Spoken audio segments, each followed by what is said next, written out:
Chat.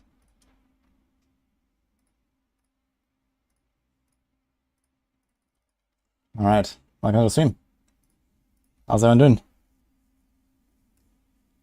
It's my favorite song. That's a nice one. It's Friday. Happy Friday, everyone. Hi, Tag.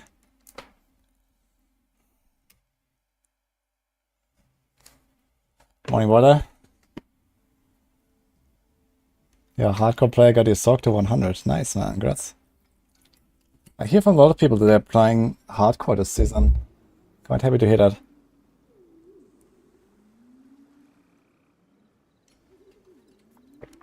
Feierabend.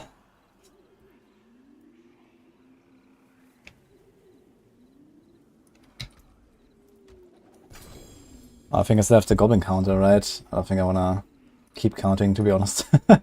So let's go remove that. Okay. Yo. Ilan Payne. Thanks for the prime. And Jizzy also of the prime. Thank you. Okay, I wanted to get to level 80 and then re-gear a little bit, I guess. So let's do that.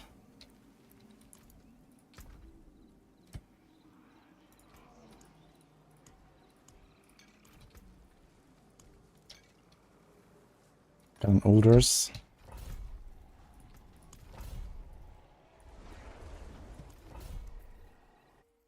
Got a free GA dagger, live dex 1. Wow, that's a very expensive item. It's probably like half to 1 billion at least.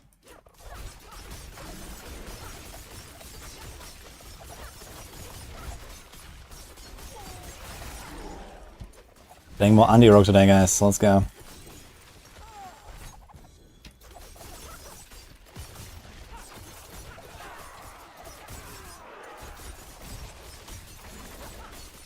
$1.1 billion. Ah, that's a good offer, I think.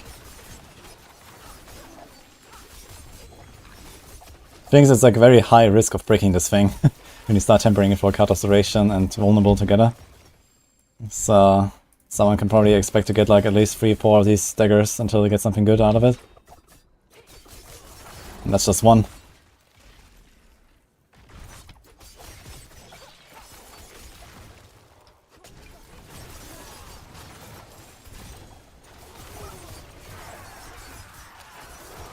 Echo of Lilith is harder than the automated bosses, yes. Mostly because of the mechanics of the fight though, not because of the stat requirements. It's just like a harder fight. Dire is also a way shorter fight.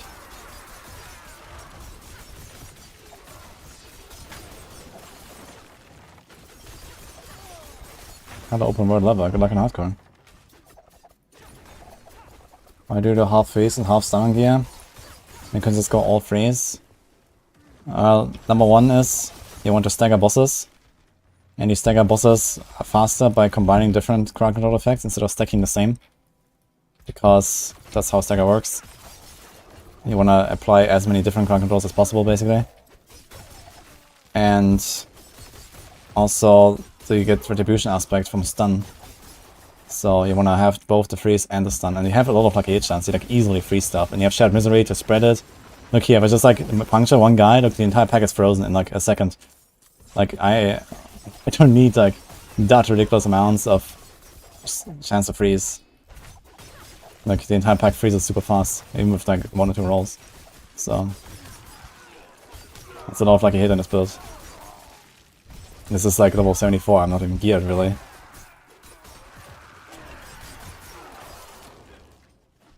Is it bad or bannable to sell items for billions of gold? It's not bad or bannable, this is how the economy works. I mean, it is bannable for the people buying it because they probably RMT'd their gold. It's certainly not bannable to sell it.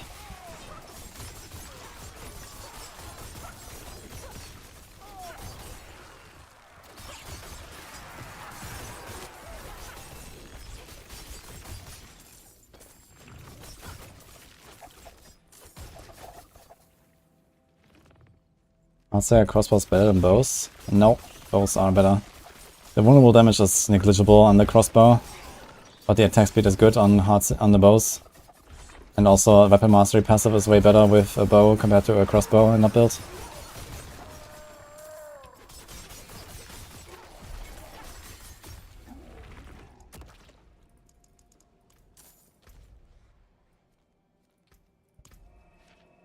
Gotta banish Lord's Talisman. Am I infamous?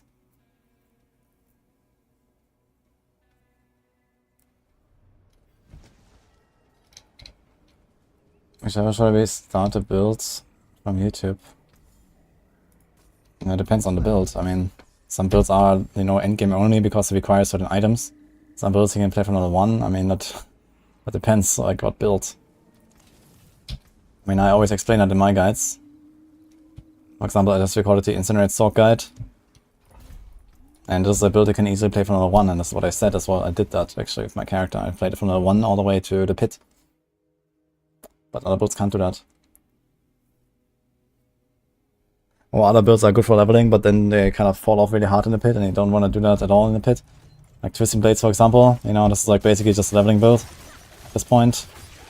Maybe Helltide.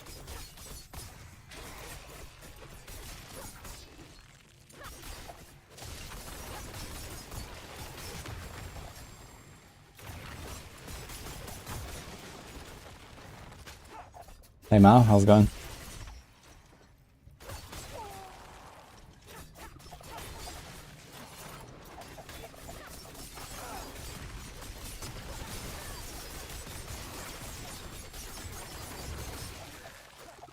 One of King Kong viewers had 12 billion gold. That's a lot of gold. I mean, it's definitely possible to have 12 billion gold if you're like trading a lot. Software economy is pretty wild, so you can just sell shit to people.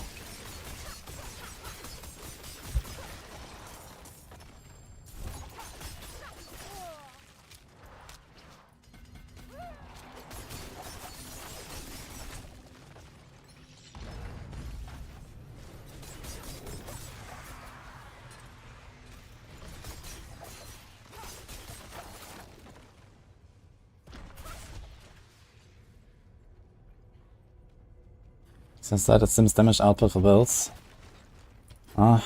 Working on it still. I wanted to do that in a default planner, but so far it hasn't happened yet, unfortunately. Reach Ryan, let's go.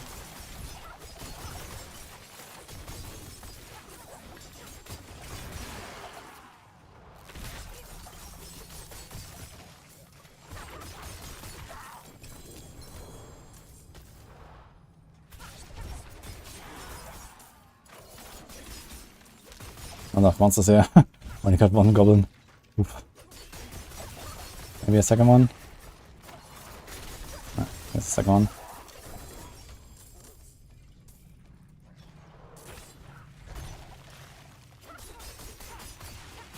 Shadow Clone is not viable for anything.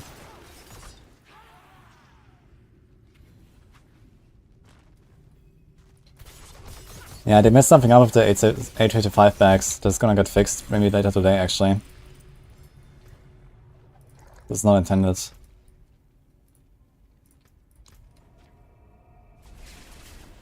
Both of these are 925s, but not the same bag.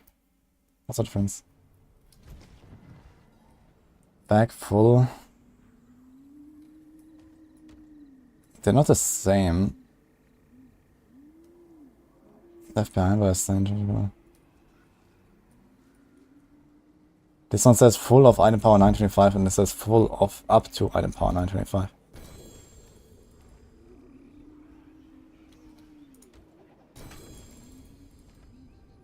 So this is guaranteed 925, yeah, I see.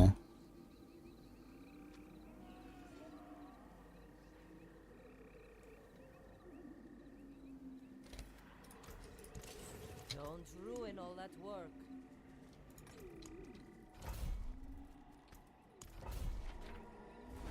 Bidding for display is still going.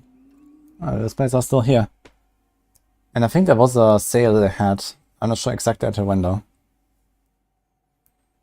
But yeah, I can exclamation mark display, check it out.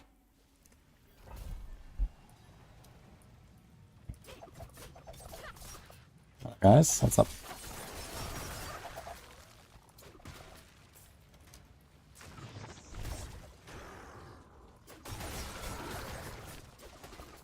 You've seen some people picking up and buying stuff insanely fast. They start with macros. Picking up. I mean, you can like some people use macros for their mouse and stuff. To like maybe spam left click, for example. So that's just the thing, I guess. But yeah, this is not really allowed, so.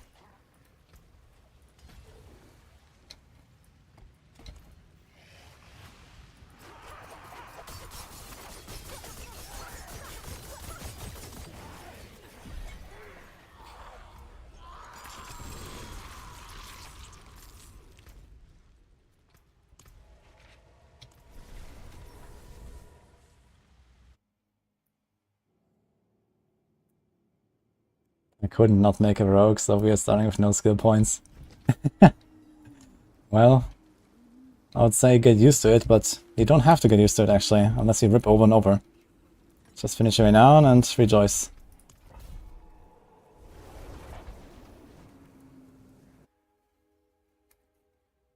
Do you need to make enemies vulnerable prior to penshot to proc victimize? Yes. The target needs to be vulnerable for victimize to proc. And they will become vulnerable after the first hit. So in that case, the first shot will not proc it. So you could do just like, you know, one pen shot into the pack, proc exploitative, for example, or a curse touch. Just like without combo points, you know, just like boom, shoot into the pack. And then follow up with combo points. That's an option. Another solution is also if you have like Shadow Immune, for example. The explosions can make enemies vulnerable, so you can like, you know, shoot. If it like kills a small dude, it will explode, and then the entire pack will be vulnerable before the pen shot hits more targets. And then the pen shot can start hitting and exploding everything. So that's another option. So honestly, for victimized pen shot, it might not be such a bad idea to just play it with Shadow Imbue all the way, instead of Cold. Although, Cold is pretty powerful, to be fair. But yeah. Could be a solution.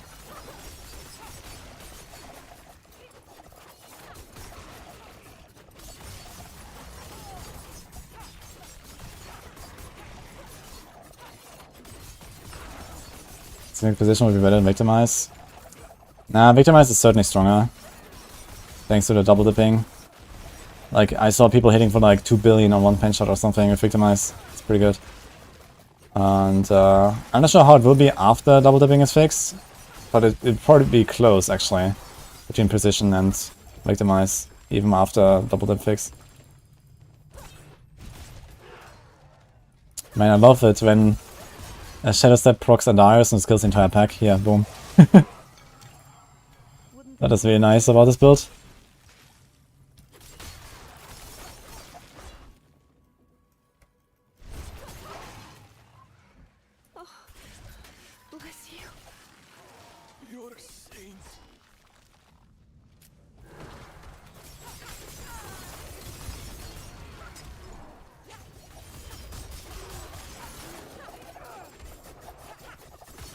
Hit a wall with rapid fire.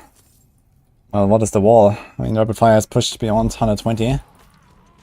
It's pretty good.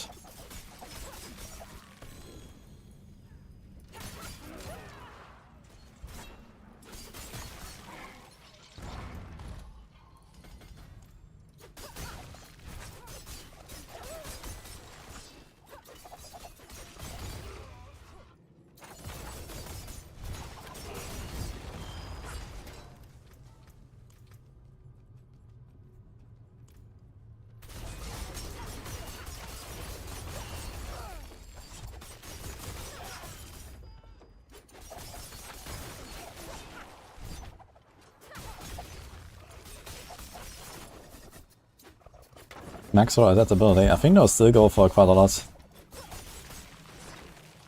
I remember on softcore people were playing like a lot for max or adaptability. Or Moonrise maybe as well, but adaptability is like harder to get.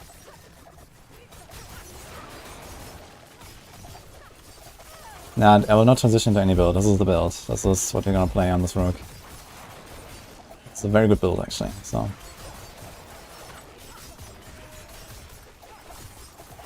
Good chance of vulnerable on ring for pen shots. Yeah, I could do that, but realistically, I think I should probably just go a Curse Touch. But yeah, Chance of Vulnerable also works until the patch at least, and then we'll see like how viable that will remain for the future. But the question was, does the first pen shot actually apply Victimized Explosions? And the answer is no. So with Shadow Imbue, you can do that because, you know, the Shadow Imbue will kill something, pop, and everything is vulnerable, while the arrow is still flying. So that works, but it won't work for, you know, the rest basically. So a Curse Touch or a chance to make vulnerable and these kind of things, they all don't help you necessarily.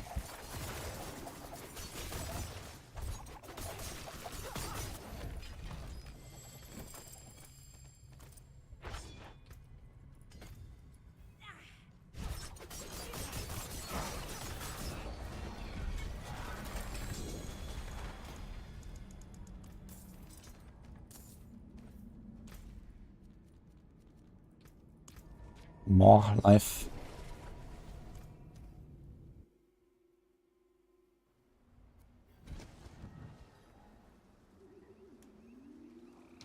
Can I tell Blizzard are tired of having 5 or 6 ST builds to choose from each season? Well, I mean, what exactly do you want me to do? If there's more good builds, that means it's gonna like distinguish them in smaller tiers, and we're still gonna have only like 5 or 6 S tier builds anyway.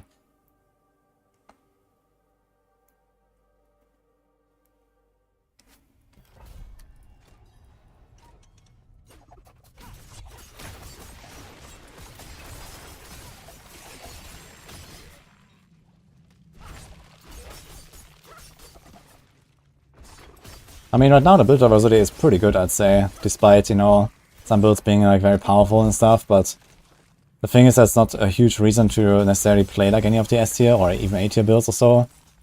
Like even B and C tier builds, they can get through the game and everything just fine, farm pit just fine and stuff like that, so you have like at least like 30 builds to choose from there or so, I'd say. That can do everything in the game just fine at least. I don't really see it as such a problem right now. I mean, of course, you know, a lot of stuff needs to get nerfed at the top end. The perma flame shield stuff, the shatter bugs, the victimize bugs, you know, Barb in general. So there's a lot of like really overtuned shit or bugged shit, but I don't think this is, you know, necessarily taking away from the game too much currently, because there are a lot of really cool builds to play, even if they're not all S tier. They don't have to go only play S tier builds.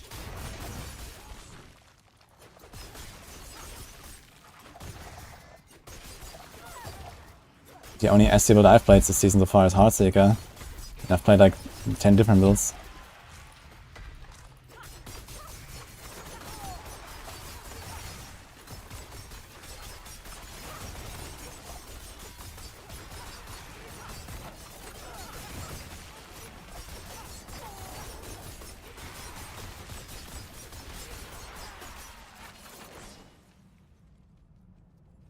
Best Sorc leveling build? For speedrunning, that's Blizzard. But I'd say from casual end, maybe Incinerate actually. Incinerate was really nice. I actually recorded a guide on it that will maybe go live tomorrow. I just finished my video on Incinerate earlier. But that was really nice.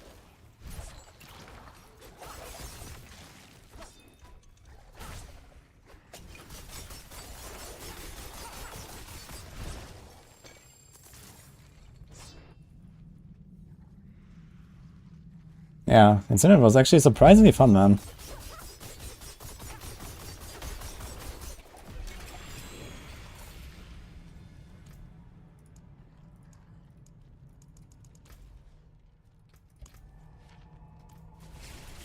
I like Heartseeker. Heartseeker was cool, but it's not like my favorite.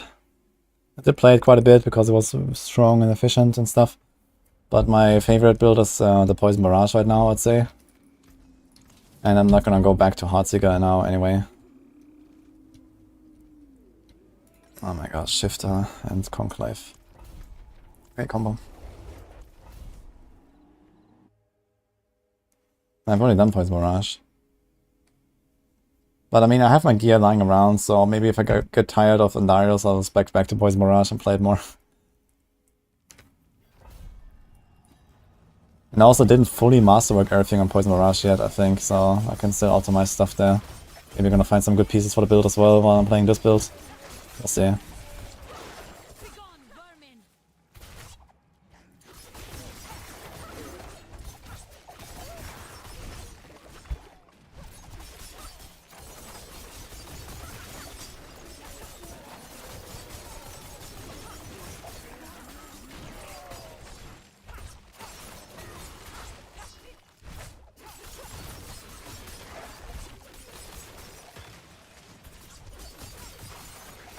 One of the best options for hardcore builds. Now you level with Kratos Barb, and then switch to Bash or Flay Barb.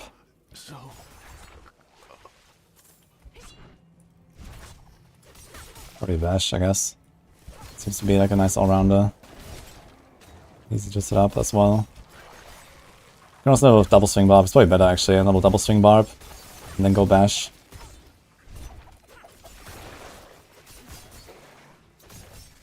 Double Swing's pretty fast. Kratos definitely felt like I was falling off a little bit later.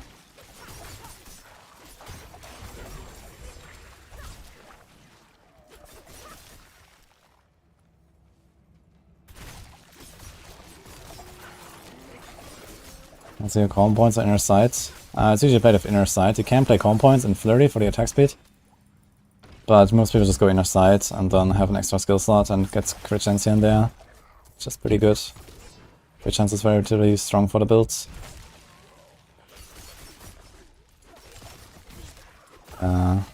You there. Okay. Find Razor Blade, let monsters kill themselves. Yeah, it's easy, but not great for leveling, I'd say. Although I guess on hardcore you have the added advantage that, you know, in case something goes wrong, you DC or lag or whatever, if you play a Thorns Barb, well, you're always safe. So that's kind of good about it, I guess. And Thorns Barb is generally powerful, you can probably just play Thorns as well if you want.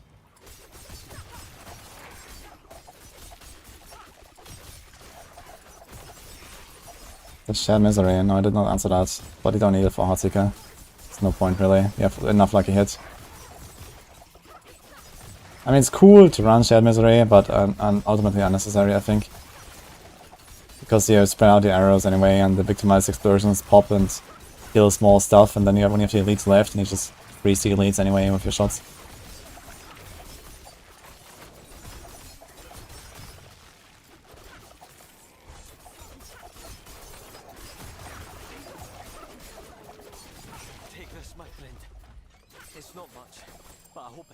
I'm not sure if Elon is very, like, watching very much, but he does reply to some of my tweets sometimes.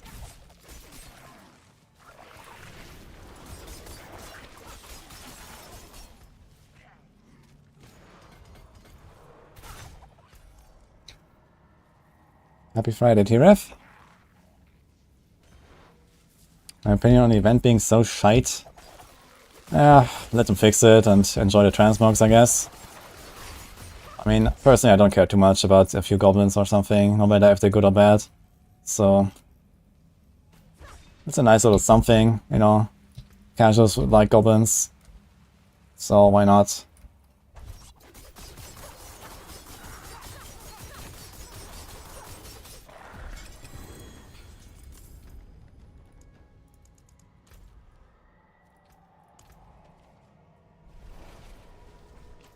Should just do it next time, like, better.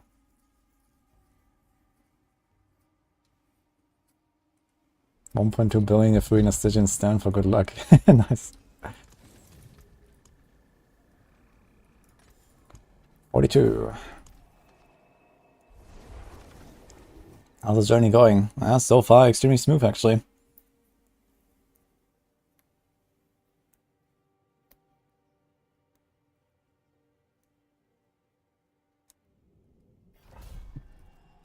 What is my view on Pulverized Druid? I really like Pulverized. It's like my favorite Druid build, I'd say, but right now it has like the same, like, you know, single target problem that a lot of builds have. You can't really take it into the pit very far. So I played Windshield plus Pulv combo for leveling and farming on my Druid. I found like the entire like Helltide thing with this. That was nice.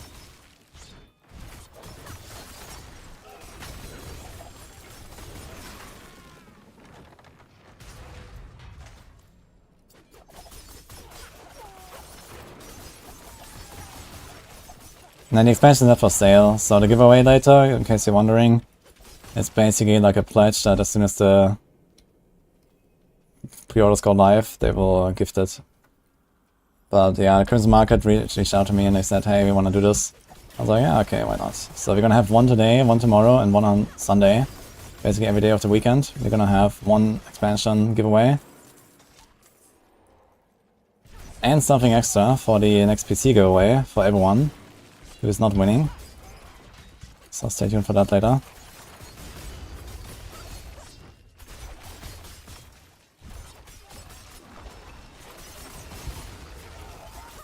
I mean, we should probably get news about expansion and pre-orders and stuff relatively soon anyway.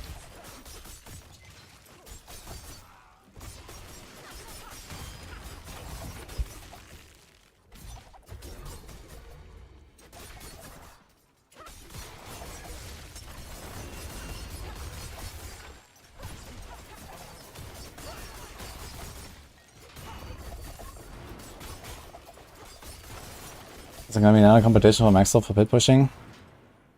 Yeah, I was thinking that maybe you're gonna like do like a round 2, maybe later in the season or so. Have people like submit their highest clears of the season or something like that. You could probably do something like that. Maybe without prizes, but you know, just like have a ladder.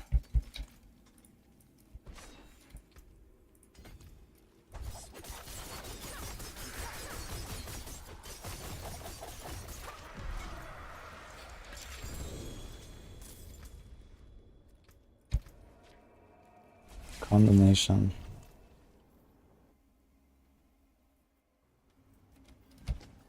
If you get items break, they can retemper another 5 times on a different character. What?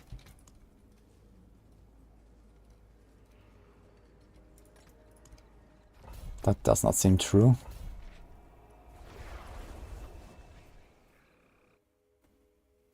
Will you do another group speedrun during the 35% XP event? Maybe. I think Chronix is not here though right now. This weekend or something, I'm not sure.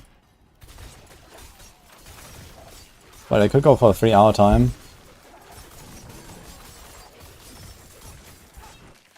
We might do like double Barb, double Sorc. Dude, I don't want to level another Sorc though. I'm not gonna do that one. Oh man. I guess that is what it is. I already have 2 Sorcs now. You start killing some of them.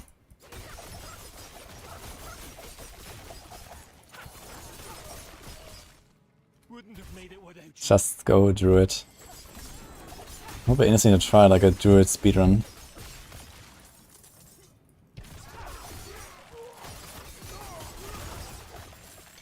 Someday, I guess.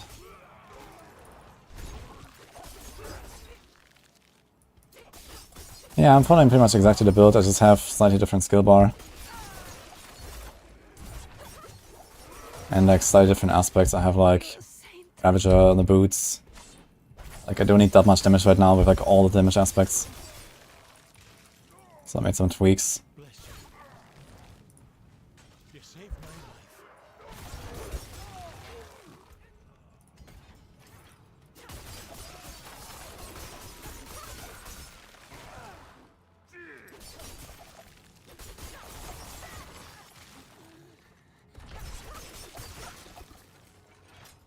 Hi, Ice Coffee.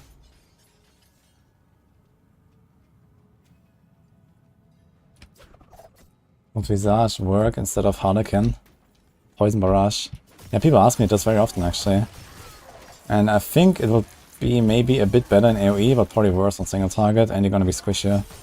So I don't think it's a great option, because bosses is really the only problem of the build. But you could try it. I mean, now that I'm leveling another rogue, maybe I'll spec to Poison Barrage at some point and just try the Anariels as well there. I don't think it's gonna be a great option compared to the Harlequin. Harlequin is just very nice. Kind of solves everything really well.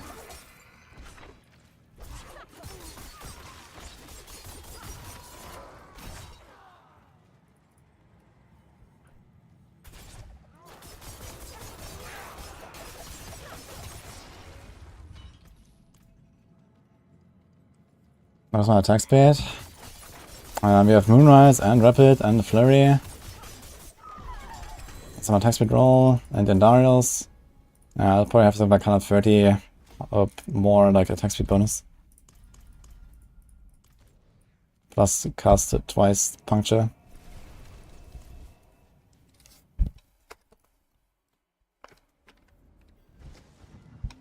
The tempo trigger is hard to believe. Yeah, I mean, after all this time, if that was actually a thing, then it would be very surprising that we didn't find it earlier. It seems very sus.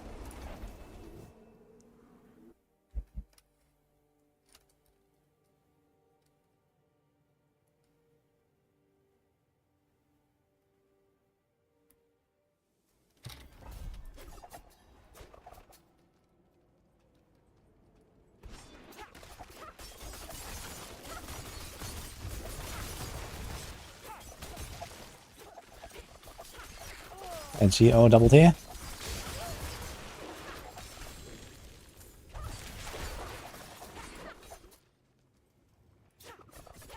I connect. Have a good Friday.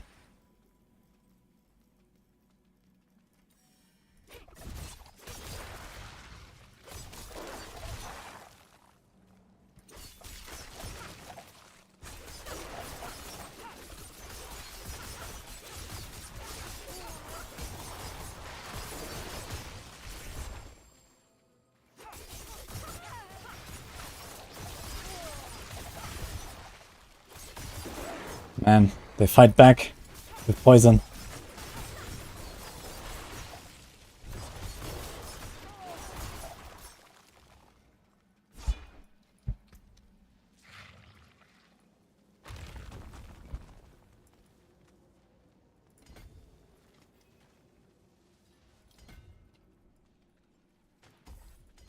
I can actually hit the... can we? Can. Can I activate Diminish here without ranking it up to 15?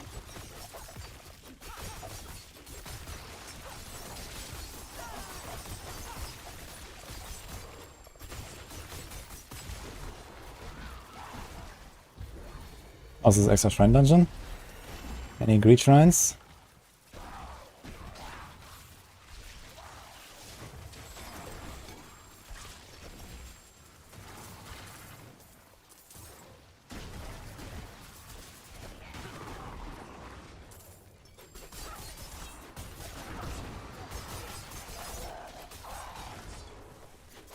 Ugh.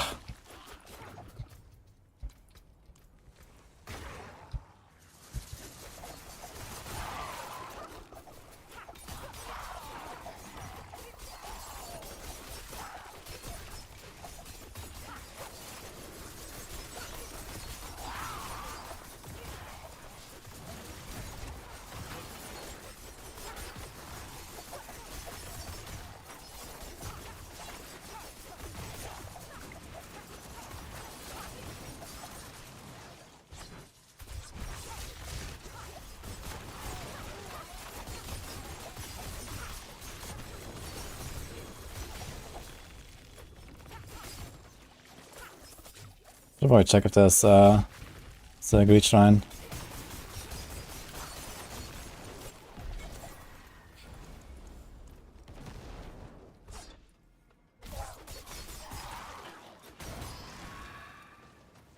No.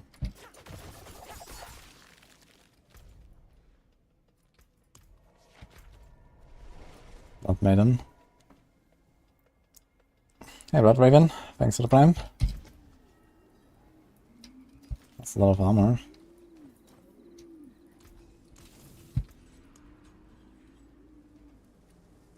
Morgan's works.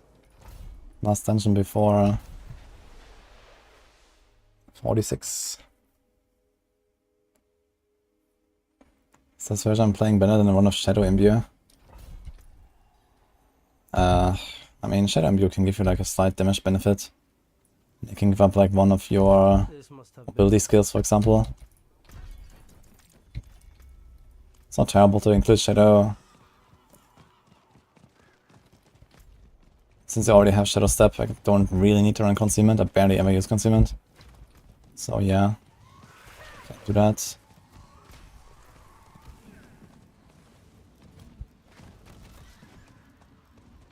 There's no Hydra build out there. The conjurations are only used for like support, like Frozen Orb build for example. He's a Greed Shrine on the Bloodmaid encounter, what?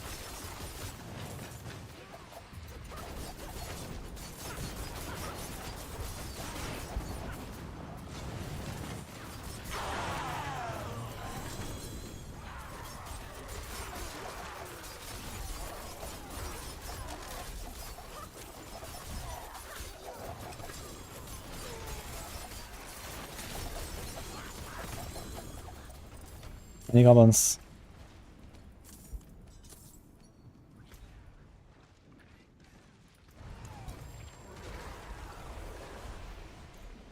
Feet of Shadow Step and move speed. How do you have so many Baneful Hearts? Well, you just acquire them while you farm Helltide. I mean, I've leveled many characters. Two of them in Helltide. I'll finish the Iron Wolf grind. Every time you open one of the chests, you get like 1 or 2 hearts. Just like stack up basically, and I barely use them for anything.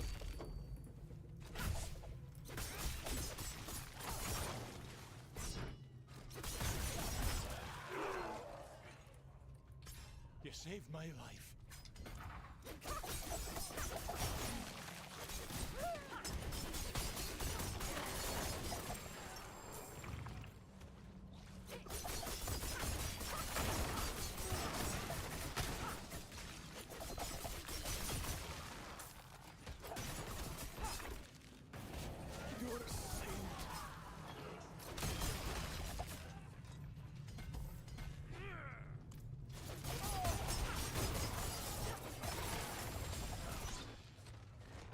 Wouldn't have made it without you. I don't answer the question. Enter the void.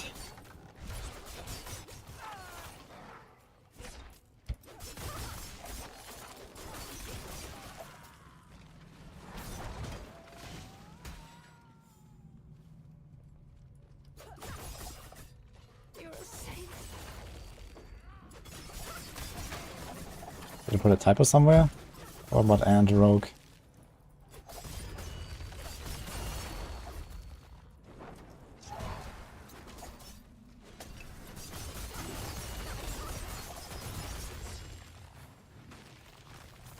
I never thought I'd be throwing.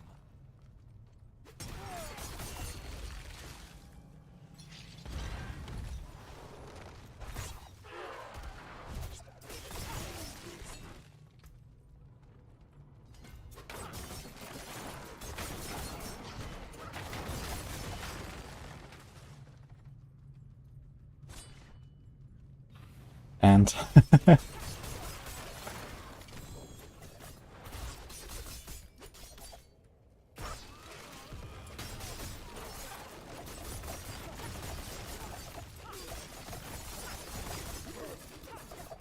saving all your boss masters until patch. You're gonna do a big tormented session. I think we do actually. I finally want to do like some big, you know, Varshan and Grigor session and stuff and see the drops of it. Like a 4-man team.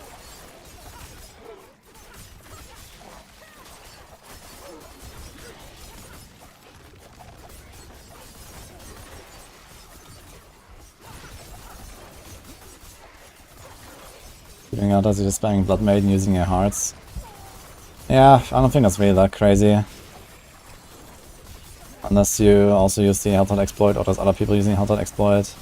But yeah, I mean, if you kill Blood Maiden super fast, if you can kill them before the first transition, or maybe with only one transition, so it's like 1 minute until spawn, and then like 5-second kill, or maybe 20-second kill, so it's like 1.5 minutes per Blood Maiden.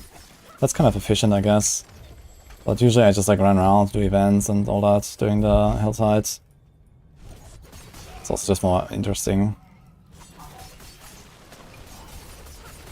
But I mean, I've done many hours of Helltide and I don't have that many hearts. I could summon her roughly 100 times now on my own. And maybe with other people I can summon her 300 times. Plus, I'm gonna probably get more hearts on the way there, because I'm gonna open chests. So let's say 400 times. So that will be like around 10 hours of Blood Maiden farm. That's a lot of hours, man, holy. Not sure if I can handle that.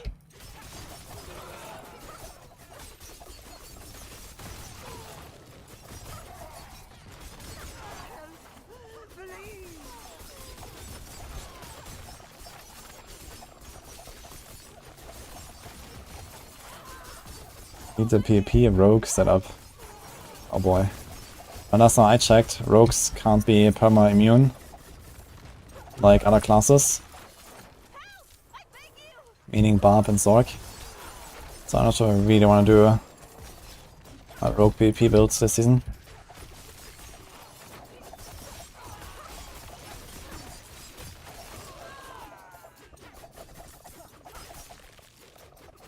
Here, you deserve this.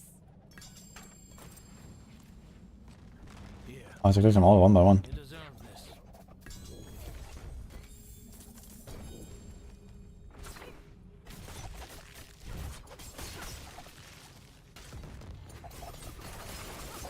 Yeah, I'm not going to Goblin counter again. I mean, nothing has changed yet. I just was curious yesterday and... yeah. I'm not hunting goblins right now. Just leveling.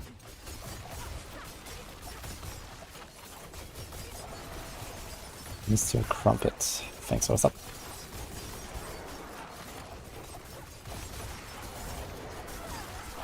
Grimstar.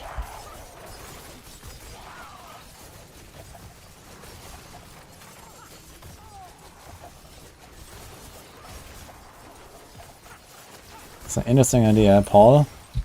There's a 0 chance of that happening though, I think.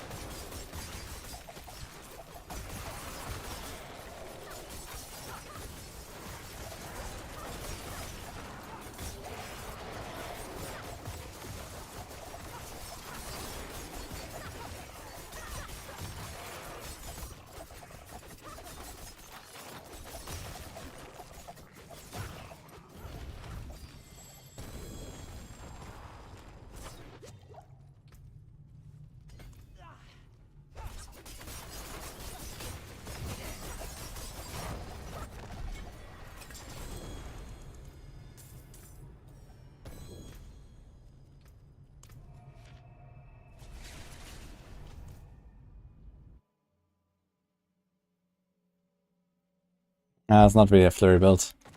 It's an Darius build that happens to have flurry. Precious stones to bless and thank you.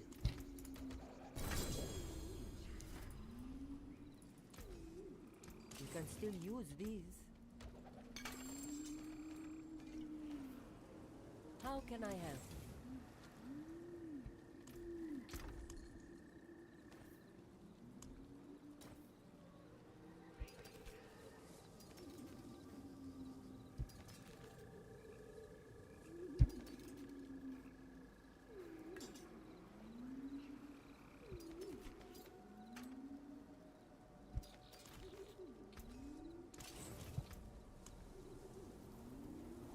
Lubin's Rest.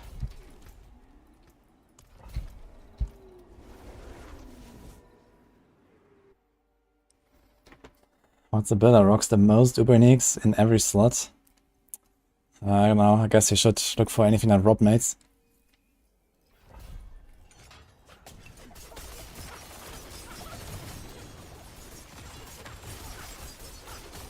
He really likes his Ubers.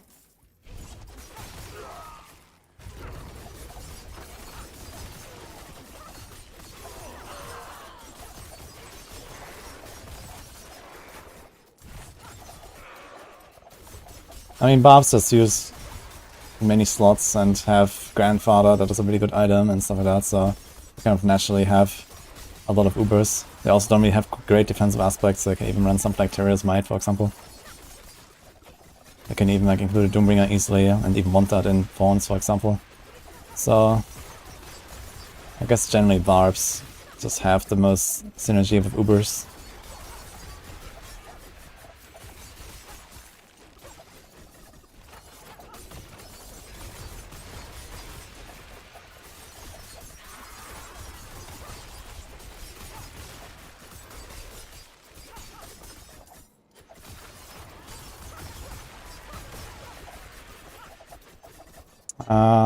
I don't have a video on the mouse wheel thing right now.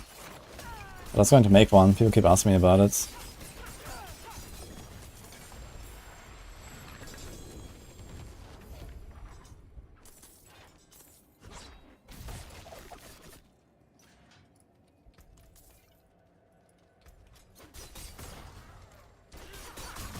It's 20k life now. Get in there.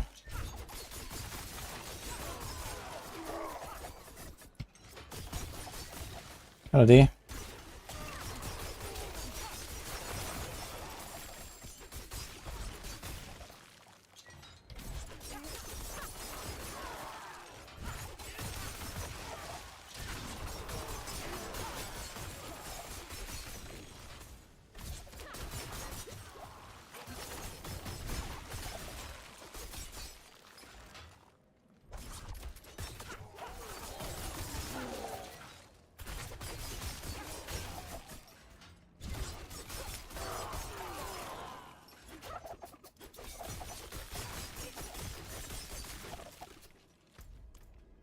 I think it's teleporting on me, man, what?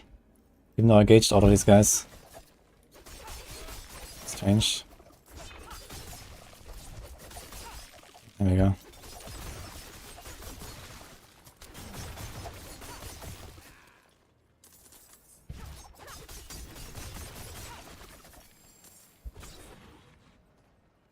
When can you start playing this build? After level 35, if you have an Andari's Visage. Otherwise, I know you have an Andari's Visage.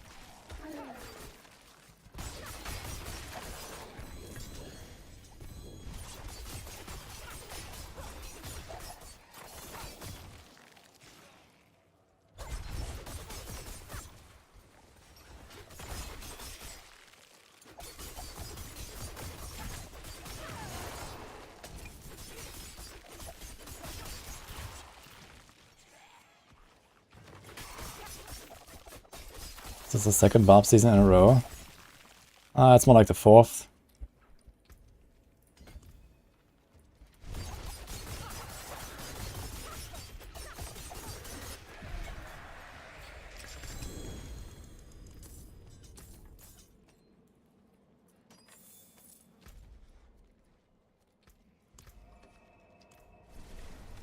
Every season is Barb season.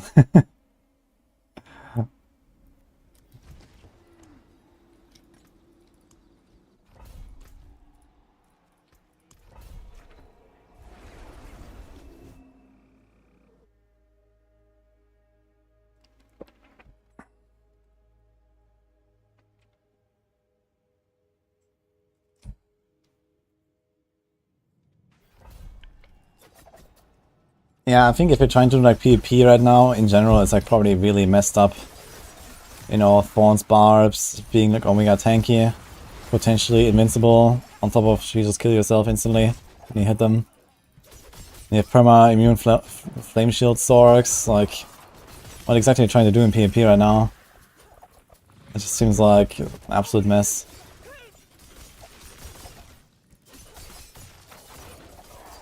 About the expansion giveaway, that will be in 2.5 hours. So there's no pre-order yet, but we will collect the winners, and then as soon as the pre-orders are up, Chris Market will sponsor an expansion pack for the winner. We're gonna do this today, tomorrow, and on Sunday.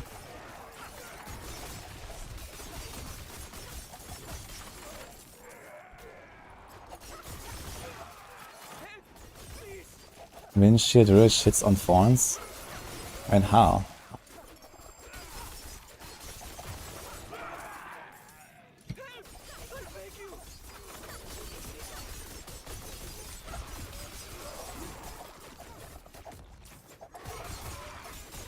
Yeah, expansion of this game, of course. Here, you deserve this.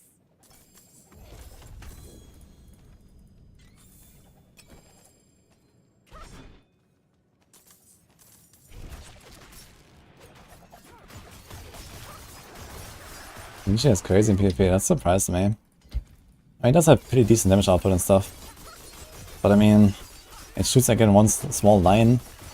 It's like, you know, relatively easy to outplay, I feel, with like the projectile, how it works. And on top of this, I mean, like the Druid also hits a lot, you know, like you shoot very fast, twice every time. Like doesn't the Druid just like insta-kill itself with Thorns? Against the Barb, for example?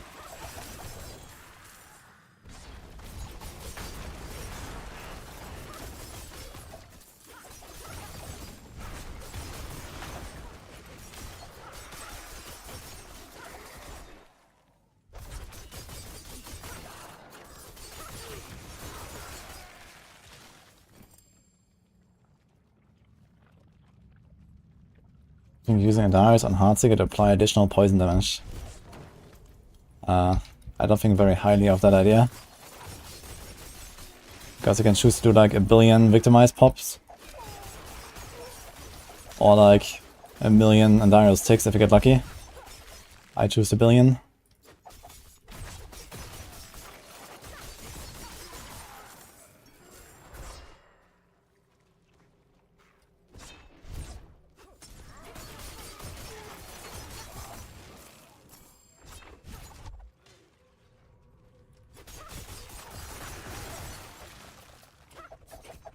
Does dot trigger thorns?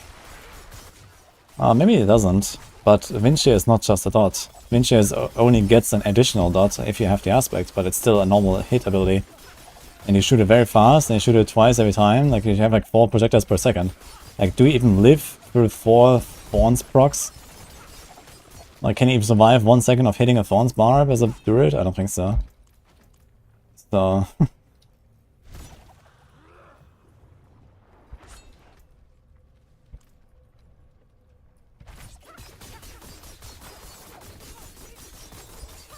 Quick comparison between cold and poison mirage. One has a lot of common points and the other one doesn't.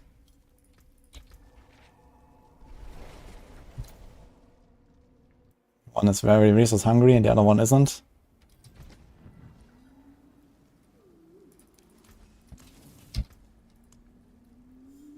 And one is very fun to play. The other one is kinda fun to play. Okay, I have no sigil now, unlucky.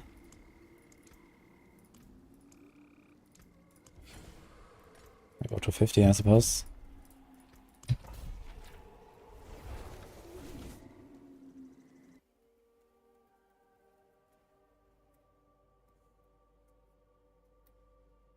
Just dodge the thorns, bruh. Yeah, it's kind of interesting. Apparently you can dodge thorns, which is kind of weird. So I guess you could try to make like a 100% dodge rogue for PvP. So, you know, you can have like a 100% immortal Barb. You can have a perma flame shield Sorc. Then you can have a 100% dodge rogue. All trying to kill each other. I guess that works.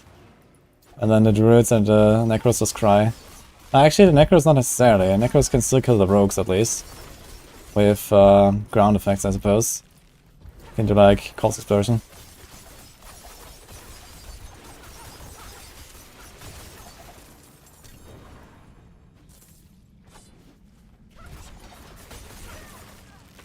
But it can't be perma-invincible.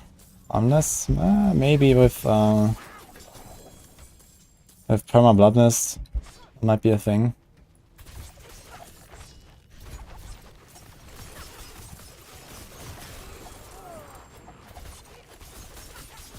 Shadow Step freezes him, that's kinda cool.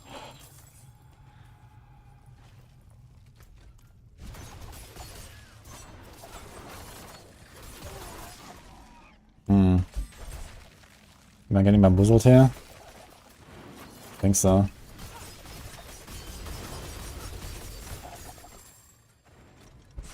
We found it.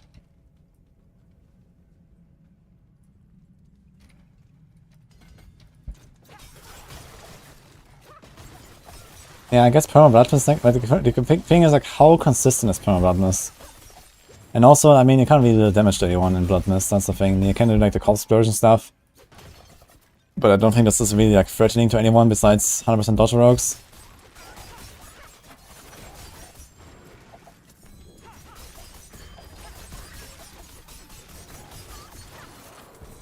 So yeah, I guess the best is still like just go Barb, get 25 ranks of martial vigor. You have 100% damage reduction against elites. So players are elites, they cannot damage you. And that is permanent, no one can ever hurt you. And you can play whatever super powerful Barb build and I'll just get that one.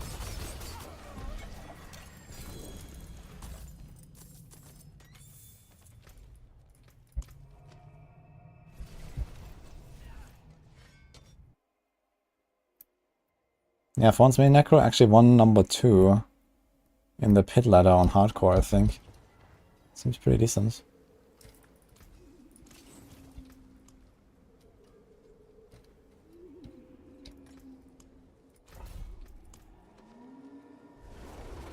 TB Vanis, would that be good? Hell nah.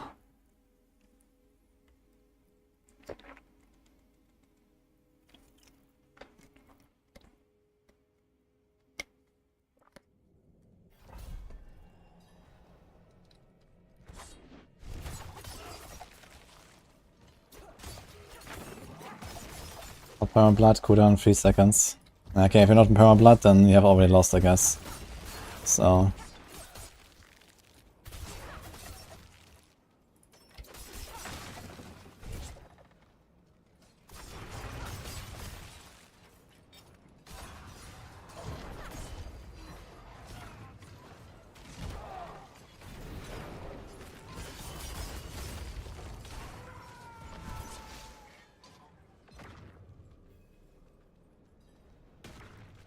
Overforce and PvP aspect of the game.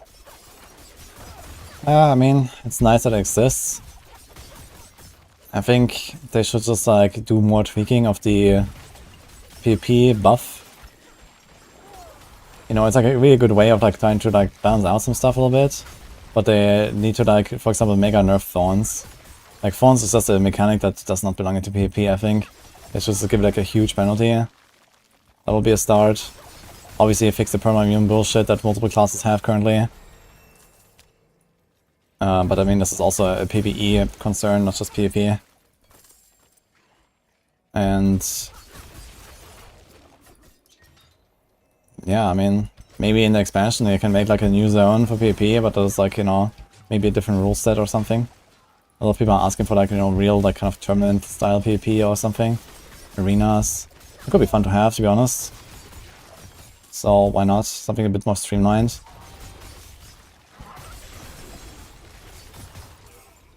I think another problem is also that the PvP area, you know, is like uncontested because there's nothing really to be gained there. The PvP area is just like random level 100 monsters and it's like kind of packed with elites, okay, but that's it. So you don't really gain anything special there besides these shards. And I mean, it's not good to make it like mandatory or really crazy OP for anything, but right now it's like not even anywhere close to like other farming methods. So even if you can farm the PvP area uncontested, it's like just way worse than other stuff. So there's like no reason to go there. Besides doing the Whisper sometimes, which is nice.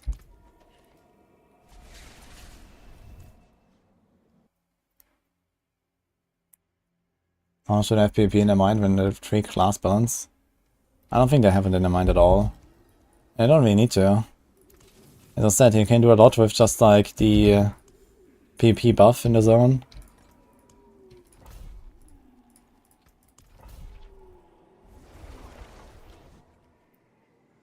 Put Angel Breath there, guarantee it's gonna be the most popular area. Yeah, D4 expansion boost.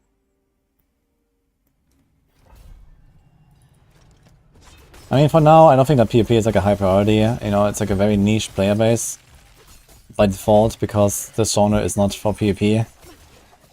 The player base doesn't care much about PvP in this genre. But on top of it, the PvP player base is also small because PvP is just kind of shitty.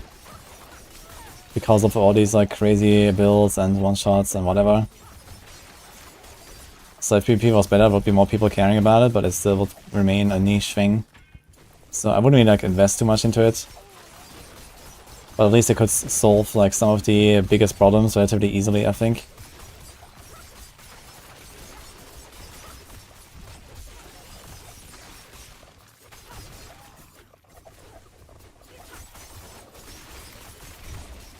I mean, the thing is that one-shotting people is better than people not dying at all. You know, it's better that you can resolve a fight through one-shots than it is for people just like fight each other for 10 minutes and then no one ever dies anyway. So it's better to make people too strong than too weak in PvP. Just to make sure they actually can come to a conclusion of a fight. That's not necessarily bad.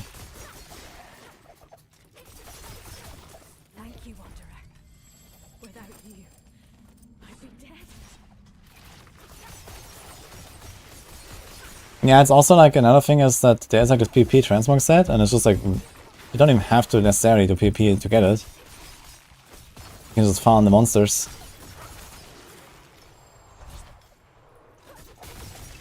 And it's also like a super short grind on top of it. Like, I don't know, it takes them maybe a few hours maximum or so, and you have it. There's like no real prestige behind it or anything.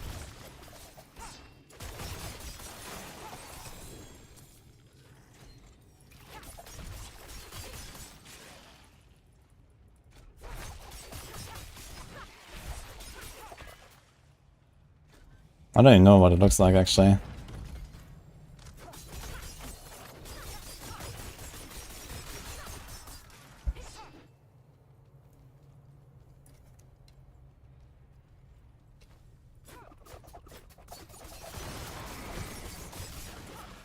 One thing about Doombringer and Temerity in this build.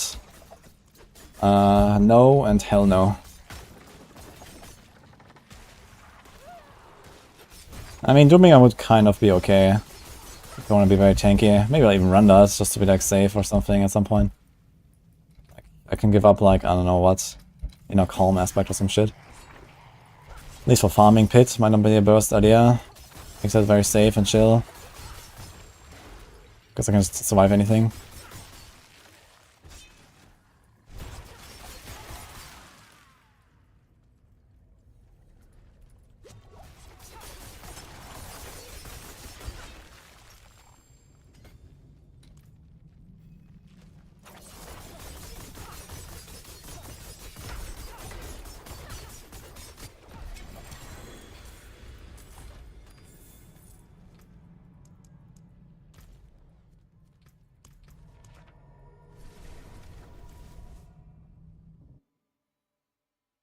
Best gold farm is still 3 by a mile.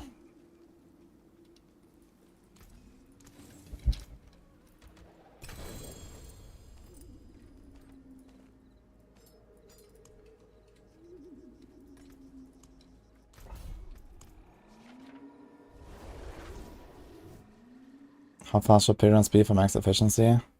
3 to 4 minutes is what you want to farm. Oh, hey, Xaria, by the way. How's it going? Yeah, on this build you don't really lose much by running a Doombringer. You have a bunch of like kind of crappy offensive aspects anyway. You can give up one of those. You don't double dip the Cult Obscuration modifier like on Heartseeker with Victimize. So it's not that important to go like all in on a Cult Obscuration on double weapon and stuff. You can easily get your puncture cast twice from just your crossbow. And having Doombringer is solid if you want to be tanky. Maybe I'll consider that actually, and then go for like Elvish Bounty over Paragon Nodes in Alive. That's an option, I guess. But then we also have to get in Pestilent points somehow.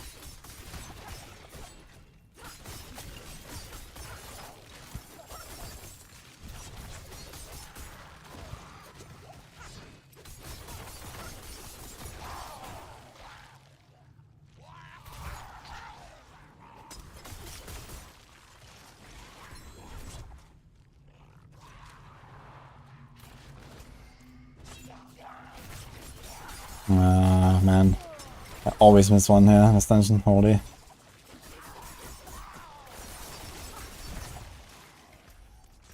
Actually right next to each other, should have just gone up there.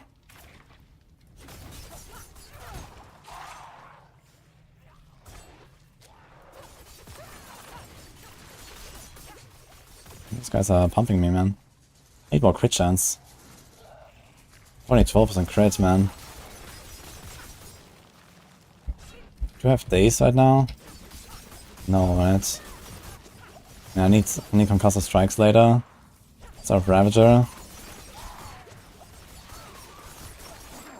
So we have days, and then we can get concussive for the 12% crit. It's double my crit.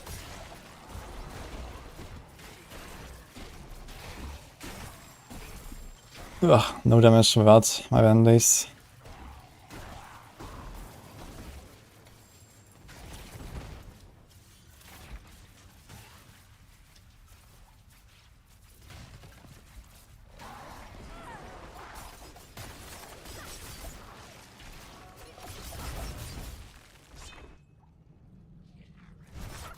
It's the first of the D4 expansion giveaway, yes.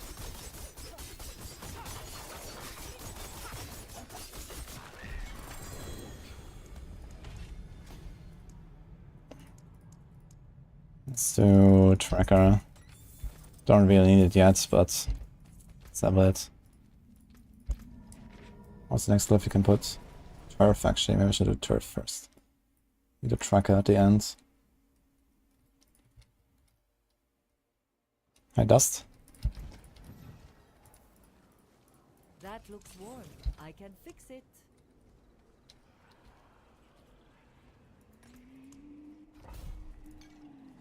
Many scrolls here. Keep finding them.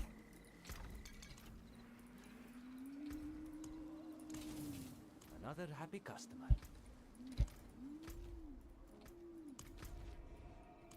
What do we have actually? Advanced Grasp, Mishari, Carrion, Kovala.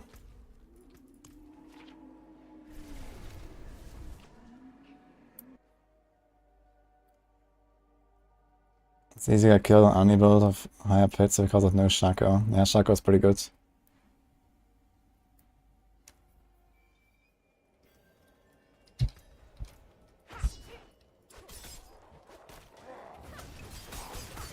I mean, I have a Doombringer lying around. I might try it. Probably no greater affix. We can at least double masterwork the life. Should be pretty nice. Also get some Matzalis to go farm Neath Iron. Wasted so much on a bunch of shitty builds. Probably just gonna chill farm some 70s or so for a while. 75s.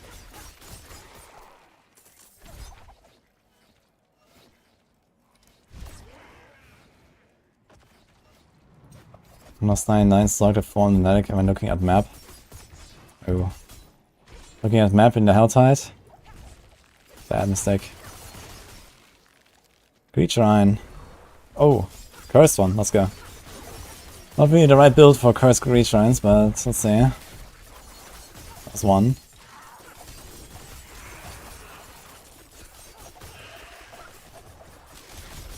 Two.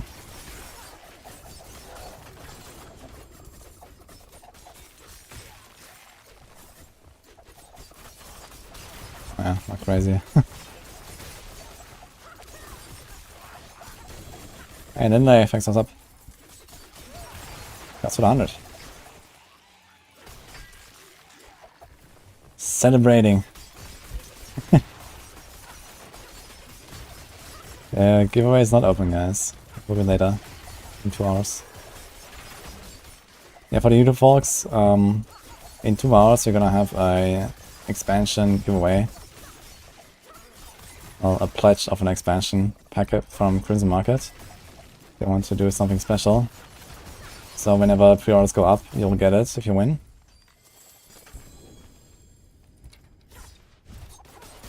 But you will have to come to my Twitch because I'll do it through the Stream Elements bot, which unfortunately does not work for the YouTube chat. This is at 8 PM CAT in 2 hours.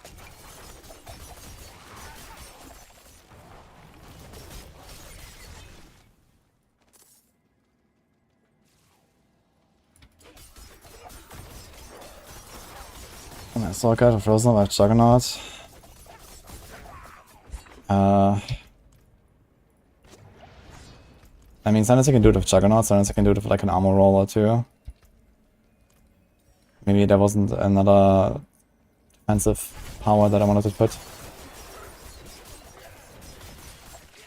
Like, Sorc doesn't really have that many great defensive powers. There's like Everliving, which is kind of nice. And then not really too much. I mean, there might be, is it like concentration, I guess? I think I have the Juggernaut until you get Shaco, and then for the Shaco setup you go for armor instead and then equip the Shaco.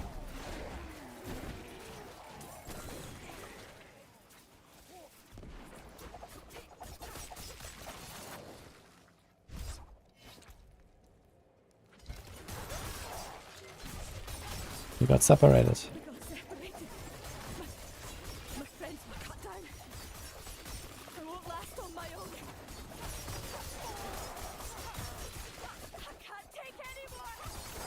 Oh, better than Necro. Kinda close, I'd say.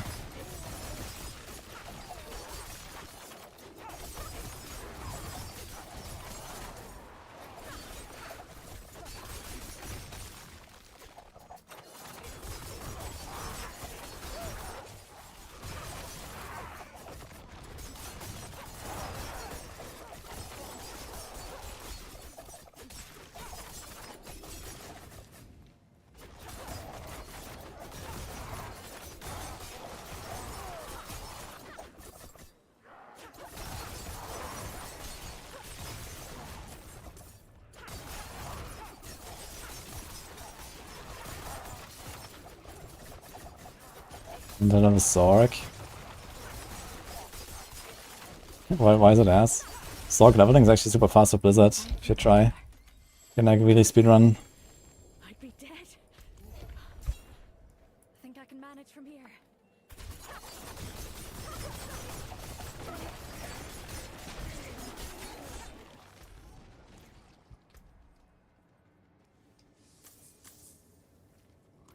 Give me the res. Doesn't seem so. I need to check later actually.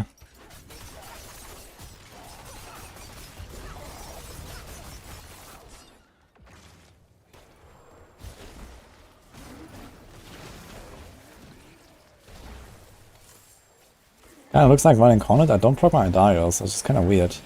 But usually you can proc like a hit stuff. But maybe not. Doesn't say like a hit on this Cornet ability.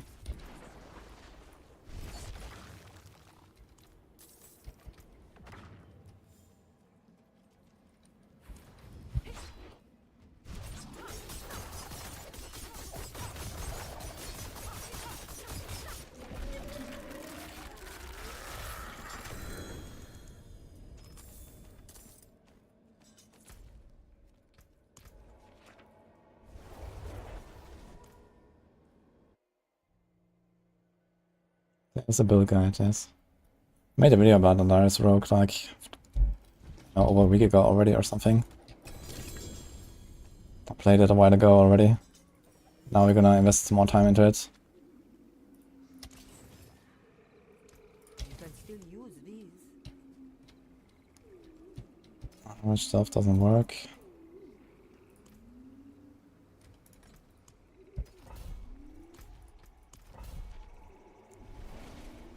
Darius is not better than Heartsinger.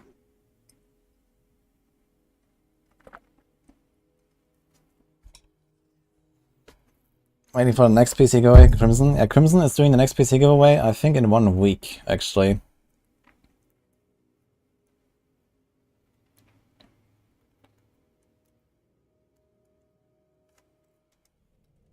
Was Flamescar viable about 200 and stuff? I think you have like some absolute GG, triple masterwork, greater epics, Flamescar with like 13 ranks to incinerate. It could be kind of comparable.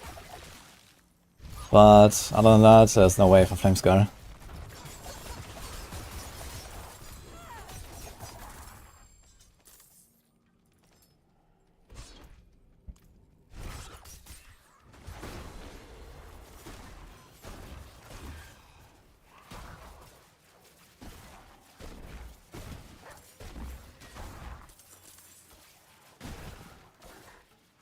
I'm not the best way to catch goblins. Yeah, by far. I need to go for the extra shrine dungeons.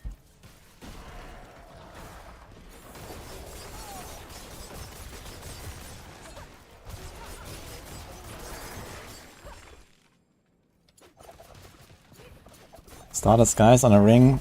Start as guys on a build that doesn't spend resources. Good idea. Let's go.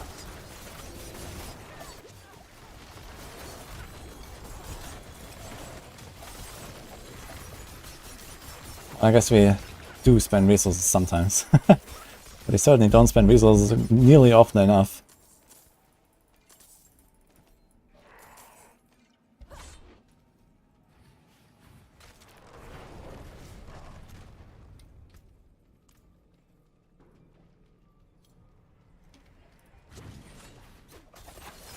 I mean, I do like one flurry, I don't know, maybe every 10 seconds on average or something.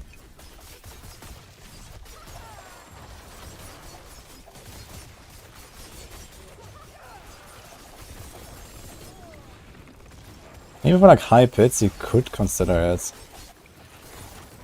I mean, it's definitely better than some random, I don't know, you know, calm or elements aspect. Even if you lose the temper and good stats. He does have like a hit, which is okay. But you also lose like potentially a life roll or something. Life and defense is already scarce. But yeah, I don't think this will really work out.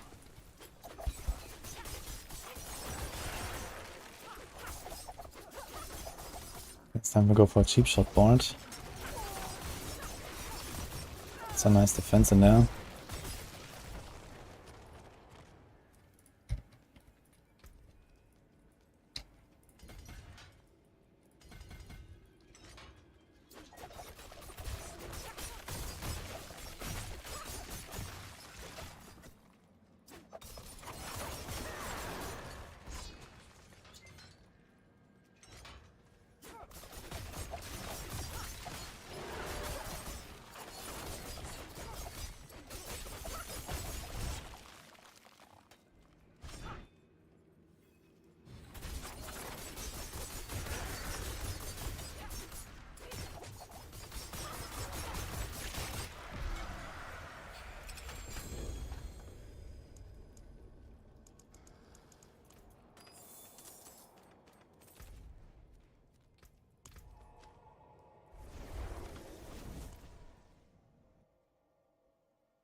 Yeah, you can run a crossbow if it has really good stats and you manage to temper it well.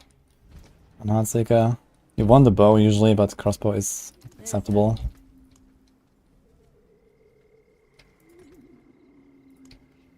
I don't even want to combat temple.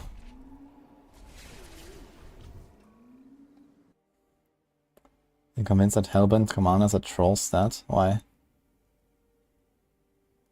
Does great affix gear drop more often higher pit levels? I don't think so. It doesn't feel to me that you get more greater affix loot on higher pits. At least, I don't really like done numbers or something.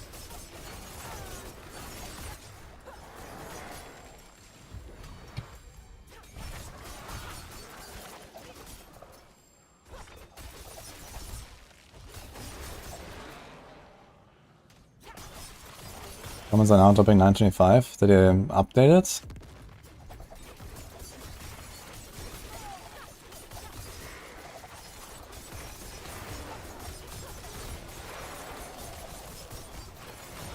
I have Amethyst right now. I mean, Sapphire and Amethyst is almost the same. It's 80% versus 20%. So it's only 8% additive damage difference. That's like, I don't know, 0.3% or 0.4% damage maybe or so. But damage over time always applies, and vulnerable doesn't necessarily apply. In AoE fights at least, you don't really make stuff vulnerable very much. Double greater. Ooh. Time to brick it. It's a crossbow as well, Dex life. Let's go. Let's hope we get a good puncture roll.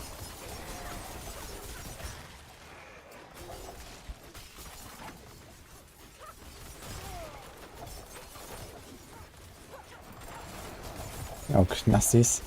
Thanks for Thomas.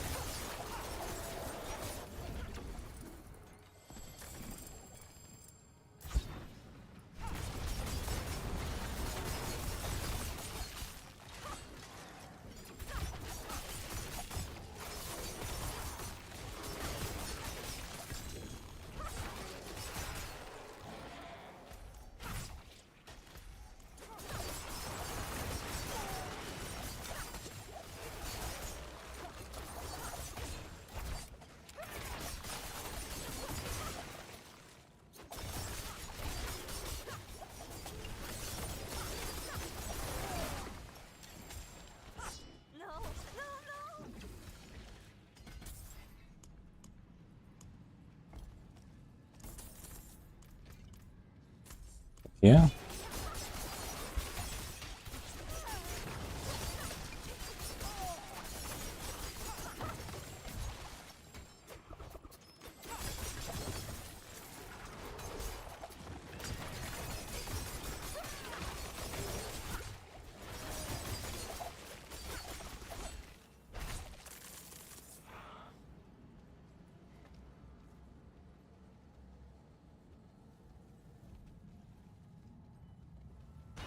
Sorc is a favorite build now.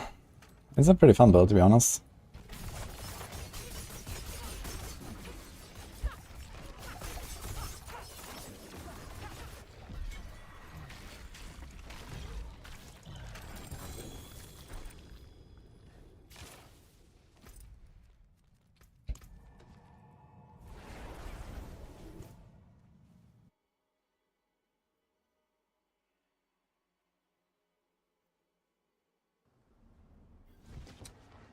What's the best Sorc for a party of 4? Your friends have Barb and Rogue. You have Rogue on to help killing bosses. And for bosses in particular, Rapid Fire is probably the best. Rapid Fire is also like an overall solid build, but a lot of people don't like how it feels to play it. How can I help? Otherwise I can play Heartseeker, it's just like an all-round good build, slightly worse on the bosses maybe, but generally stronger and easier.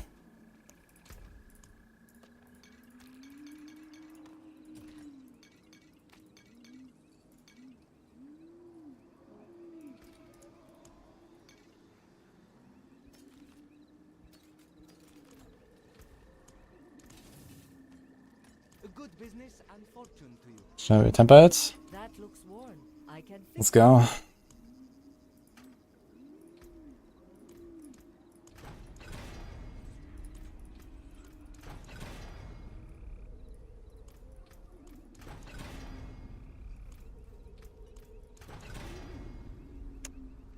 61 puncture out of 65. That should probably be enough, right? With one masterwork crit. That's enough. Alright, we have 3 attempts for 1 and 4. Nope. Perfect distant roll. Okay, last shot. It's a percent damage. No! Fuck, man. I mean, I can use it right now, actually. Unlucky.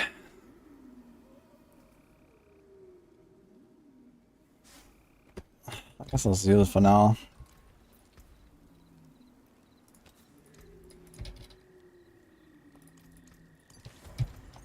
That's a pretty sick one. Close. Close, man.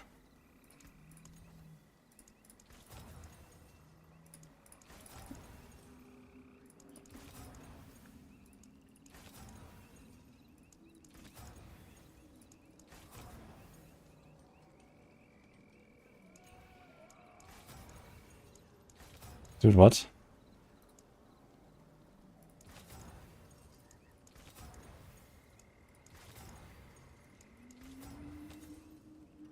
I'm not gonna waste more on this now. So 140 this. The stars made manifest. We're the envious, my friend. You can still use these. It's quite an upgrade. Like way too much chance to cast puncture twice now. We have like 120%. Because you're usually supposed to have it only on the crossbow. And then masterwork it up. I just put it on all weapons for now because I'm not running caltrops.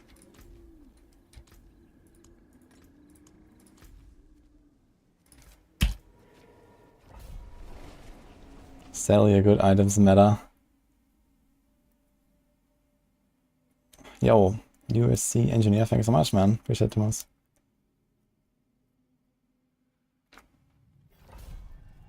How to beat Thorns Barb in PvP? Yeah, make a 100% dodge rogue. Apparently you can dodge thorns. You can get 100% dodge by stacking 25 ranks of agile passive with tempers. I mean, I'm not sure how he's supposed to deal enough damage to kill a Barb as a rogue, but I guess maybe Panzergewehr can or something.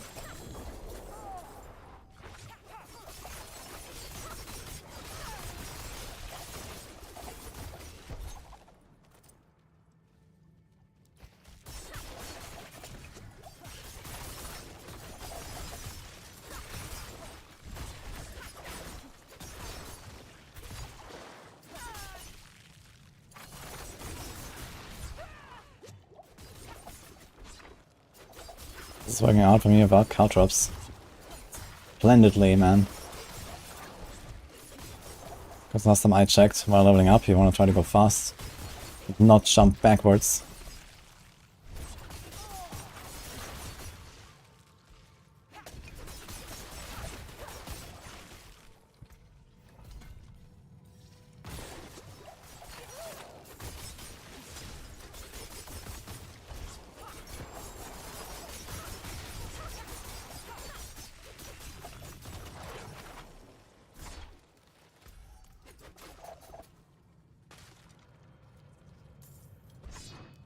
Yeah, I also hate to leap on caltrops. I mean, there are situations where I think like it's kind of nice. There are some builds where it kind of fits. But the thing is that every build is running it right now, and like, you know, most builds are kind of like melee builds. Besides like maybe Heartseeker and Rapid Fire. So you don't even want to get away from the enemies, right? Like you want to get in there, not... And sometimes you can turn around and try to like, you know, leap backwards or something, but yeah.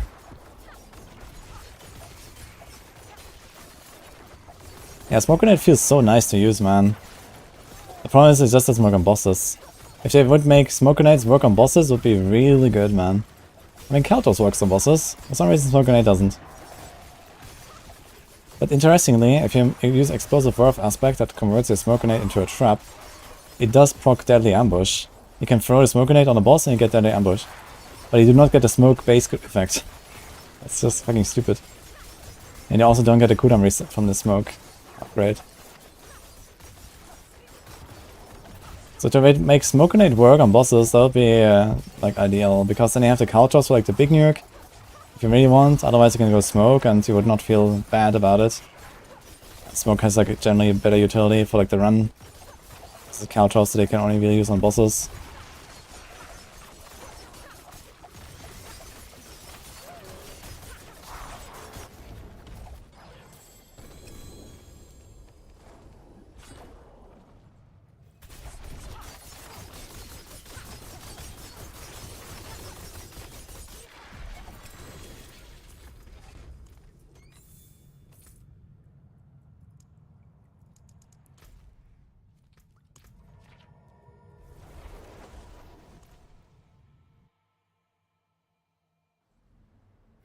I do have a guide for this build, yeah. Made like a video like 1 or 2 weeks ago. You can still use it. Also plan it in the description.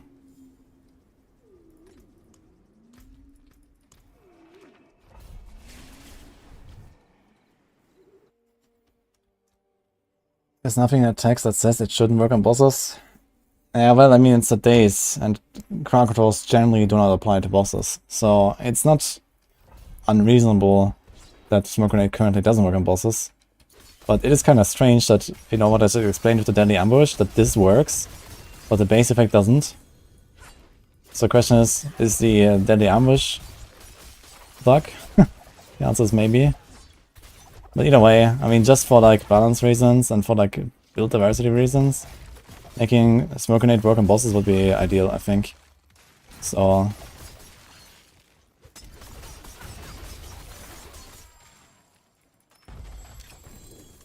I think they just made it so that the damage buff is tied to the days of the Smoke Grenade.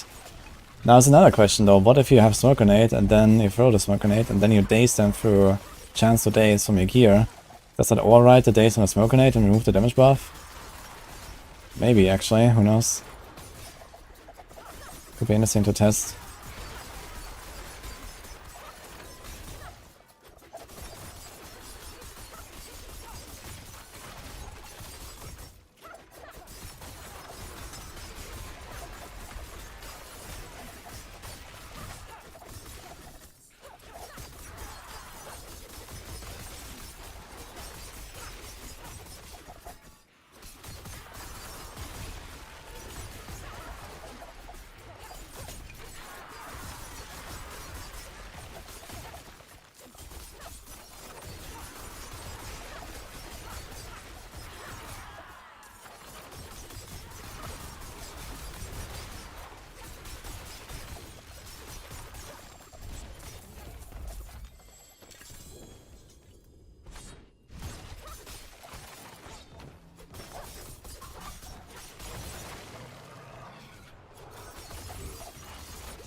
With 100. Uh-oh.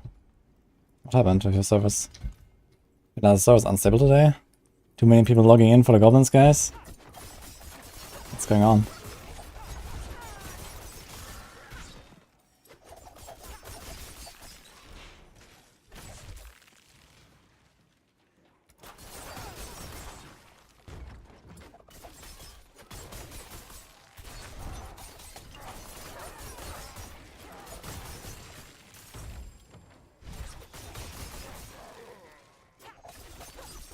Too many people simultaneously opening over 100 bags. Someone said that yesterday, like, hey, we should all collect bags until the end of the event and then open them all at the same time. Crash the server. That'll be funny.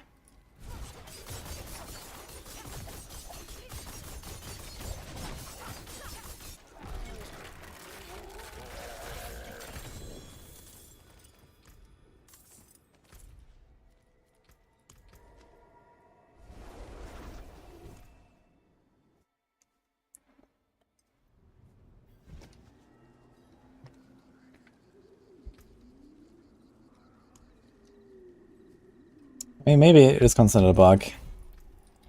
Maybe I just like send like a list of like, you know, please fix this kind of stuff to the devs or something again. I mean, I talked about the smoke grenade already with Alan Jackson at some point, but I've never changed it, so. Why am I playing Rogue again? Well, it has to be done. That's why.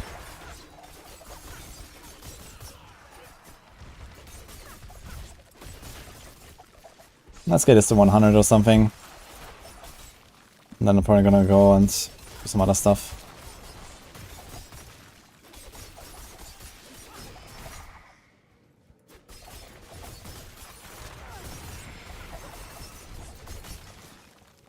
I want to start working on the bash pop a little bit today as well.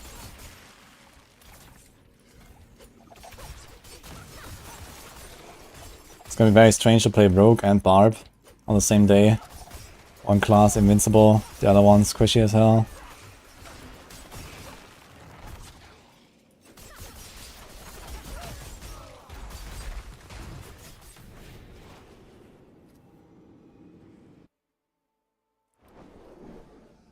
Smoke grenade is not working on bosses. Only with explosive verve aspect, it can activate deadly ambush. That's it.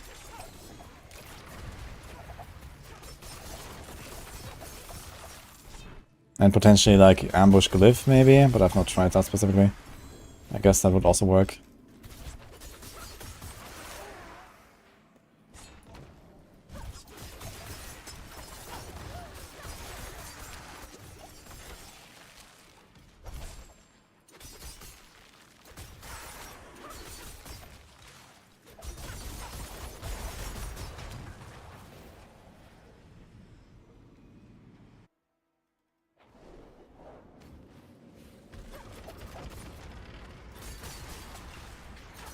This is honorary Endless Gates dungeon here.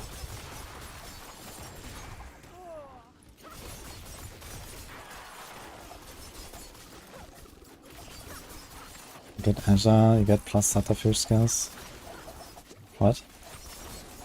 You don't get passes from stacking skill ranks.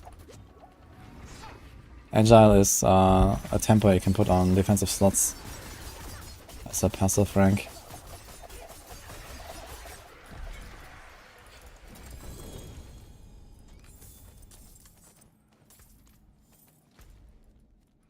Helm. Not a Shaco.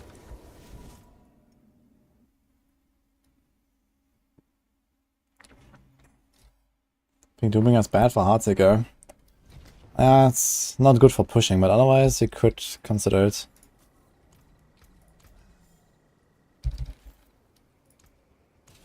The forge is always hot.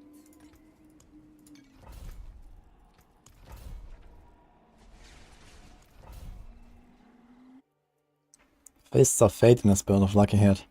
Oh boy. Well, actually, I have not tested if Fists of Fate works with Andarios. I'm not sure if Fists of Fate only works on hits or also on dots. I think it also works on dots. I mean, we give up, let's say, Elements Aspect, 15%. And a good Lucky Hit roll they could have on a glove. They already don't have that much Lucky Hits, so a good Lucky Hit roll is probably at least 10% DPS. So we're talking about giving up roughly, let's say 30% DPS, and we gain 50 from Fist of Fate, plus a bit of change from the proc. We gain days and immobilize, so this is not really a win anymore in 2024 with Tempers. Lose. Yeah, I don't know, potentially life roll or crit roll or something else as well. But I could technically be the most DPS actually, if Fist of Fate works for Dandarius procs, but I'm not sure about that actually. Try. And we get a bit of healing, right? It has like a heal proc, but you don't really care about heal procs when you have Andariels. Retry.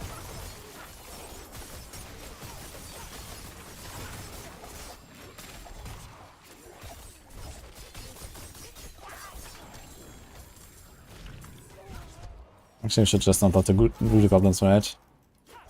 This stuff will just be sent to the stash. Well, like 2 goblins worth of loot. There's only 10 slots. So, maybe 3 goblins.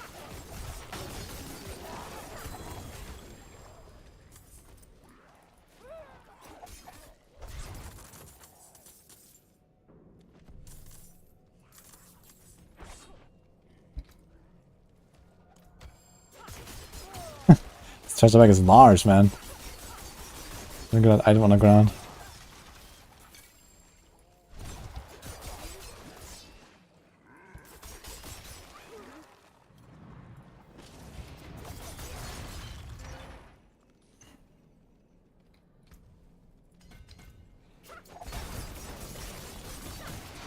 What's the expansion giveaway in the title?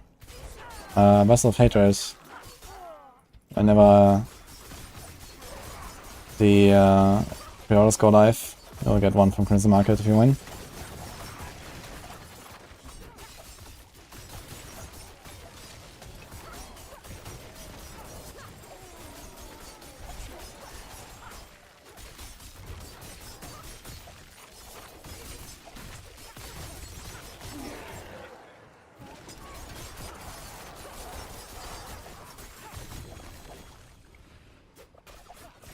Yes, the 25% multiplier from Smoke Grenade does not work on bosses.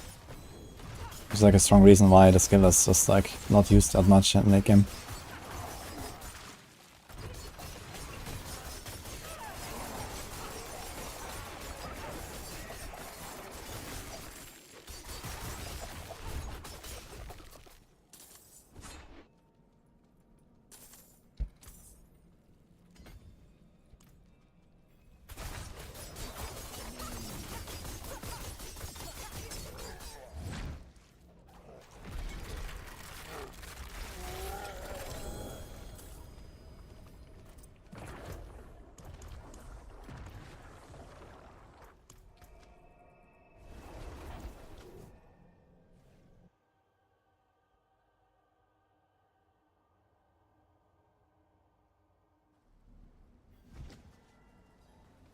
Stormshift increase level of a skill affected by Tempest Roar.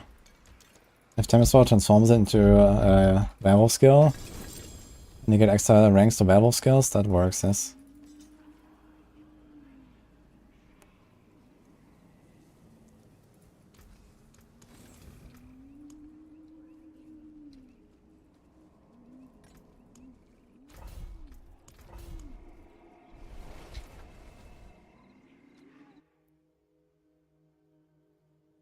It is so early leveling as a hardcore rogue. Play Barrage, try to get the Barrage aspects. Do it renown carefully, don't go like too high once level. You can just stay on World Tier 2, you know, for a bit longer, not just rush straight to World Tier 3 at level 30 or some shit. Just go into like level 45 for example or so. Gonna be powerful enough then. Slowly work on your renown.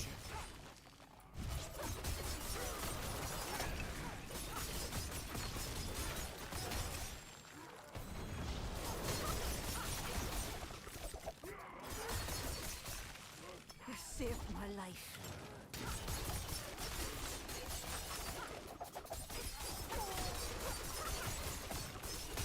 I did bow 800 ring. I mean, that only means like minus 2% res or something. It's not that bad. Triple ring. It's not bad. Crit chance, crit damage, and max life. Well, it's decent for like a rapid fire rogue, for example. Or actually, it's very good for lead barbs. They want crit chance and crit damage. So it's actually excellent for that. Life is fine, I guess.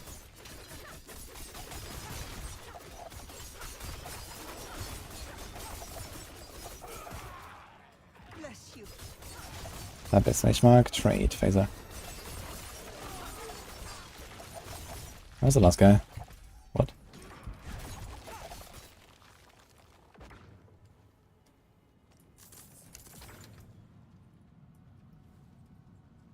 Free to puncture.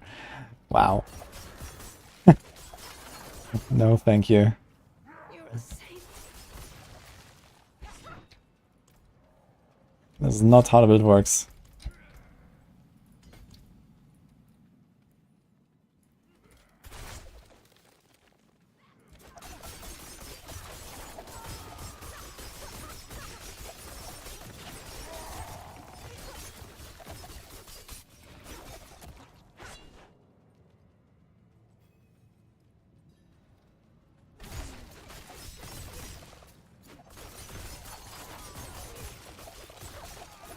What got me into ARPGs? Diablo 3 released mostly. Like, I mean, I was playing RPGs before that. Diablo 2, Secret. There's some other stuff here and there, but... yeah, Diablo 3 was like the one that I played like more seriously. My friends were cut down. Kinda like stuck with that, especially after the expansion.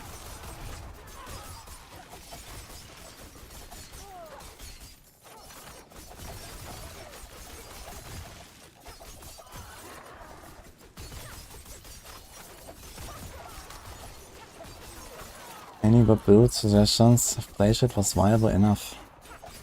Not sure what you mean with that question.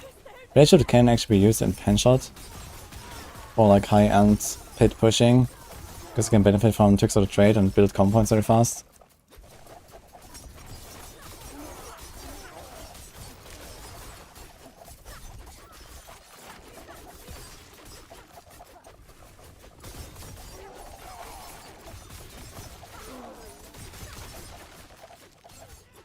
But it's a bit clunky to play that way. It's only like for like, you know, 120 plus pit basically.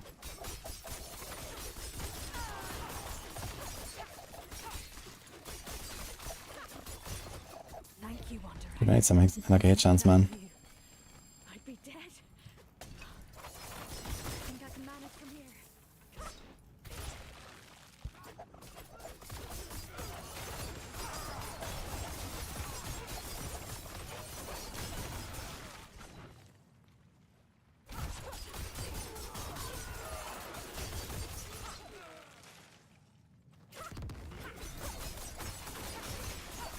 Death trap, grenade, lucky hit, exposure build.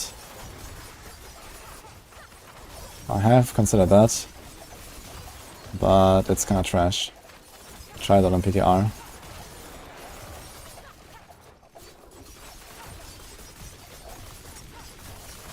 If you wanna play a grenade build, I suggest you do the grenade guide that I have on max roll, which is based on evading and uncanny treachery and stealth, and not on exposure.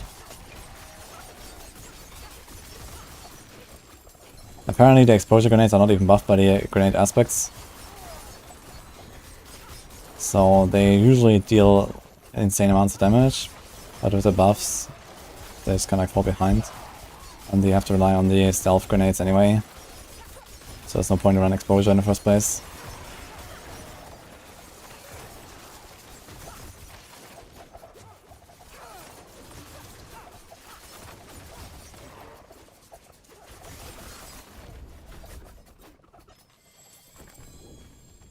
Missed out on Diablo 3, played the song in Season 8 and stopped to regret not playing more. Yeah, Diablo 3 actually had like a really nice lifespan towards the end.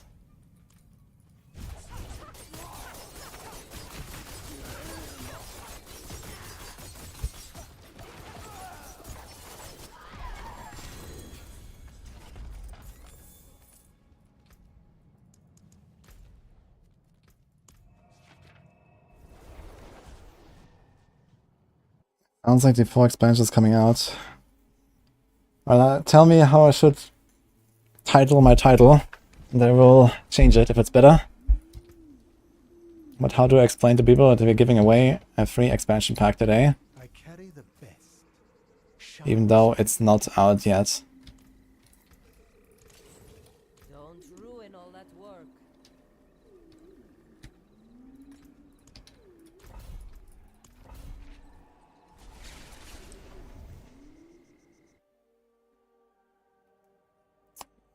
They're showing expansion on Xbox Showcase this Sunday. Yeah, I'm not sure if they confirmed this, but the expectation is that, I guess. At least on my side. So, I'm not sure if I want to watch the entire thing or something, but if there's the 4 stuff coming up, then I will check that out for sure.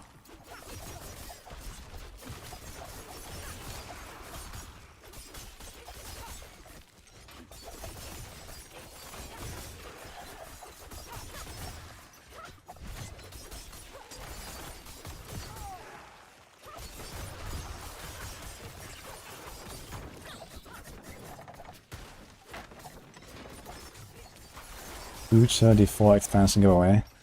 Sounds more like there will be a giveaway in the future and not an expansion in future.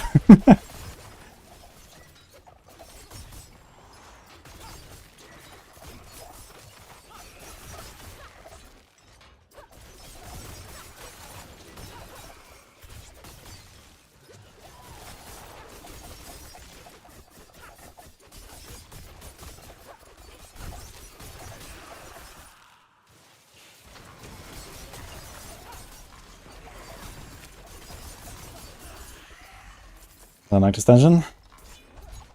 Rats, ghosts everywhere. Pre-order giveaway. Yeah, something like that.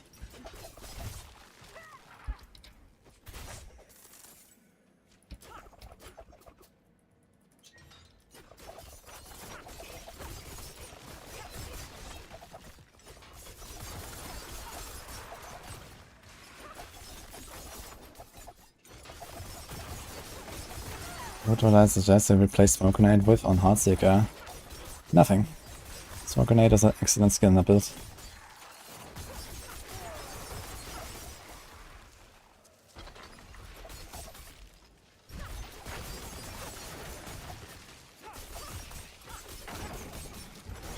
Keep trying.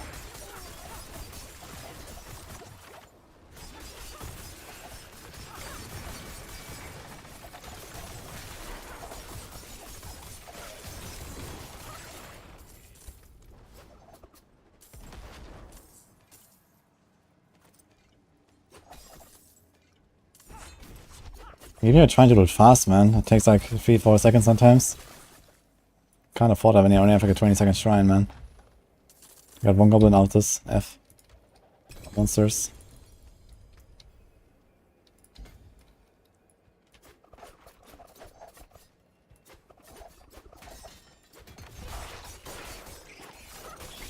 Okay, I will adjust my title. Let's see if I can come up with something.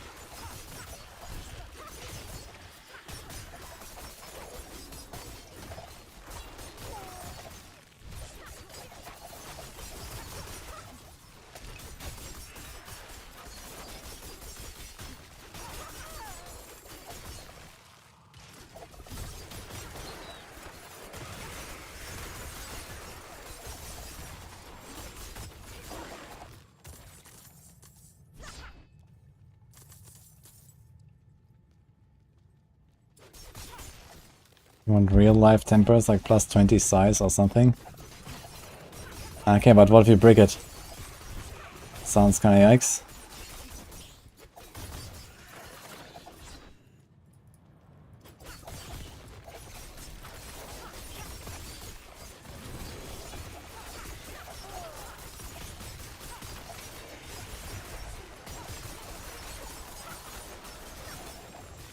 Why do I suck out of the smoke?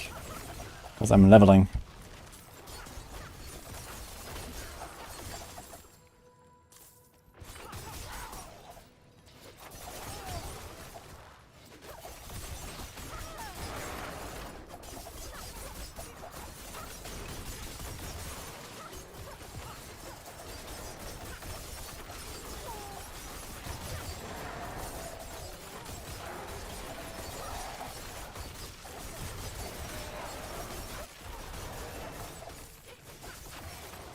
And the thing is that even if we don't break it, if we're IRL tempering, probably won't feel good, you know, being hammered by a blacksmith.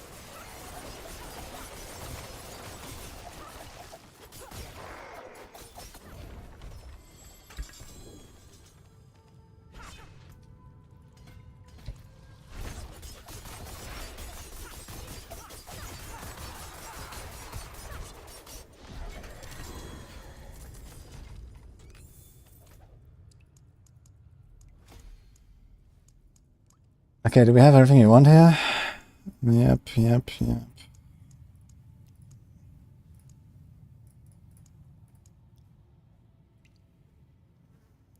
This is 10DR, but the primary effect does nothing. But it's kinda nice for 10DR, I think. Maybe level this.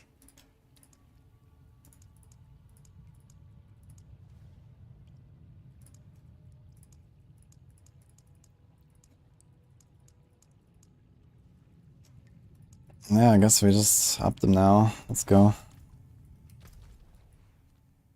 World boss coming.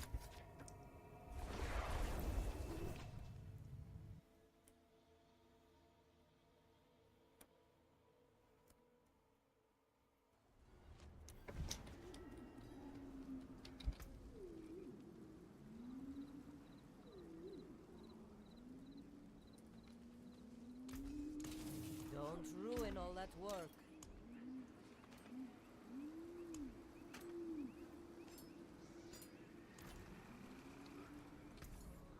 A fine deal.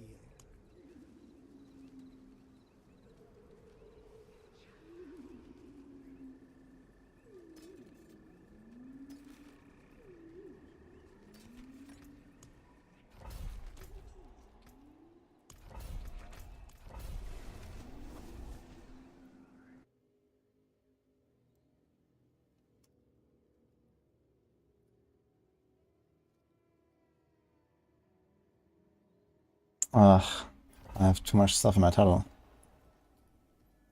So...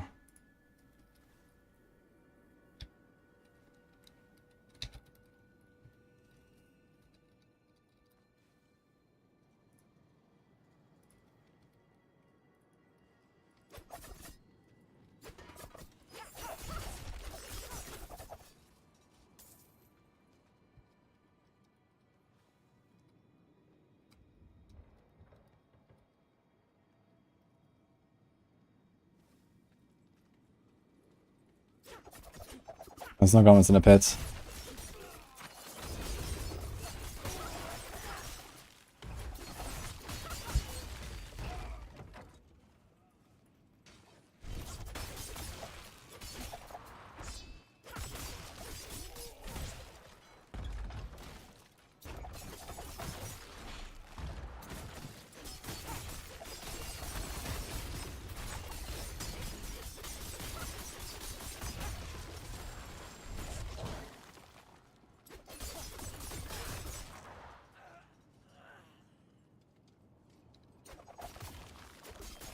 You're nearly 100% sure D3 has more players than D4. That's a very strange assumption. Where's that coming from?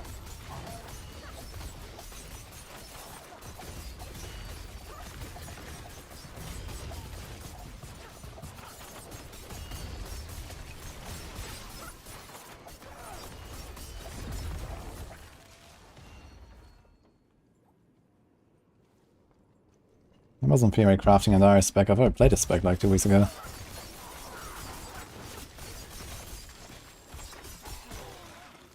Just doing it for real this time.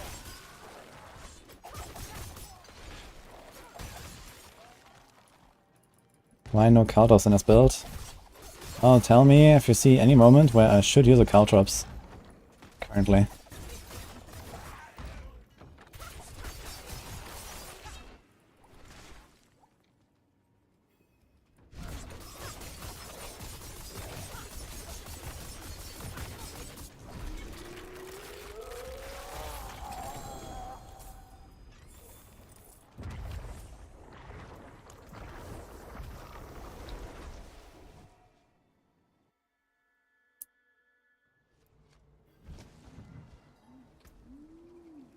Title is confusing now.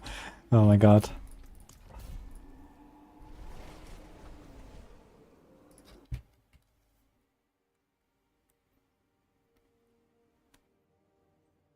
Well, I think adding a mental search would be huge on this build. Hell nah. I mean, we do stack stuff that would synergize with elemental search, which is attack speed and lucky hit. But we don't have crit, and we're also not stacking, you know, the right glyphs to really benefit elemental search, other stuff. Elemental search is just not that crazy after all. Oh. Good shine.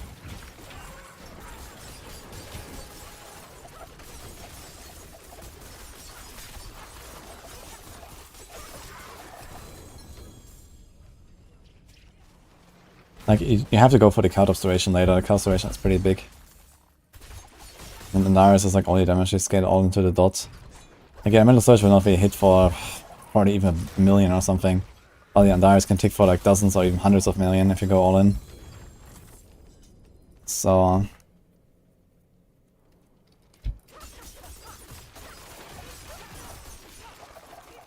how would you play this build without Enquiries and replacing Concealment with Poison Imbue? I think you should reconsider your life choices if you're trying something like that.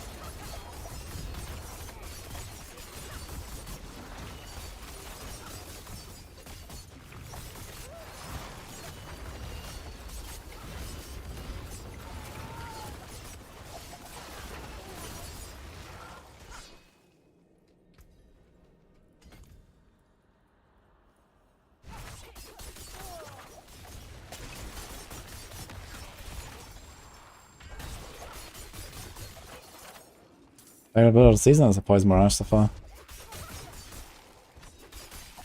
It's really fun.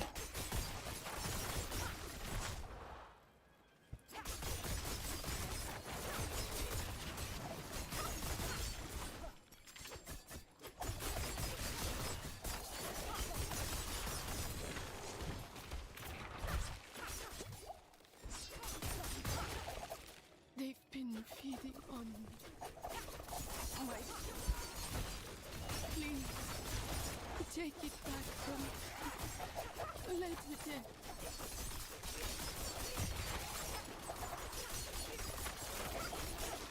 Yeah, Flurry is also an attack speed buff here that I use sometimes, and also when you sometimes don't want to dash or shadow step, you can use it for the close quarters combat buff every 8 seconds. But your Flurry is completely optional in this build.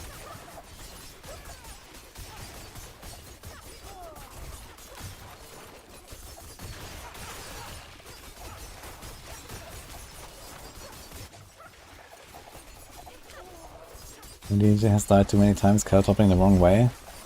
Never died to Caltops actually.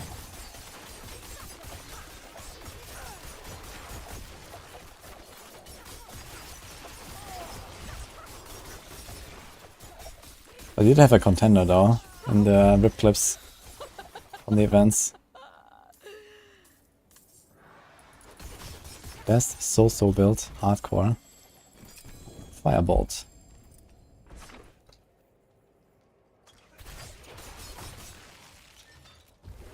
Another great shine.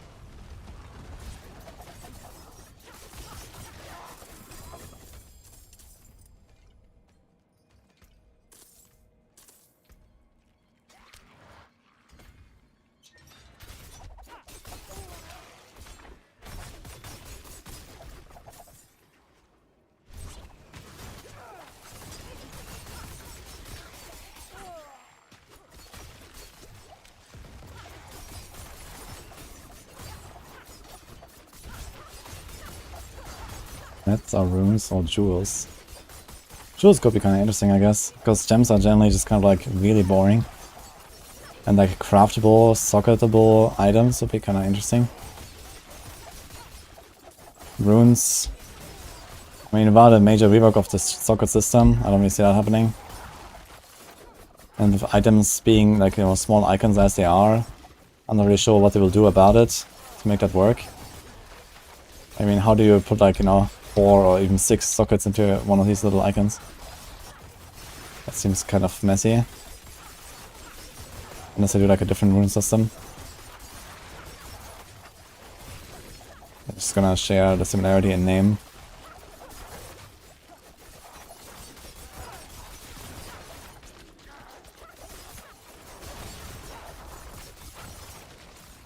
A season 2 thing or a season 2 thing?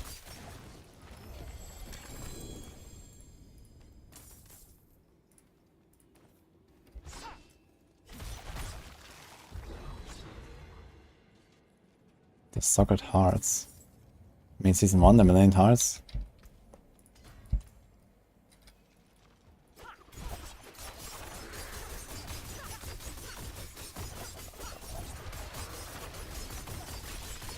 Boss fights are getting longer now, slowly.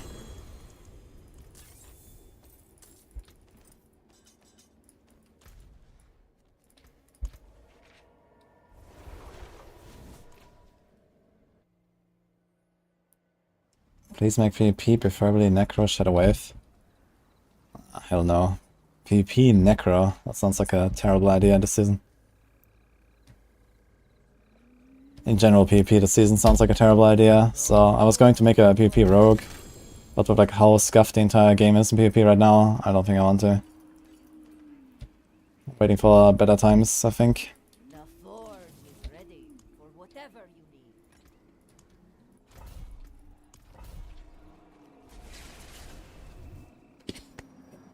For days or so, enemies and I can only choose one. You probably have concussive strikes already in the Heartseeker build. Which means you get days there. So you should probably go for the slow so you can activate the Wiles Paragon node for the slow damage reduction. Which helps with like Lightning Enchanted and Explosive Blades, for example. Icat is also slow, to be honest, but you rarely use Caltrops in normal fights, so...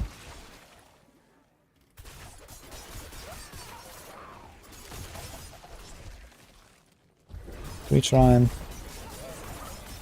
So they also made Greedshrine spawn a bunch of monsters now. I don't think this was the case before, right? So I always get like this one goblin, basically.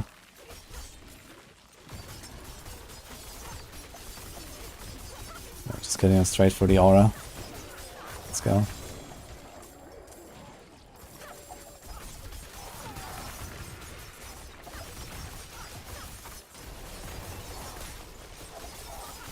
Hey, there's another goblin coming out. Like, my shrine was like long over. What?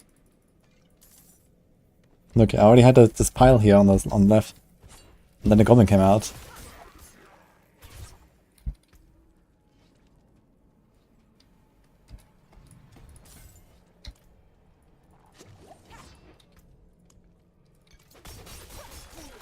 At 25k life now, actually, I've been ramping it up.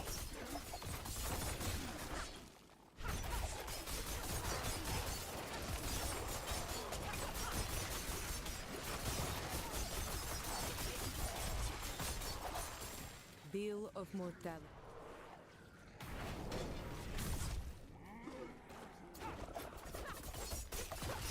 You get more goblins the more gold you pick.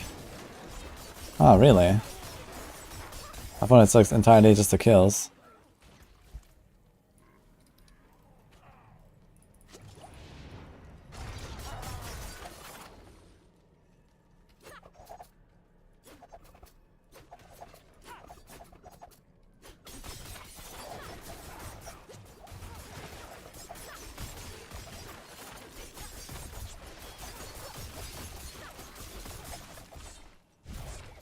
I'm gonna say I'm glad when I'm done with Nightmare Dungeon grind on this build. It's not really that great to grind Nightmare Dungeons because of the procs. I just have to wait for them. It's like much better for Pit, I guess.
Another time then.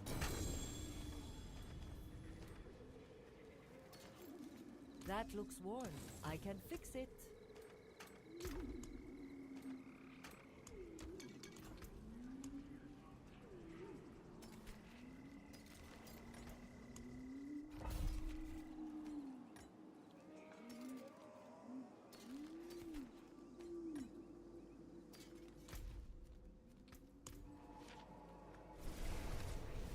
Well, if I announced the expansion like 8 months ago, yes. Or 7.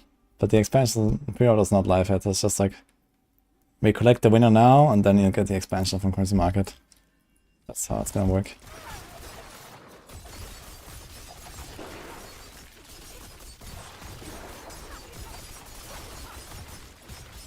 In 1 hour, by the way.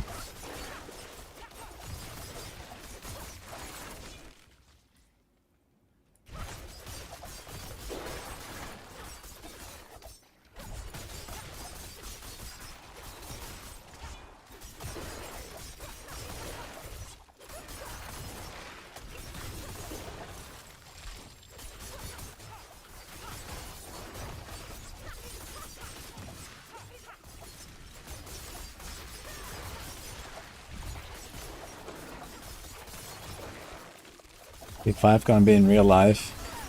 And opening like a real world portal to hell. It's gonna be great.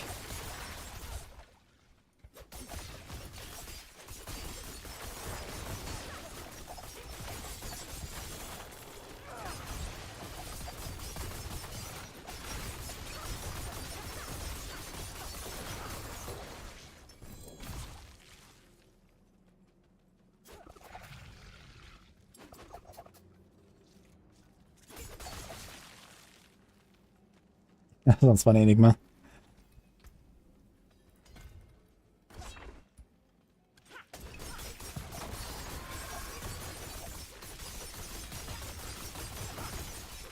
I'm kinda excited to try a bunch of stuff on Necro this season.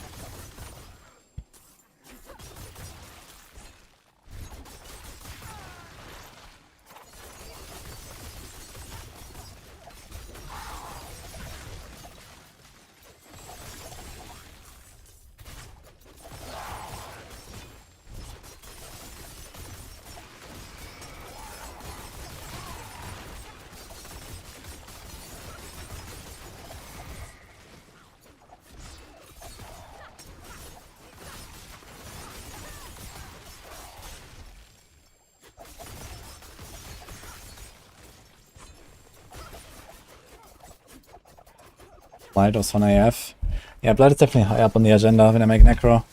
I'm probably gonna start with mini Necro and see how I enjoy it. I'm not sure if I really wanna stick to it. Blight is definitely something I wanna try. Also the Bone Spear stuff, I'm kinda excited.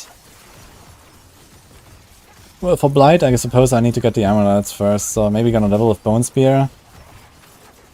Do that first, and then go Blight once I have the amulet and level 100. So this might be the way.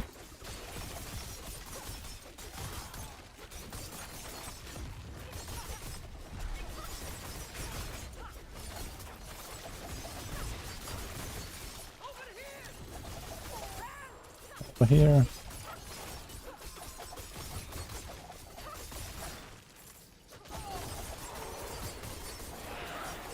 Oh, that's kind of funny. The entire event is like inside the bubble.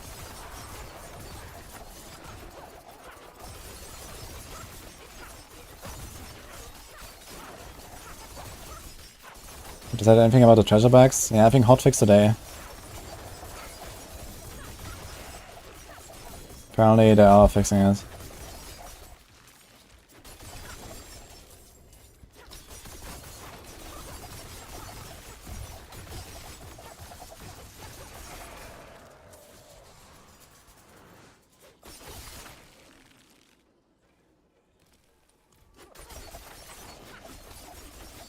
Don't bring up Heartseeker.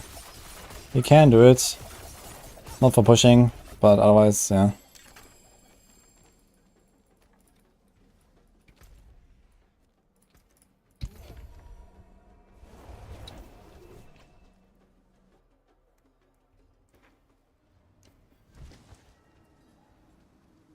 How's the gold either selling business developed in hardcore? Is that even a thing? I mean, like RMT? I don't know. I mean, there might be RMT websites that also operate on hardcore, but it's probably very, very minor if that's true. Like, hardcore seems very clean when it comes to RMT.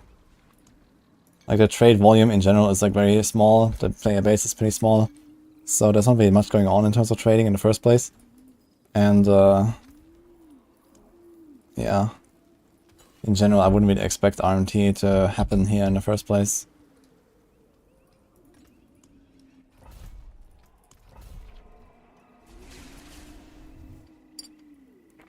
Percent damage and damage over time are the same because percent damage applies twice to dots.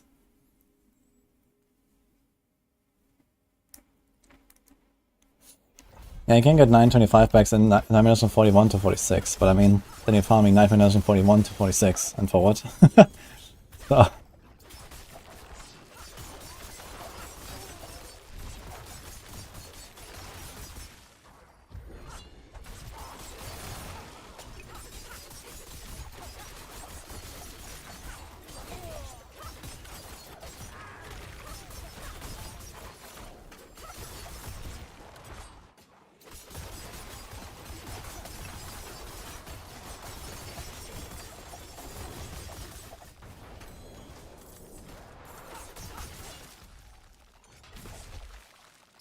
almost 90 actually, turns out. Time flies.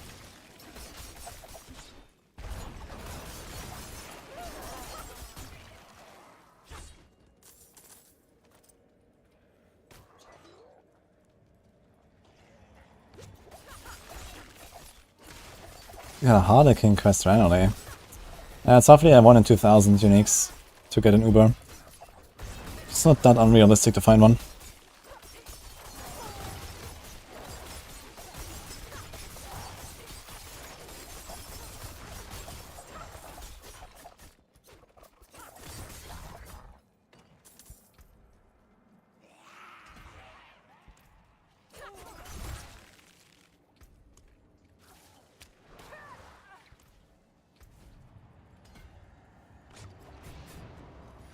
Online, let's go. We have all the glyphs now besides the tracker, which right now we don't need.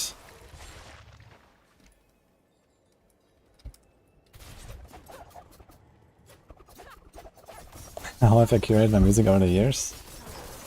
Oh well, I started building a YouTube playlist with stuff I liked. And I started adding and removing stuff over the time. And then eventually I migrated to Spotify. Spotify has some nice features where you can discover similar music. It's called Smart Shuffle or something. Where basically based on your playlist it will give you recommendations and just mix them in. And then you can easily add them to the playlist as well. So I do that occasionally when a new song is running that I like. But otherwise, I mean, I just, you know, explore basically. So I did that through like YouTube algorithm.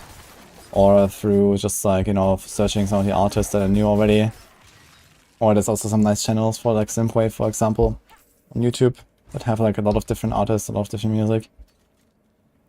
So I did that basically and built my playlist. Yeah.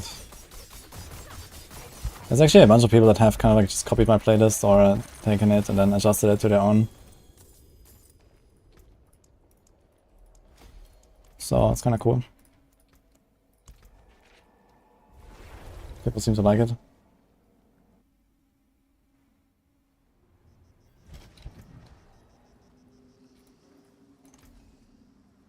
How do you feel about a frozen alt build? Nah, I don't think I have the authority to say that my frozen alt build is better than anything that Norfa makes. Norfa just has a different style of making his builds.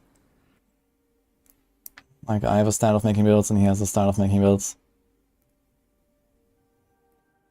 And Norfrost definitely goes higher and stuff because it's built for softcore.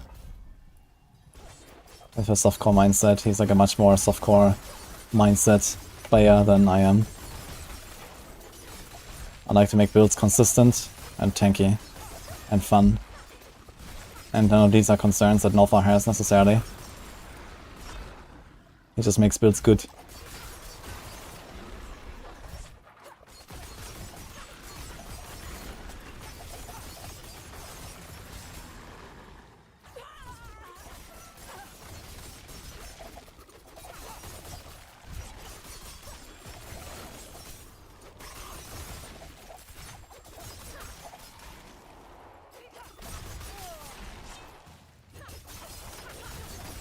Barrage is pretty viable endgame, yeah.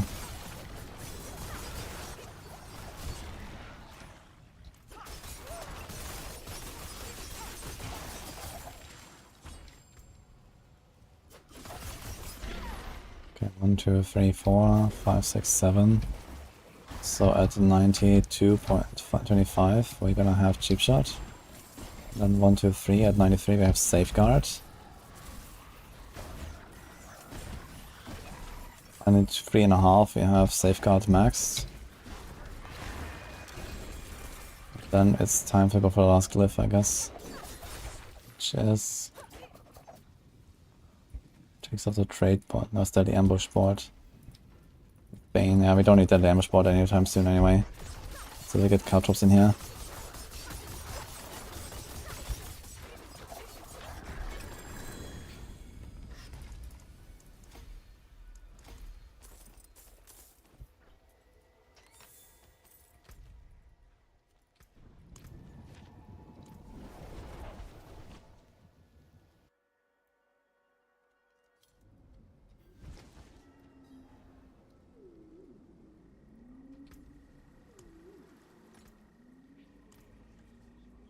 Still starts there.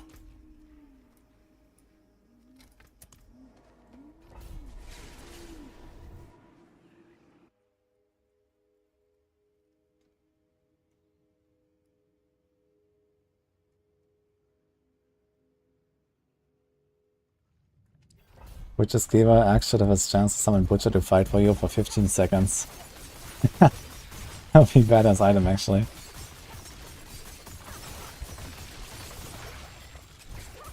You could make it scale a bit like, for example, the Necromancer Golem or something, you know, just like making scale of player stats and these kind of things, making actually like kind of do damage. Why not, right?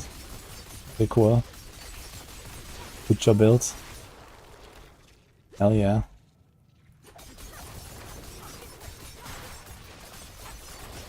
Multiplayer jump scare.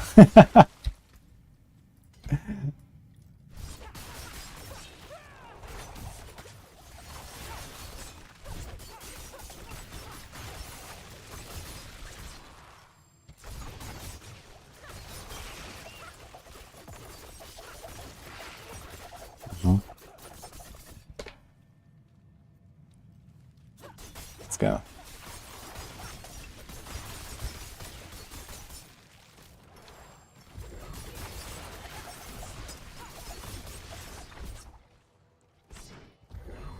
There's extra shrines. Oh, this will be a good dungeon for a greed shrine. For all those spiders.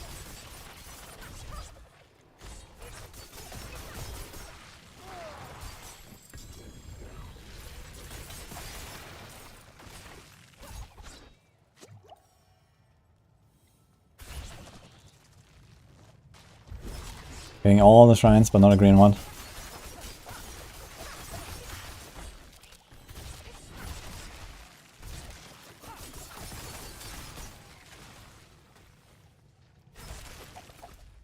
Unlucky.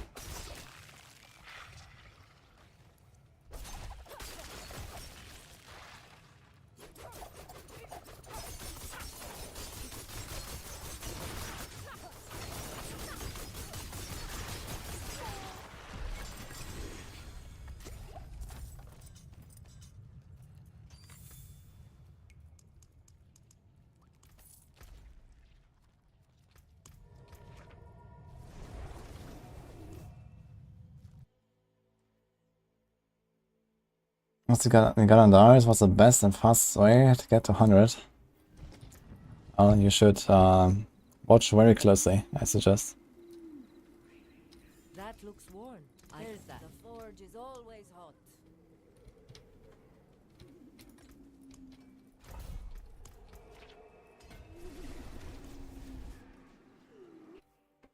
Isn't Flurry Rogue really bad this season? It is. But this is not Flurry Rogue.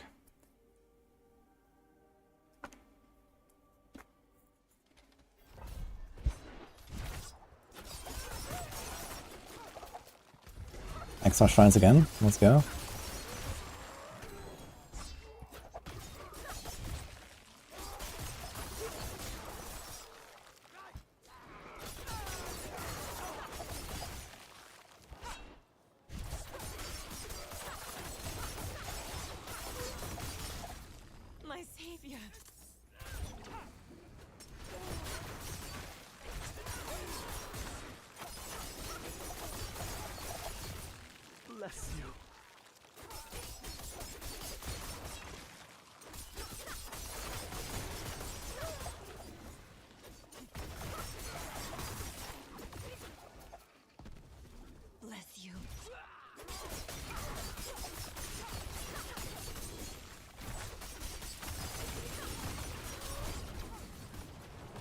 disgusts me to know they eat our dead. Wouldn't have made it without you.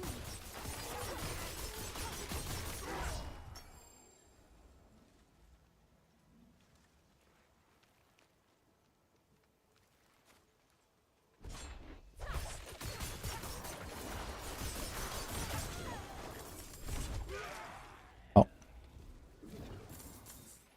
Almost missed it. Yeah, March of the Goblins was not really the best choice of name for this event, I gotta say. Feature in.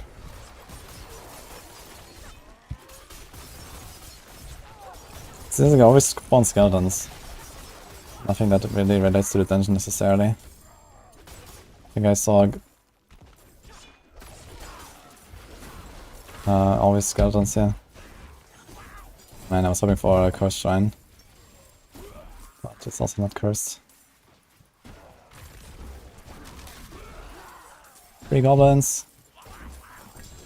I mean, it definitely does feel a bit like a goblin event whenever you have the greed shrines. But outside of that, not really, huh? Actually, let's get Safeguard first before Ship Shot. It's a lot of extra tankiness. Hi, Sora.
I don't know this unique.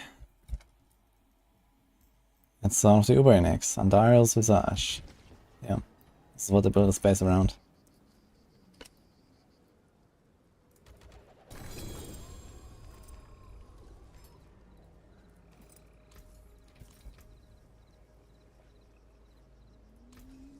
I can break that down.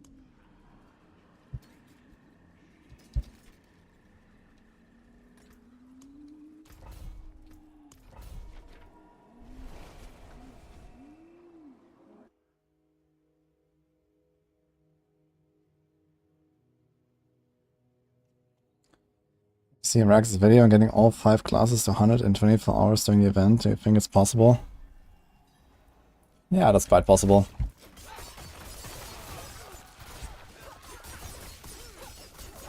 I mean, that gives him an average of almost 5 hours per class. Like, Barb and probably Sorc will do it easily. Yeah, the others maybe like slightly longer than 5 or so, but yeah, that's quite doable. I'm not sure like what exactly are his rules for this challenge, but it's probably doable even without like twin gear and stuff.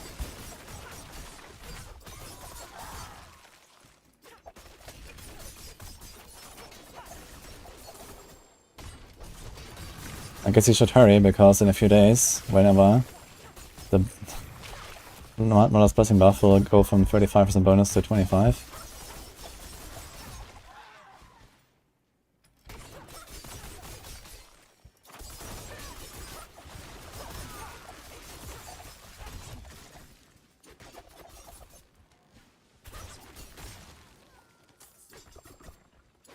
Barrage versus any builds.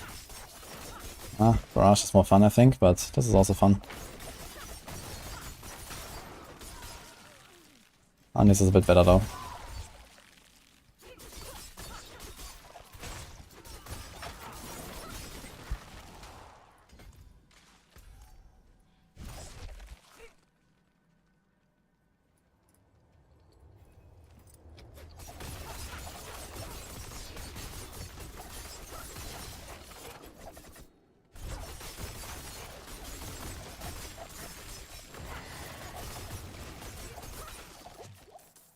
I actually added Flurry to the planner now.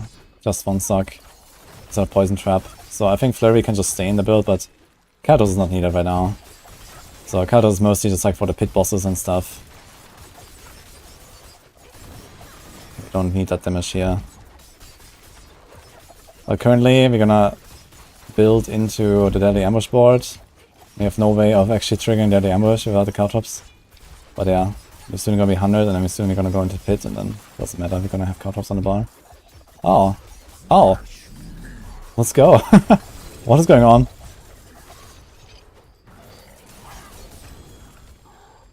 Did I kill him? Yeah. Where's Butcher?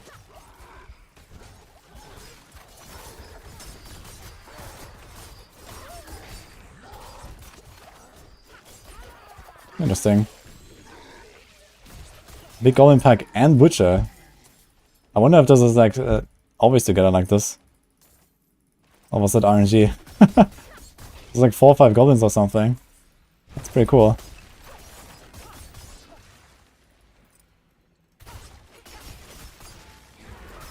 Have you guys seen that?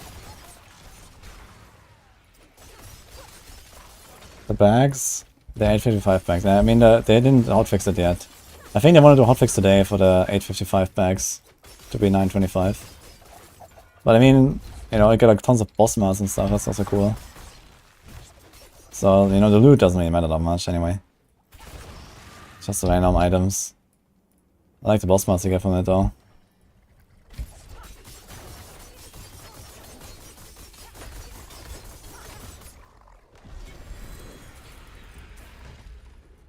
Nah, the bags are still... Wait, is it tooltip bug? No, it's not tooltip bug. It's actually 850 loot.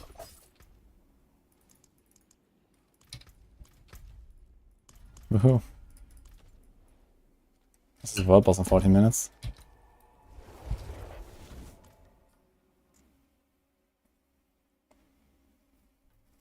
We have a Sword of Life, Dex, and greater wound damage. Is it 1 greater or 3 greater? If it's 1 greater, that's not very much. If it's 3 greater, that's probably like a billion plus. Can I help you? Farewell and good fortune. We could try to temper this thing. That's greater life, it's fine.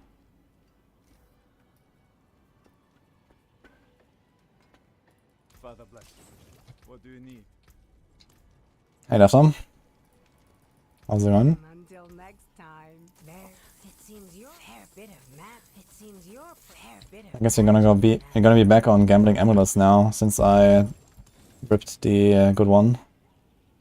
I'm not sure if I have like a follow-up super good amulet like this. That's actually good neck here though for this build. Which I'm already wearing.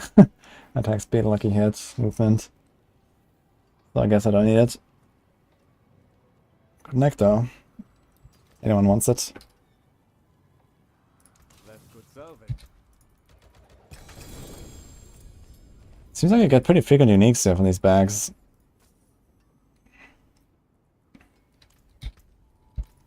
Need something for it?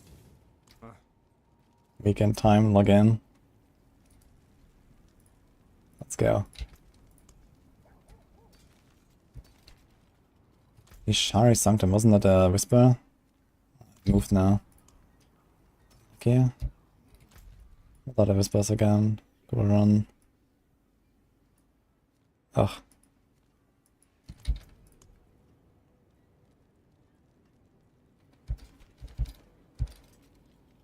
Can do Belfry.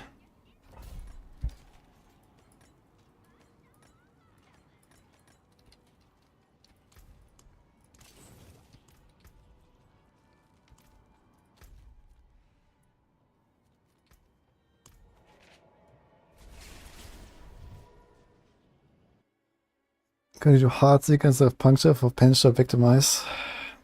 You can. But I do not recommend Heartseeker when you use a crossbow. So usually Heartseeker with a bow and Puncture with a crossbow. These precision builds. And you probably have to get like an extra crit roll or two to make this like really function well. Because you have fewer hits with Heartseeker compared to Puncture. There's like less chances to get the double precision stack that you need for the 4 stacks.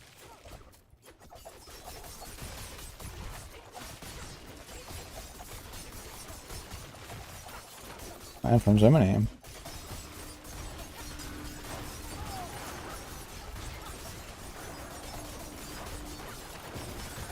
Yeah, victimize opposition, I guess. Yeah, in that case, it's actually... You don't necessarily have to go for more crit chance. Yeah, pen shot, victimize. So that makes it actually a bit easier to go Heartseeker. But again, I would only do it when you have a bow, not a crossbow. Like with a bow, it's actually pretty comparable attack speed between Puncture and Heartseeker. But with a crossbow, Heartseeker is definitely like just slower. Not really recommended. Please.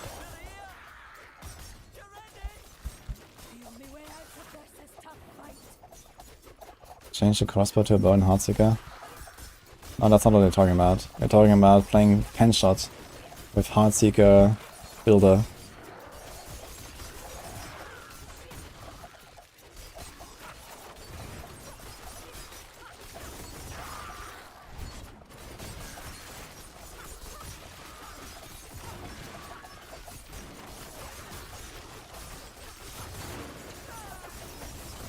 Buy the Ultimate Edition, they need to do something if the season comes. No, Ultimate has like everything basically. You get a battle pass for free as well, and you don't need to really buy the Ultimate Edition, but it gives you extra transmogs and stuff basically.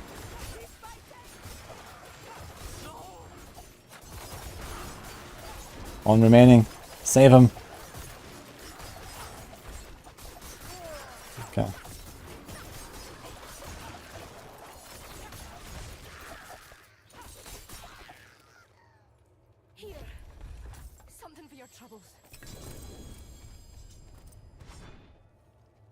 Ultimate is on 60% sale.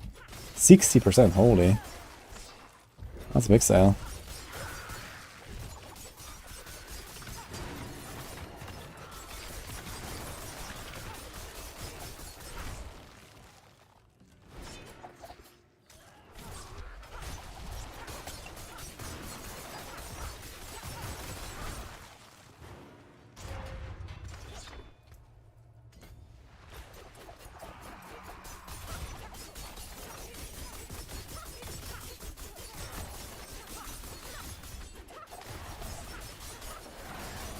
Wow, a staggered boss.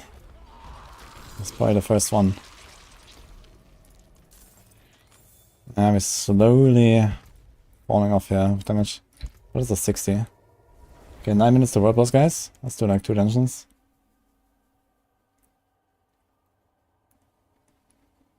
How to enter the giveaway? You wait patiently for 39 minutes.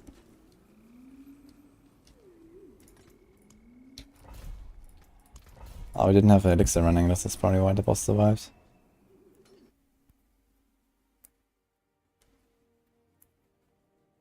How many hours on his character to get to 91?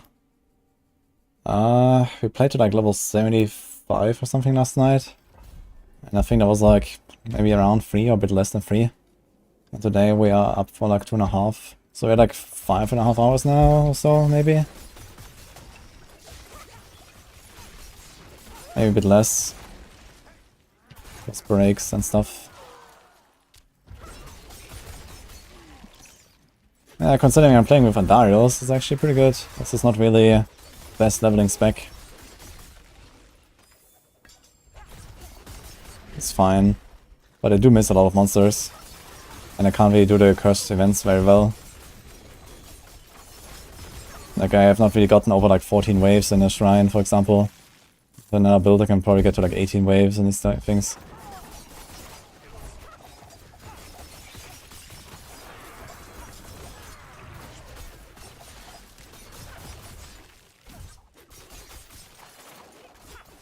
Do I need so much attack speed? Yeah, I'm overcut as fuck, I think, at this point. With flurry up at least. Again, 15% potion. 45% flurry, so that's 60 already. 20 for Moonrise, that's 80. And any other sources? I have nothing from Paragons, I think. Rapid is category 2, Alchemical Advantage is category 2. So this is fine. Maybe it's okay actually. But I think I have too much on my gear. I probably should not have attack speed on my gear really. I have Glove 8 and Amulet. So at least if I Masterwork this up, it will definitely be a problem. Oh, I had the Andarius, I forgot the Andarius. So Andarius also has 10. So you're at 90% of Andarius, and then just Masterworking Andarius up, we would actually get to cap. So I don't need any attack speed on any of my gear. So my gloves can be literally like live, lucky hit, crit or something. I think having like a crit roll is a good idea for the Umbers and Siphoning Strikes.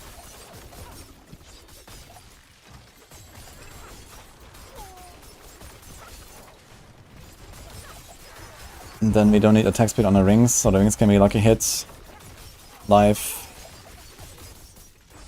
and I don't know, damage over time or something. Or dex.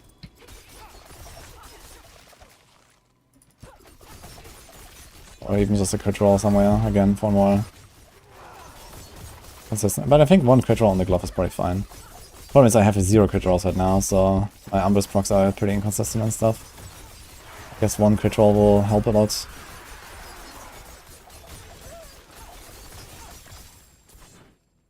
Then the rest put like into dex and damage over time and stuff.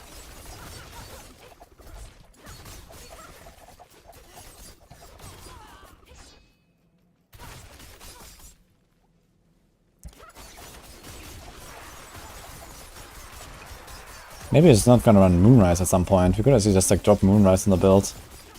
But I really like Moonrise in a build like this, man. 20% attack speed, 15% move speed, it's a nice combo.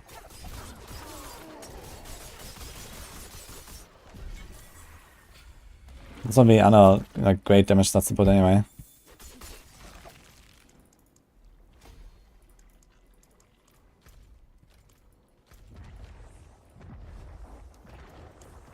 Okay, 5 minutes for the boss. Andarius cannot crit. But my puncture can crit. I need that for Umbrus stacks and Siphoning Strikes. Okay, so quick blind borrows. 3.5 minutes for world boss. I don't have a waypoint. Why to go for percent damage instead of damage over time? They're the same for this actually. Technically percent damage is slightly better. We're talking about like 0.1% better. Because percent damage gives you double the benefit for bots in this game. So it's just some weird game mechanic. Possibly a bug, I guess. And percent damage has exactly half the value of percent damage over time.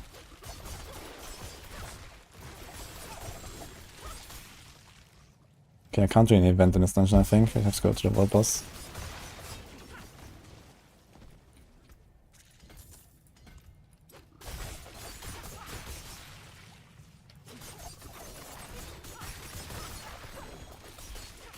Crit attacks knocks down, which double dips. I'm talking about the retribution. I think the retribution double dips only works on bosses, not on normal targets. But you get the concussive crit anyway, which is kind of nice. Right now I don't have concussive strikes though. I don't have any sort of days, besides my smoke grenade I guess. I could use smoke grenade to proc concussive strikes, or concussive passive rather. But I don't really want to do that. But yeah. I think like one crit roll is more than fine. If you have like 20% crit or something, or 25% crit, then a single puncture cast has like a near guaranteed at least one crit in there, basically. And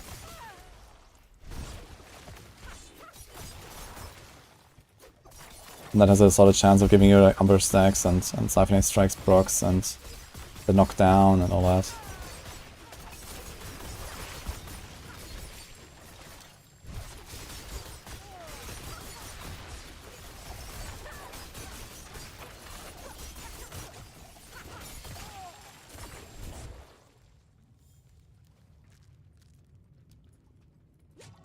Cause 1462 bone damage.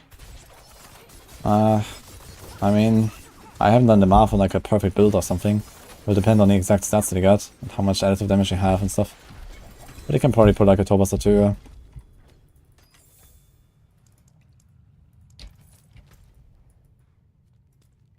Okay, 1 minute.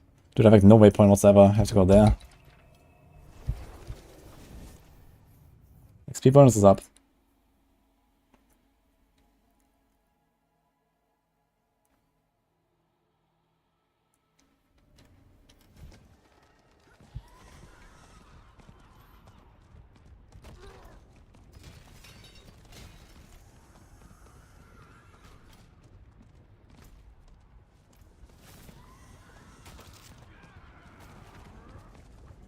In the division, double dips on monsters as well, but only having a both stunned and knocked down. I mean, that's really good news. I remember Ava saying something like, it only works on bosses when they're staggered and not on monsters, even when they have both effects at the same time. Are you 100% sure about this? Do you have some data on this?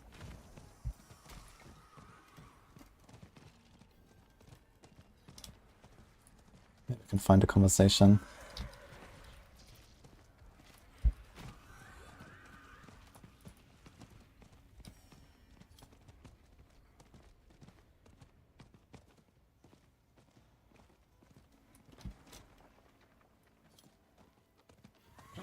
So Ava says... Oh. Right. Ava says he can verify the multiplier from Retribution versus bosses specifically is multiplied twice.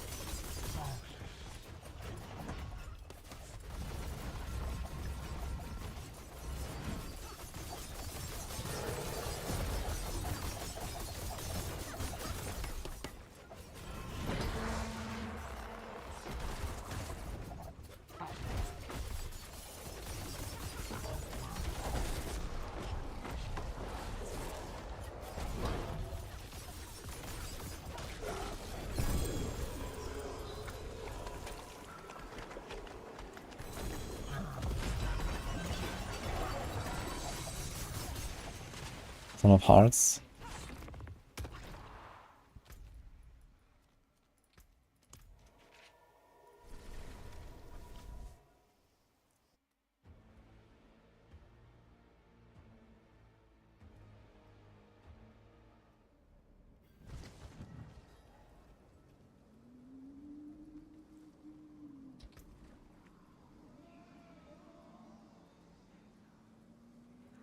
How can I help?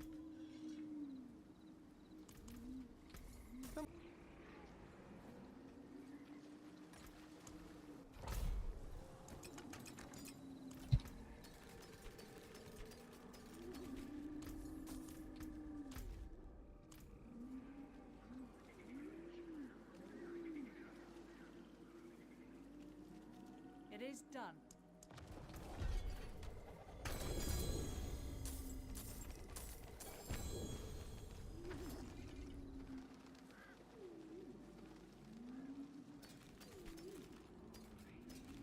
I carry the best, shards of the heavens.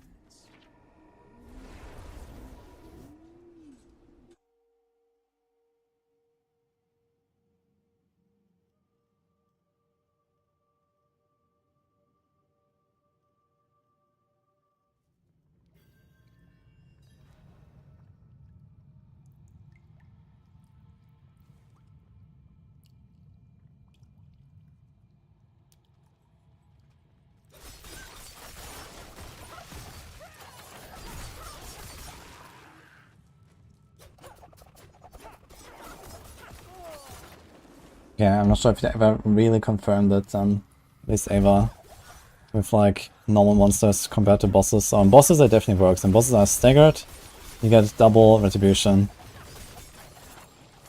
I'm not sure about the monsters. Marco Bye has a video, stunned and knocked down. So they specifically tried on monsters and not on bosses? If Marco Bye tested it, then I believe that.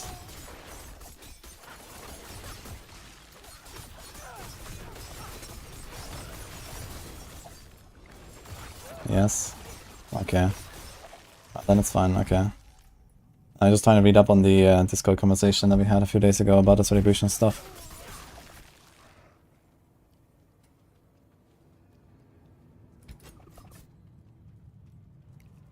Cyrus also confirmed it, okay, so... I already have Retribution, yeah, just not running from Castle right now and the knockdown. But we will. For some big dam.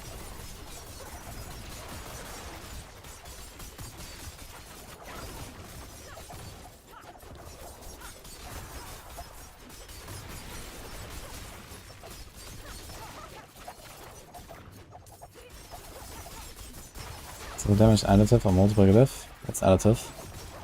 This game. Is Chaos more gold than Greater to hand? Yes. Chaos is always more. I think the Greater doesn't actually have an impact on how much gold you get. So only what matters is Chaos or not Chaos, as far as I know. Wouldn't have made it without you.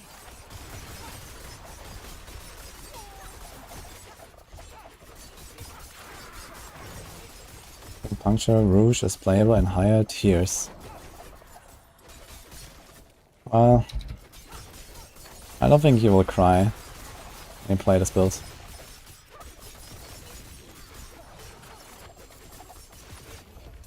Kind of 20 plus or so is quite doable.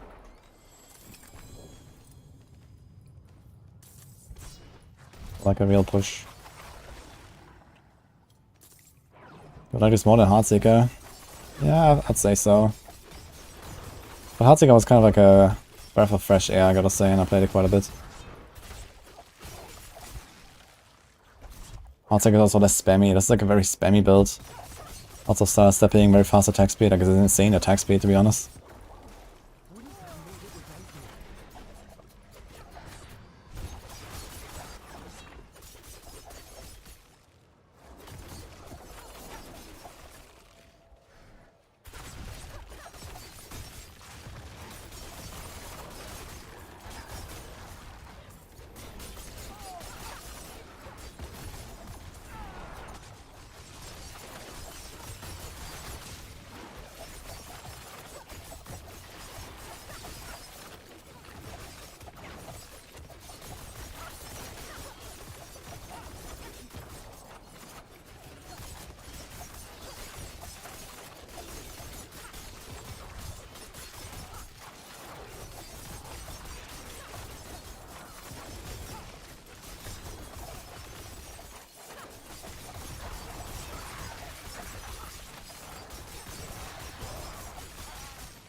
Playing Heartseeker Rogue, where do you want to crit land on Shaco? Shaco universally, you kind of just want to hit the life. Also, some cases maybe you want to hit the cooldown. But yeah, the life roll is incredible in that thing, so you want to try to boost it.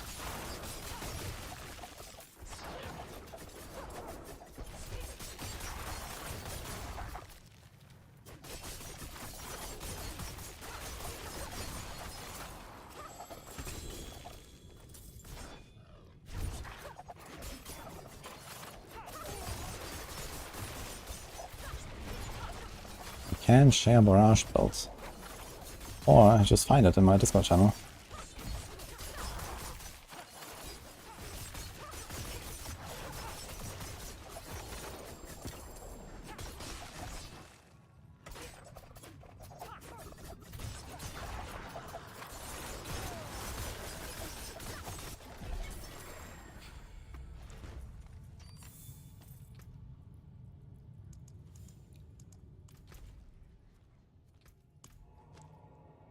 Getting dark here, real fast.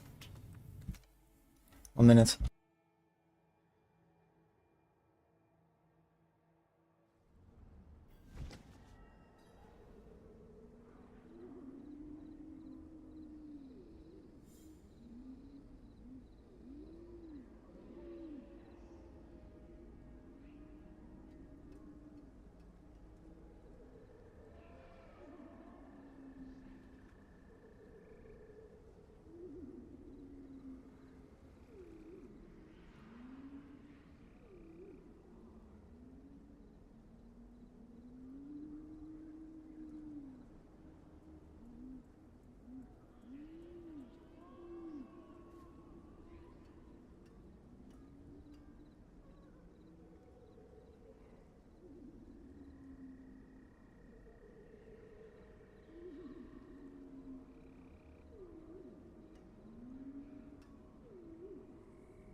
That looks worn.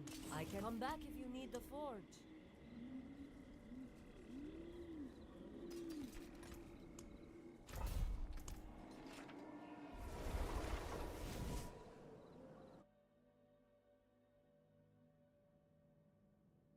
Okay, 20 minutes, guys.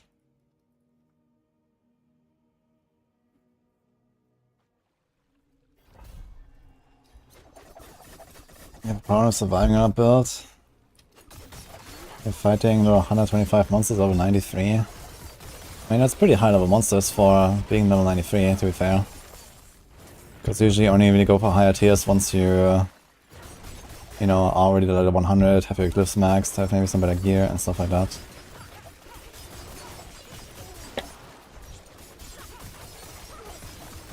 Try to roll more life on a gear. Try to get to like 40k life maybe. That's kind of a comfortable spot, and then try to have a consistent Dark Shrouds up with your Umbrus aspect. And you can play around like, I don't know, Smoke Grenade or whatever. It's a pretty good tool for barrage builds. So you don't just walk into a pack and die.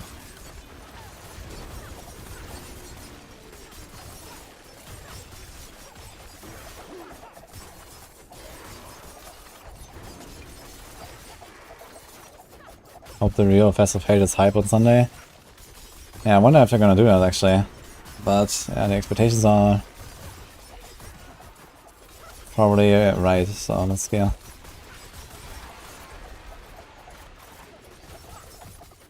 Can we use yellow gear, only legendary? Nah, you cannot use yellow gear after like level 50.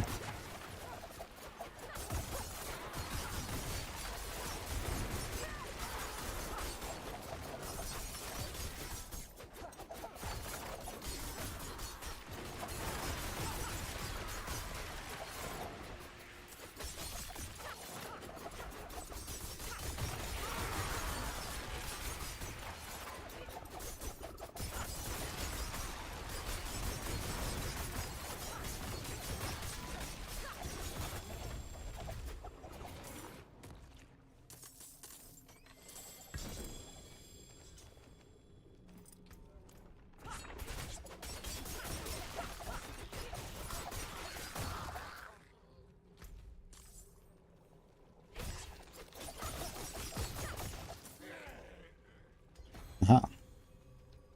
Do we go out there? Yes.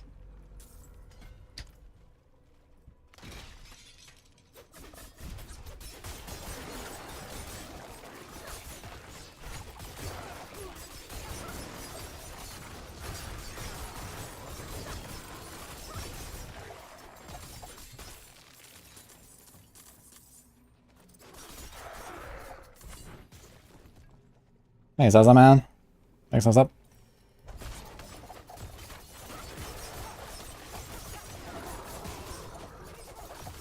I had crossbow on an extra at Heartseeker build. Did I change the bow just because of attack speed? The max roll Heartseeker build is made by Darkseid. I'm not sure why he had a crossbow. But it should be a bow, I think.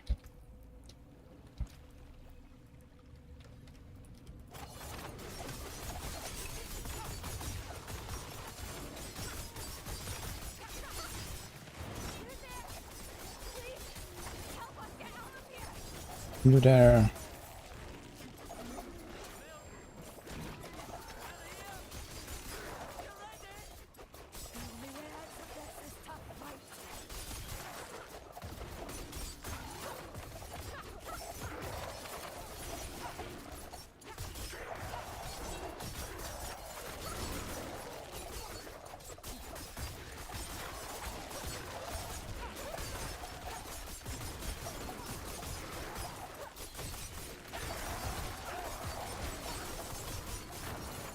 I grab.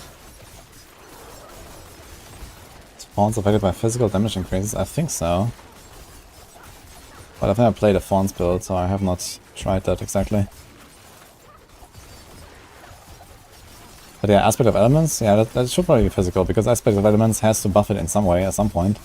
So physical is the only thing that makes sense.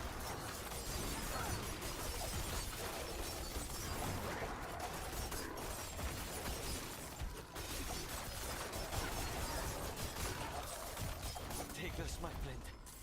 It's not much, but I hope it helps.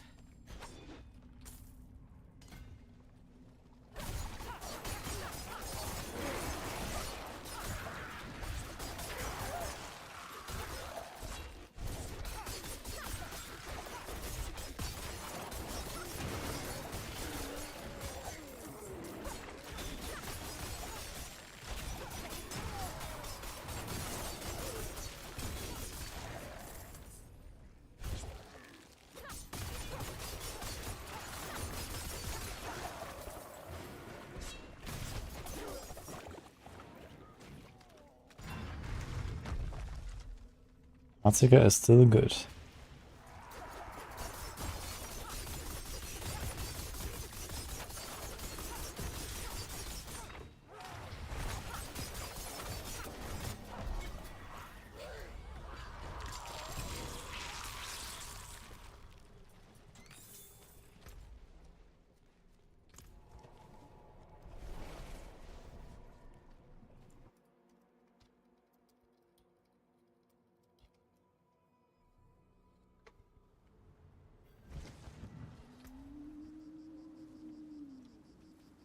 Oh, that's not terrible.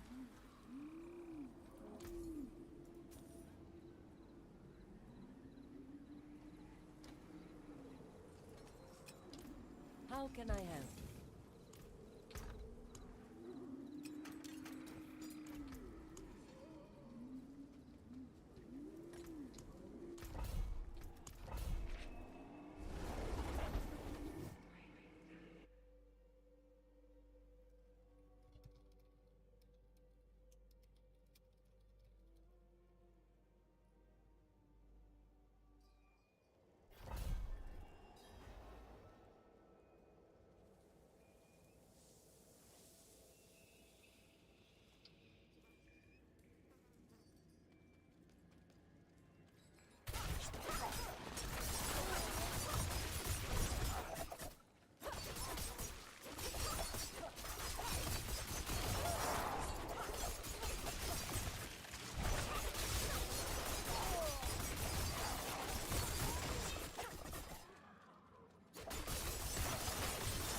We got separated.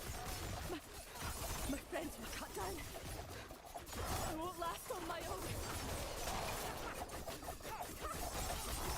I can't take You got a triple greater Apex 833 from the treasure bag. Nice. Man.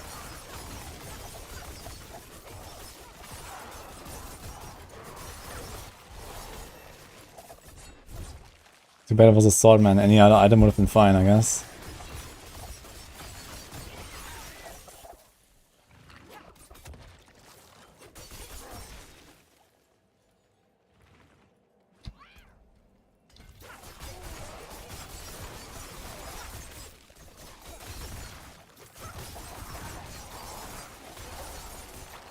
I don't get freezes when I open my character and stash menus now. Generally fine.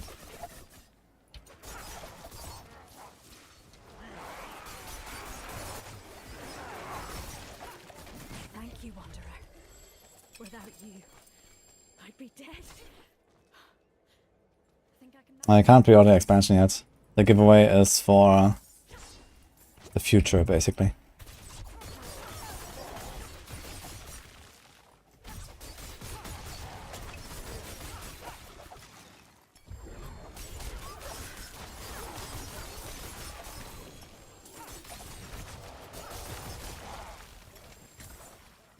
Huh?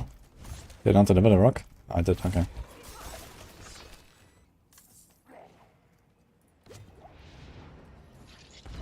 When did I make the new Rouge?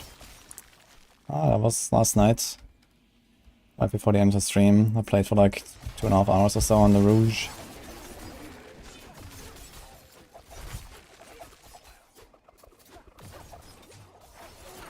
Giving away free, we can expect the announcement to be on Monday. And the giveaway has nothing to do with a possible announcement. Or maybe it has to do with like the excitement of a possible announcement by Crimson Market guys. But they just asked me, hey, we want to do something fancy to give away some expansions. It's like, yeah, okay, let's do it. And here we are, so...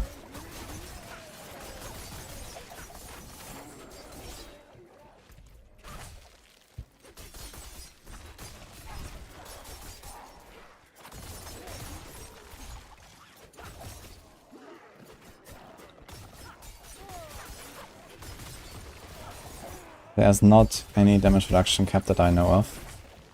You can in fact stack damage immunity on Barbs currently.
To go away for all platforms. I don't see why it would be just PC.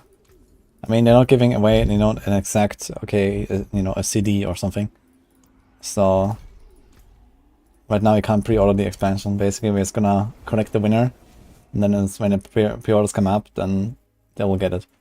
So in that case, you know, it can be console, PC, whatever, I guess.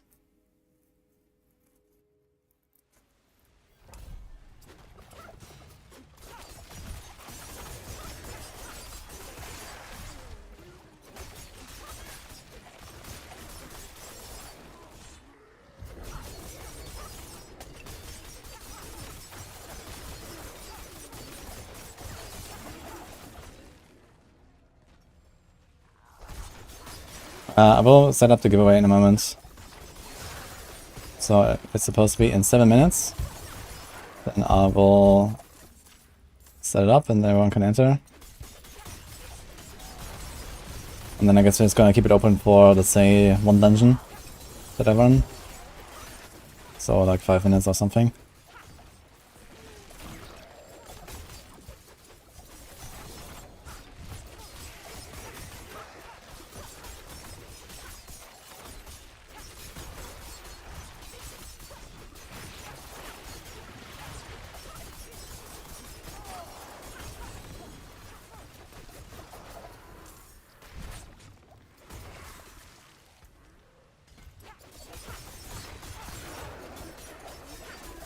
$50 for DLC.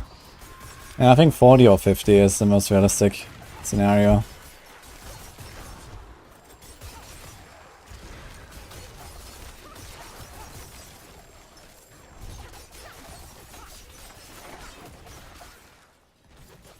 $70. Yeah, okay, in your dreams, man.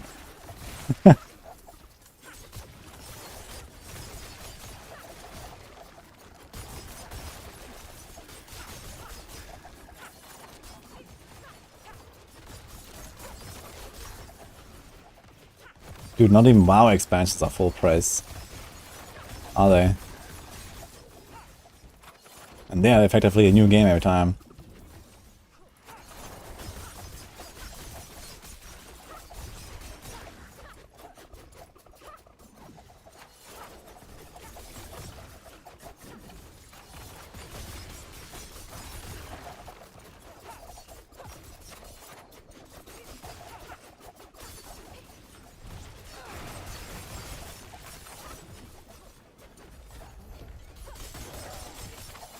Wait a minute. How did the chest just spawn without the last wave spawning? Like the chest just popped out, and then the elite spawned. The hell?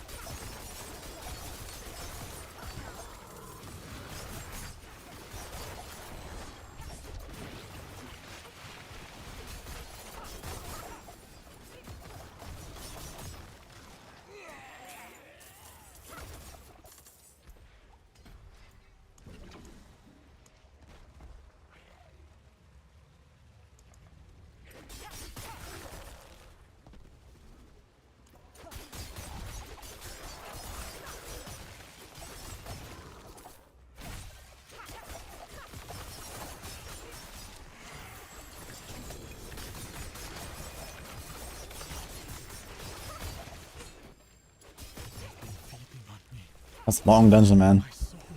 Guess we can start after this. Get back from them.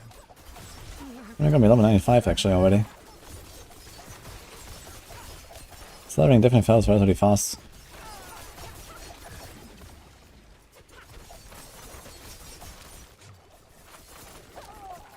New WoW expansion, now split into 3 smaller expansions, each for full price. It doesn't really seem to me that WoW Within is gonna be a smaller expansion than other expansions, is it? Did they say it's gonna be shorter and smaller? I thought it's just like that they have like, you know, a trilogy of expansions planned, but nothing seemed to me that it would be smaller.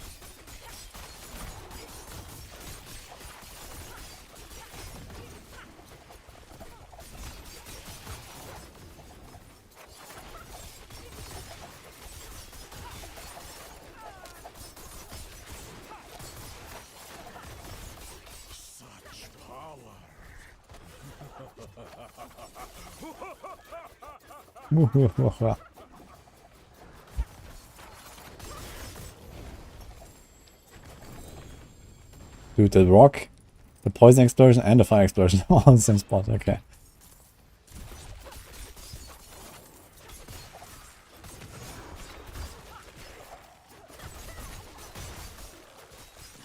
I still have to get one of these statues. What the hell? I missed it. Must be here.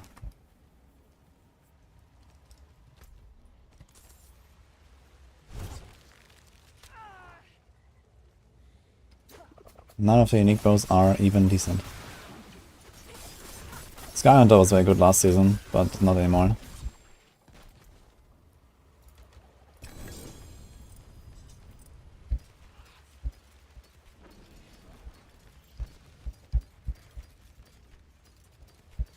Oh, we got one here actually, that's an eagle horn.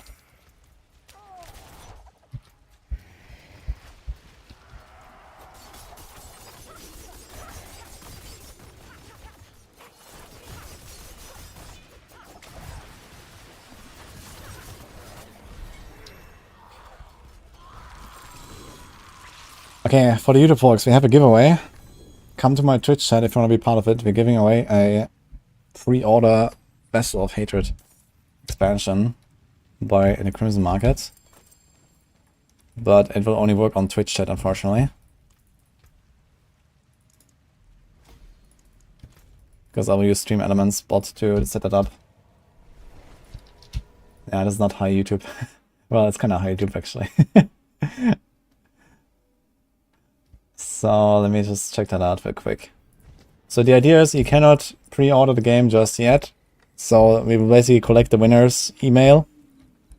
And then whenever it comes up, they will gift it. That's the idea.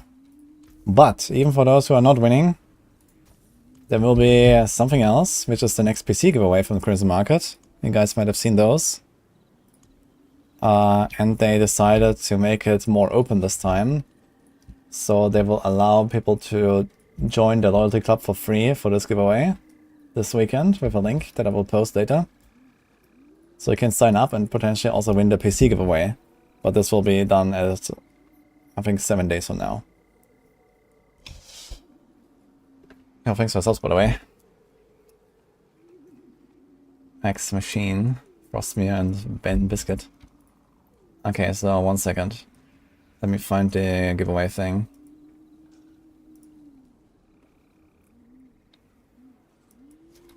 Okay.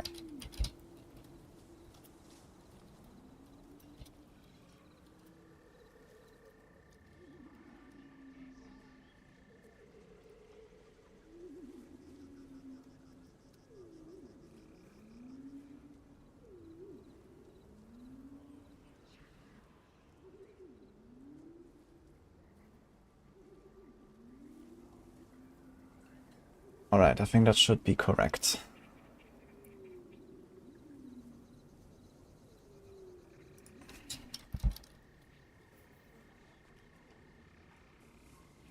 So it's up.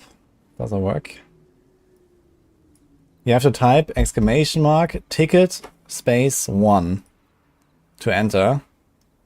Or maybe enter works as well. But wait, does enter work? Let me see.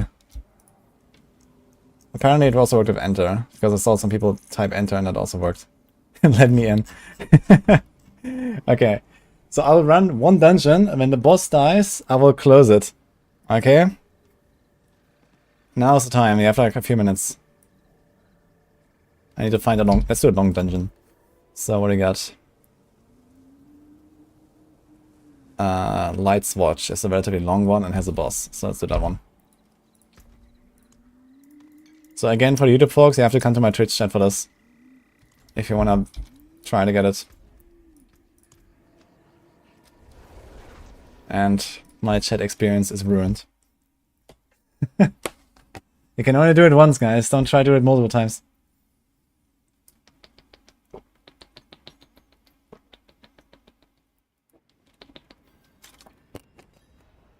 Exclamation mark, ticket 1. Yeah, I'm sorry about the YouTube folks. I can't use this for YouTube, unfortunately.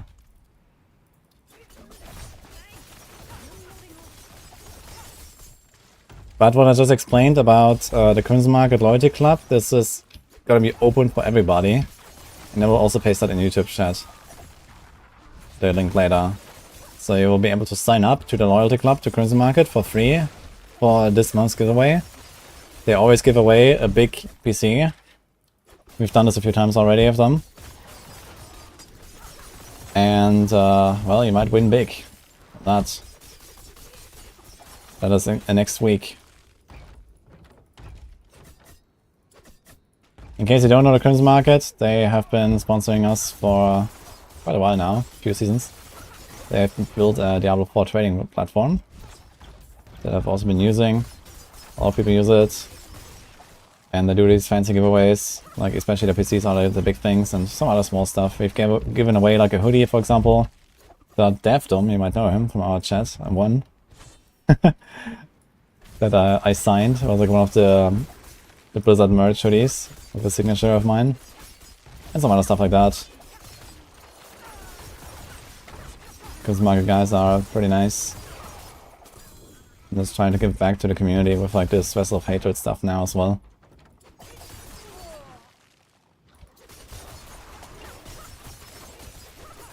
There he is. Okay, how's it looking? 376. There's a lot more people here. More people that could enter. Exclamation mark ticket 1 if you want to get a Vessel of Hatred expansion. The uber unique hoodie. The real chest armor uber unique.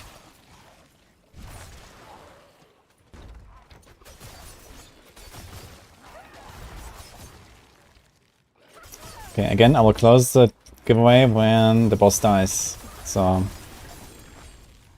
now or never.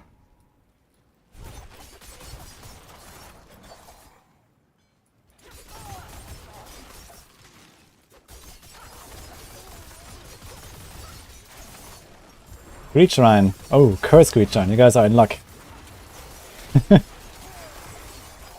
Let's go. 3 goblins. 4.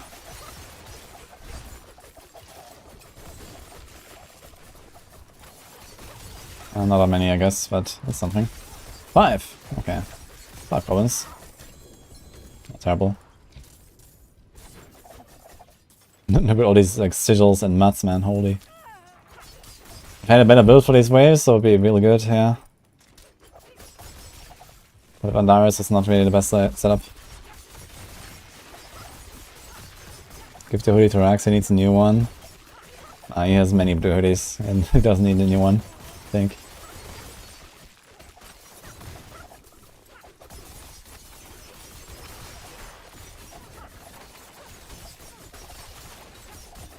I mean, the hoodie was like a thing we did like some months ago.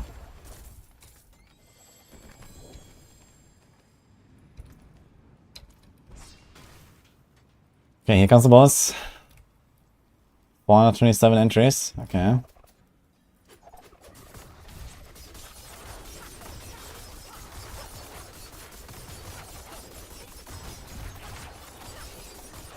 Oops, I did a double shadow step there.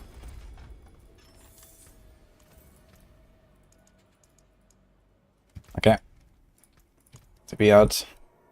Close. And we draw. That's it. It's over, guys. Don't type it anymore. That was over 5 minutes. Humik. 1. Congratulations, Humik. Are you here? Can you send me a DM? I need your email address. Rigged. Not a rigged, guys. I don't recognize the name even, to be honest. So, GG. So, again, pre-order is not available yet, but maybe soon, and then you'll get it. So, they will collect the email address, and we'll get it then. Is any of the Crimson Market guys here, by the way? I'm not sure if they up.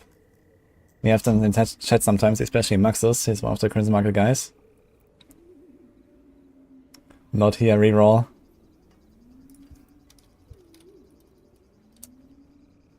So that's the guy. It's only one giveaway, but there will be one more tomorrow and one more on Sunday at the same time. So you can try again tomorrow and on Sunday. And, okay, let me just get this right again. What I just explained earlier. Actually, let me try to say exclamation mark trade. So these are the guys, Crimson Market.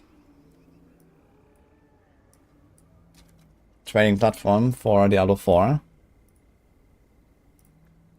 And here's their loyalty club and the giveaways. So they will have a new computer PC giveaway here for their loyalty club members, which is in, I think, 7 days, if I'm not mistaken. Yeah. So this is when they give away this one. And this is usually just for all of their loyalty club members, which you can earn points either through these packs or through, you can also connect to your Steam accounts and stuff like that, and earn points by playing games and this stuff. But they gave me a special link that I will post in chat in a second, where anyone can sign up. And you can get basically a 1 month loyalty club for free from that link. Which means you're gonna be in the run for the PC giveaway. I'll also post that on YouTube. So 1 second. You can't check. You can also send me on Discord, Humik, if you want. Do you have Discord?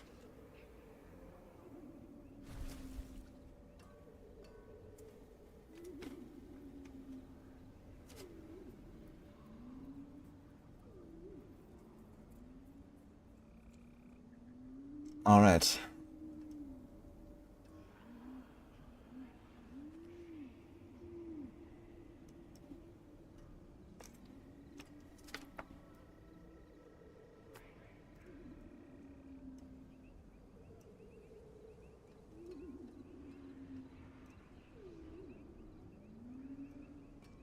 Here it is, I found it. Okay. Sorry about that. So this works through Stripe. So you have to sign up for Stripe with this link. And you'll get a free subscription for 1 month, which gives you a chance for this PC giveaway. And you can cancel it immediately. So they told me like you can just like sign up and cancel, and that's it. There's no like, you know, long-term whatever subscription or something attached to this. And this is it. Here, this link. This gives you a free 1 month loyalty club Crimson Market membership, which means you have a chance for this PC giveaway in 1 week. So this is in 7 days at 13 CST. So this is pretty much exactly in like a week, basically. Tune into wudijo's live stream to watch the announcement. So we're gonna do this again here in a week, I guess, with the PC giveaway. I think last time Rex did it, if I remember correctly. Like sometimes the Rex does it, sometimes me, so here we go. Do you have the details of the PC? I'm not sure if the details are listed yet, but they're pretty big PCs usually. And they have some really cool designs also. Like you see this here, this is like the last E-Clock. They did it for last Epoch launch, that was cool. Here was the Blood Reactor, this was the Season of Blood, Season 2. This was the hologram PC. Yeah, they have like a bunch of cool ones here. They're like all custom built, custom designed basically with some cool stuff. So they make some cool stuff here for the community. I did the last one. Ah, true. Anyway, the giveaway is not EU only. These guys are actually from NA as far as I know. So I think they're shipping it anywhere.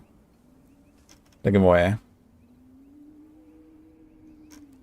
Yeah, you have to sign up through Stripe, through the link that I posted there. This will allow you to sign up for the loyalty club. And then, if you don't want to stay in the loyalty club, you can just cancel it right away. And that's fine. So that's how it goes. Stripe is down. Let me see, I actually asked about the credit card thing. So some people that might not have a credit card. Let me see if there's another solution. What did he say?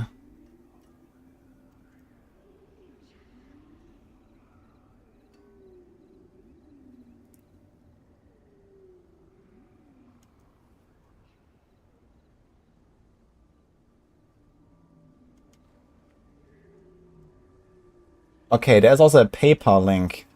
I also have a PayPal link. So for people that don't want to use Stripe or a credit card, there's also this link. So this is another option. It will say something weird. It will give you like some kind of like $0 option or something. But basically, this also works.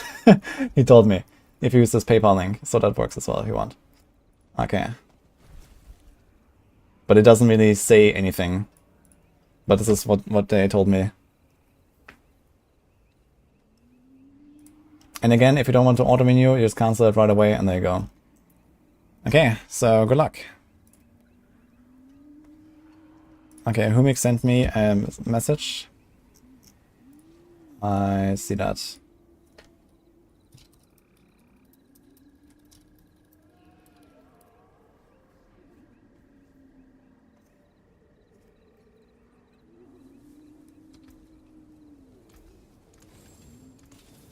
The forge is always hot.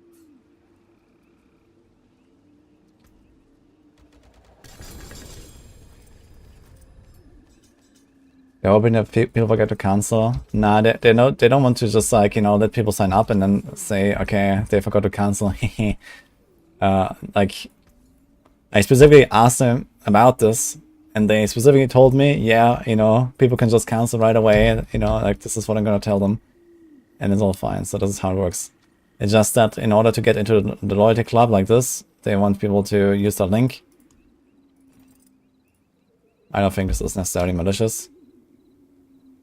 Just do it if you want and cancel it. And there's many people that have signed up for this stuff and have also like, you know, canceled their subscription again at some point. And, you know, no one really seemed to have any issues with it. So they have been doing this for months.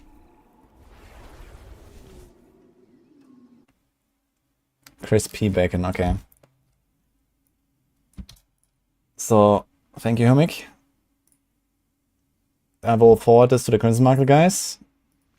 And as I mentioned, like you can't get it just yet, but whenever the time comes, they'll put you on a list.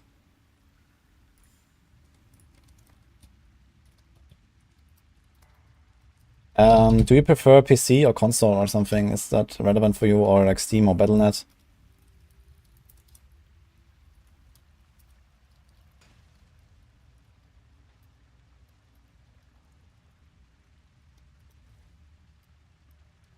Playing PC, Battle.net, I guess.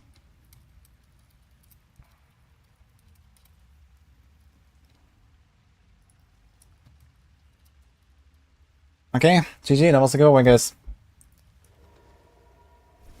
One more tomorrow, one more on Sunday.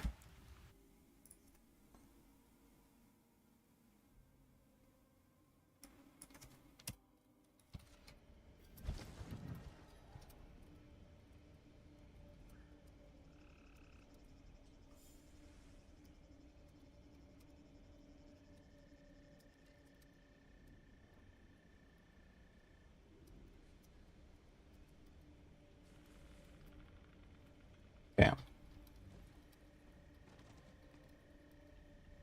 Just putting my title back and stuff. Okay, we're ready. Let's go.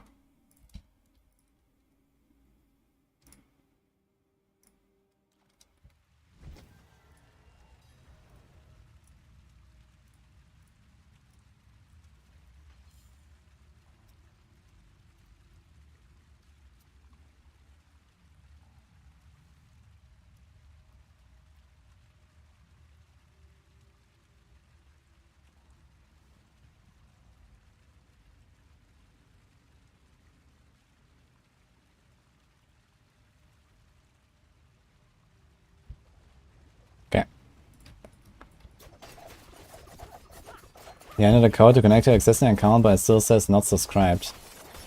I don't know. I can tell them if there's any issues.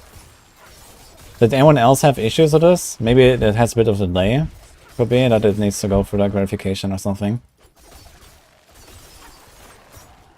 Did not work for someone?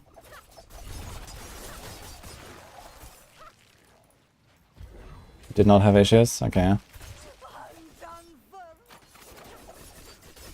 Yeah. If it's still like, you know, not working in, let's say, like 5 or 10 minutes or something, then tell me again. And I will message them.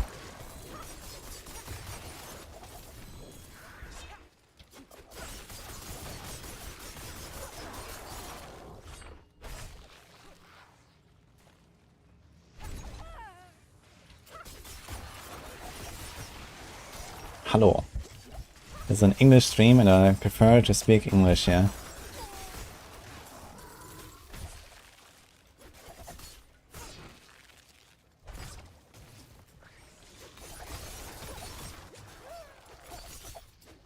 Why do you need a payment method for a giveaway? Well, this is just how they set it up, I don't know. They obviously want to, like, you know, also advertise their platform and their, you know, way of income basically a little bit as well, I suppose. A loyalty club basically, where they try to fund this whole thing, you know. Someone also needs to build that PC and ship it and keep up the servers and all that. So that's just how it is.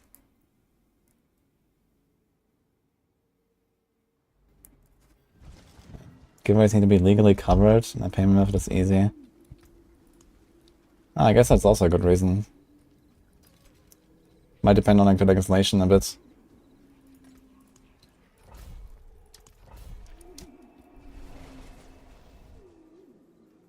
My very early start of streaming I had German streams. I did not actually. I have never had like a full German stream. I always streamed in English.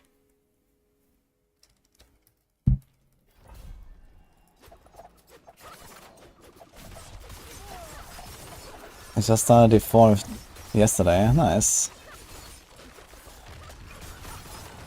Yeah, playing Barb is the right choice. You won. Congratulations.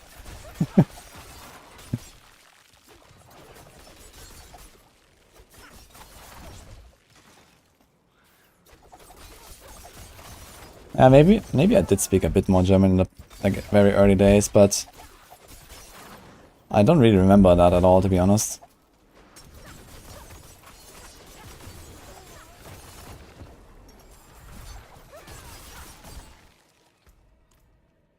Yo, Cryptos, thank you much for the primos.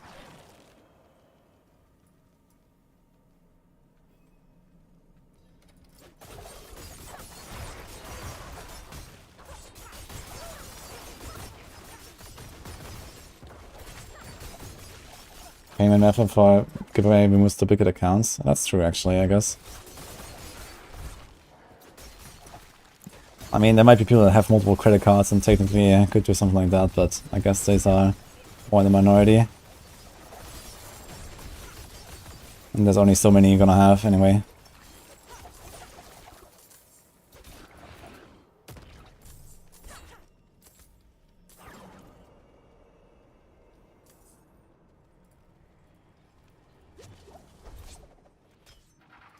And to be fair, it's a pretty big giveaway, right? These PCs, they're worth like thousands of dollars or something, so, you know.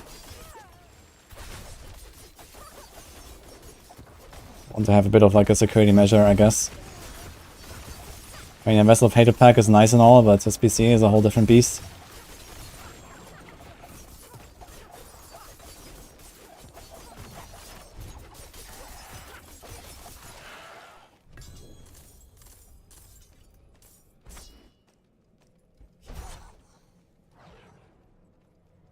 I wanted to enter. What does it say?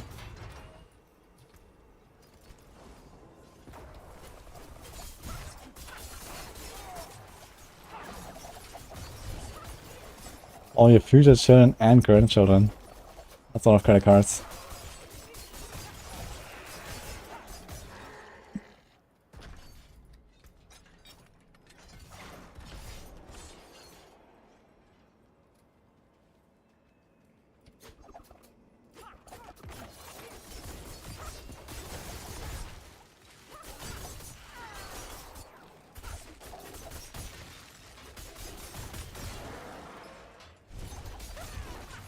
Retrying.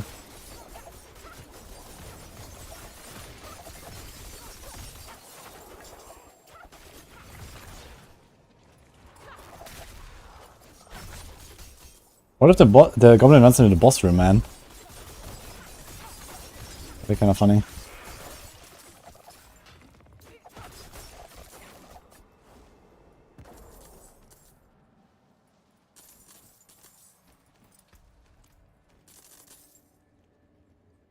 Only one goblin from this, holy.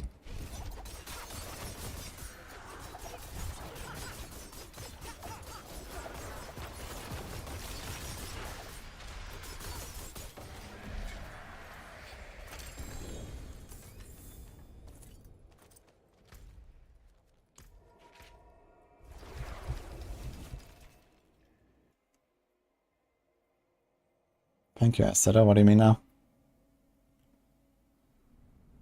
Oh, the Flopsy. The planner last time had 2 swords. No, it should be 2 daggers in the planner. I'm running daggers.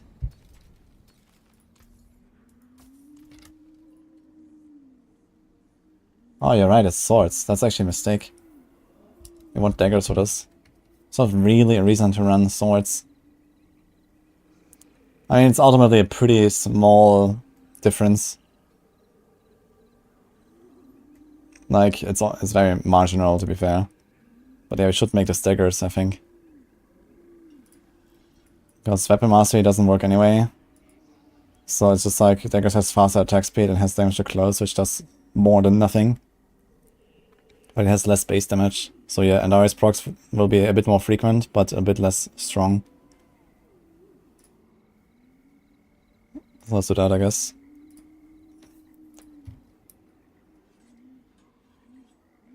Do we do both of them the same? Damage, dex, life, yeah.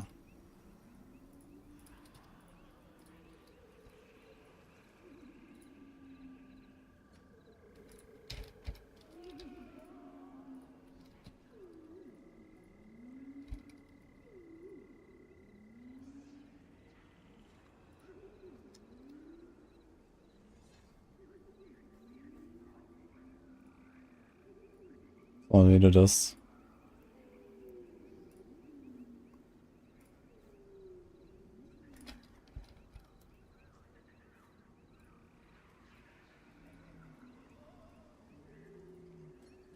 I'm still not 100% sure about the Moonrise thing. If we look at the attack speed here, we have too much, I think. Let me double check this. So 27, 47, 62 with the potion. And then we go flurry, we're gonna be overcapped actually, so I think I have to like adjust this a little bit anyway. We have to take out some of the attack speed here. It only has 55k life actually, which is not bad. Also dex. Dex is also very high though, so...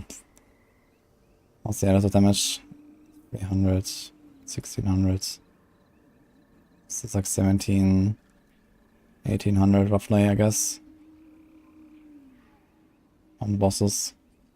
So I don't really need like additive damage either very much. Yeah, potentially thanks for the it was exclamation group.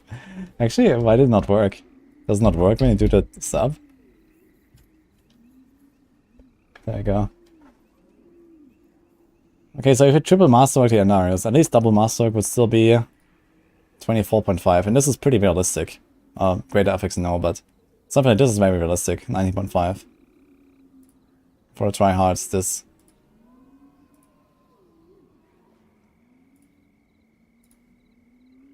So let's say 20, 40, 55 at the pot. And then 45 from flurry. So that's it actually. We don't actually need any attack speed rolls at all in that case.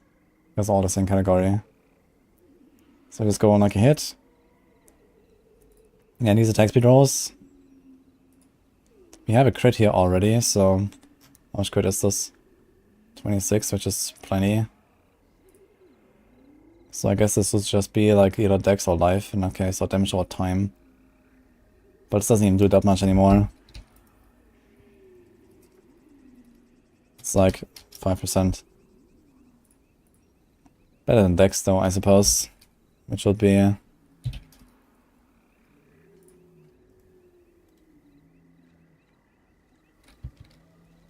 much? 130.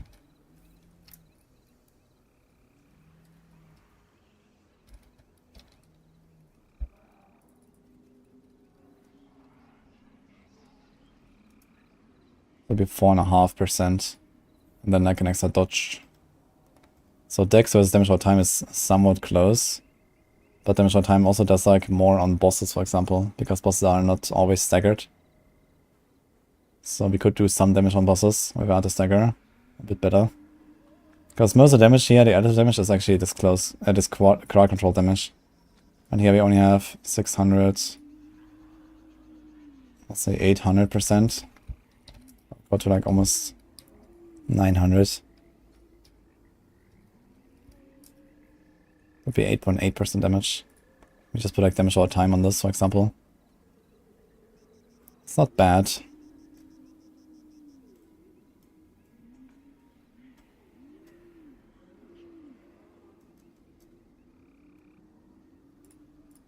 So maybe do this.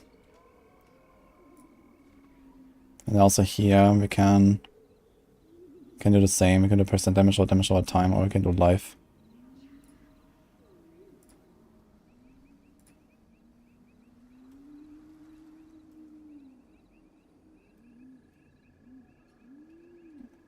The chance that any vulnerable is not really useful, I'd say. Because you only hit like one guy anyway. Because I have vulnerable damage, I think we're gonna do damage over time here. Just for like better AoE clear.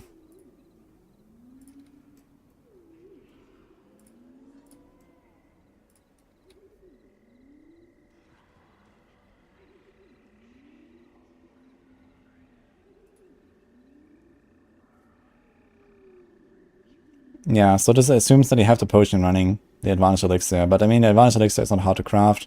You get many of them anyway while playing the game and stuff. And then it's gonna go all in on lucky hit on a glove. Lucky hit on here and here. How much lucky hit is this? 56%, that's pretty decent.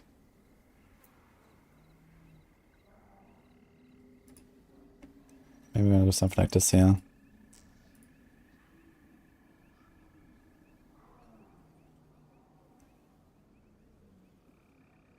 Freeze, stun, freeze, slow. Slow is actually not really needed.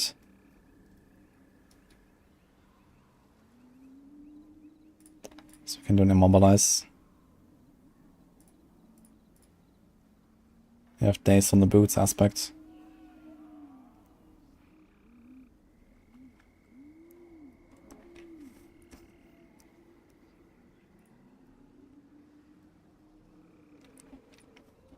How's this actually?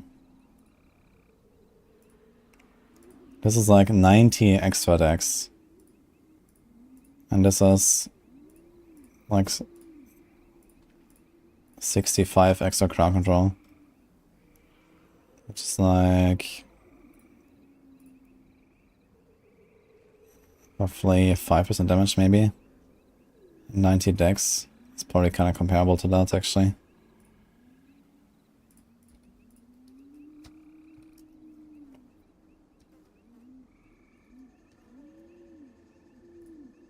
I think this would actually win here. Like this.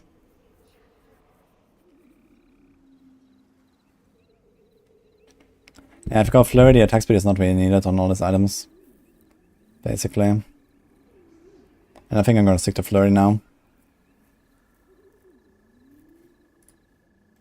I think the rest looks fine though, right? We have the concussive crit, the trick attacks. We actually have only 1 point there, and that's okay.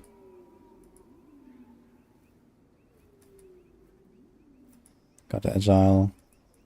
You can remove concealment and go for the shadow imbue if you want. It's 12% non-physical damage. But other than that, there's not really a huge benefit.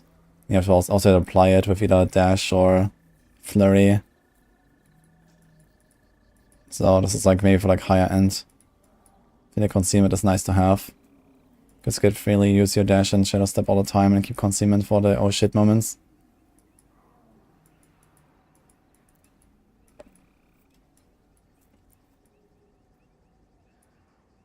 You have rugged. This could be dash, to be honest. Feels kinda nice to have extra dash rings.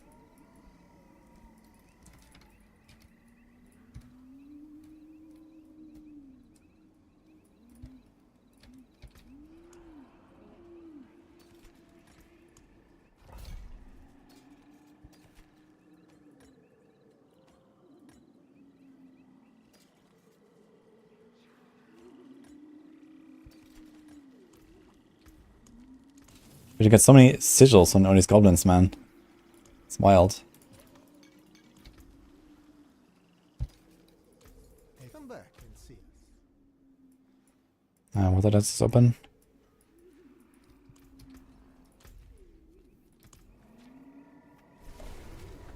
What's in the patch?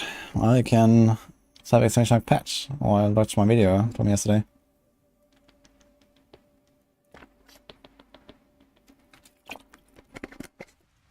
Okay, what is that? Enter the code, email to me, it says welcome to the club, it doesn't allow me to enter the giveaway. Well, you're gonna be, like, as long as you're in the club, you will be in the giveaway, automatically. You don't have to do anything for it. As long as you're in the club, this is it. For the Crimson Market.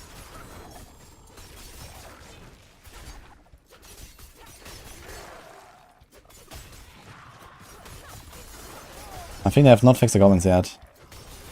But hopefully soon. Okay.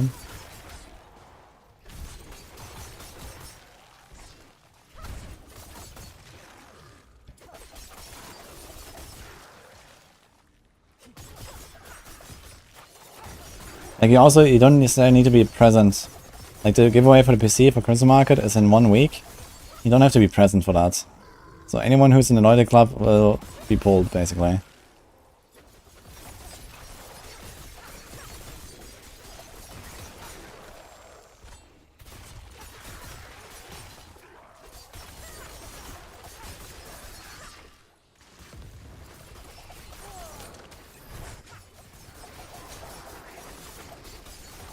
Switching from RF to Heartseeker, a good move. Heck yeah. There's no attribution in the Heartseeker build. I guess I didn't update it actually. Yeah, there should be attribution. That was like discovered a few days ago, so I can go and check what we're gonna replace there.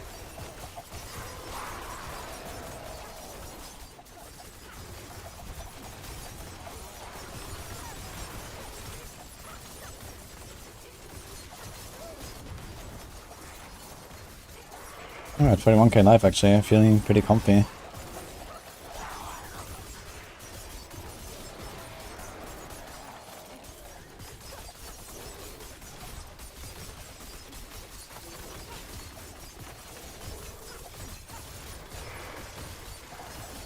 We'll put another point of trigger attack since the build has low crit.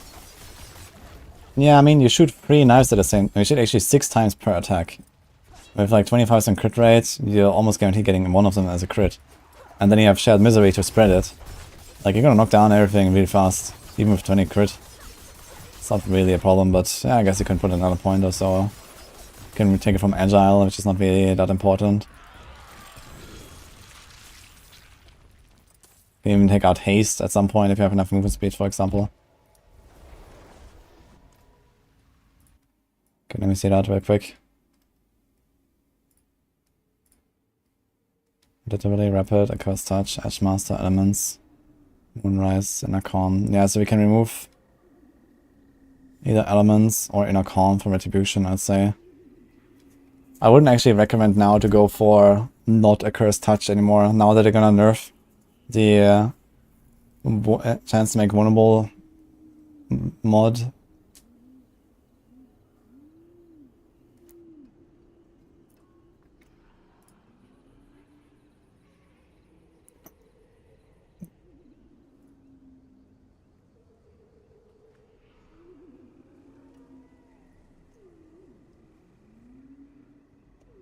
So I'd probably remove Elements.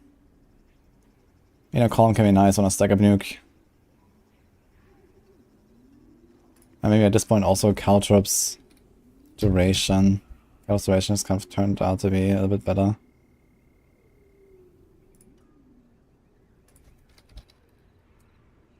do this.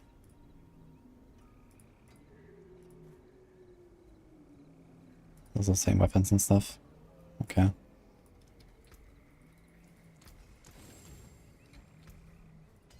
Card of size and card of duration, like, both are fine, but for like the really big bursts on like the higher tiers, the card of duration is pretty strong.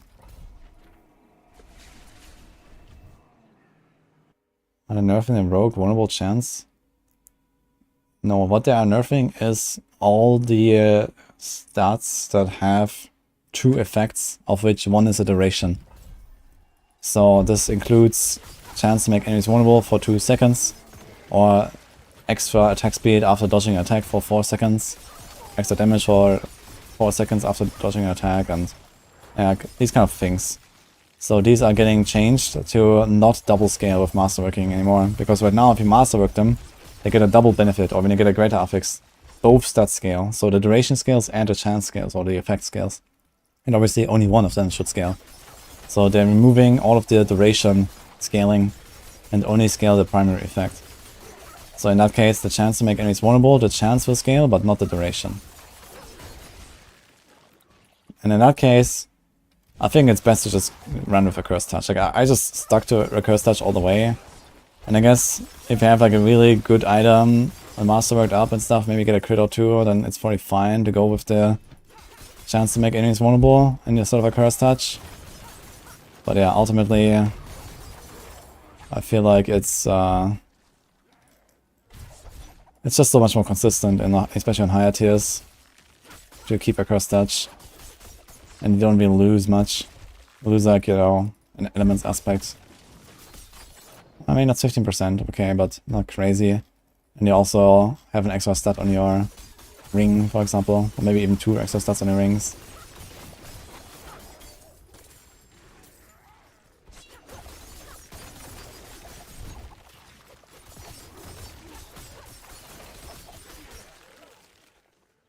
With 126 with non-greater affix, non-master blockade chance. And you had... Okay, but you still had it at rank 12, right? Like if you just master it up to rank 12, it will go to like, you know, 30-something% chance and last 3 seconds. And that is obviously really good if it suddenly lasts 3 seconds instead of only 2 seconds.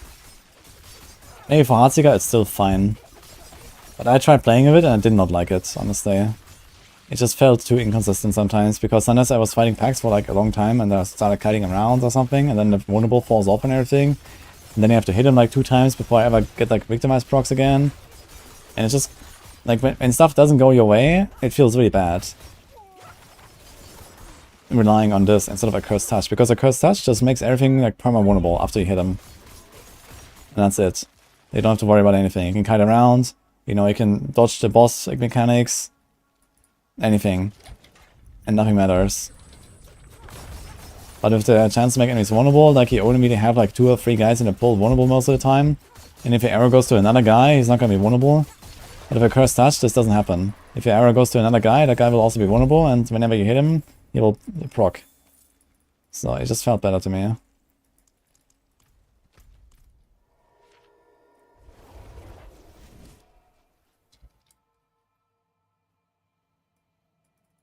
Need to double check actually, do I have the concussive stuff here? Yes, okay. Do you have chance to stun? We have freeze, daze, freeze, slow. So we actually need to include a stun here for the retribution now. We don't need a daze necessarily, we do stun.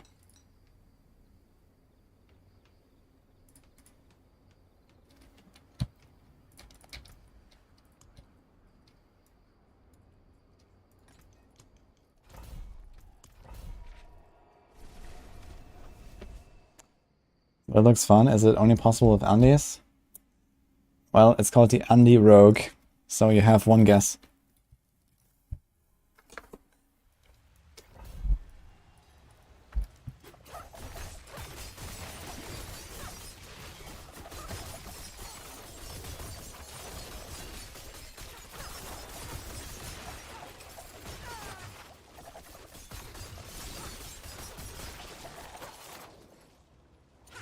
Andy's Rogue.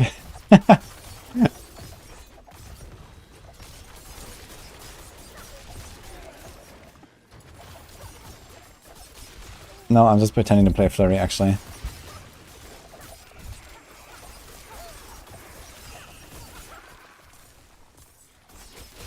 Yo. One in. Thanks for the raid, man. Hello, guys. Welcome.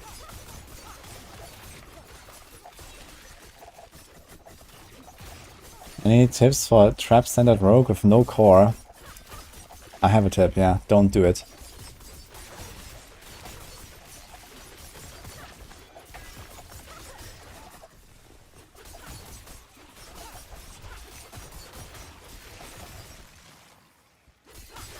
Interesting emote there, Juan. Welcome. Do you have any mods for shoutout?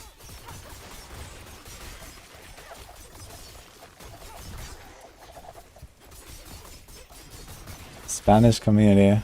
I see.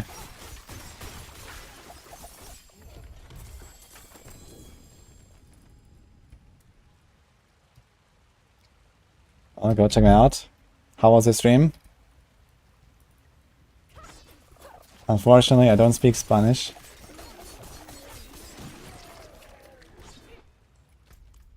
No hablo español.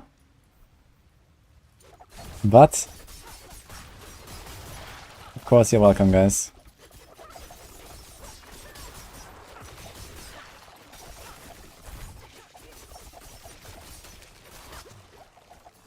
Bienvenidos, exactly. Ah, 2 goblins, let's go.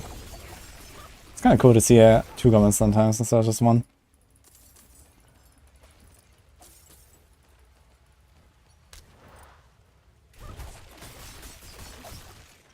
Dude, I have so many call points right now, it's crazy.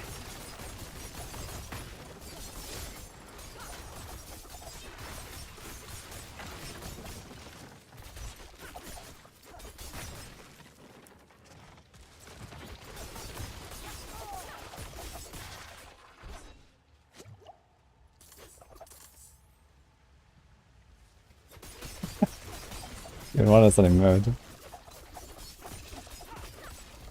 We love Rogue too. Were you playing Rogue? I'm playing Andariel's Rogue right now with this helm here.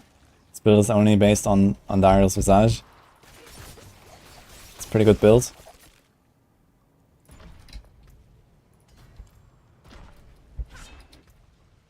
$33,000 life now, pretty comfy.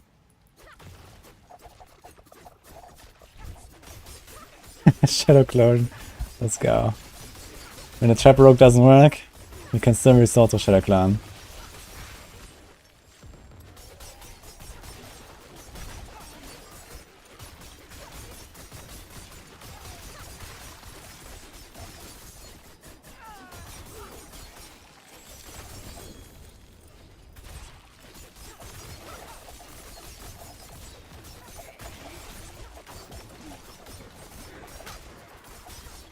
Pouncing a rogue not viable anymore or something. S tier sounds pretty viable to me.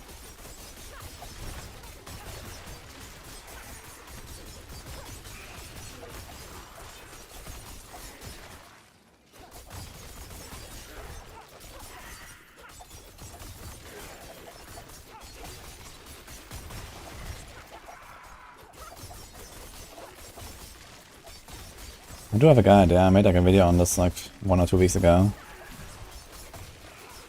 Might do another one after I've like min-maxed it more and played it.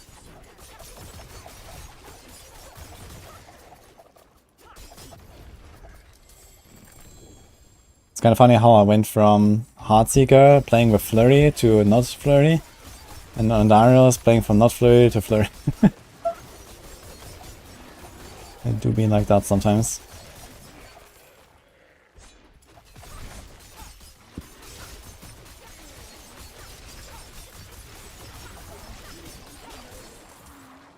I think I'm gonna stick to the Flurry as well. It's kinda nice.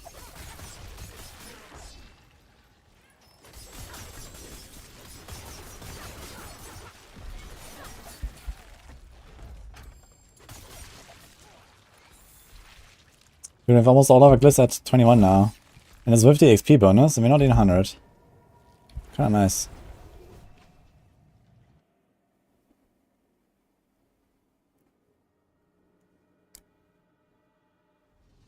FT build pit hardcore competition when. Currently we have Flurry Rook as the sole entry there in F tier. But maybe we can find some other candidates.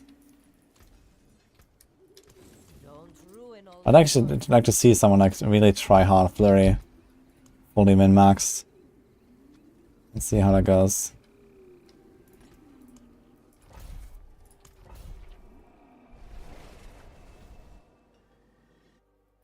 Nick. Grenade Dogs just get pit 98. God love the melee struggle. Congrats. Which FT builder maxer can push the highest? Yeah, I mean, obviously there's always people that like to challenge themselves with like shitty builds, right? I also do that a lot. But I gotta say, I don't wanna like mega try hard min max a Flurry Rogue currently.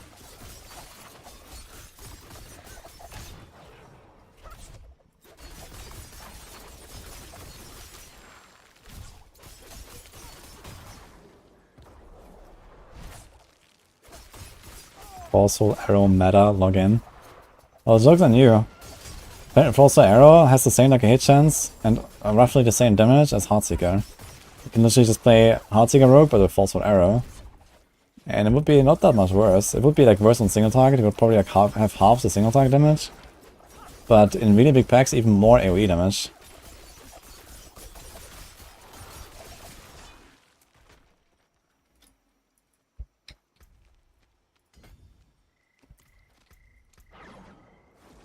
No, we are overcut on Poison Rest by a measly 74%.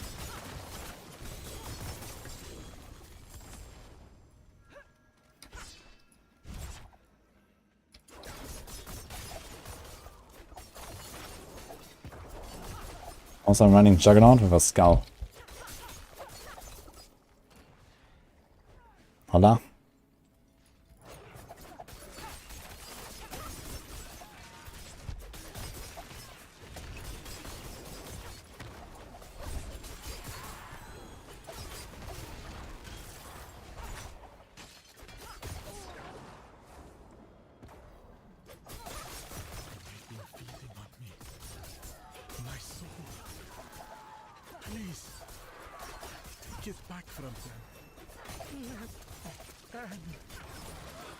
Yeah, I'm glad to hear that, Villa.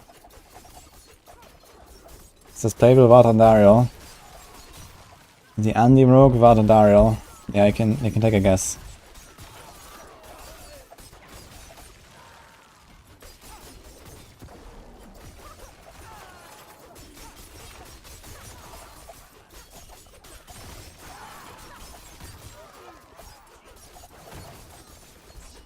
People sometimes ask me, can you play this with Exile's Ring? Exile's Ring, the poor man's Andariel, I guess. But the thing is, they don't really have a good way of blocking Exiles on Rogue.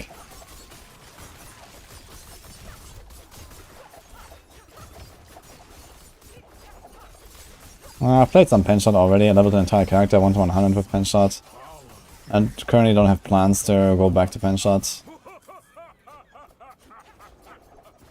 Played a lot of it last season as well.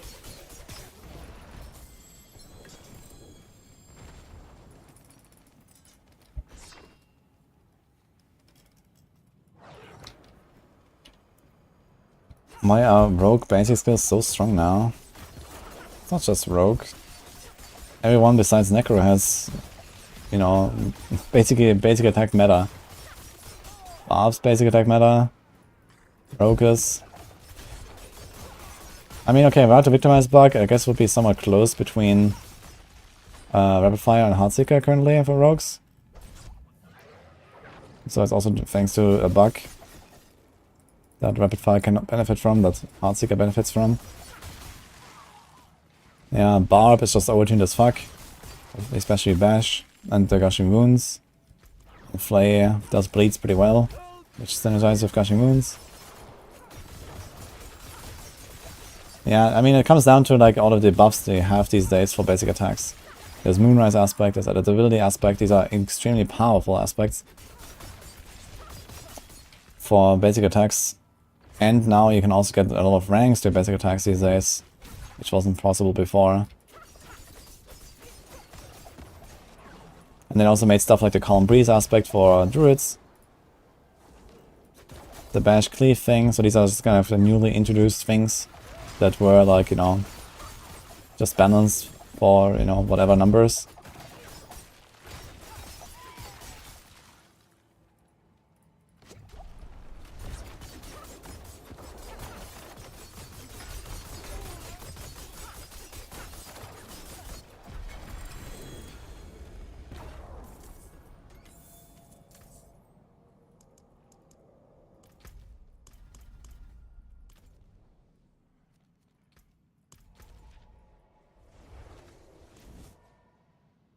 Maybe for a rogue is possible on some builds, yes.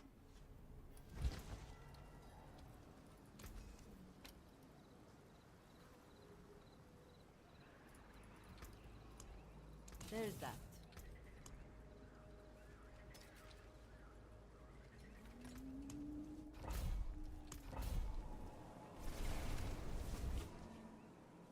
The enemy explosions is around you. You have to be close to them. Which ones? Basically none of the range builds, besides Heartseeker.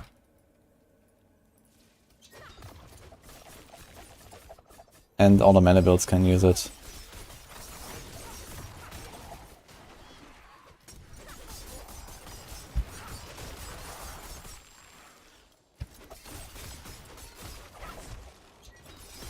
Like for Viper Fire, Penshot and Barrage, you want the chance to cast twice. I mean, there is a way to hit 100% chance to cast twice without a third weapon, but usually when I go for all 3 weapons. I guess it will be possible on all rogue builds if we really try, if you masterwork this stuff up properly. Oh wait, you have a cursed creature again, let's go. Yeah, TP can run Doombringer. But then you're playing TP with Doombringer, and TP is already like basically one of the weakest builds. And then you make it even weaker. So...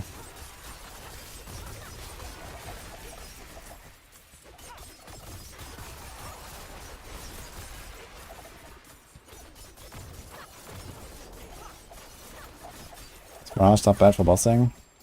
Ah, that's alright.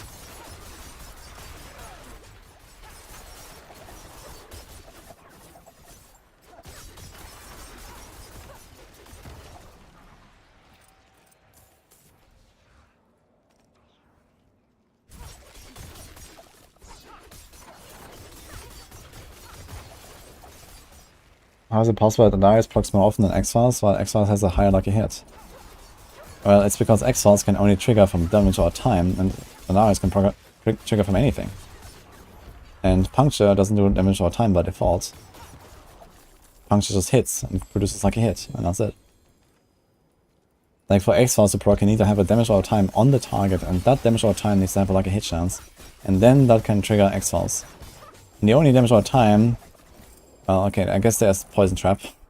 But let's ignore Poison Trap. The only real damage or time effect that I have on Rogue that could do that is Poison Imbuement. Poison Imbuement's like a hit chance is just kind of terrible. It's 43%. As far as I know, this is like over the entire duration. So, you have to apply an attack, and then you can Poison Imbue it, and then you can get those X-Files procs. There's a second way to trigger it, which is Bursting Venom's pools. For some reason, Bursting Venom pools have like a hit chance, which is, well, probably a bug. But they can trigger like hits. And they can also produce X-Files explosions, because they damage over time effects with like a hit chance. But outside of that, you don't really have much on a rogue to even trigger it. And even if you do, I mean, you're not really gonna go much beyond like a few million maybe on an X-File proc. And a few million, like, you know, maybe every second or every few seconds doesn't really cut it. When, you know, the expectation is to do like, I don't know, 50 to 100 million DPS for like high-end builds. Or more than that.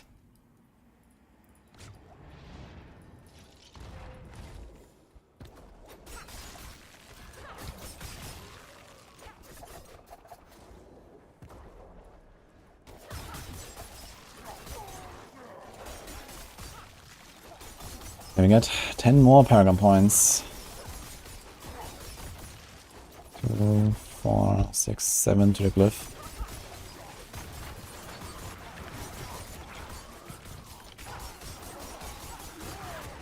To rearrange a few things, I guess.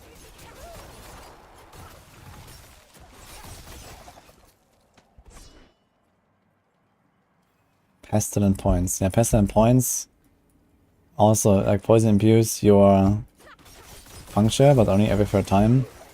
And then you get 2 of them, okay. But, I mean, it's still kind of shit. I mean, it's still the poison imbuement like a hit chance itself that counts for exile procs. It's not the poison, it's not the puncture like a hit.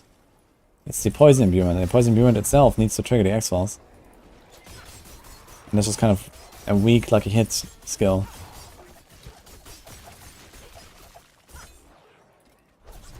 Like, it's not like Infinimus or so, where you just have like 1,000 pulse explosion puddles on the ground, and then X-Files goes boom.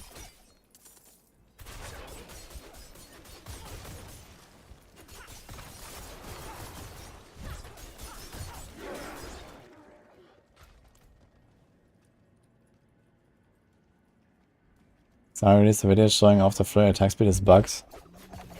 I think I have an idea what he means.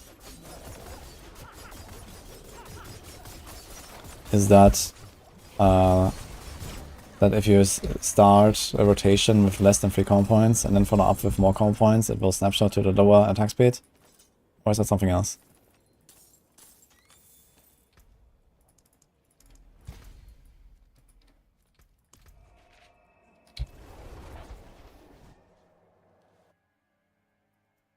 Any benefits on playing hardcore other than personal achievements? Yeah. Twitch millions, man, when you rip. Unfortunately, it doesn't happen that often. So I'm a poor guy. How can I help? The forge is always hot.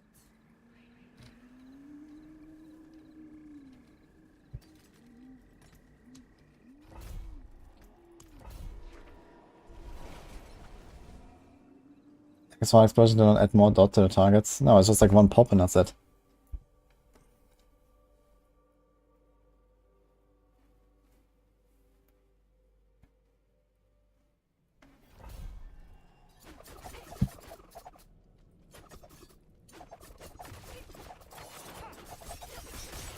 Got Jordan, by the way.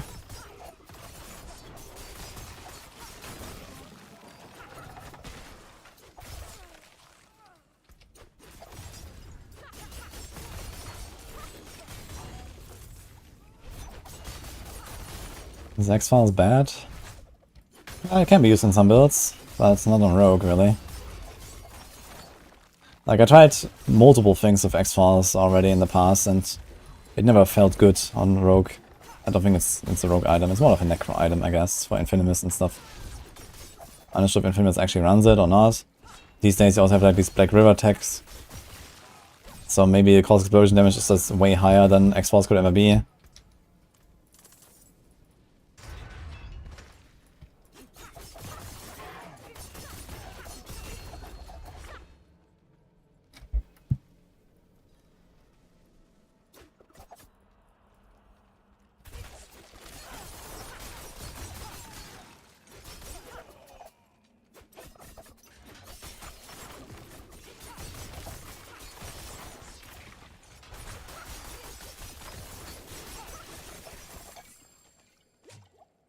Playing hardcore is stupid and a waste of time. Wait, F? What happened here? Oh, my Twitch stream is down. Hey, the YouTube is still here, right? Are we here, guys?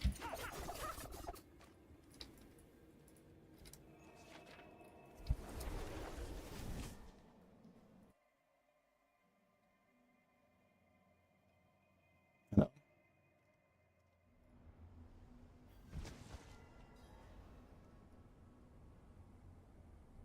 Yeah, YouTube didn't get interrupted, right?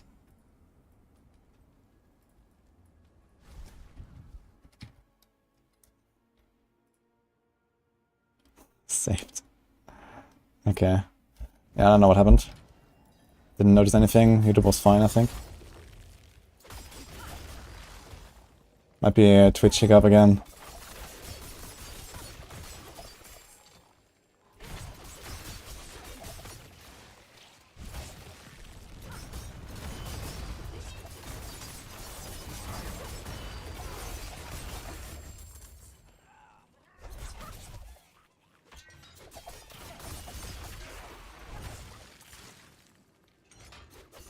Twitch has been shit all day. Yeah, I also noticed that sometimes I'm thinking I'm like too far away from the servers for Twitch as well. Like for some reason sometimes Twitch has like more hiccups than my YouTube stream, for example. My YouTube stream is usually fine. Well, I mean, it also happens that my YouTube stream goes down for no reason. But Twitch is fine, so I don't know. But it seems to happen more often with Twitch. Kinda strange.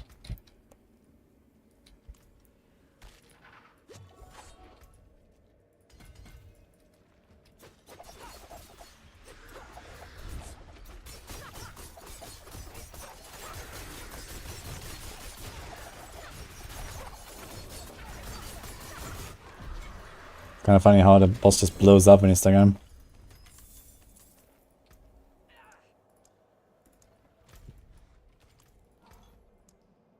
Missing 2 XP, man.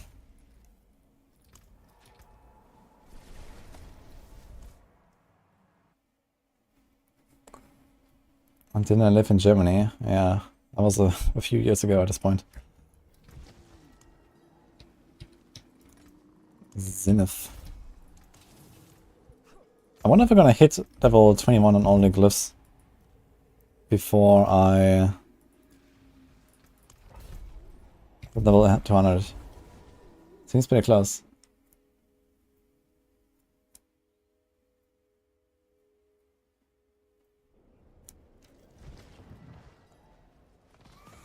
Yeah, like Asmon's saying that hardcore is a waste of time. I mean, I'm not sure if he actually said that. Someone in Twitch chat said that Asmon said that. Sounds weird though. I mean, look at hardcore WoW, you know?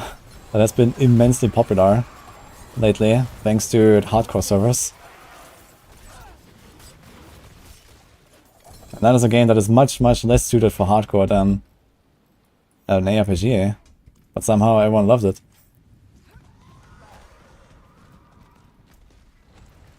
Including myself, I also played on hardcore WoW, it was really fun.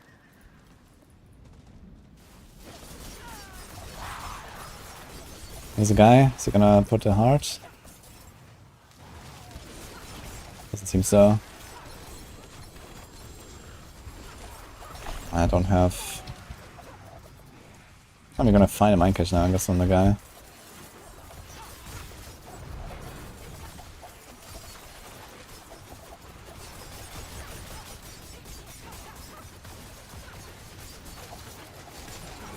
Now everyone else running here.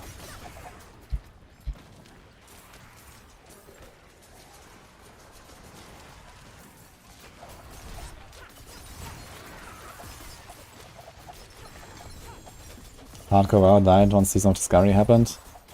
Yeah, I mean, that's not too unsurprising. I mean, you know, the world first was done with Kalfuzat. And, you know, people have been trying for months at that point. And, you know, everyone wants to play the new shit. And Season of Discovery was looking really good. That was a massive success. So, yeah, of course, people like, you know, the classic enjoyers, they went to Season of Discovery. Why not? But the thing is that hardcore WoW can always just come back as well. You know, Season of Discovery is going to end at some point. And maybe it's gonna be the next thing, maybe there will be a downtime, whatever, right? You can always just make a new hardcore action. I mean, there's...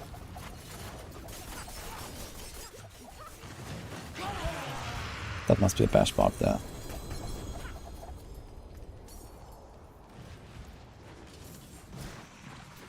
Dude, I didn't even use a mine cage and I have 170 cinders, dude. What the hell?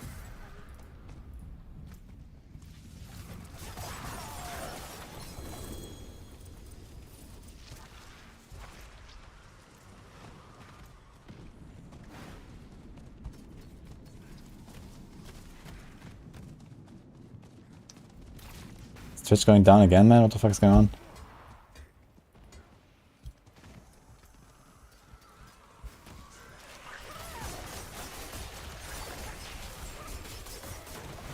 Do other streamers also have issues? That's just me.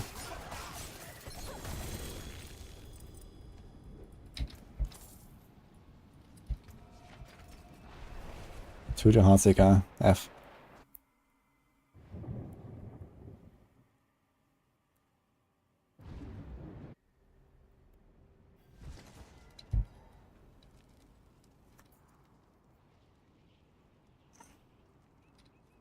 You should extend the season. You mean Season of Discovery, or you mean Diablo season? What will it be? Well struck.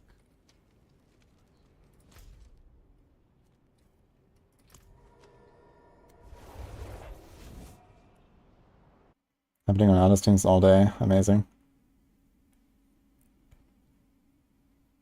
Some maintenance or prep for Game Awards stream. I don't know. Maybe something's going on, maybe like servers are fucked right now or something. And something can always happen.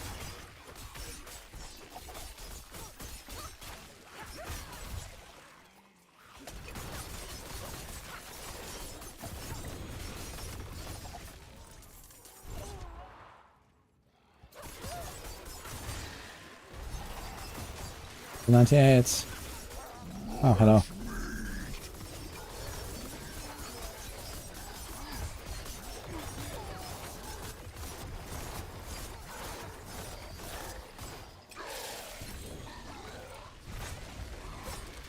Not the greatest against Butcher right now.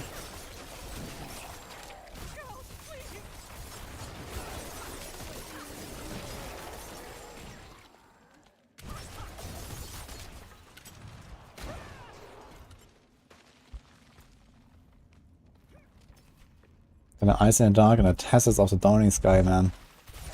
The wombo combo of pants.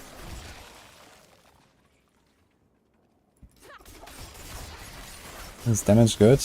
It's good for dot builds, but not for anything else.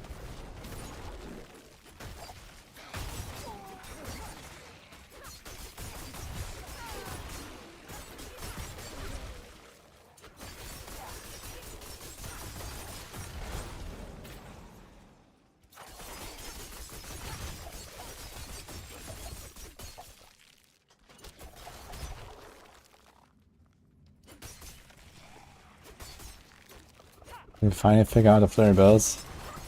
Nope.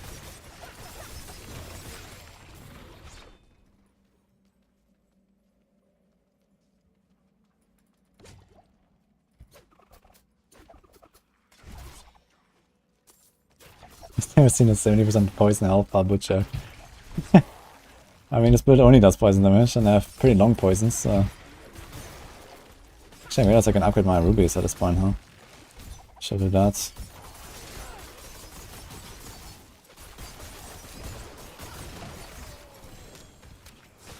Actually, I don't think I run Tracker Glyph yet. So that's a good sign. You're gonna get a lot more boss damage later.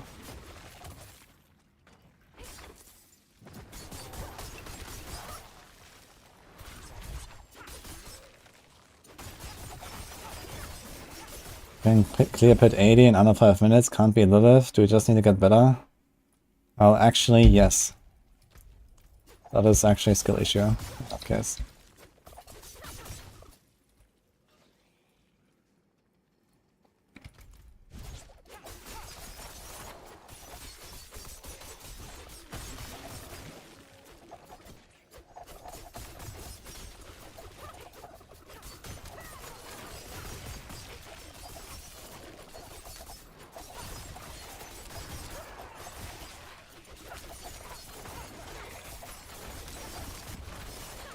Barrage and Earth, which should I choose? I enjoy Barrage more than Earth, so I'll probably play that. The Earth is a stronger build. Is Druid okay? Druid is okay, but not too much more than that.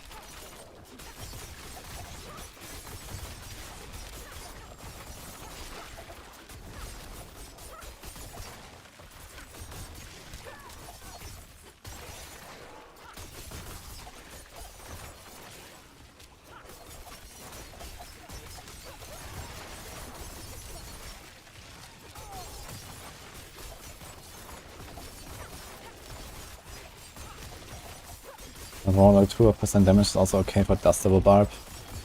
Yeah, there's like occasional builds where, you know, you don't really care about wound or crit or anything, then you can also do like percent damage, I guess. If you don't have enough crit chance to make crit damage worth it. And you don't need to like scale with like a certain other stat.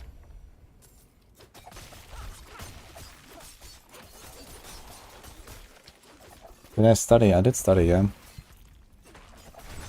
I studied politics and economics.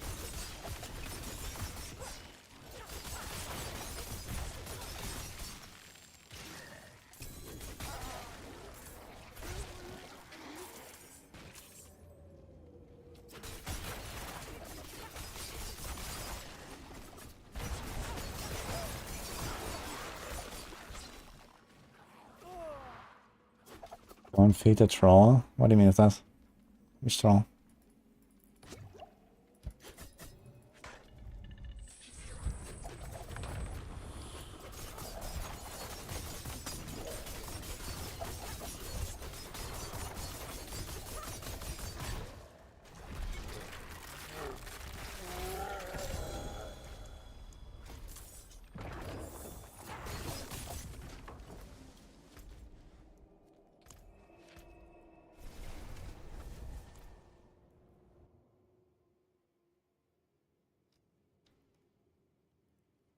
New free item in the shop.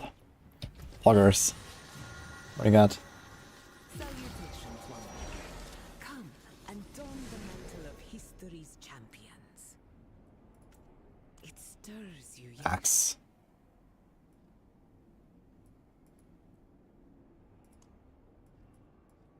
It was kind of cool, I like it.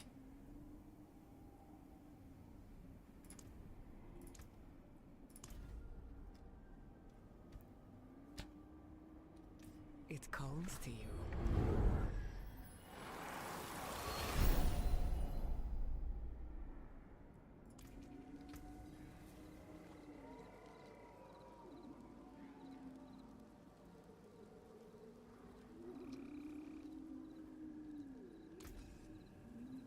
Do we just salvage these bows? Yeah. Good. Still use these.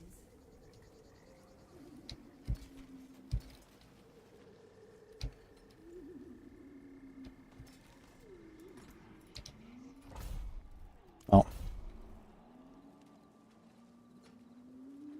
Where drop this helm? Duriel, Andariel, and all of the tormented bosses.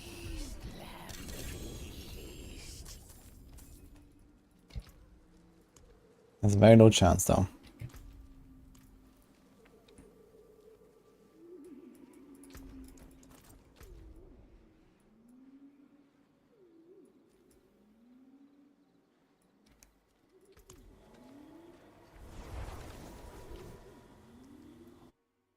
Having sense.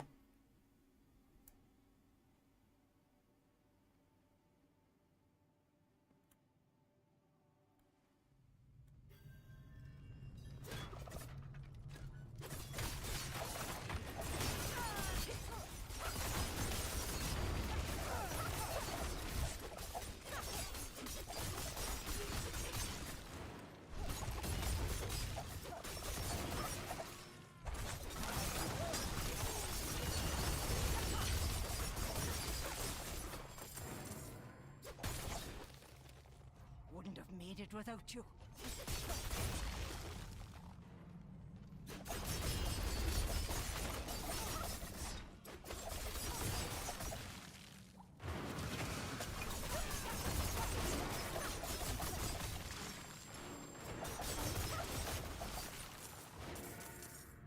Wouldn't have made it without you.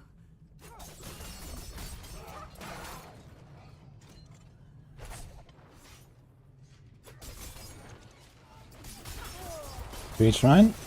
Log in.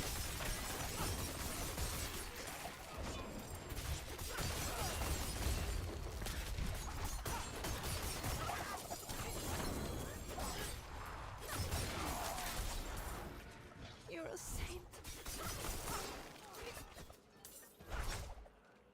Wouldn't have made it without you.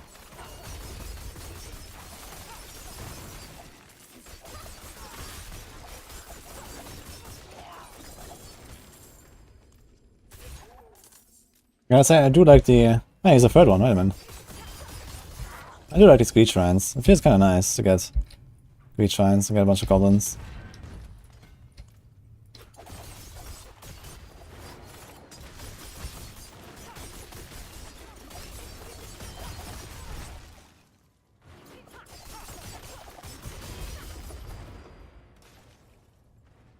XP boost is live since yesterday, actually. This entire character was leveled with XP boost.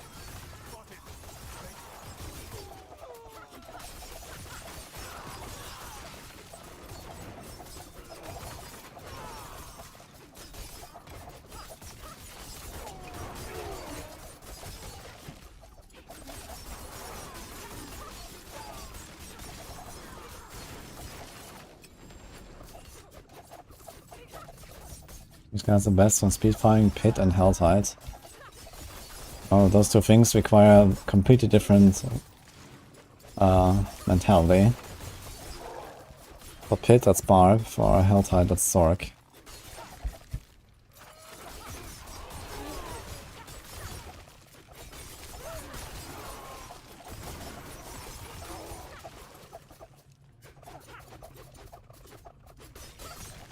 Tell D4 to fix that. I cannot. Sorry.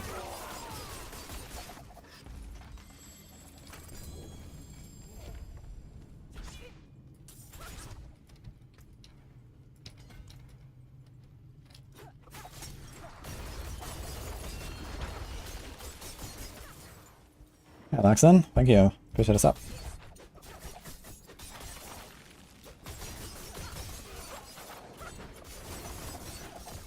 You don't enjoy the current builds at all for Rogue?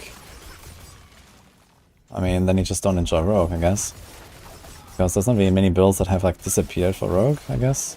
Besides like Rain of Arrows or something that we are not really fond of these days. But I mean, all the traditional builds are still there. Plus some new ones.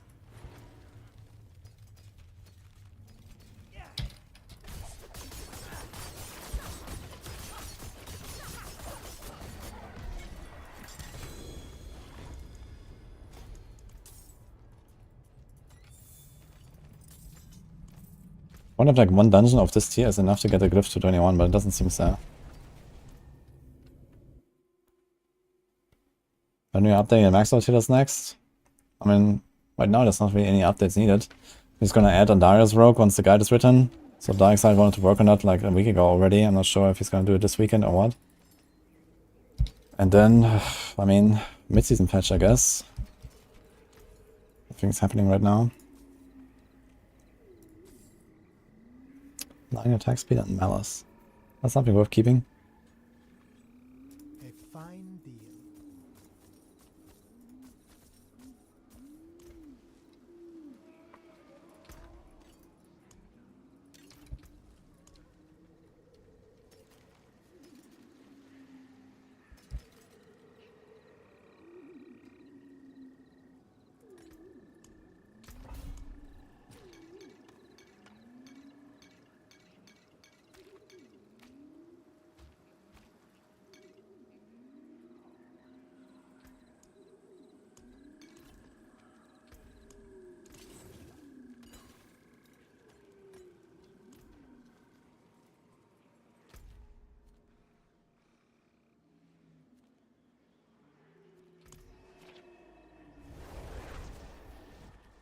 There's no time frame for the patch notes. Usually they say it's coming at this sort of date, but I said it's to be determined, so I would expect in 1.5 weeks on the 18th.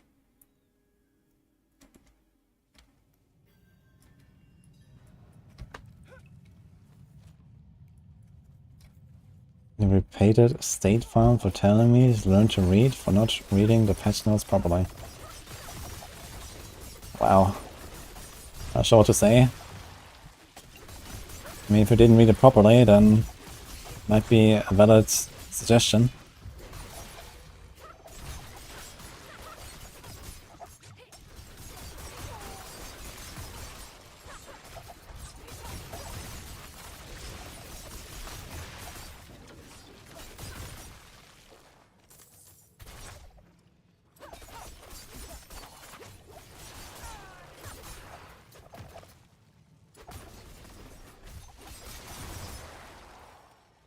Maybe I get reported too now. Oof.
And above literally just said it's 4 kills.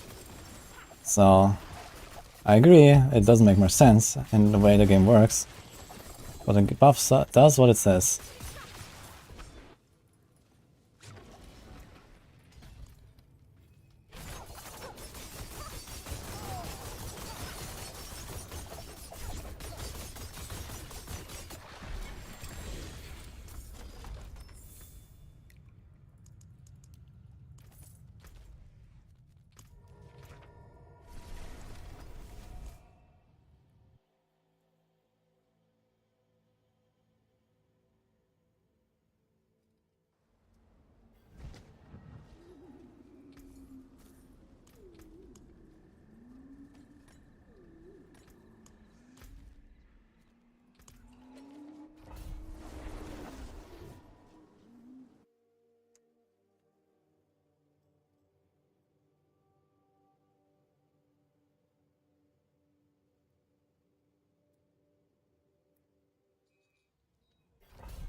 Trap. It all helps. Let's go. Okay.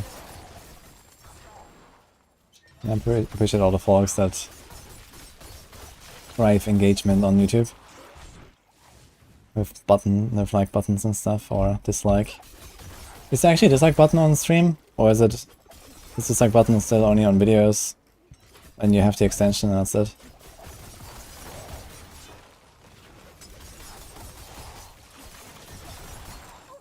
There is a dislike button for streams, okay.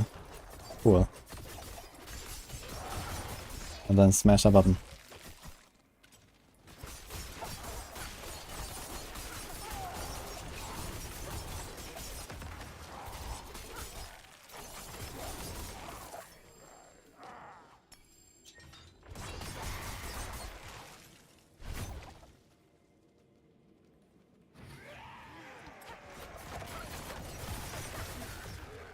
How many broken goblins post default Reddit? God, wait, what broken goblins?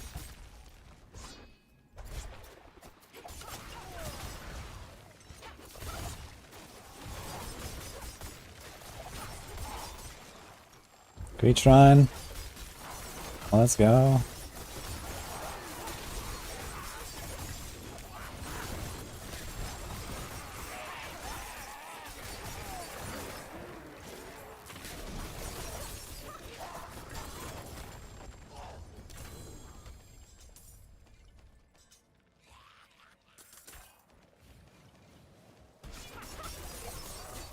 We want more.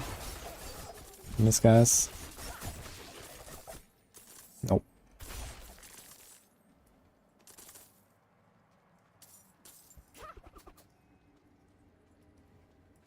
Do I feel comfortable with the default visual noise? I mean, you can turn off the vulnerable and damage numbers and stuff, and then there's not that much visual noise, I think. It's relatively clean, actually, when you do that. Which I guess I could at this point, actually. I don't really care about the damage numbers currently.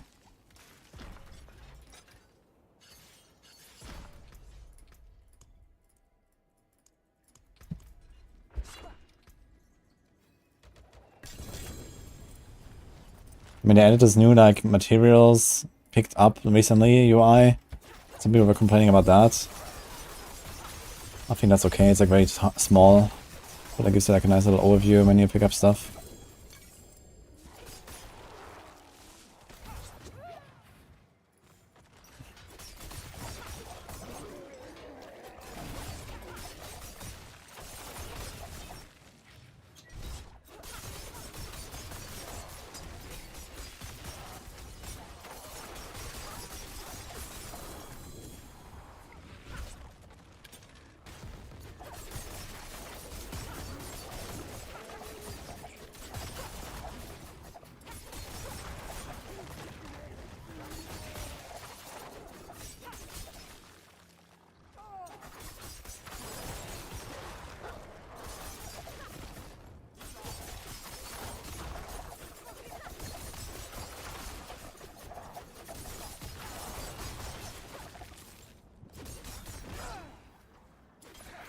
Ah shit, he was the second event.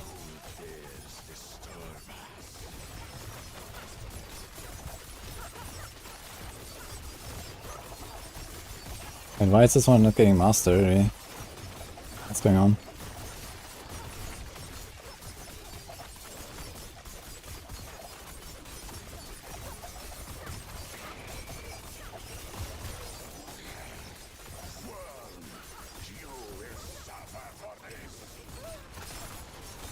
Confused. The mastery bar is just not filling at all. Is ball lightning enchant bugged against bosses? I think so. What would be bugged about it?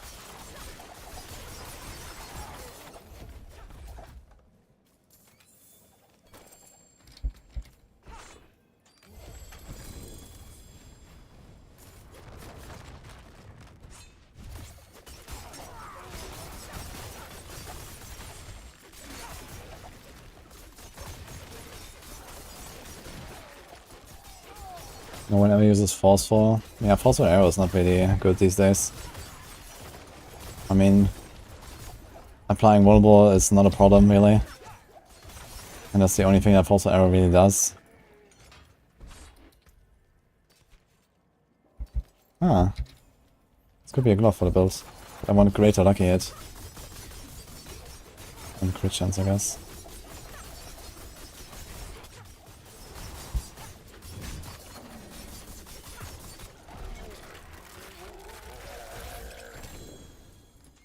And it's gonna be really nice, yeah, actually. We're gonna hit 21-hour glyphs, like maybe 1 or 2 runs after hitting 100. You can go straight to pit, actually. Make some new setup. Don't think this event works properly. Yeah, maybe it's blocked, I don't know. It's the event that killed me at level 93 on DC in Season 1 World First Race. There was like one little battle left and I DC'd. I'll save this thing.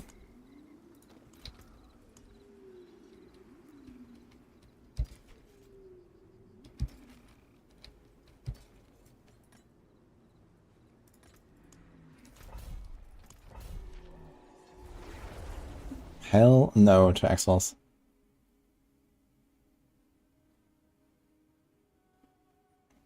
Okay, let's build push 130. How many builds are there that can push 130? 3? 4 actually? Oh, this build cannot. But it's actually somewhat close.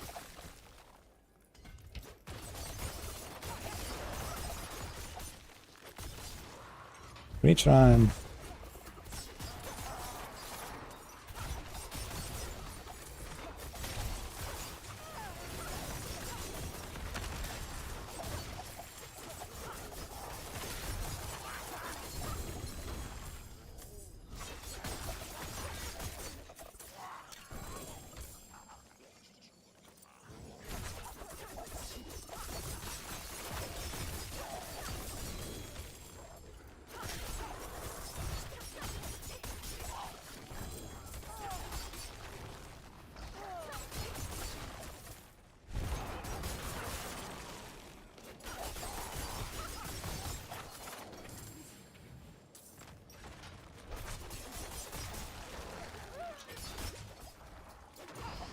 3 Barb builds are done.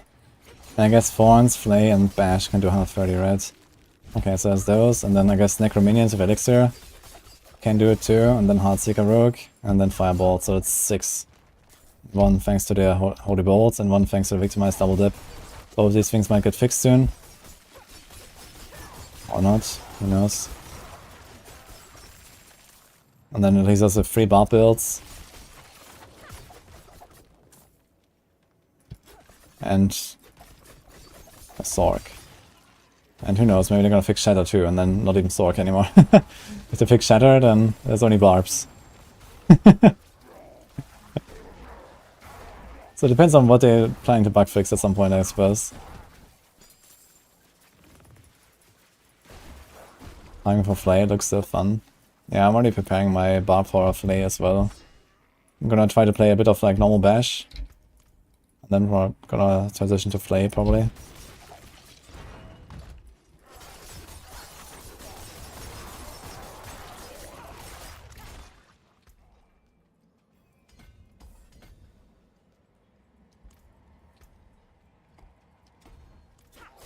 Nice, we have 0 out of 25 on that cliff.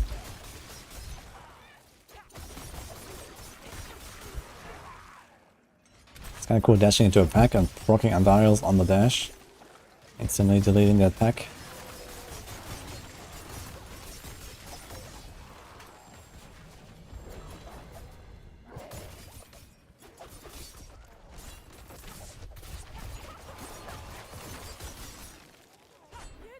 You there! I'm not sure if I really can be bothered anymore with events right now. What's my Angel Breath count? 2.2k. Ah, fuck it, just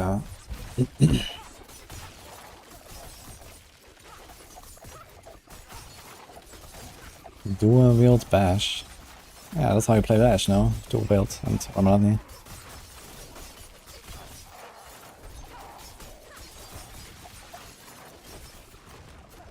No hardcore anymore.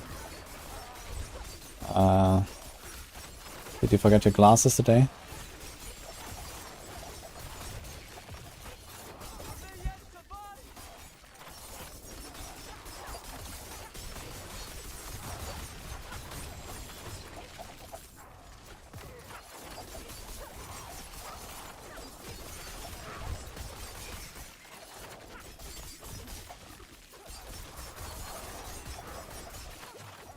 I'm watching Connor start with 112 in competition while I was walking through 112 like a normal rift. I mean, Heartsinger is pretty powerful. Take this, my friend. It's not much, but I hope it helps. And we didn't allow the Necros to use Holy Bolts Elixir. This is what makes them push so high. I mean, Necro Minions are still pretty powerful, but it's not like ridiculous necessarily like Heartseeker.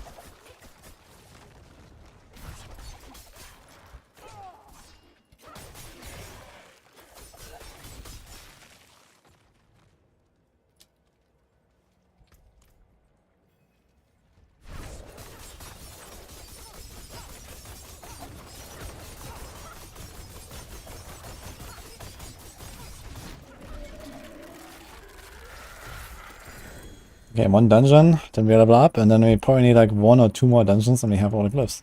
Nice. That worked out really well.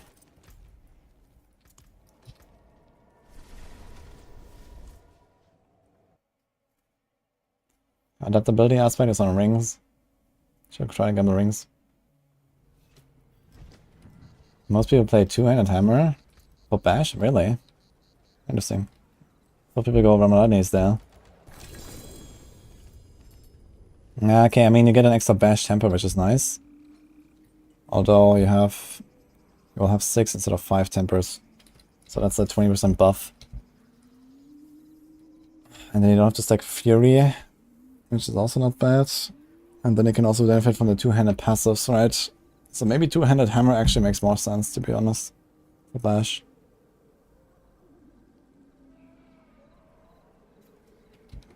It should be nice, so I don't have to farm our Ramalanis, man. Farming our Ramalanis is pain.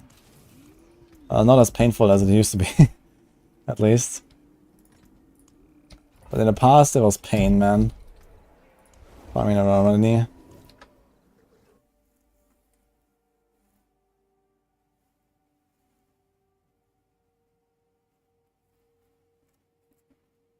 No one plays Fury, only just a dual wield. Yeah, no. I'm not sure what my planner says, if I have Ramadani set up or if I go for two-handed. But yeah, I should definitely prepare to maybe go for two-handed as well. But that's fine. I've tempered a lot of weapons, so I Barb. Just need to check if I maybe also go for a second. I guess in that case you probably want axes, right? For damage to a healthy. Damage to healthy.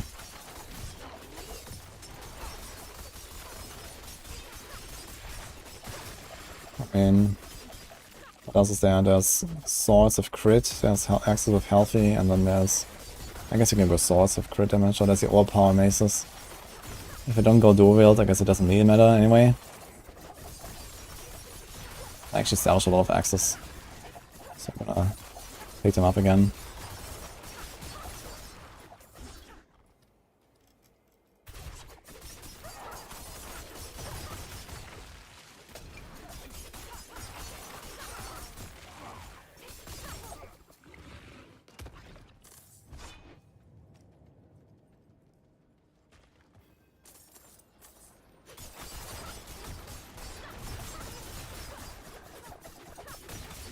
Axe hammer is good for the wheels. Yeah, I mean if you're using bash with a two-handed, then you don't need to use a mace in your one-handed weapon slot. Usually you want to go one mace and then one Radnis if you were to dual wield, so you can benefit from Valor passive with one mace. And you also need to have one bludgeoning weapon for bash in the first place. Here we go. But if you go two-handed bash, then it doesn't matter what you wear. And this means you probably go for axe or sword. Because you don't really overpower with bash. Well, you do some overpowers, I suppose. But this is only for your core skills, right? It's not for the bash itself. So, doesn't help us much.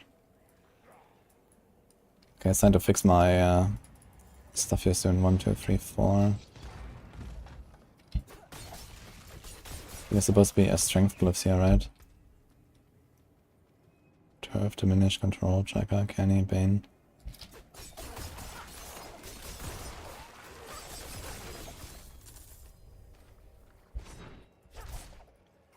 You were separated. My friends were cut down. I won't last on my own.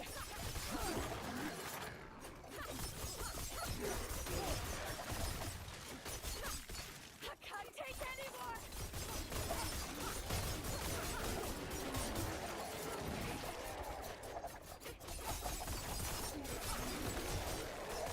What's the second most competitive rogue build for Pit under Heartseeker? Pen shot actually. Oh no, it's kind of close between pen shot and rapid fire.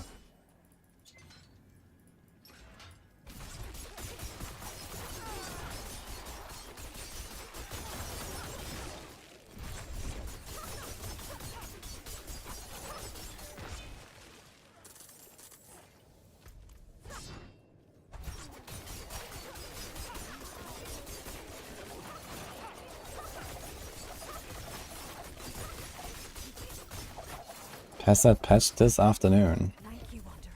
But is the... Wait, is that the patch from the patch notes or is that just the goblin fixes? I mean, this afternoon is already in progress, so it should be very soon.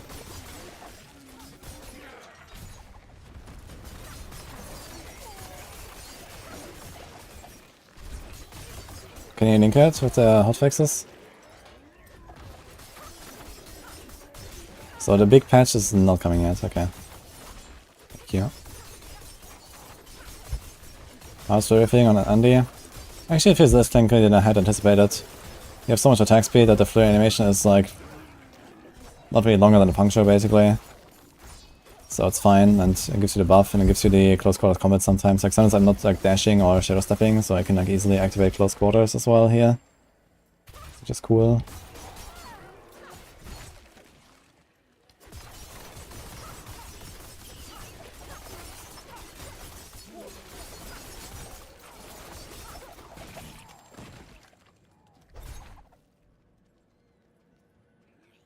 Big patches next week. Ah, seems like they are actually doing it early. I wonder why they announced it yesterday then, if they were like TBD. Could just wait another day and say, huh, by the way, next patch, next week. Yeah, one more run might be enough actually. We just dinked 100 on this. Oh, I'm not getting a chest apparently.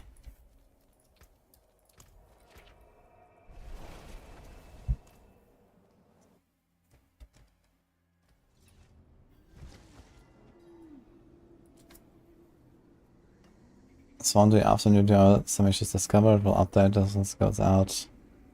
Does it say what exactly?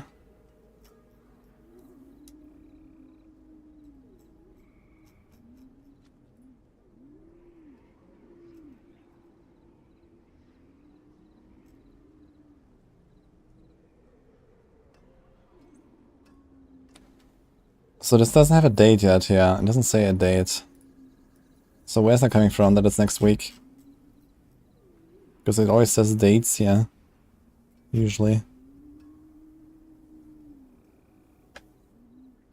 Is that build after Barb I played yesterday? I have an old, a very old guide for it. Not a modern one. We also have a season 3 outdated Maxwell guide for it that has not been updated. If you wanna see that at least.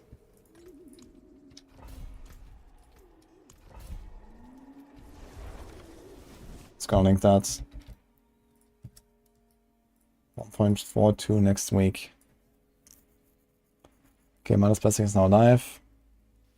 Update on Goblins team did additional investigation. One science will be addressing them.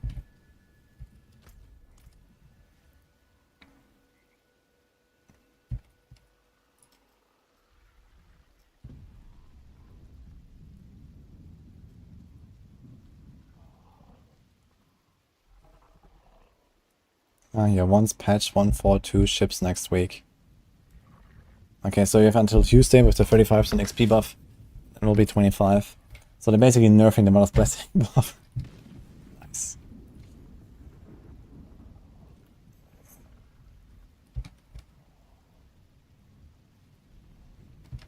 Okay.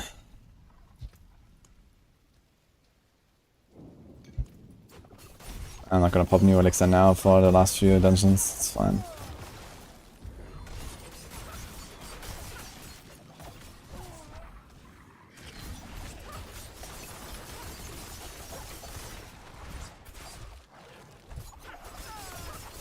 And a lot of Ravager's aspect and Channeling Shrine.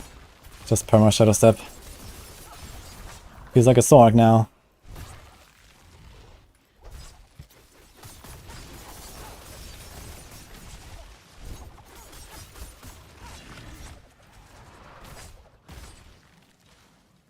That was the short dungeon. Was it even a minute? Let's go.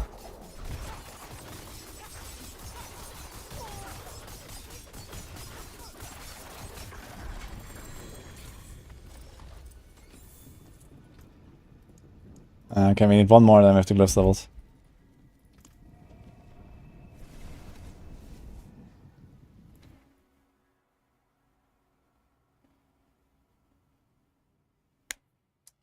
Okay, so hotfix today.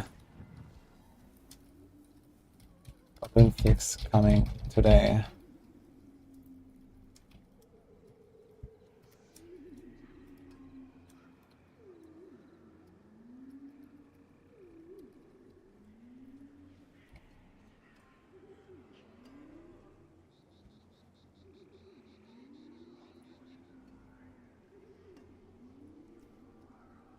Patch next. Oh, I don't have enough space.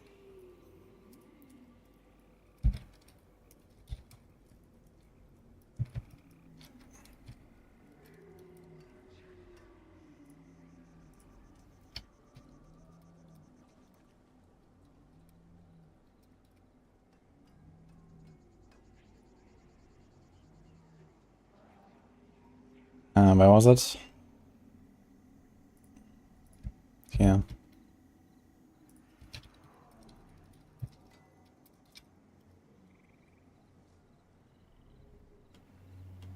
Okay.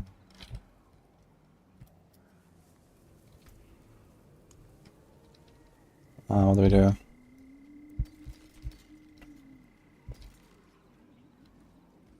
Vault of the Forsaken. Let's do that.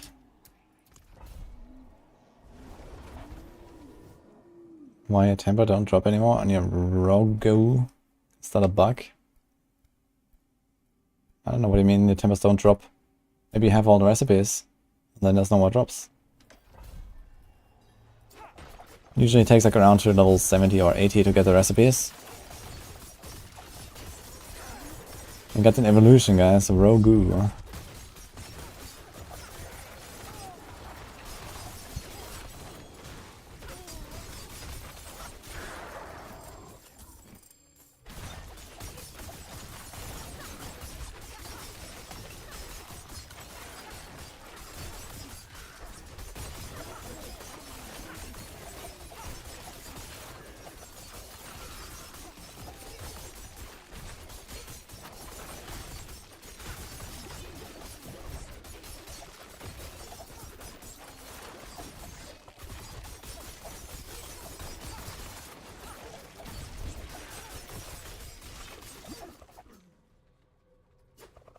Why they only have horses in D4, not other mounts?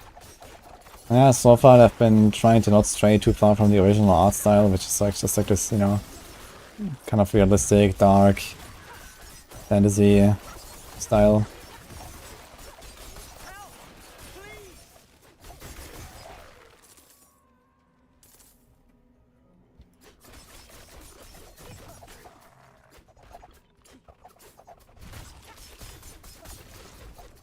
I think it's not unlikely we're gonna get other mounts at some point.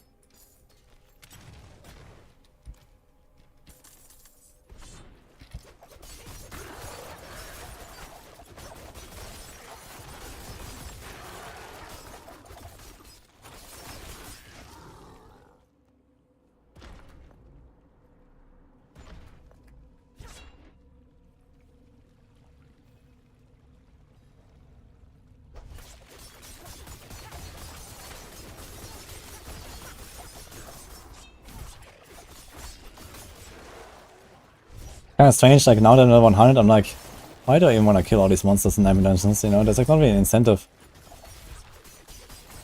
I think it wouldn't be so bad if they made something like a bonus objective kind of thing, where, you know, maybe when you kill more monsters in a dungeon, up to... actually, why not, you know, it's just like up to like 100% of the base spawns. You just get like more life XP at the end or something. I feel like there's like so little point to actually kill anything, because it barely drops loot. You can literally just like run through the entire thing and do nothing.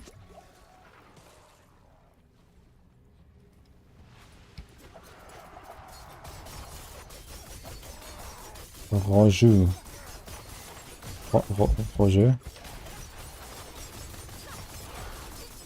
How do we say that, some?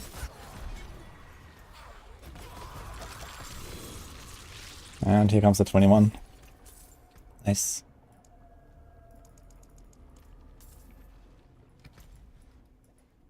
Well, do we do... I guess we do a gearing session in Cat Badu. Yo, Roguely, thanks for the Prime. Appreciate that.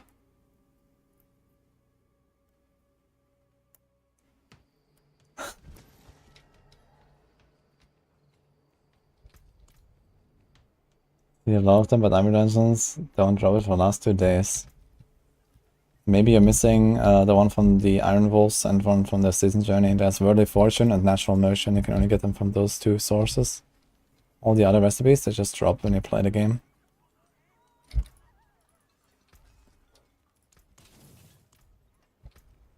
Alright, we're 100, turns out. So, what now?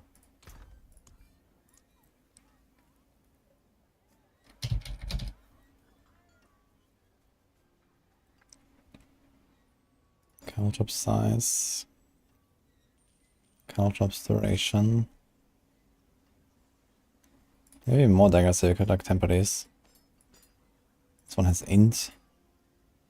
I don't think I want int dagger, right? Is there any Sorc build that wants to run a dagger over a wand? Not that I can think of. Not that I want to play anyway.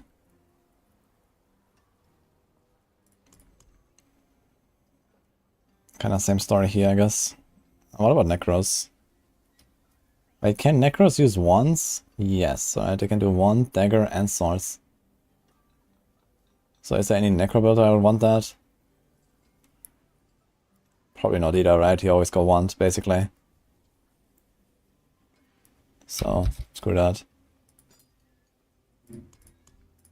You have stuff like Hued Flesh and whatnot. I can actually temper this thing. This thing has Caltrop's size. This has Caltrop's size. Let's go one size, one duration, I suppose. But I can try to make a better one as well. Frosty Strides use dagger. Yeah, but I mean, it's such a marginal thing that I don't think I would care enough. Beautiful, my wobbles are almost exactly full. I just noticed. Okay, time to break gear. Crowd control.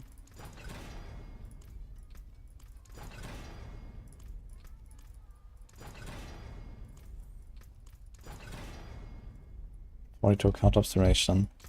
So we have a second count duration dagger here. He's on like a hit chance. Good love. That was pretty good. We keep that. We don't need the attack speed actually, so this is actually fine. Just need to roll crit instead of dex, I guess. That'll be kind of costly. Okay, we can get rid of this. We can get rid of this. The big 11% healing received roll. We can get rid of this. Can get rid of this. Can get rid of this. This. And this. And this. And we keep this for now, man. Kinda sad, this is a really good crossbow. And then I mess up the second temper. Didn't get crowd control.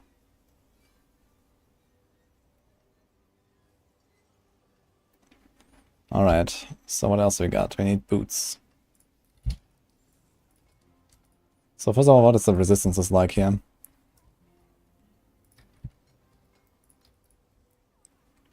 So we have ruby, a topaz, and an amethyst. And apparently you have enough res. And this is with a cold ring and a lightning ring. So cold is barely capped if you have a cold ring.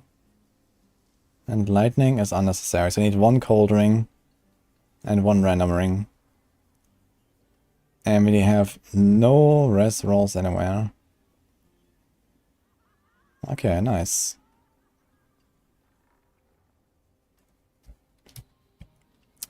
That's really good.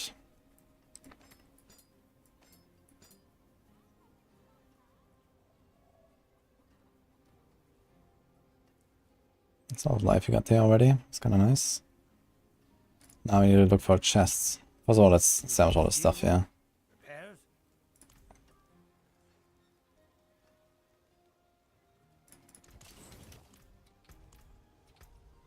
Can I craft 5 rubies? We should have 5 rubies at least.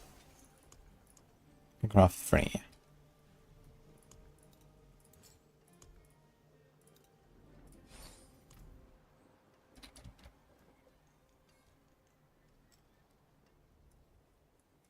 Want something like swords or scythe, not wand. I mean, there might be a few builds where I don't care about like it at all, and Necro I suppose, but it's fine. When the time comes for Necro, then we'll see. I'm not gonna keep like some random int daggers around now with 1 greater affix.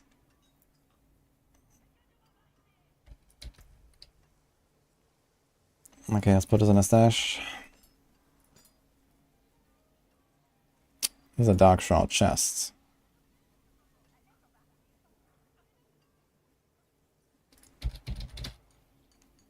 Should see what else we got.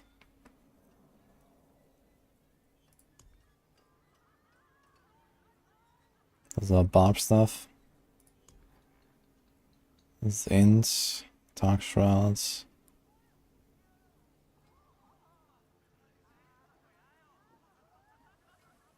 Ah man.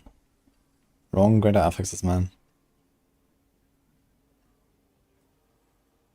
I mean, yeah, there's not really a realistic chance I can roll Dark Shroud. I could YOLO it.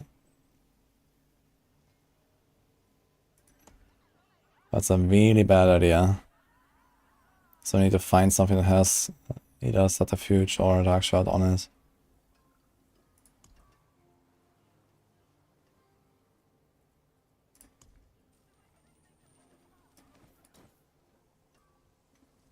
So I could check my mule as well.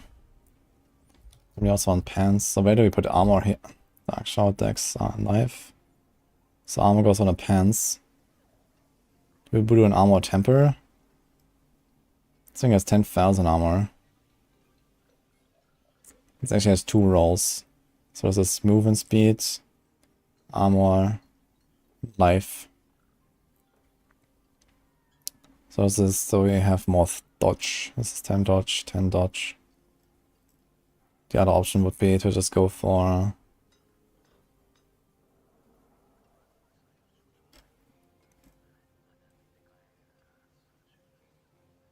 how much dodge does it have? 37. Yeah, but the dodge doesn't hurt, to be honest.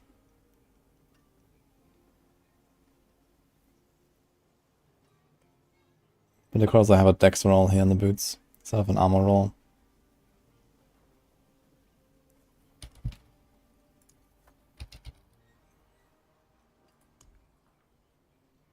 It's int, strength. Heartseeker. Firebolt.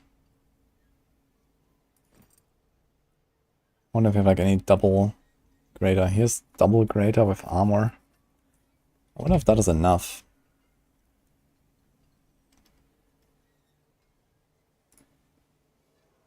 If I do this and remove this, it is not enough. Unless I hit it once.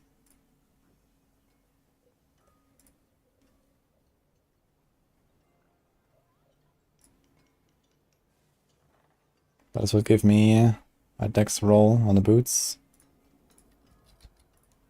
And I don't need to put any percent armor either anywhere. So it's not bad. Here's life armor. Maybe I'll do that actually.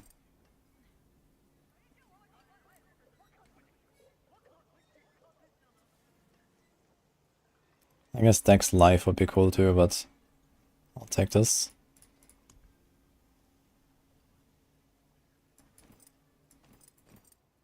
Now comes the hard part, we need boots.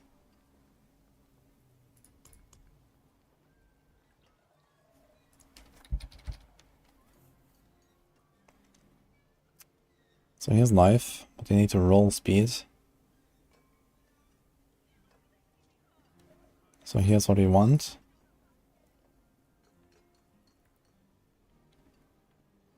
Here's also what we want. Here's evade charges with big speed. I mean, we can probably get away with this, to be honest. I don't really use evade that much anyway. So I think the charges might be fine. That'll feel kind of good to have a greater movement.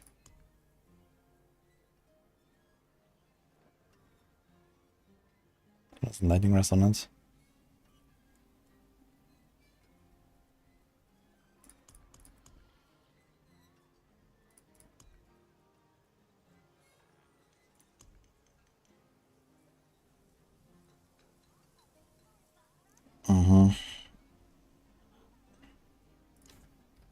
Let's check for ring.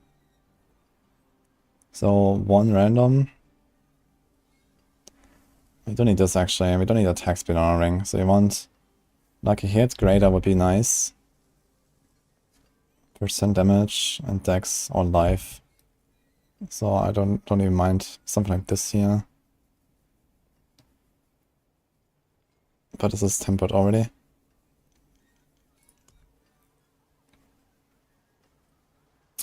Wait, who gave me that ring? Someone gave me that ring, and I'm not actually planning to use it. Although it would actually fit into this build, huh? Damage over time and lucky headshot. I could actually use it for this, I just realized. It's actually kinda nice. I just roll off the willpower. I put life or dex.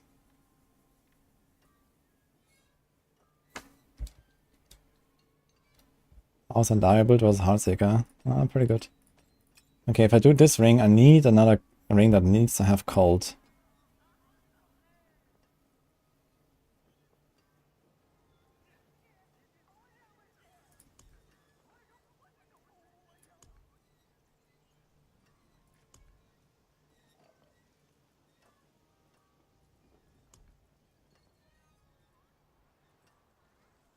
This one is fire rest, percent damage, life is also kinda good.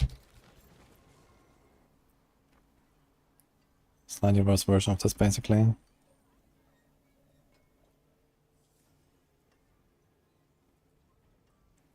Okay, let's check amulets. What do we got here?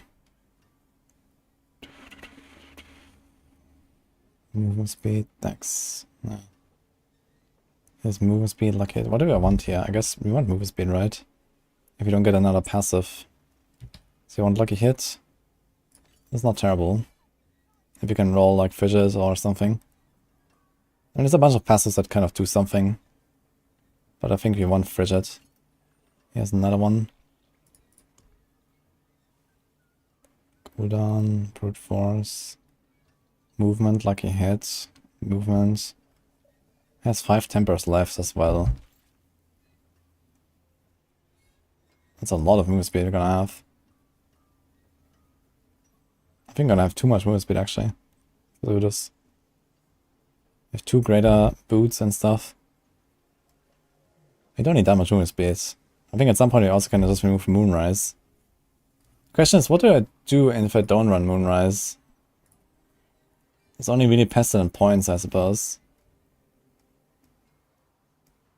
And then I have to change my paragons to include Eldritch Bounty.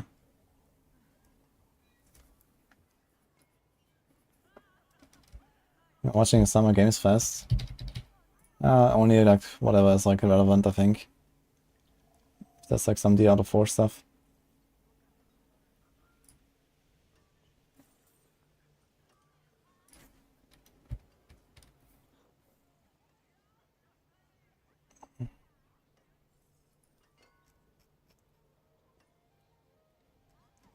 It's accelerating aspect. What about accelerating? If I use my flurry often enough, and I have enough crit, let's say 30% crit rate, I will probably trigger this somewhat reliably. Over Moonrise. There's also volatile shadows I could use. So I don't even need to use shadow imbuement on the bar, I could do volatile shadows. So I just trigger it. So that's what I did on the Twisting Blades rogue. It's not a bad idea, I think.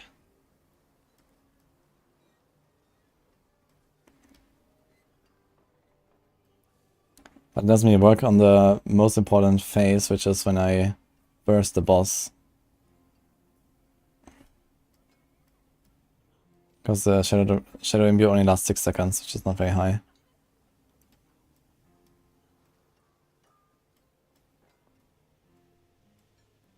I think I'm gonna keep that Moonrise strat, to be honest. It's just like the most consistent. 20% attack speed and 50% speed. Inner Calm, I think I have Inner Calm already. Yeah, Inner Calm is already here. We have Rapid, Inner Calm, Moonrise, Elements, Retribution, Noxious Eyes, Concussive Strikes. So, I mean, it is one thing which is we get an extra defensive power. If I move... no, we do not. I cannot move Noxious Eyes or Concussive. Never mind, I thought I could move it maybe. But they're both the utility, and this is utility as well. And it's also not really a good defensive power to begin with. You just have Might and that's it. And Umbrus. I mean, we could put Umbers on the neck to the pants. And then what? That makes slightly more damage if we, for example, put Noxious Eyes on the neck. So that's something, but I think I'd rather have the Umbers on the neck.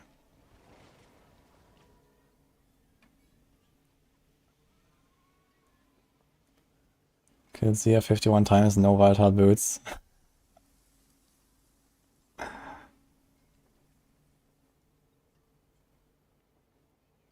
Evoke Pestilent points, more anti-procs. I mean, that is like very, very little. I mean, first of all, we have to invest 4 points into Alchemist's Fortune, like 1 here and then 3 there. And I don't really have those points. And then you have Pestilent points, and then what? Like, every third attack gets 15% extra lucky hits. It's 5% lucky hit on average. That's like bullshit.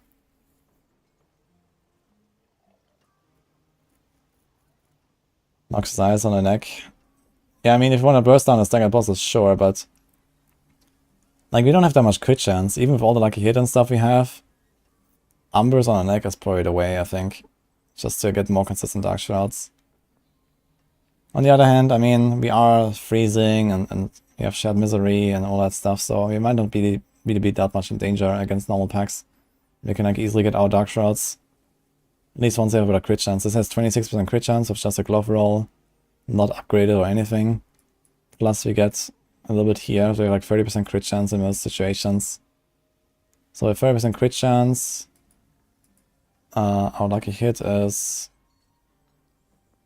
60% bonus. So let's do some math.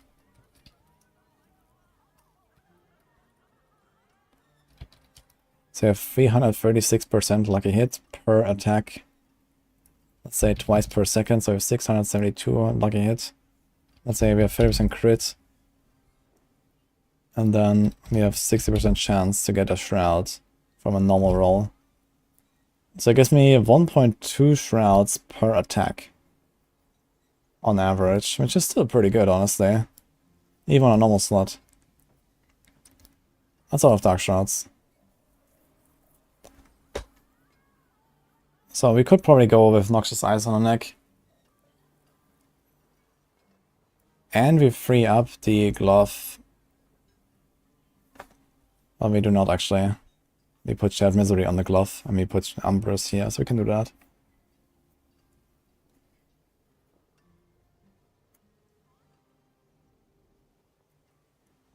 Four Stitching Stones or a pair of Wild Heart Boots. I also only found 1 pair on my Druid, and it's like a 1.2, man. I've been pushing with that.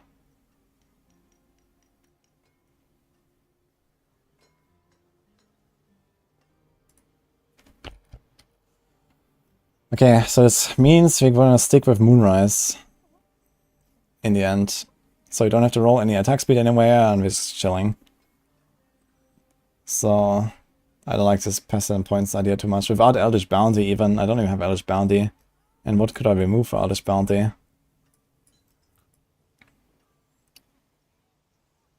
I don't really want to remove the Diminished Glyph. The Diminished Glyph is kind of weak, but it also gives us 10% life. And a bunch of small stuff. I could remove Turf, which does not actually apply to Shadows, but it does apply to everything else that we're fighting, which is kind of nice. We need Bane. We kind of need Canny. We need Tracker. We need Control. Yeah, so Diminish is the only one I can remove. And then I remove a lot of life just to get Eldritch Bounty, and we need an aspect for it. So I don't like the idea very much. This build needs all the defense you can get, pretty much. You have only 1 defensive aspect. Well, technically 2, I guess, with Umbros, but...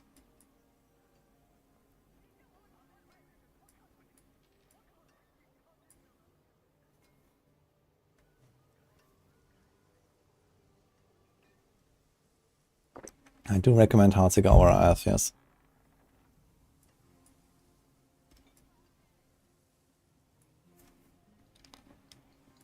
Right.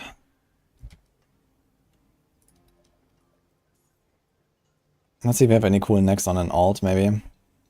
On a bank jar.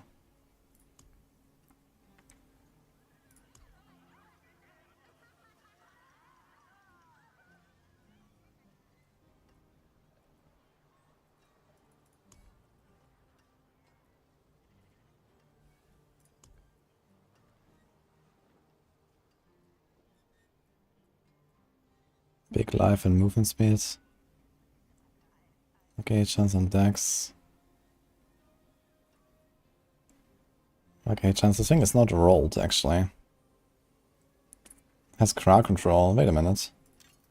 It's already, like, kind of prepared. If they're like a hit and all. Has movement. Has crowd. Has 4 tempers left as well. Okay. It's more some masterwork a little bit.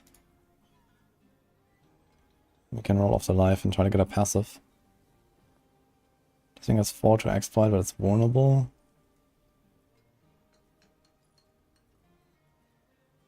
Dude, I have like 3 copies of this reclaimed medallion of the Iron Bulls here, by the way. Oh man.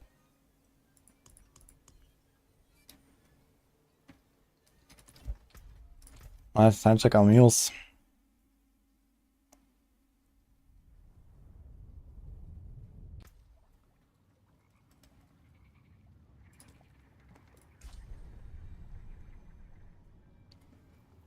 Finish doing 50, tier 80 pits, 0 decisions, downs.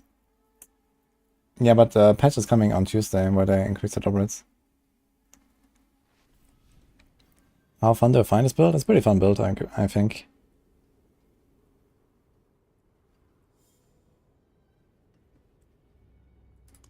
Okay, I think I was gonna put like any cold ring in there that would kind of work.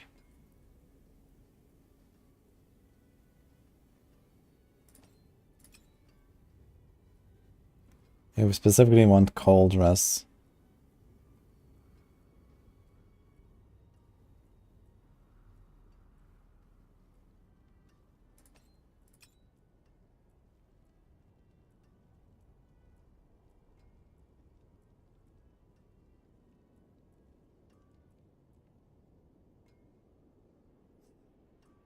There's also a crit chance.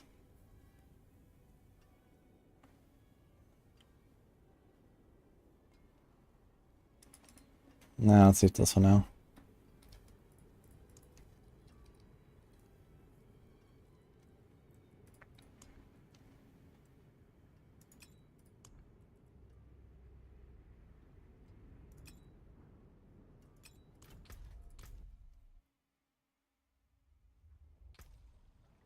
Name of the last song I can check real quick after this.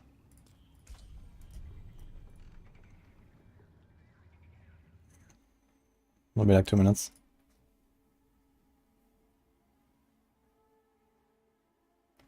The new build is the same one I just leveled to 100 on Nile.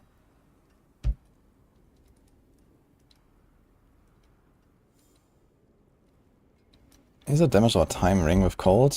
That is usable if I roll lucky hit.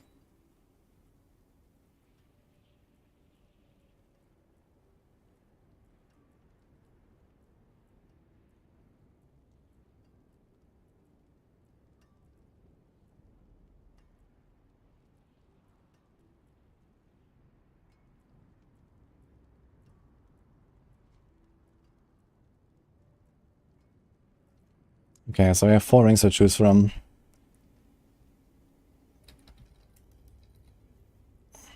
One more like a mule.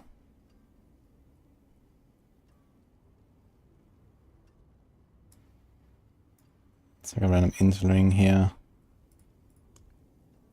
I have to clean up some of the Sorc stuff at some point as well. Okay, let's do this. Let's check some other mules as well, so we can check for a chest, a pair of pants, some boots, and so on.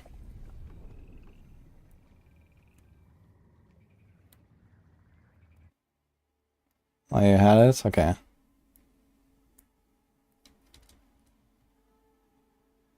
Choose the one you don't break. Okay.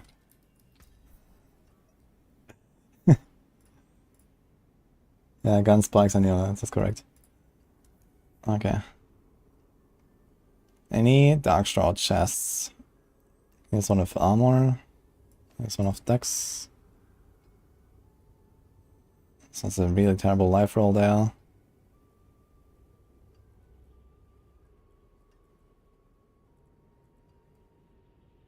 He's a dodge, Dex, pair of pants. It's 824 by the way. Oh man. So I don't think I can even roll like maximum life on this. Wait a minute. How much life does it roll? 590. Oh my god. Goodbye.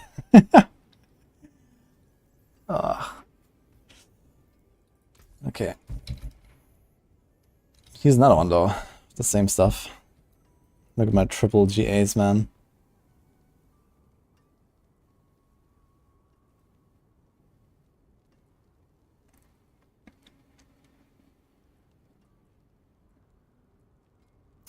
A bunch of Heartseeker pants and whatever.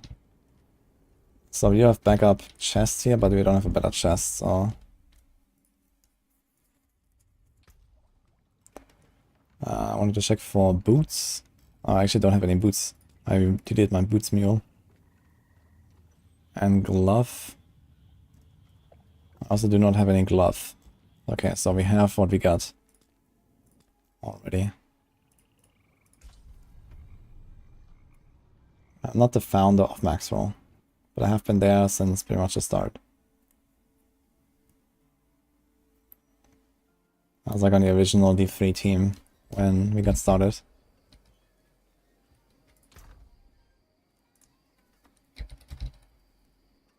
I'm just gonna double check for gloves again.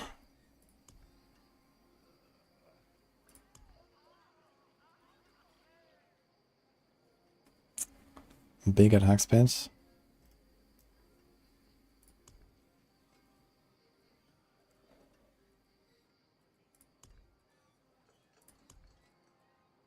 Nope. Okay. I mean, these gloves are kind of fine. They're already tempered with the crowd. Whenever I get better, I can like try to retemper them. They have 5 tempers left. Or just go like temper whatever utilities that we need. Okay, so what about the rings? So these are our candidates. Unfortunately, none of them has greater lucky hits. This one has a greater damage over time. Which is probably my favorite here. And life, maybe just try to roll lucky hits.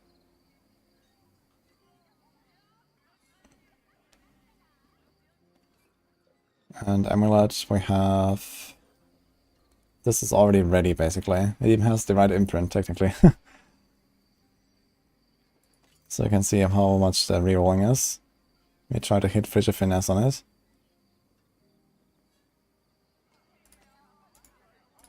Let me see my resistances. This doesn't really check out here. 22.9. My quotas is very high.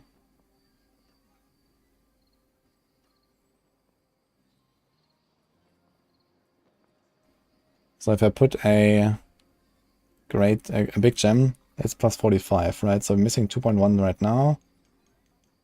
And the quotas is missing a little bit as well. Need to check my paragons. So let's do that. Because I built this paragon board, but not 100% precisely.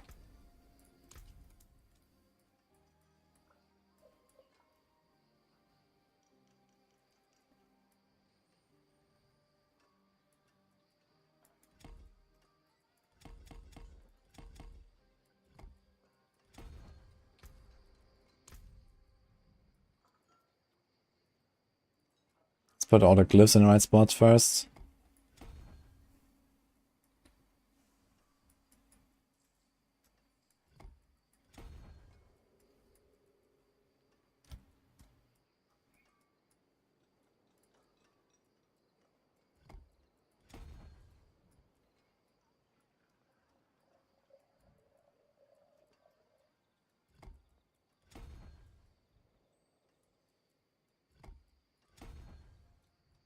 So we got this.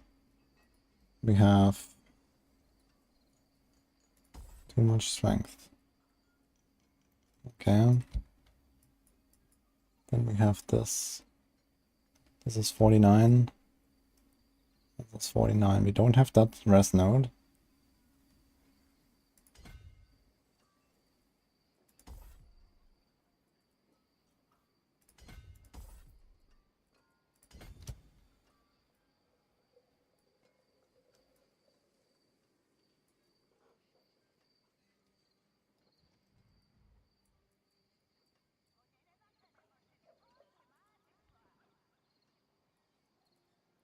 Suppose I have a bit more int here, like I'll take this path here for the int nodes, for example.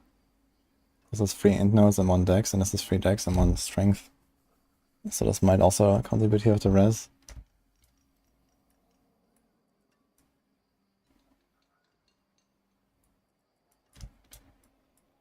So you want to have one more of the cold nodes there.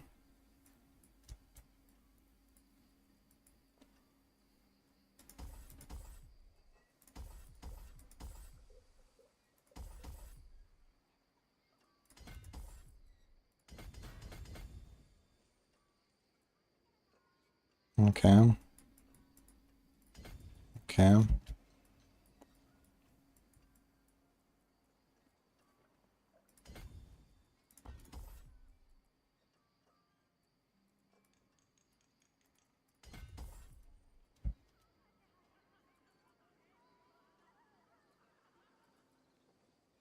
Oh, we're actually pathing through this.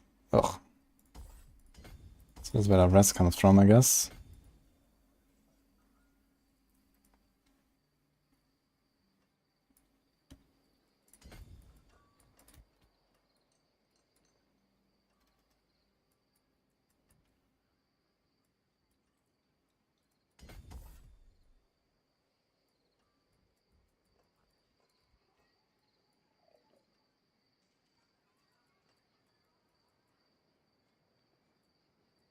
So we're supposed to have this here.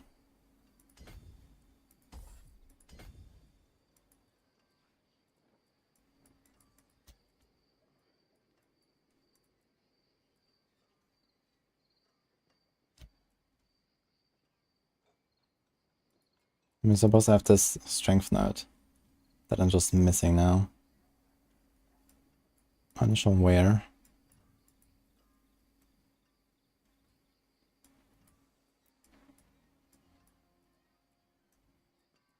Might be one here that I can remove.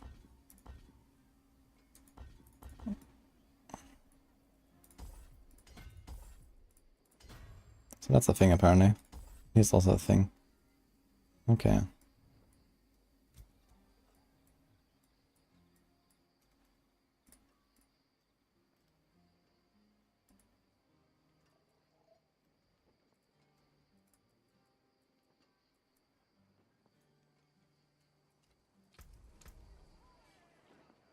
So I'm missing 0.2 res.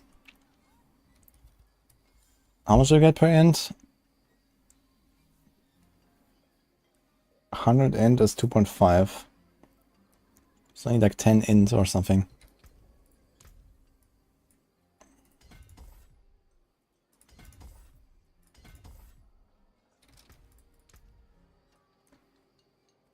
Okay.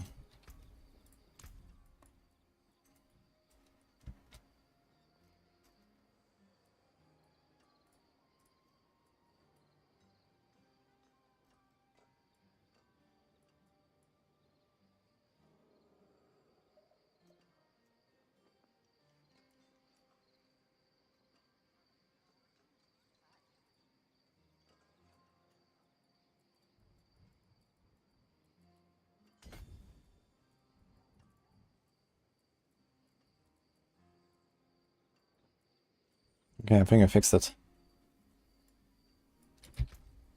Nice. Dude, I have so much move speed, man, just running. What is this? 169. Before masterworking, I don't even have any tempo there. So he's gonna have like perma cap speed, huh? To the point where I actually want to go for the crit on the Dark Shrouds, I think. Instead of the speed on the Dark Shrouds. Which is gonna be kinda nice, actually. So it's not a bad idea. 34 lucky hit.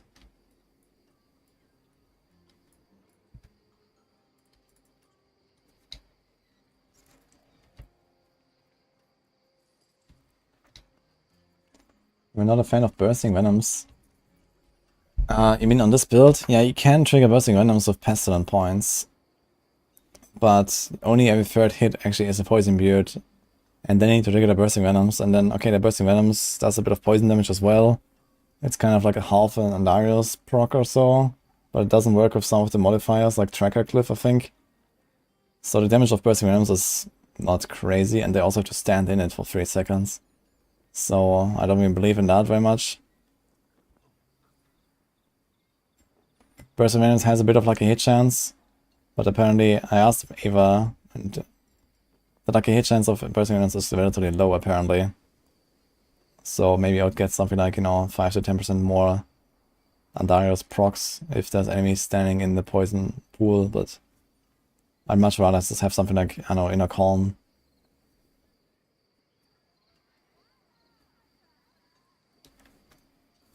Get a 4 GA Magnum Opus drop on Hardcore. Nice. Question is, what is the affix?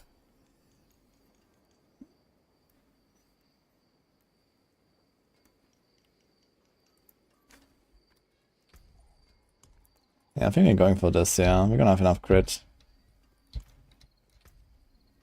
Yeah, I have good rings, if you don't break them. It's a good ring you got there, though. Although it's missing a bit of res, and I'm kind of tight on the res, so I would have to spend an extra point for this. So we're gonna tempo this. Try to hit damage versus crowd control.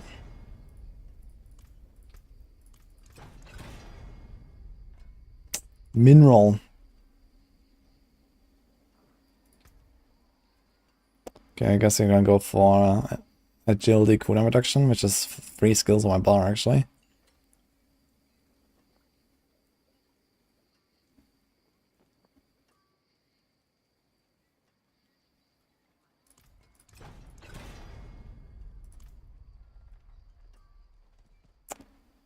Ah man, it's a mineral, should I risk it? If Master worked up, this is gonna be like 3% DPS if I get a better roll or so. Kind of noticeable.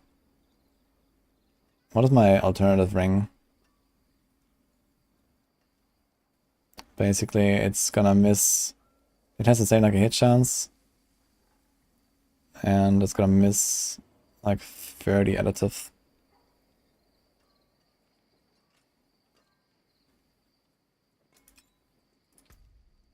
So let's hope you don't miss this one. I need to cold res.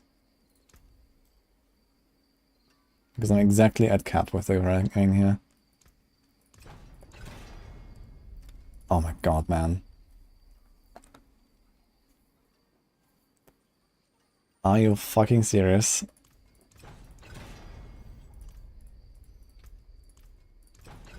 And then I hit Shadow Step cooldown, and Shadow Step cooldown.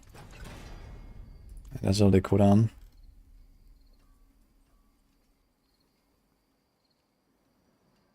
Rip the Rogue and Pit 97 against the diff. Yeah, I know what I feel. Ah, fucking hell, dude. So I think I'm gonna try to make this a backup ring. Dude, what? I got 3 times in a row 47 crowd control on the first temper. Minimum roll.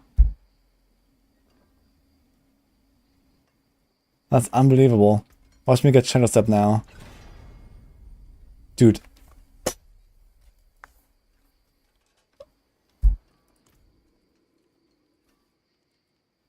That's actually insane. Like, all 3 rings tempered exactly the same stuff. What? That's insane, man.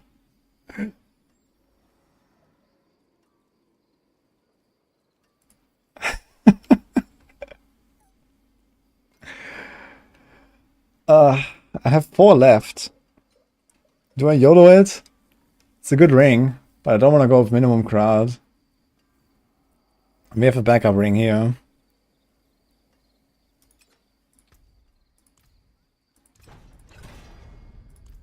Distant. Percent. Okay, 57 crowd control. I'm gonna keep that.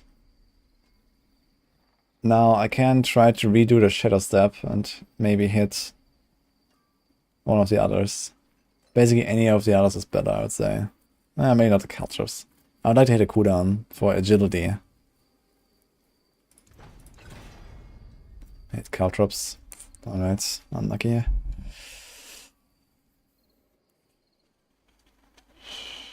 Now this thing has 3 tempers left. What are my other cold rings?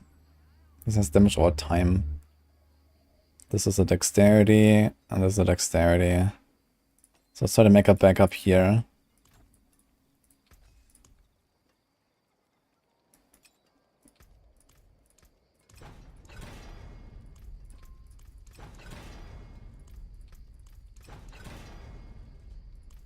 So we have a backup, I guess.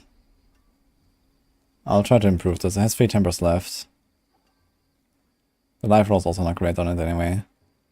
So maybe I should just go for the other one.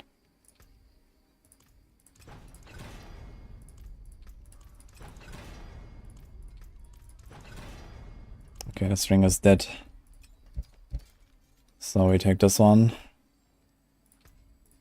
Let's find the agility maybe on this at least. We got 6.5. Okay, we can get started with this. It doesn't have greater lucky hit, but I don't really have the luxury. I need a cold res ring with greater lucky hit.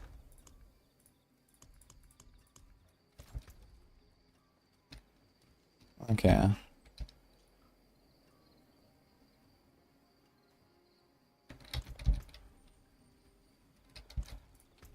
In this case, we're gonna go for a lot of dodge now, right? Do we go for siphoning strikes? I don't think so. We already have siphoning strikes, have a lucky hit. We don't need to like get more siphoning strikes, I believe. So I think it's gonna temper dodge.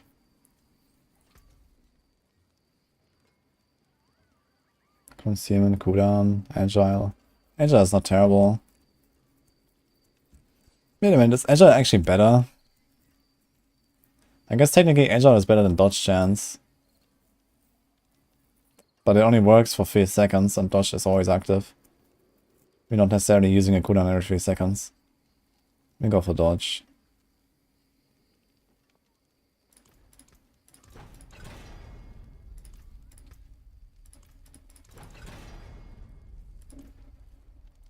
%.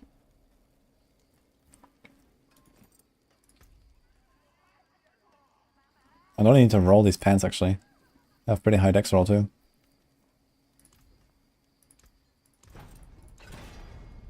Okay.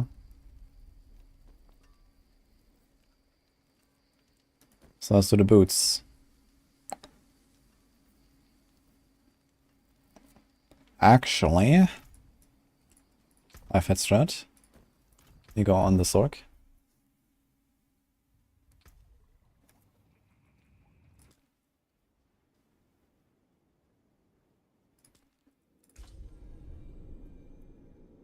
Dodge is way better. And dodge is pretty nice to have. So far I didn't actually run a lot of dodge on my rogue builds. Because I need like res and stuff. But this build doesn't actually need res because you have the runner's instinct, so that's kinda nice.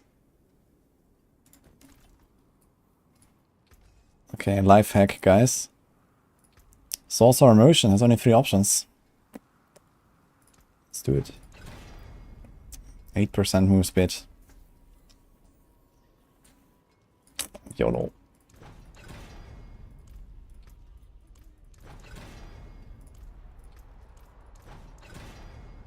No. Don't break my boots. We break them. Well. The thing is they're kind of still better, right?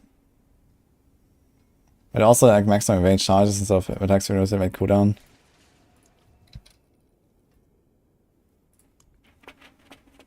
Any other stuff I can do? This one has energy per second and life per second. This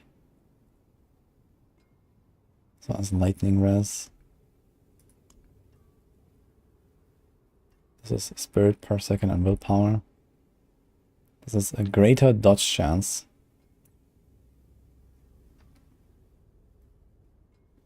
Should I use this instead of a dex roll? I could actually.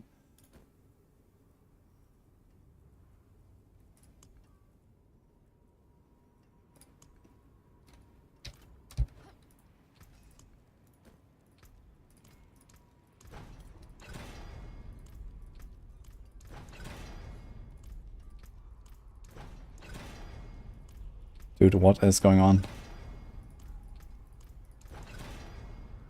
Okay, 9.5 move speed, we're gonna keep that. So maybe those are my boots. I'm just gonna roll with dodge instead of dex. And 9% dodge is not bad. Also, oh jeez.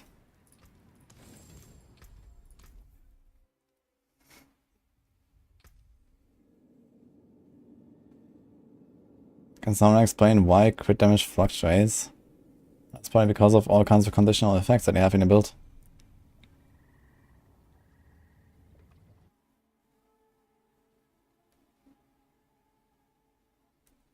You can cap 4 assist, you mean resists? And the least important resist is probably poison, I'd say. Or shadow. And this thing is a high roll movement speed and has an okay move speed temper, so I guess it's fine. We have a lot of speed, right? We have 169 just standing here anyway. So once your master is a bit higher, we're gonna be close to cap.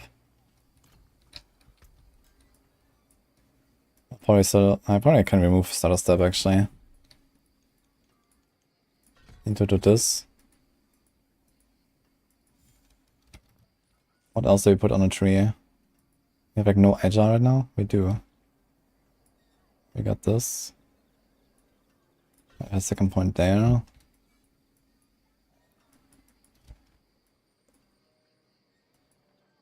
And that's exactly the setup that I have. Okay. No rugged. So it's a rugged versus agile. Or we can take out one there, do this. Maybe a rugged is not so bad to have. Agile also nice, but it's not really up that often.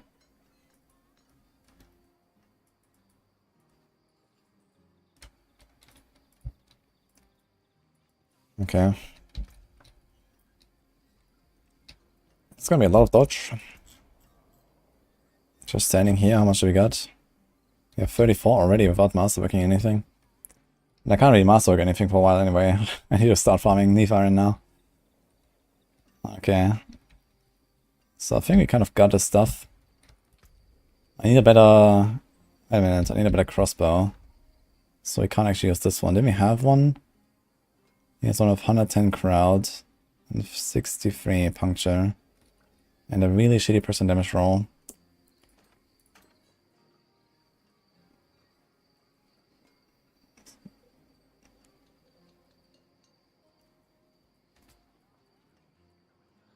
Here's one of life. Go try this one. We have some more crossbows we can break. Here's also one of crowd. Minimum roll. 1 tempo left. I mean, since we have backup bows, we can try to YOLO temper the last roll here.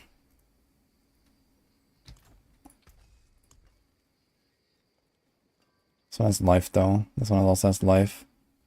The same decks on both of them. That's funny.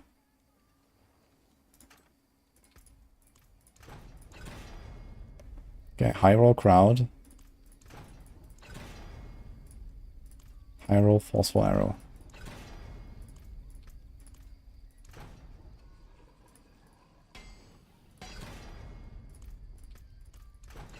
Oh, big sails, Cribbit. Please here a bit.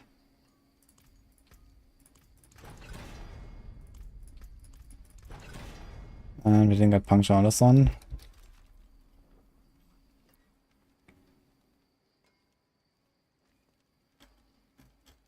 I have only 1 temper left. I will probably not want to break this. So I think we equip this one over this one, right? Establish. This thing has 1 temper left to be YOLO. It already has a decent crowd temper, but I guess it's just worse. So goodbye to that.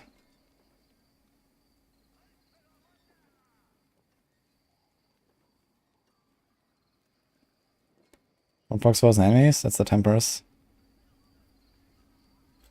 This thing has 5 tempers left. But I don't think I want to use it over this. So... not sure what to do with this ring. Let's put it here. He's a fresh amulet. which also has better movement speed, so we can try to temper it.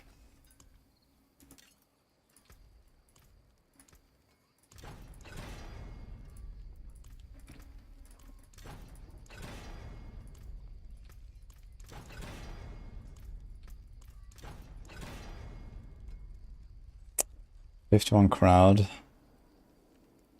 Very low. Here's also a fresh amulet that also has movement speed.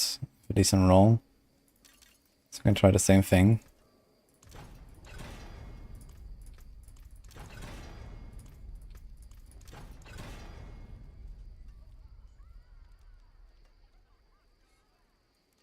Yeah, Shaco is not required on Heartseeker, but it's the best installed option. You should use it if you have one. Okay, they both rolled the same shit, man. It says 3 tempers left. YOLO.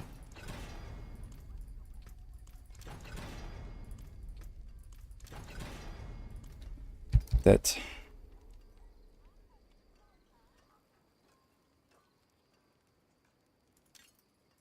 So I could do agility cooldown reduction if you wanted, or we just go movement speed. I think I like the move speeds.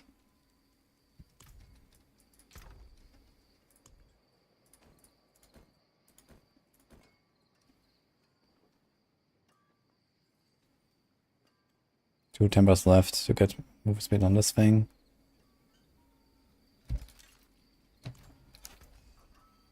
Okay, let's get rid of this stuff.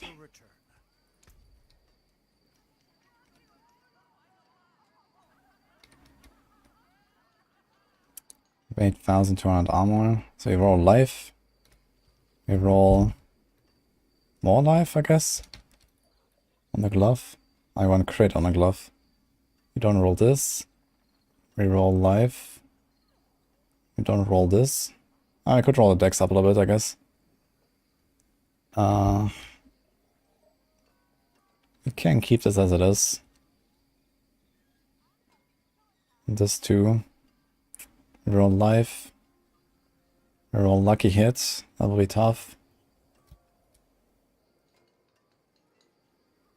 Instead of percent damage probably actually, it's only 21. That's kind of a low roll. So I'm gonna keep the dex and the life. And here we roll the life off to hopefully get a passive. So that's the strat right now.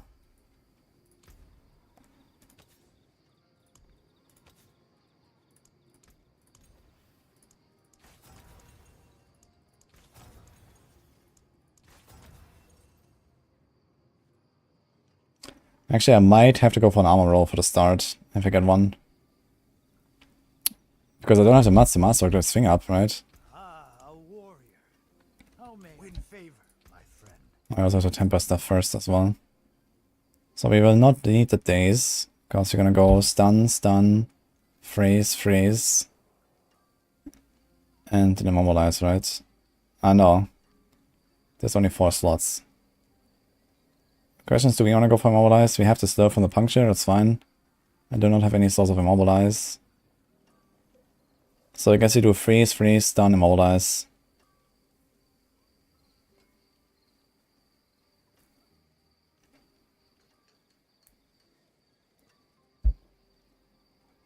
Or we go stun, stun, freeze, freeze. And it's just skip immobilize, that's fine too, I think. If you can hit that. There's only 1 temper left here. I got a freeze. You got a stun. I got another stun. And this thing has a lot left. That's when I hit a freeze. Here's another freeze. Okay. This thing also has 5 tempers left. You could try to hit more stun. It's only 13.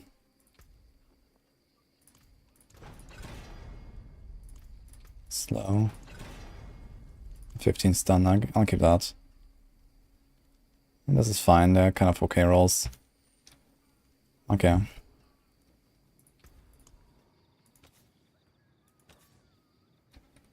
How much masterworking monster got? I have like 1,000 up the side. And 300 ingolith. So I could just master this up and hit the armor ones, and we might actually be fine. Copium. One of my better pieces. Hitting the armor on purpose is kind of weird, champ. I certainly don't want to hit the freeze chance, I think. See? The finest quality.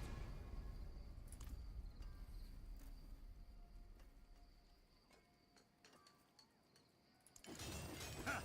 Let's see the Barbs make that. Into dodge.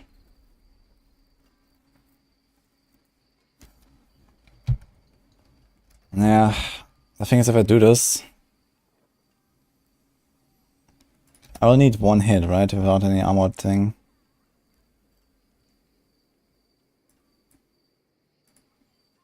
If you don't have this. We don't have this. It's 9.1. So I'm missing 120 armor.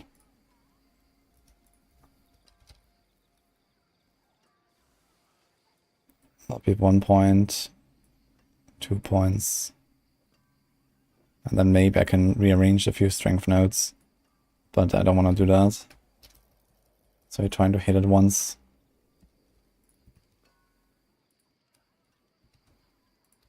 So I think you have to reset this. Go for the armor and hope you don't hit the armor twice.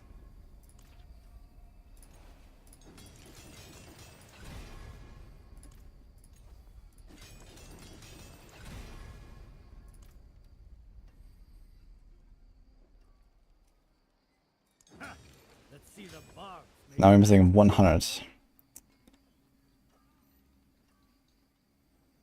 Okay.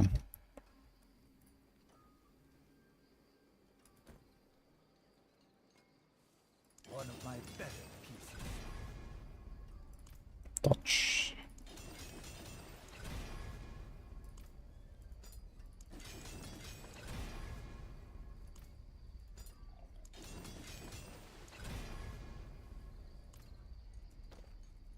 One of my better pieces.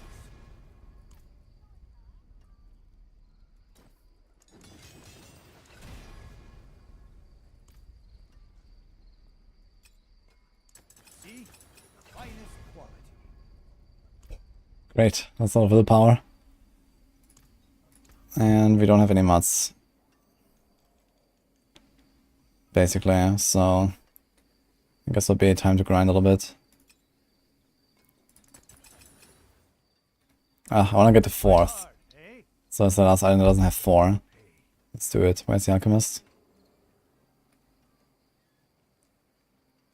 6 willpower rogue. Man, I have 460 willpower, man. That's... Whatever you like. I can upgrade our potions.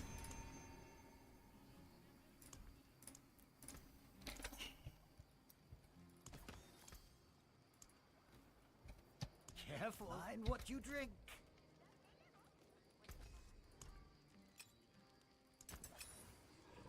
Hit the dex. Okay. So we're missing 100 armor, which is fine for now until we master this higher. And then we'll be okay.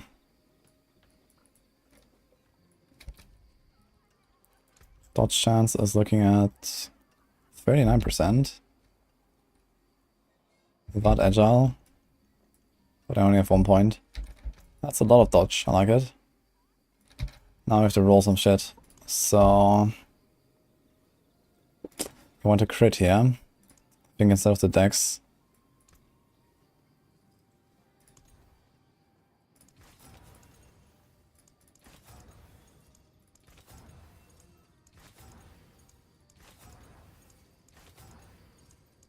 Eight crit. Nice. Okay, that's very nice glove. Bit low in the crowd control, but okay. This I won't touch. Here we do life.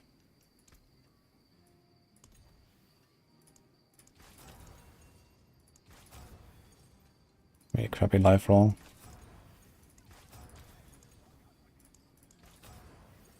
This can go up to 1,000. Here's 950.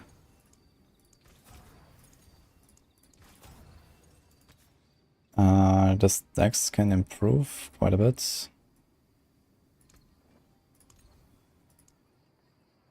Oh, now it's actually an interesting question. Did we roll the percent damage over the dex?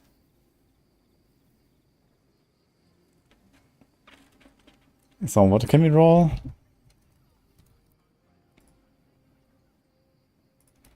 If you do damage over time, this would be upgraded 230. It should be roughly how much of a gain? On the staggered boss, like 12% DPS. Non-staggered boss, probably more like 20 something. And the dex is 350 dex, that's a lot.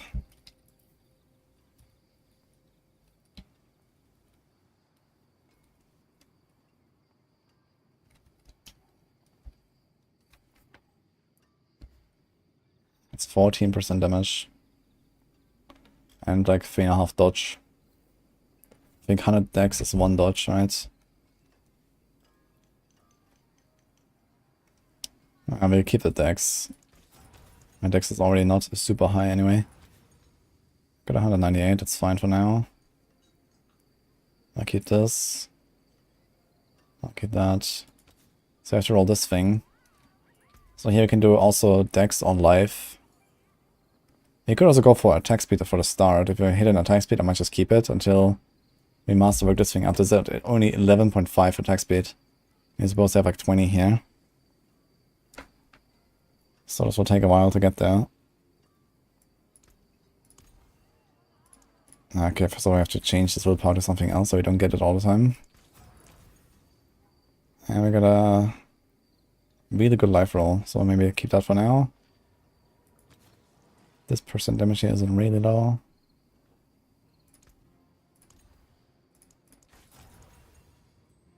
He has 9% attack speed, I'm taking it for now. It's a perfect attack speed roll. And I think later we're gonna change it. And now comes the amulet, oh boy. So I'm trying to hit Frigid Finesse, Copium. But Deadly Venom is fine. Exploit is kinda okay. And that's it, actually. So... Okay, wait a minute, how much speed do I have? I have 173 speed. What if I... Do I need the movement speed? I might not need the movement speed, actually. 173, and once I get Moonrise, I'll have 190 almost, and this can still be masterworked up. So I think it would actually be a mistake to keep the movement speed there. Malice is okay. Yeah, the thing is that Malice doesn't help me in AoE fights, it only helps on the boss. So it's not really okay. I mean, the boss is the biggest problem, but I don't want to have Malice. But I think actually rolling off movement speed, actually. Or... 173, this has 16, so I'll be at like 147 if I roll off movements. No, this will be too low. We should keep movement speed. We're gonna like just kind of hit cap basically. Do you have any other like temporary bonuses? Just Shadow Step and Moonrise. And we are doing the crit on the Dark Shroud probably. Instead of this. Okay, we roll off the life. World boss in 4 minutes. Ah shit, we can try the build then. Progress. I roll off the life. It already has a masterwork crit too.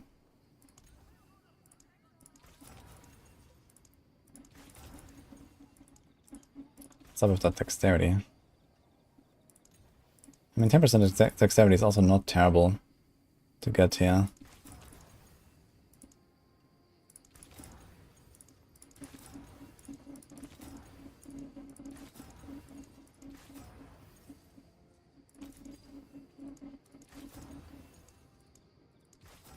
.4 dexterity. Maybe let's keep that for now. It's not the craziest amulet to be honest. So... Okay, let's see if I can get my character world boss already.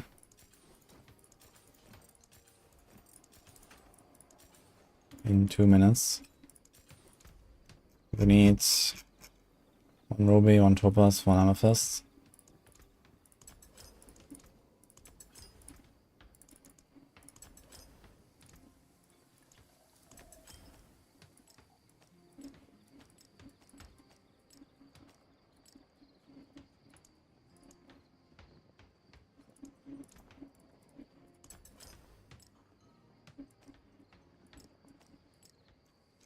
I'm gonna have a pretty nice life.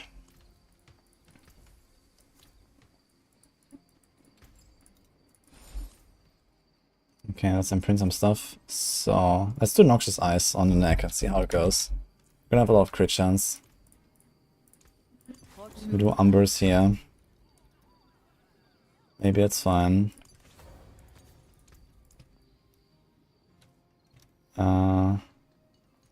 It's Shared Misery. It's Concussive. It's Retribution.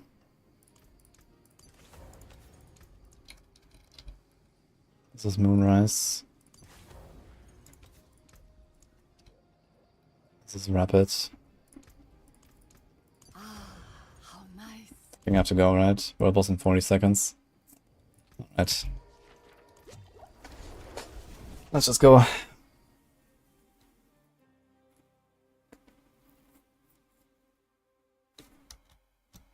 157, not 147. Wait, what happened?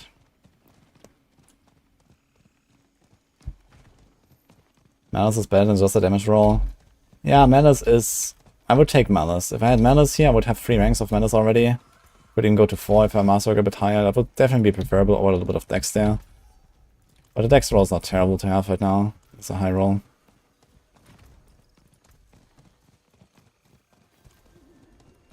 Okay, it's kind of scuffed my setup. I don't have caltrops.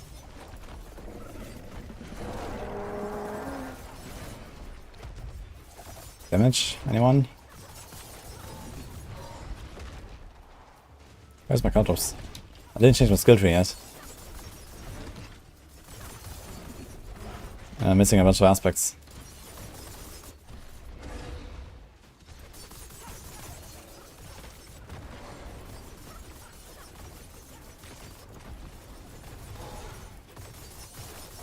For each piece per day can get to 5 seconds of uptime for flame share, so that's the extra time comes CDR.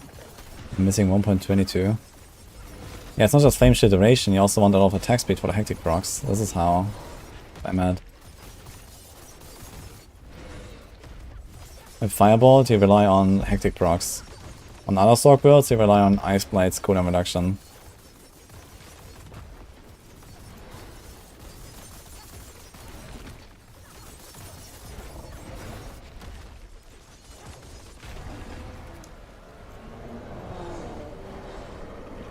What are they doing to the goblins?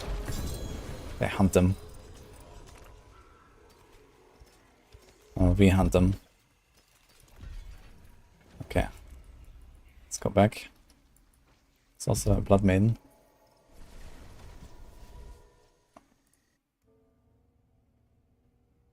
Someone needs me Diablo trade listing. What is that? 3 to Deadly Venom. And Life.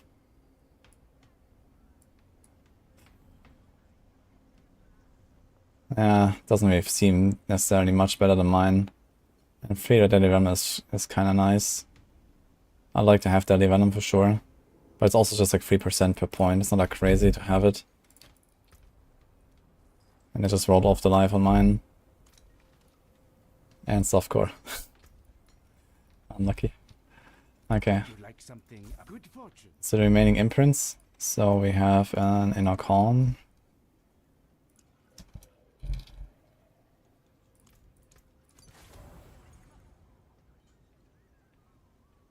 And elements.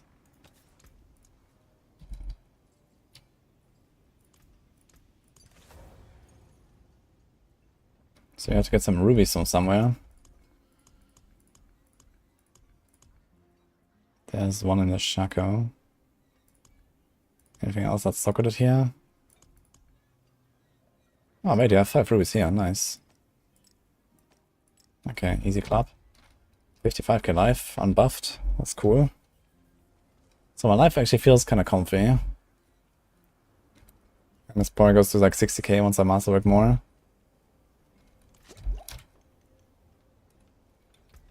Okay, let's fix the tree. I need to caltrops mostly. So this means no smoke grenade for us anymore.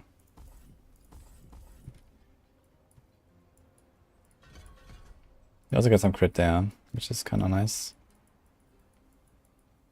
Crit. Okay, okay, okay. Everything else is the same. This is fine. Yeah, we're just kind of like poor with mats, so we need to grind now if we want to make something out of this. Why? Attack power doesn't matter. Because it's just like severely misleading and there's like 20,000 other conditional effects that make or break your build. And attack power only covers like 5% of those.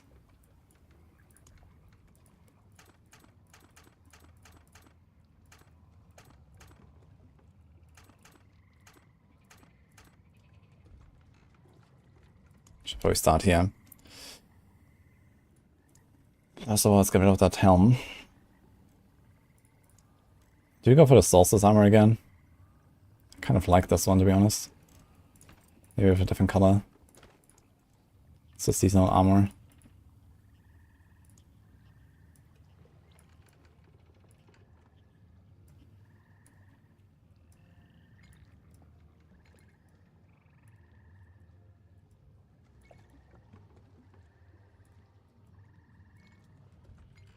Maybe go for the brown.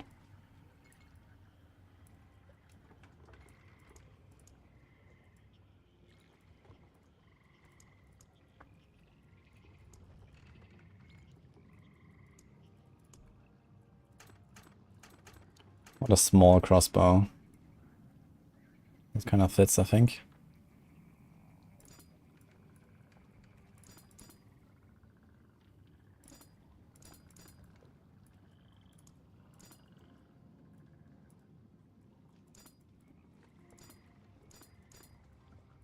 This has the glow. How about you take the one with the glow? Kind of fits with the poison theme.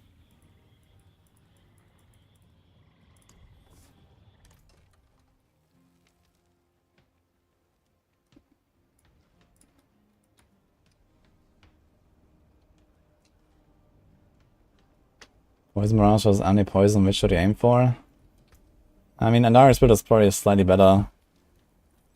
But I've enjoyed the Poison Mirage a lot. Okay, I think we have a working build, guys. We're just missing a bit of armor. Can I get like armor now? For the time being. Could remove that. And do this. And then one more point there.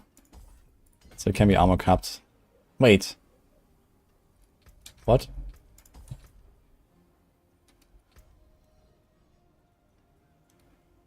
Wasn't I like 100 off? Ah, because of the strength, dude? Oh man. I removed the strength node. I cannot remove the strength node. So... what else?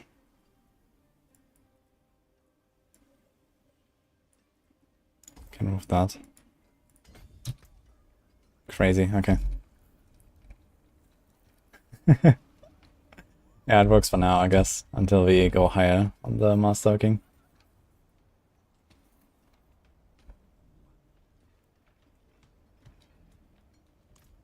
You're 2 away from camp. You can probably solve that with like a strength node on Paragon.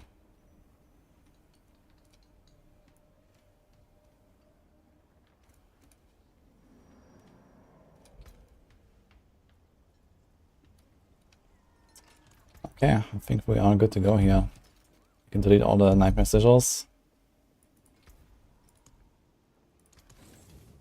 You will be dead. The stars do not lie.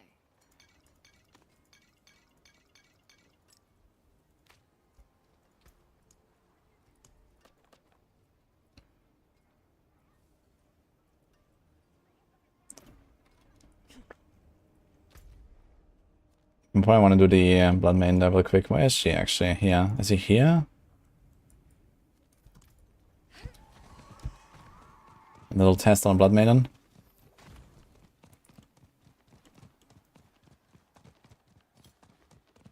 Armor above the cap doesn't make sense, no. The cap is a hard cap. You don't need more than 9,230. Would I use Doombringer?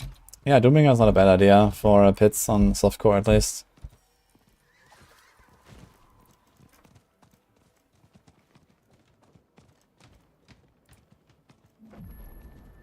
Oh, sorry, on hardcore. I'm not sure how you would do it on softcore.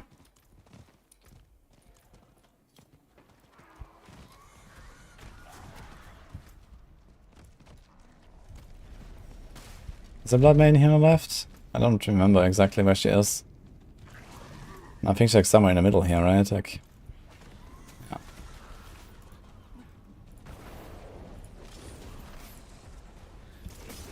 Let me press the thing. I should turn on the numbers a little bit.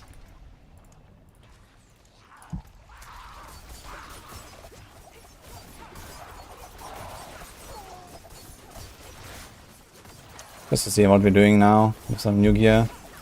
How much damage to ground control do we have? 669.9. So we're like around 300-400% off of what we should have. That's a lot.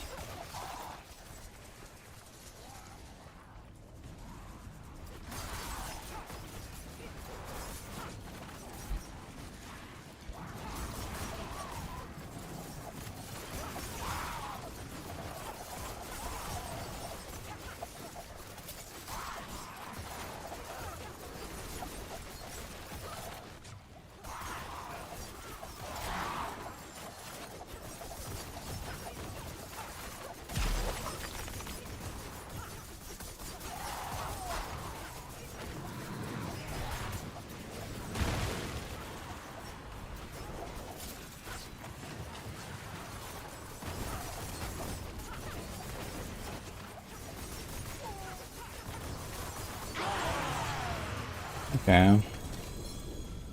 Seems alright. About a stagger even. Wow.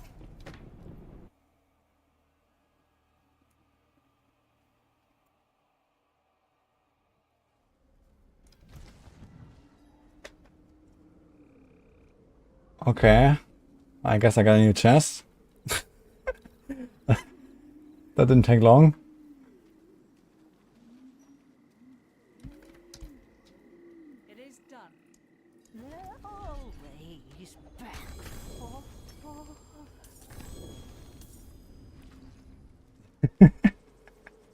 That's kind of sick, actually. But I kind of want to hit a stun, so let's see.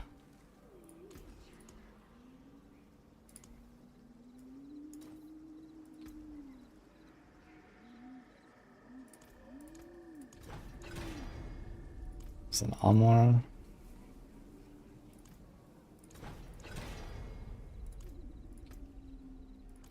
So I hit dodge.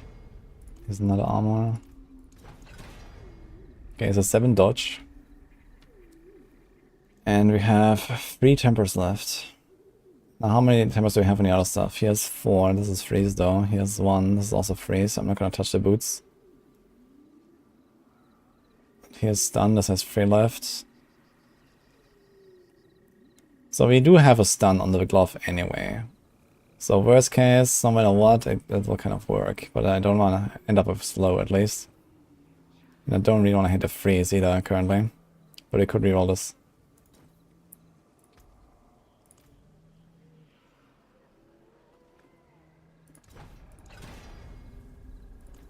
There's a freeze. 2 left.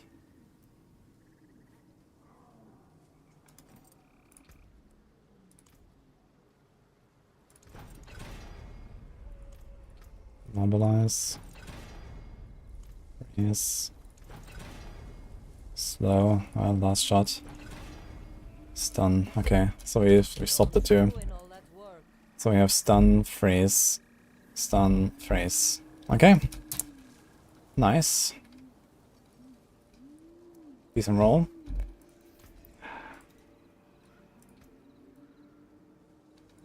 The forge is always hot.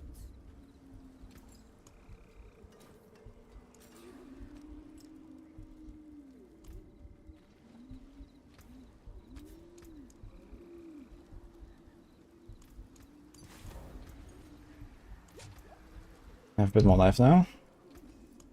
So in this case, I think we're gonna just try to like masterwork this to probably like 2 Dark Shroud ranks crits. And then we get it to 12 and just hit whatever. It's probably the strat here. 2 is kind of realistic. Just once we have some mats. Great start. I'm gonna straight up just reset it.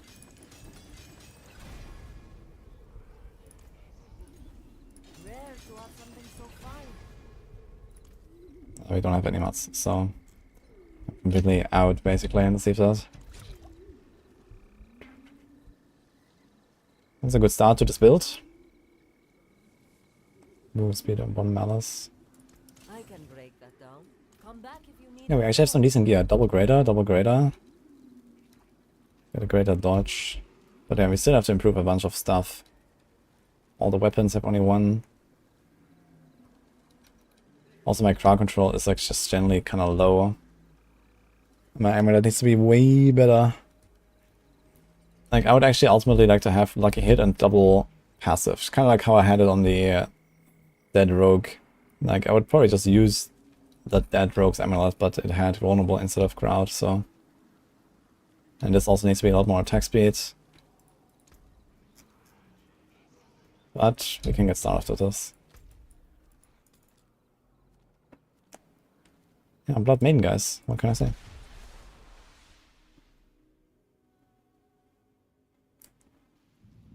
Incoming raid, maybe.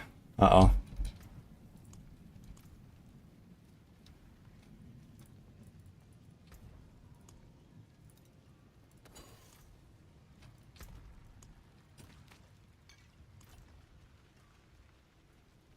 Here we go. Rax and Harax. Hello guys. Thank you so much. Ah, boy, I got swept in here again. Exclamation mark enter. What is going on? Hello guys. Thank you so much. You arrived at the right time. I just finished setting up my rogue.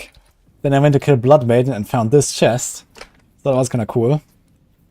And now I finished setting up my rogue again. And now we have to farm masterworking mats because everything is 4 out of 12. So this is where we're at right now. I'm playing Andariel's rogue. I just leveled it and all that and finished the glyphs and everything. Also realized I need to get rid of my obols. Let's do that.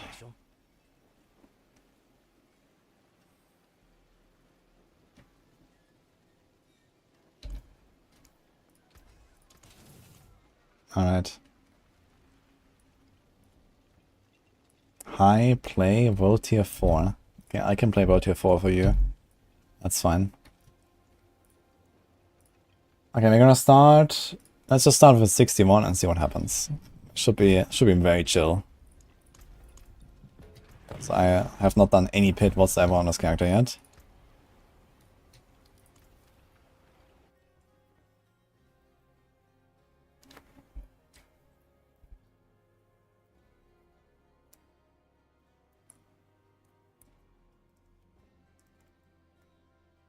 Wait, who's that miner?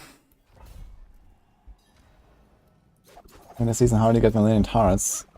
You get them from Whisperers mostly.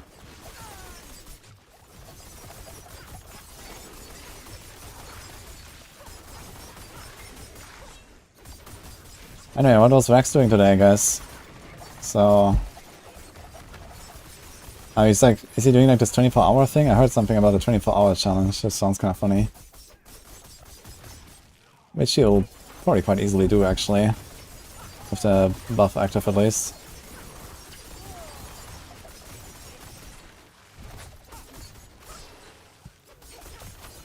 Word here, free gamer. Are you like free farming loot or what are you doing exactly?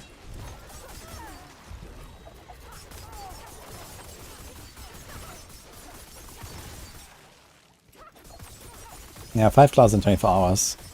I mean, it's quite doable, probably even without Twink here, actually. I like the idea. It's a cool challenge. Well, at this point, probably not really much of a challenge, because we know the expected times per class, right? So, we just have to execute it.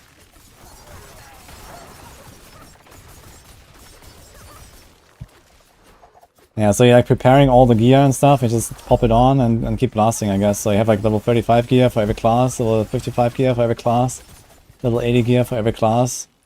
Or like, what is it they're doing? I guess something like that. And some level 1 gear to go capstone immediately.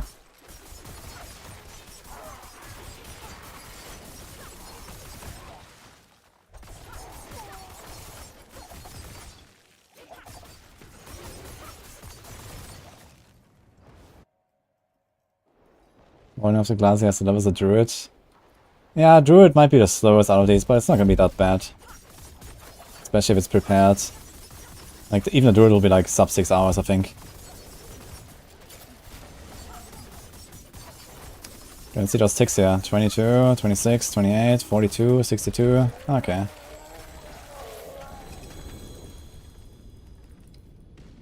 Let's keep it on the damage numbers a little bit.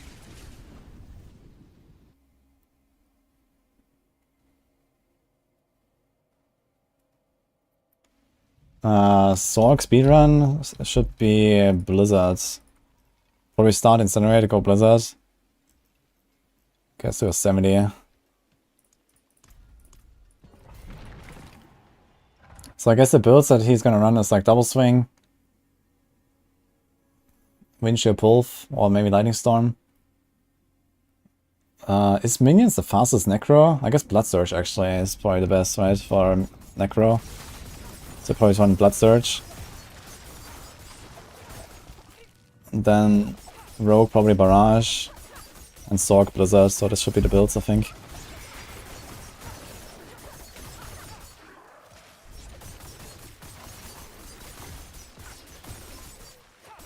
Is Barrage better than Heartseeker? No. But it's more fun. My objective opinion.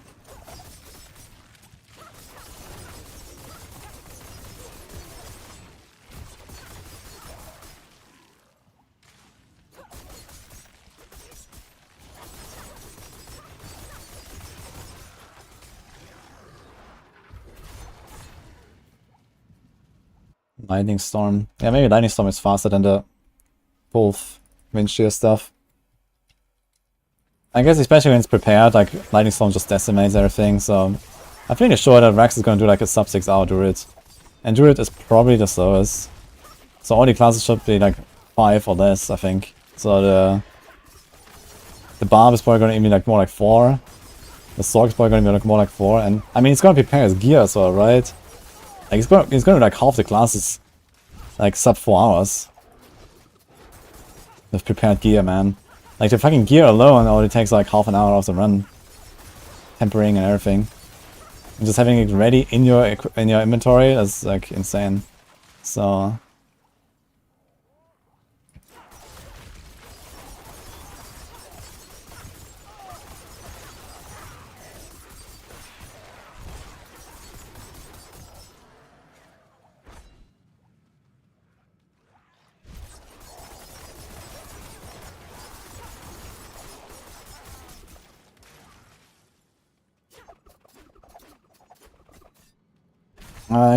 we can do a gear clip if you want.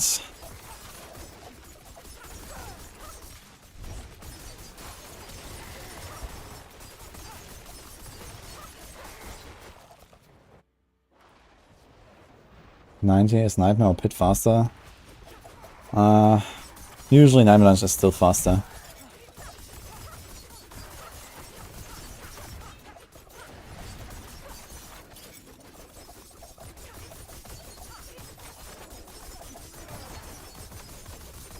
She tanky.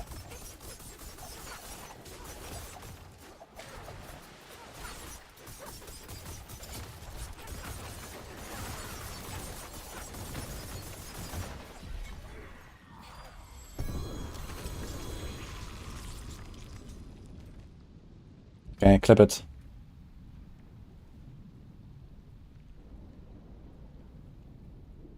The setup is exactly from the planner, so nothing different there. There's glyphs, Paragon, everything.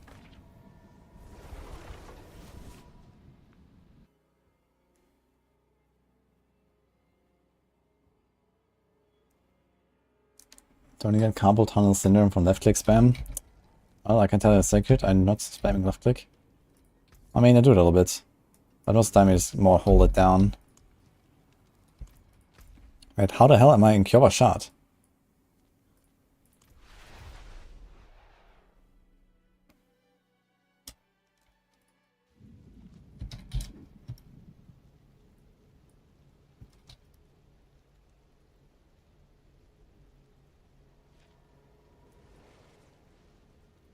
Oh shit, I clipped too late. How did I end up in Kyoba shot? Did I actually press on Kyoba shot?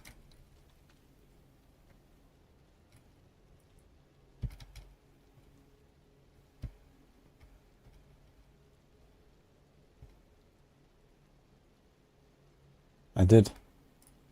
Interesting. Happens, I guess.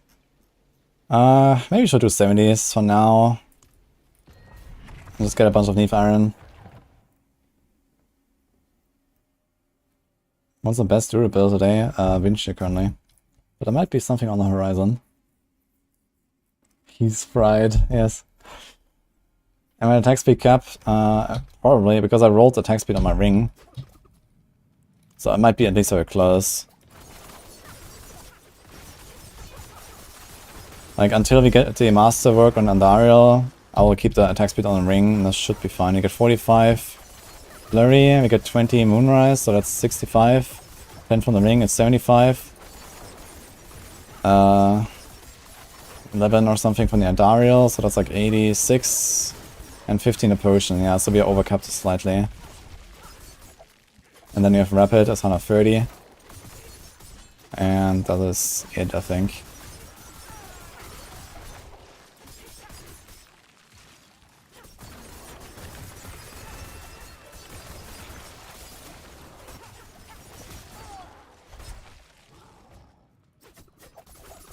How do you figure out the attack speed cap? Well, I have lots of painful testing sessions. Or you type exclamation mark APS. There are two separate 100% attack speed caps that all our classes have to respect, with random effects going into each of them.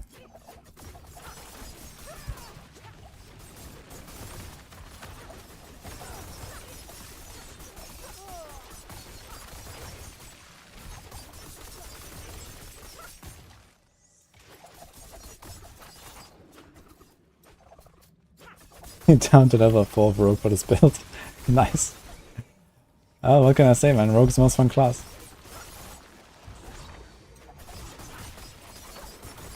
So much good stuff. So was I actually accurate with my builds? Is that the builds that Rex is running? I'm not sure about the Necro. Is it going to be Blood Surge or Minions? Or both, I guess. You can also combine it.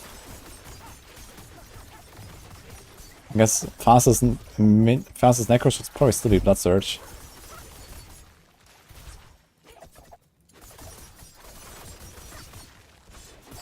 I mean, also Bloodboiling aspect is so nutty these days.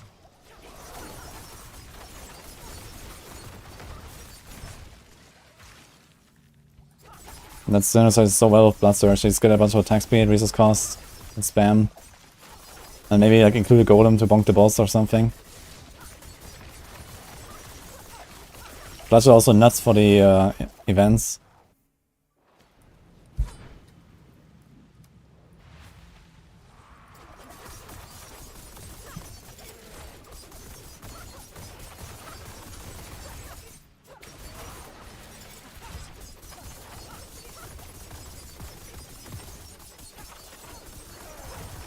Yeah, 70 mil.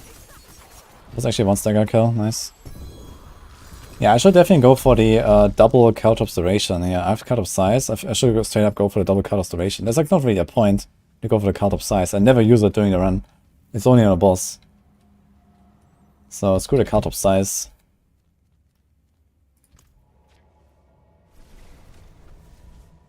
damn your builds.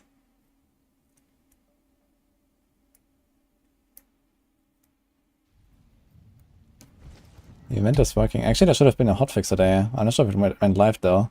Did it? He's a dagger we can brick. If you want. But I think we had one already tempered. He has caltrops duration. Not sure what time, so let's take this one. We do this instead.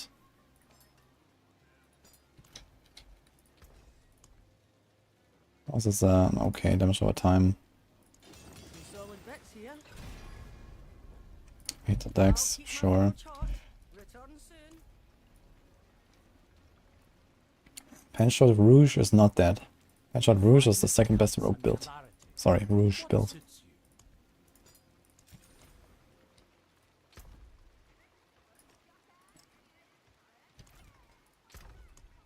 Guess we're gonna start collecting stuff to break later.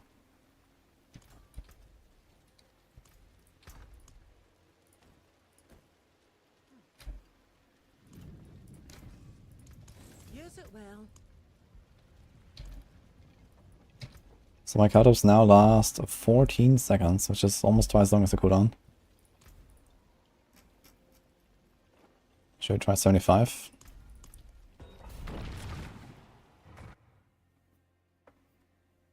Roger. That's the one.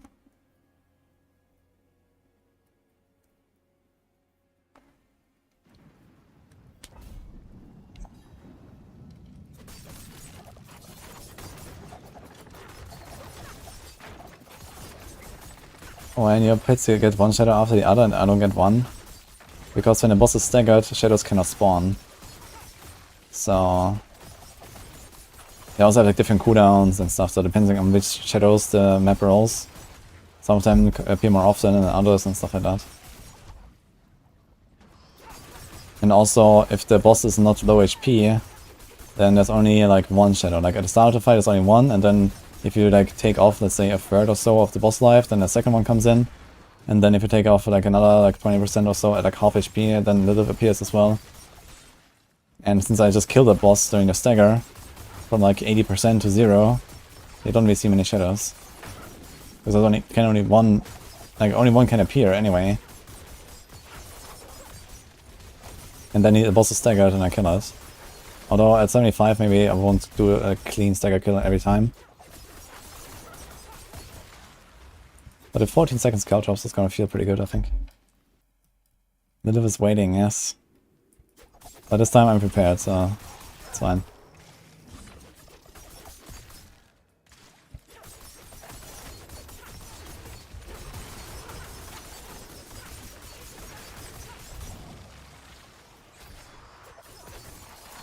Kinda miss my smoke grenade, man. The smoke grenade was really cool. For these packs, sometimes like throw the smoke grenade. Like on softcore, I'll absolutely run the smoke grenade, I think, instead of the concealment, actually. Maybe I should just do that. You don't really need a concealment on softcore, I think. Maybe I should put it in the planner. Smoke grenade is just so nice. Like, you just walk in, bam.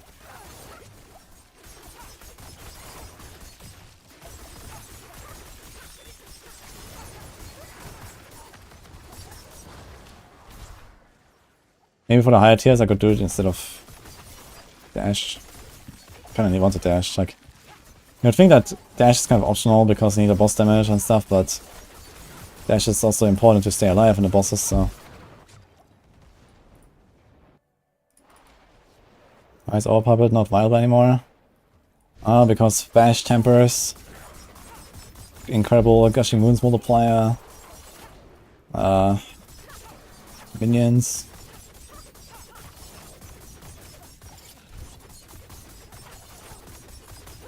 Full Rise has no single target.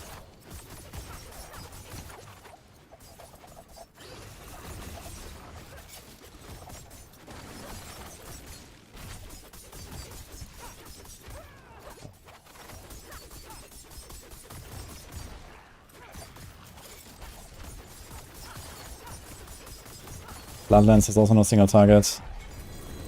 So yeah, like, I mean, his builds just don't really work out anymore. I mean, Hoda is still really good, and you'll probably still play Hoda with all power. Like, Hoda is probably still like better than like, I don't know, 90% of the builds or so in the game. So there's that.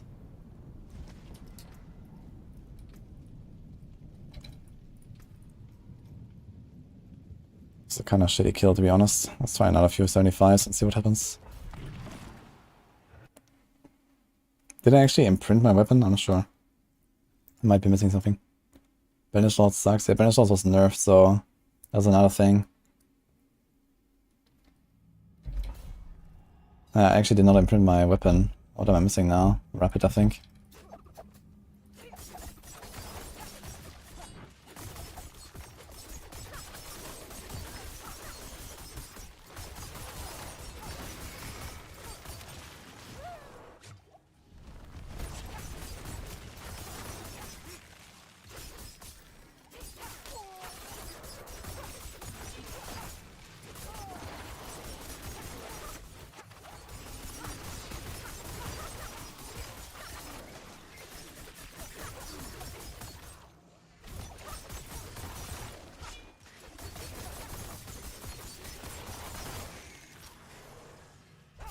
One interesting thing about this build is this is a poison build that does not rely on making enemies vulnerable. Because usually you play poison with, you know, some kind of like perma-vulnerable effect. I mean, the Curse Touch is very easy these days. But in the past it was always important to somehow apply vulnerable to the enemies. For the corruption aspect. And now this is actually not really required here on this build. Doesn't really matter if I make them vulnerable.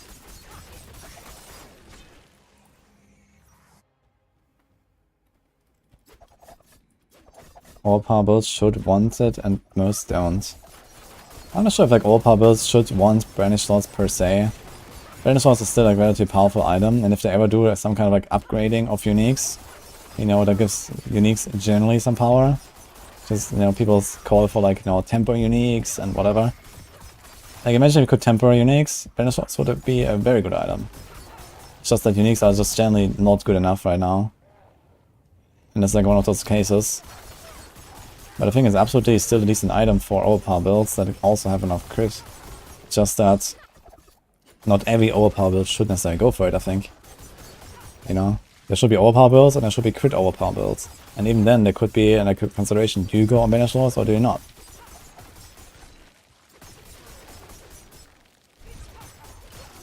I don't really like the idea that you want to include Banish Lords in every single overpower build. I think Bone Spirit actually runs it, no? I think Bone Spirit actually goes for it, because they have like 100% crit. And they spend enough resources to proc it every single time. You get guaranteed overpower, guaranteed crit every single time. So I think that's how Bone Spirit works right now. Which is technically not an overpower build, but they make it a 1-1 with this. Which is also cool.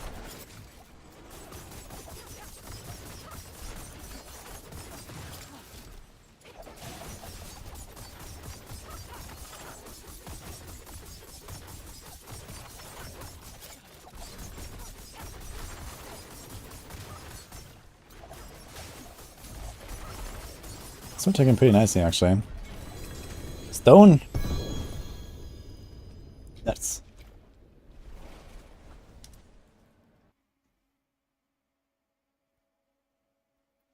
Any reason not to use count-ups? Well, that is slow. They're just there to give us a smooth boss kill. In the higher tiers you could do them. But here I'm mostly interested in a fast boss kill, and that's it.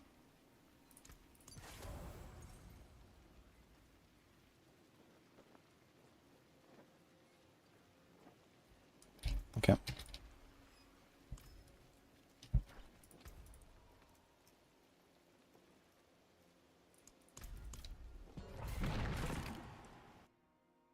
Did I ever play with a controller? I have played one game with a controller, which is Vampire Survivors. And maybe that's something like 20 years ago I played something on a friend's console.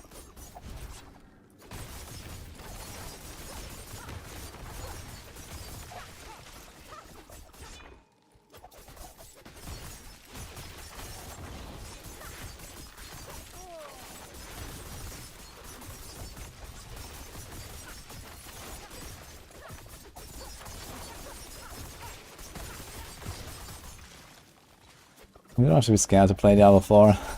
But there's a lot of stuff to know, so it's a big reason why so many people are here every day. Because there's many things to know. For example, what is the best build for Rouge? My favorite question.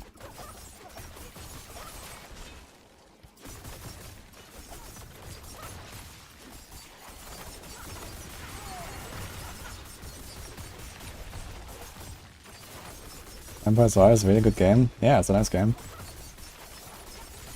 think I still haven't installed, but I don't have the controller here. I like it a lot more with controller. Like the one game that I played with controller, and I like it more with controller. Maybe there will be other games, I don't know.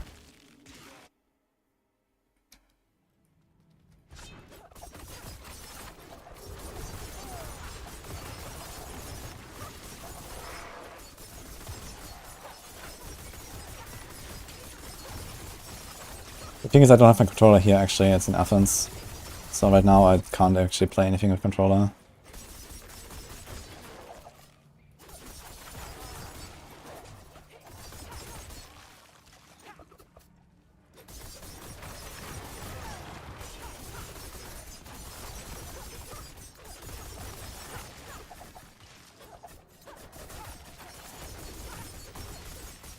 It is okay, your left shoulder could only play with controller, it's pure cancer. I thought the controller experience is actually very good in this game. That's maybe menu and inventory stuff. Well, I guess some builds just don't really work well with controller, so this is something important to know. Can you guys give me some examples of builds that are not console friendly? I know Rapid Fire isn't, but what else?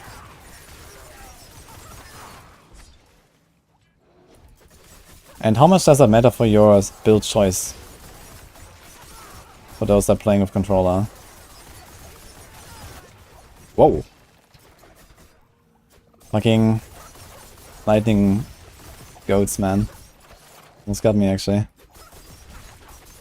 Felt pretty safe here, but lightning shamans. I don't want to rip just yet, man.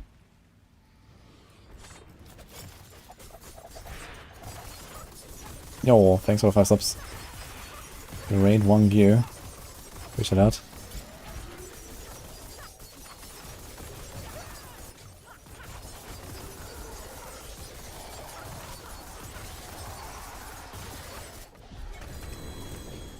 Ding ding ding. Okay. One Stagger burst on this boss is nice. Trample slide is awful on controller. You have to target something. Range here is not easy. Thanks, great one. Appreciate that, man. Okay, we're still not really that comfy, man. Fucking goats, I need to pay attention. Anything with precise aim. Remember using controller for Shred last season. Gauntlet again, me 200k more points because it was wildly fast. Yeah, I guess with Shred you can just like jump from enemy to enemy and it auto moves you, auto targets. That's probably really good, huh?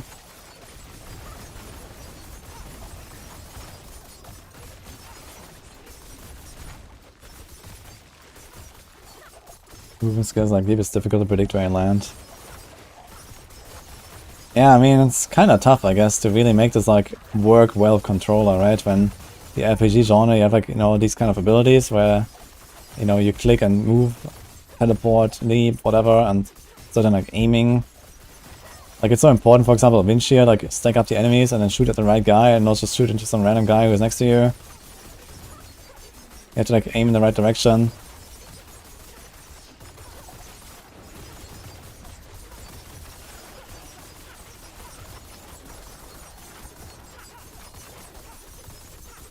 Dude, this guy's taking like no damage.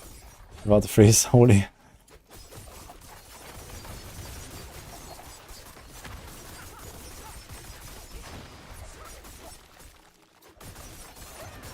Charge felt bad on controller.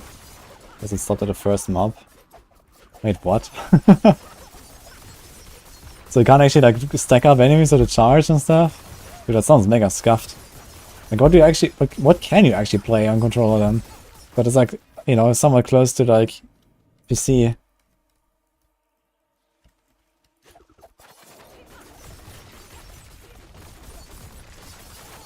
I mean, this here might probably be a build like that, right? Because positioning barely matters. You just need to puncture into the pack. It's probably very console friendly, this build here.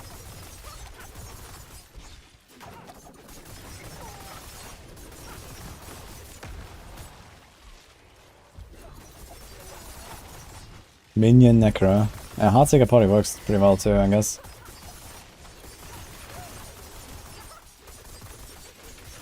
Do I start putting like console friendly on my thumbnails or something for builds?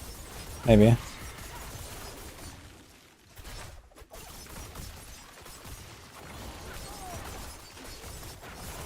The question is how much of a console audience actually watches videos versus PC audience. I guess quite a lot actually.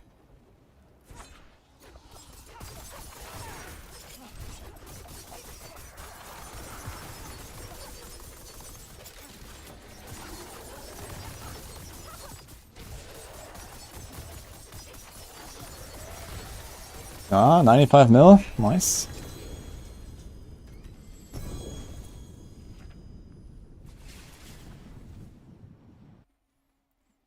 Can you add glyph leveling order to the planners? Well, just worst case, just order them, or just level them in the order of the boards, basically.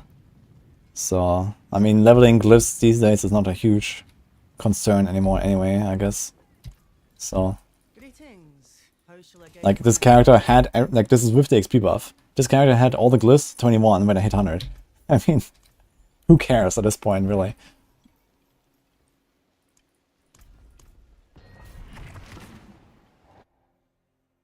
Yeah, in the build guides, this is mentioned, but I mean, for the planner, there's no way I can't really add any node or something there.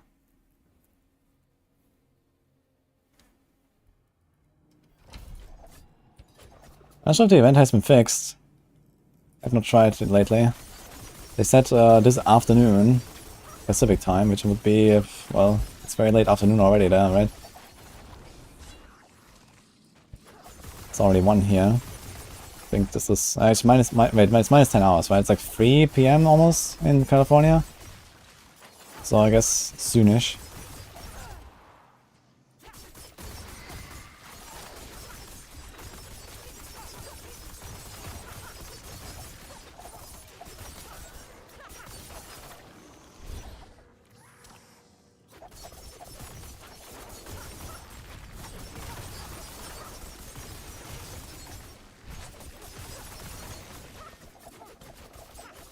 How long did it take with the XP buff? I wasn't really counting. And I was also not really like trying to race or something. I think something like 7.5 hours actually. Relatively chill gaming. I mean, this Andy Rogue is not very good at leveling necessarily. Like, it works just fine, but it's not crazy. Especially like the events, the chests and like shrines and stuff, I can't really clear them very well, which makes you do this out of all. Like, if you want to do the speed leveling attempts, you need to play a build that can clear cursed shrines and cursed chests and stuff extremely well. This is where you really get like most of your XP. And this build doesn't really do that well. The AoE is relatively small and somewhat inconsistent when it triggers. So I need sometimes like 3-4 procs to even clear a single wave on a shrine and move around, basically. With Barrage, you just stand there and you hold right click, and this thing is cleared.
And this thing of shotgun, I wonder. From the Blood Bishop.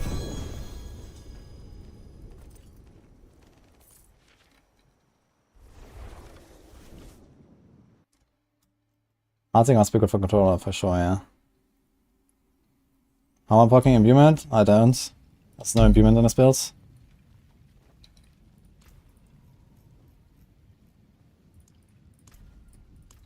Oh, I didn't have a pot anymore. Let's go. I'm doing Andari as a rogue right now. There's a planner in the description.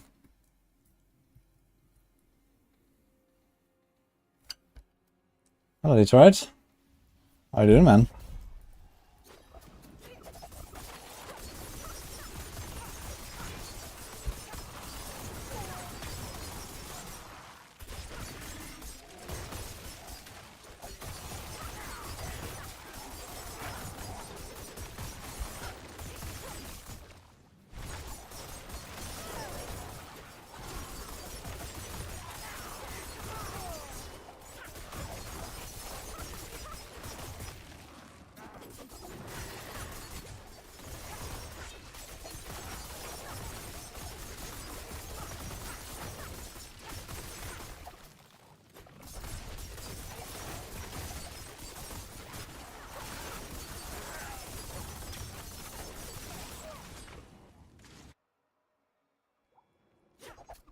Play controller on PC. Yeah, I mean, fair enough, right? If you have a build for it. Maybe I'll consider it at some point in the future as well. Just try to make some like controller-friendly builds and try it out a little bit. I mean, it can be quite nice to like relax your hands and stuff, right? Maybe eventually I'm gonna become a controller Andy, who knows? It might increase the longevity of my hands at least. By sometimes playing with controller. I mean, the thing is that with how much I like Rogue and all these like builds, I guess there's not much hope for me, but a little bit maybe.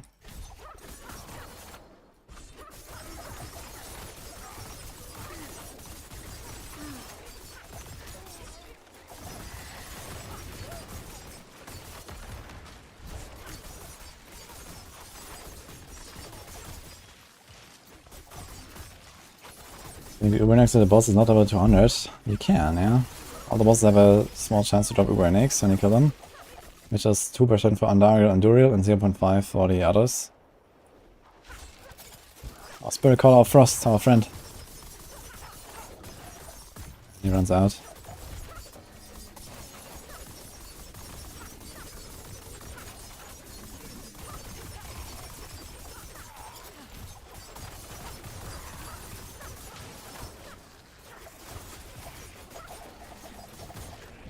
He just staggered and then died from the dot on him. That's kind of funny.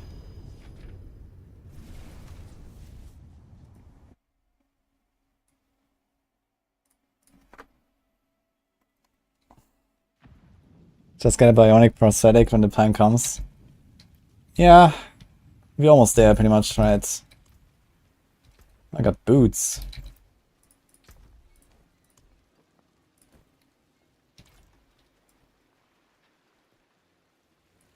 The finest cuts and clarity. What suits you? Did over 100 runs of Andariel and Duriel and no Andy. I mean 100 tormented or 100 normal? I mean 100 tormented is a lot of stuff. 100 normal Andariel is, I mean, that's not crazy.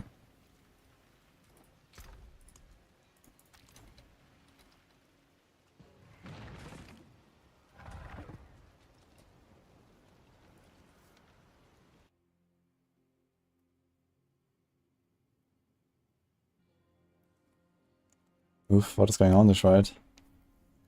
Hope things gonna get better.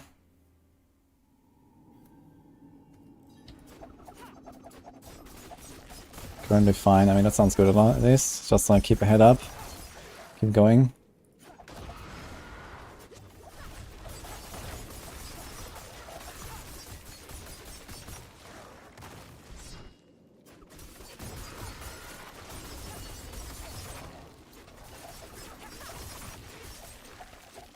And Daria is suddenly becoming usable unique. We have insane amounts of lucky hit chance these days. from double cast puncture and, you know, greater affix lucky hits and that kind of stuff. I mean, there was already like an Andario build on Rogue in the past. I think Xario also made that. So Xario apparently made like another Andario build this season, which some people are also following. And he did one with Flurry and stuff last season. I have not seen it exactly. But,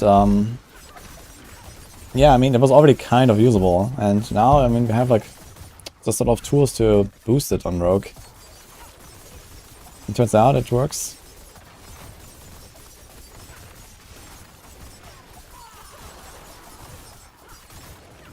So it was probably like always like a decent build on Rogue, and just no one really did it because, you know, in Season 2 and Season 3 we had like precision ranged rogues that were OP, and also in Season 2 we still had Twisting Blades that was OP, and in Season 1 like everything was Twisting Blades and no one had Ubers anyway. So it was always kind of there, but, you know, no one really did it because we didn't had no reason to, and almost no one had Uber uniques in the first place. You know, you couldn't craft them in Season 2. And yeah, like, you know, two-way rotations and stuff, like, you know, no one had, like, very few people had Uber uniques, right? Only like the Tryhard Blasters is like much more accessible now as well. You get the Sparks, and you can craft them, and you have tormented bosses. It's much easier to get the Ubers now.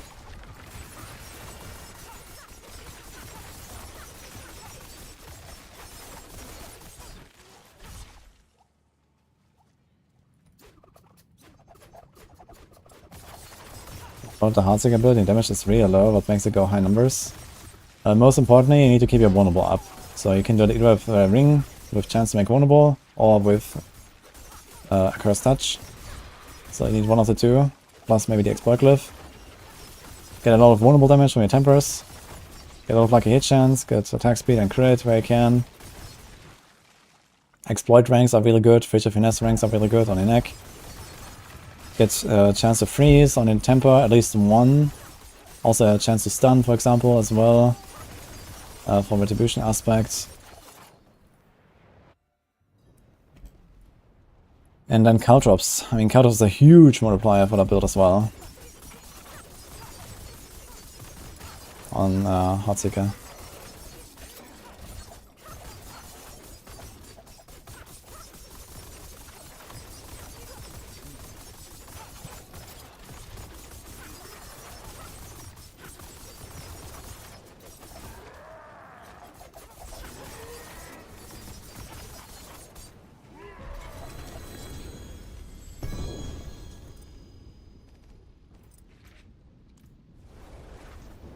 What is better, Exploit, Menace, or Frigid?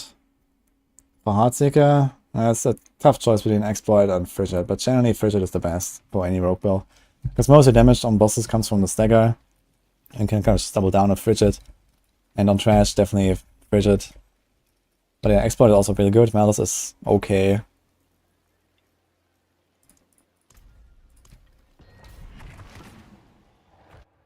The most important resistance to max, Lighting Fire.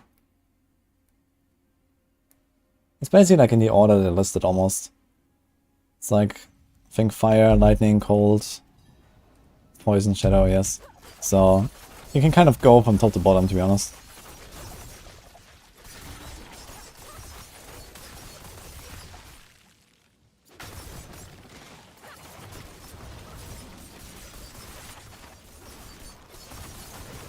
But you should not neglect any of the resistances too much. You know, you don't want to be kept on like 2 of them and then have like minus 20 on the others or something. So it's good to like have them all kind of like somewhat even at least. So you have like a kind of consistent defense level. Strongest Rouge build is Heartseeker right now. You leverage the retribution multipliers. Yeah, I can do it with stun and knockdown together on rogue. This is very easy to do with concussive, passive, and trick attacks. Well, mostly trick attacks actually. So you need to make them dazed and then crit them, and then they will be knocked down. You get a retribution bonus and stun from the temper.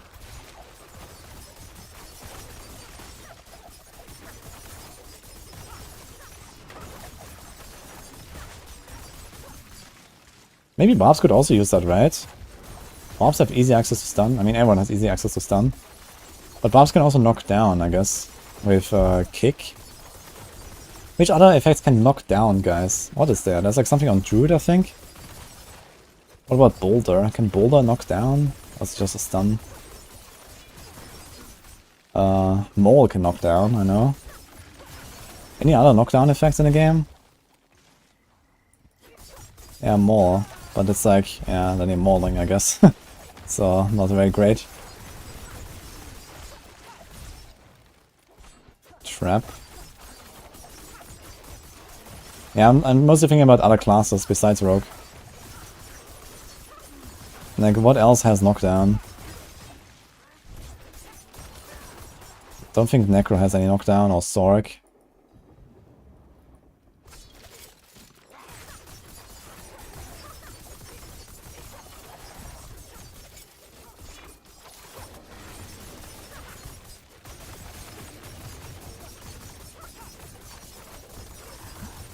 Hmm, 106 million. Let's go.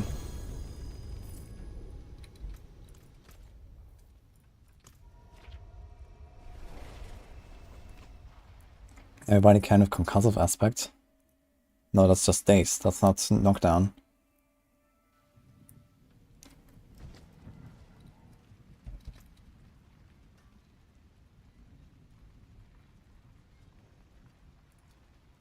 Should check next, I think.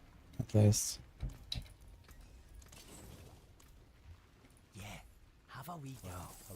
Percent damage doesn't affect the exact same thing as damage over time, since the first is applied twice. Yes, for dots, percent damage is the same as damage over time.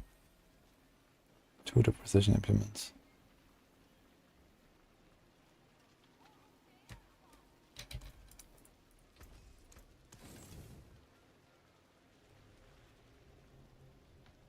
Those are hard as these one are very good at knocking down. Yeah, okay.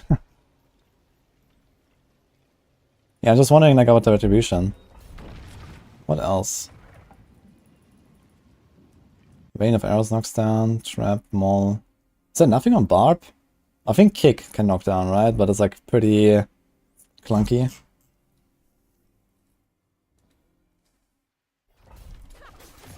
For TB Rogue, yeah, it feels like you auto knock down everything, that's true. Oh.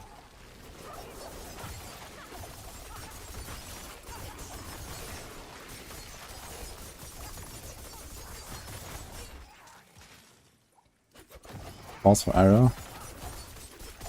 Yeah, it seems like this retribution double dipping is mostly like a rogue thing, and then like for staggered bosses, I guess, for other classes. I mean, retribution is not a terrible aspect in general, because it's so easy to stun stuff these days for anyone. So even if you don't double dip on it, and only double dip on the staggered bosses, it's still pretty good actually. I'm just wondering if I'm missing any kind of knockdown effects that exist.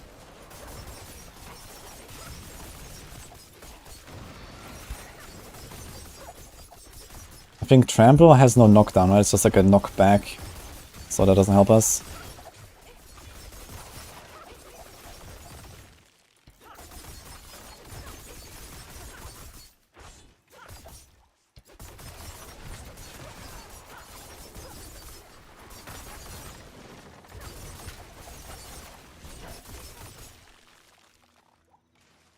How easy is Druid on this?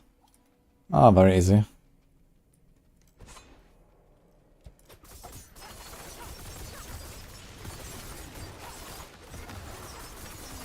I mean, I can stagger him and probably almost burst him down in one stagger, actually. I mean, I just got like 100 million tick on this boss here previously. I mean, I don't do constant 100 million ticks, but I probably do something like 50 to 100 million DPS on a stagger. So if I get one stagger off, that's already like at least a third of his life just in a stagger, maybe 2 staggers and he's dead.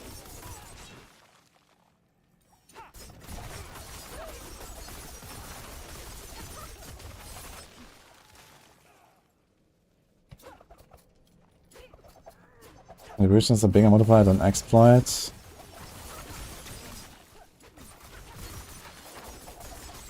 We have high stagger time.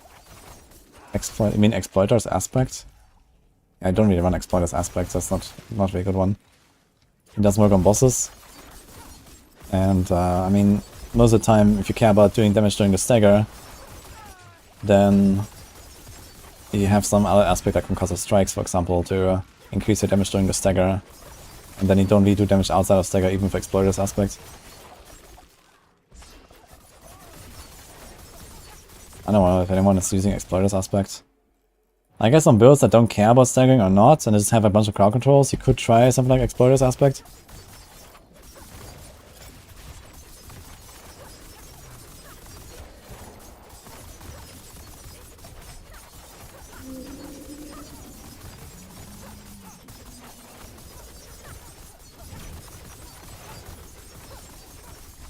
I was saying, it's double cut restoration, it feels good, man, and it's not even masterworked. You have one hit there. Yeah, once I masterwork the stuff up, it's gonna feel kinda nice.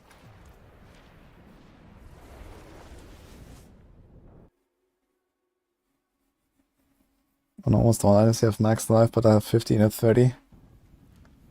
Well, which Paragon bot are you following is the question. That's where a lot of your life comes from.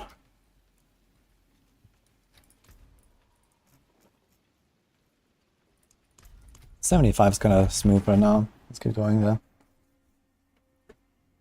What's the best way to farm eminence with Bridget and exploit? Probably going to church. Good night, Defdon.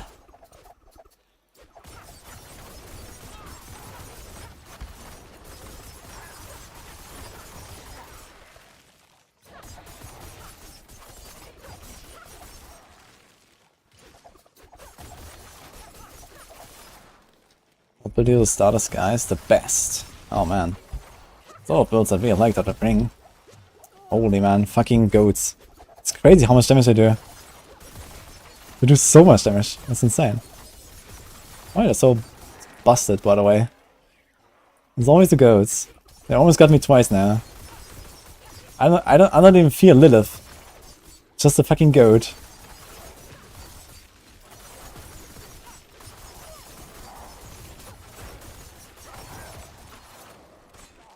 Look, there's two of them channeling. Like insta-death.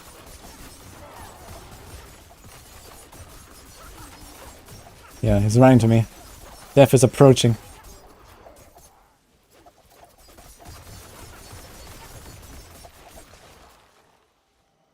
Let's get out of here.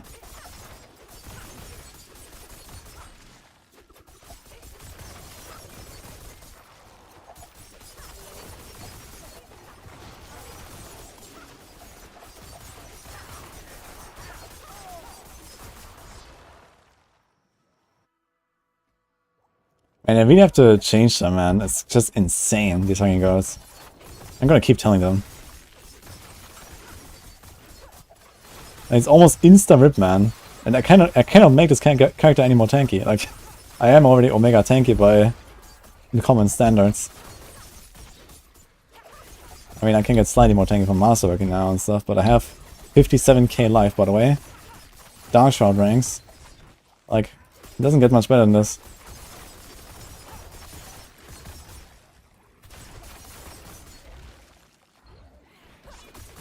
And it's just like immediately evaporate from a normal monster.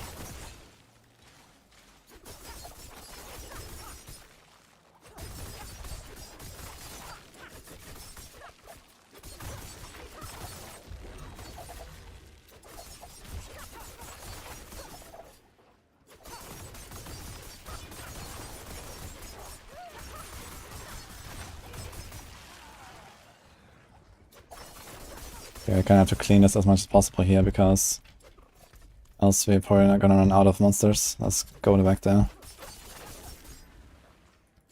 Just dodge the attack. Just dodge the instant beam.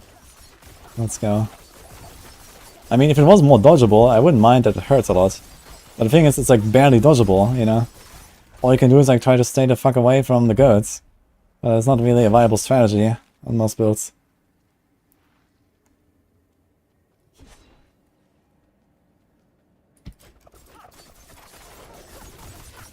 And it doesn't have like a huge charge up like the rafts, for example, right? The rafts have this insane charge up and then they shoot a laser. And they actually need two monsters for this to work, and both of them need to not be crowd controlled. And you have like, you know, 2 seconds to move out. Oh my god, I actually have to go back, man. Ah, maybe there's a corner here.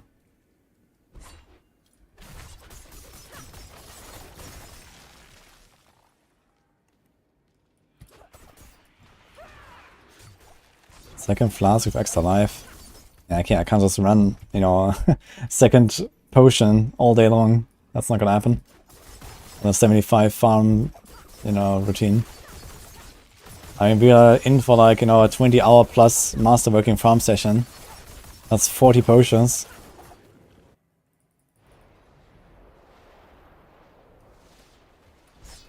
Is the goblin fixed?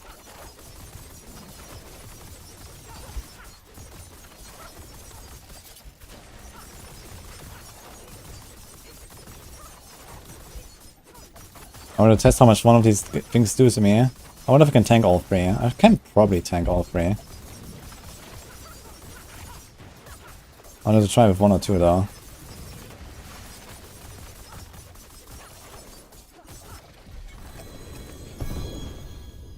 Should also try how much the tornado does. Not fixed. Why do you pick concussive strikes on Heartsiger over Mangler? Because concussive strikes is just better, it gives you damage as well. And Mangler is just outdated and that's the same as concussive strikes, just worse.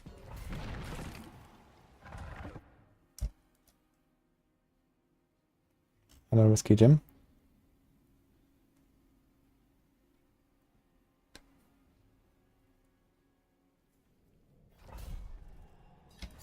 You managed to run out of Wake Crystals. Well, the good news is, Wake Crystals are extremely easy to farm. So... you just do like Helltide for like 2 hours and you're good, basically. But if you sell all your stuff all the time, then eventually you're gonna run out of Wake Crystals.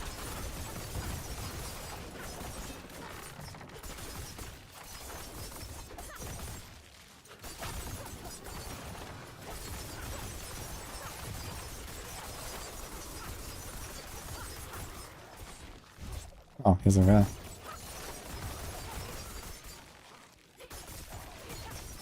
Let's look at Poison Imbue and TB. That's gonna be a very different build, and that's just TB. Okay. I mean, TB is so weak that you can probably throw in an Endarials and actually get a benefit no matter what. If you play Poison TB. But I guess Shaco is still better in that case. The thing is that lucky hit chance on TB is pretty low, but you do a lot of punctures anyway, you just don't have the double chance, and you also don't stack lucky hit. So in that case, I suppose the build would, like the Andariel's benefit would be maybe a third or so, maybe a quarter. But yeah, this would mean that you can probably still get something like, you know, 10, 20 million damage ticks from Andariels alone. Which is basically better than what TB can do all in with Poison Imbue itself.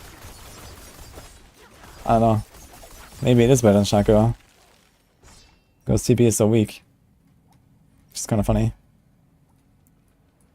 But it just happens that Andarius is so good that it just like makes TB obsolete, I suppose. And this build is basically kind of old school TB, right? You use Puncture. And then we have like an AoE around us that has poison, dots everything up. It's very old school TB almost. Just without the TB. And we use Andariels. But from the flow, it kind of feels somewhat similar.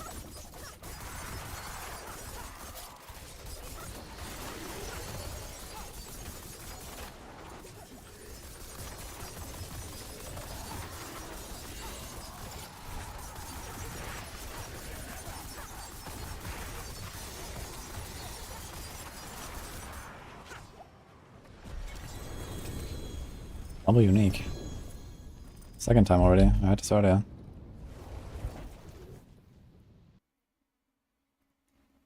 Did you update the Heartsiger build from the planner? Yeah, there were like some slight tweaks added on. We added Retribution.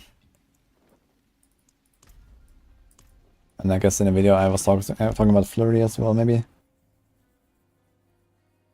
Makes you wonder why Druid of Andy was so bad. Yeah, it is a bit surprising. But I mean, Rogue just has a way better kit for Andarius, to be fair. But I don't know, I figured that the multipliers, even like without doing the math, I figured that the multipliers would be at least somewhere in the same ballpark, you know, in the same order of magnitude at least. But it didn't feel that way. Like the Druid was significantly weaker than this, like 20 times weaker or more. So that is a bit surprising, I gotta say.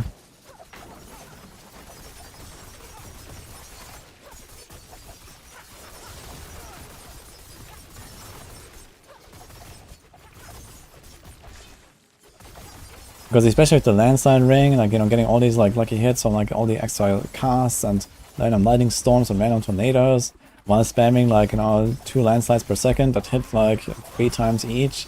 Sometimes I get a double cast, and it have like 30% of base lucky hits. Like, I was still getting like a decent amount of lucky hit there. Not as much as this year, but you know, there were also double casts of landslides from the Emperors. So I figured, yeah, okay.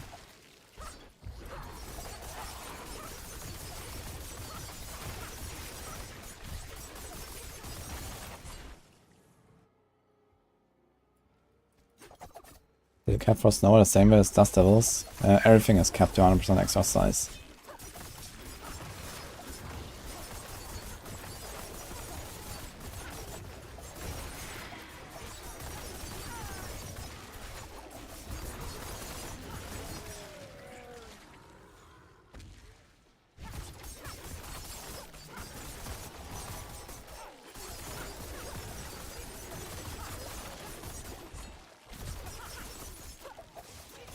What's my #1 recommendation for hardcore rogue to level?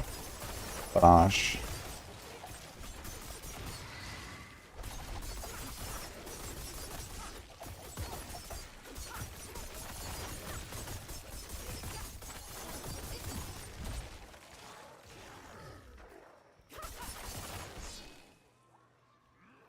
You ran out of herbs. The bundled herbs or the angel breath? The angel breath is easy to run out for sure. Gotta be careful of those. Actually, we talked about the second potion. I wanna see like how costly is it actually.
I'm not sure if I have better ping or just safeties.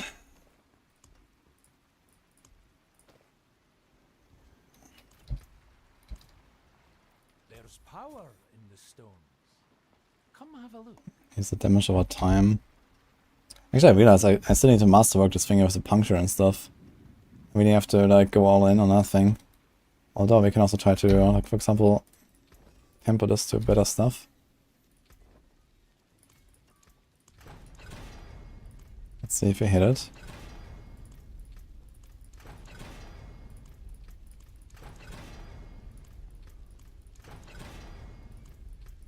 It's a lot of invigorating strike duration, man. Incredible.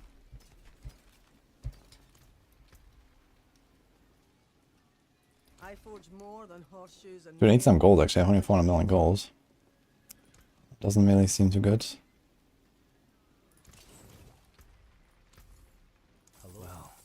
Shame hello. Not a bad pull there.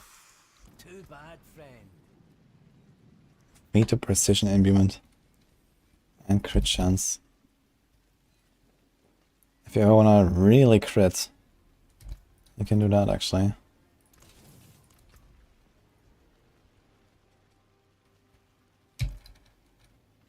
It's not like any build where I really wanna crit that badly. Without precision.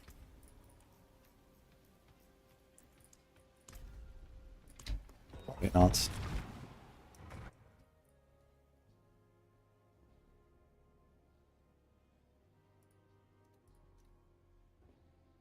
Do you need any Uber need for the barrage build? Well, for the poison barrage, I really recommend you do it with Starless Skies, but you can play it without. If you go really ham on like resource cost reduction, resource generation, or like energy per second and these kind of things.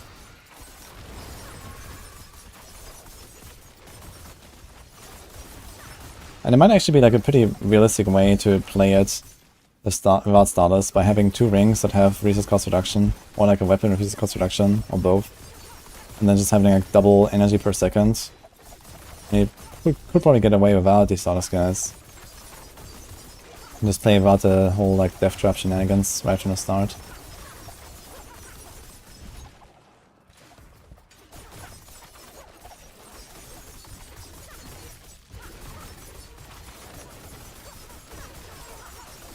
Should we turn off those damage numbers at this point actually? Seems a bit distracting. We've seen over 100 million.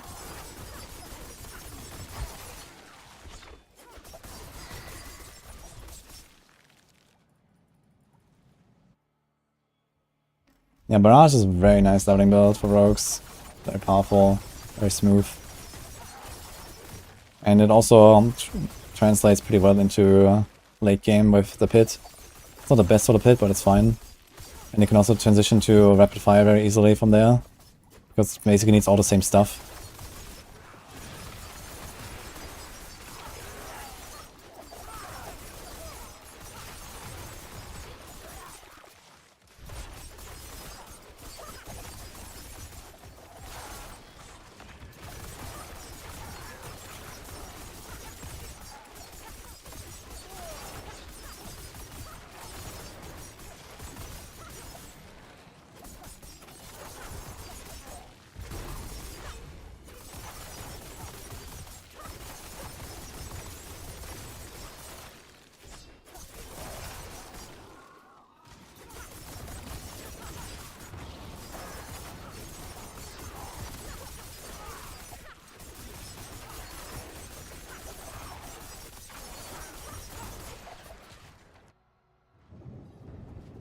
Yeah, Barrage is pretty console friendly, I'd say.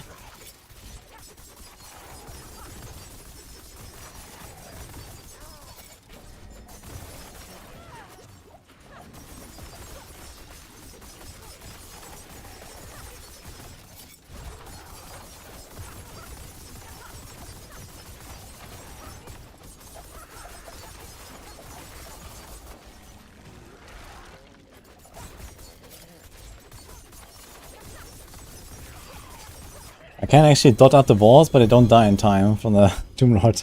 It's a bit unfortunate. Maybe sometimes.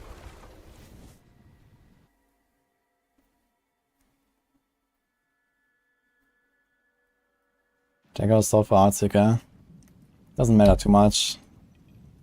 If you're more into pushing, then daggers. If you're more into general gameplay and farming, then swords are slightly better, but very minor difference.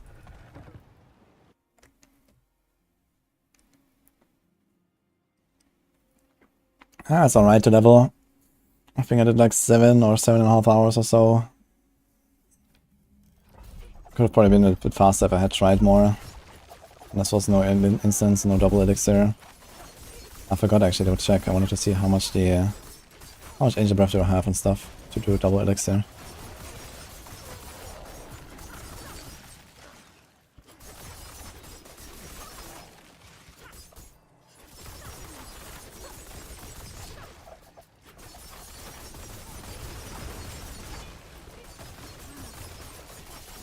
I don't use Doomfinger and Rapid Fire.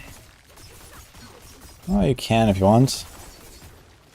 But it's like mostly a defensive choice that is like not really necessary.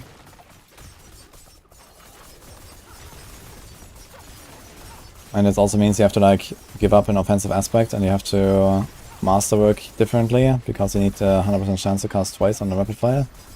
So you have to like invest a lot more on that in your masterworks. On the other items.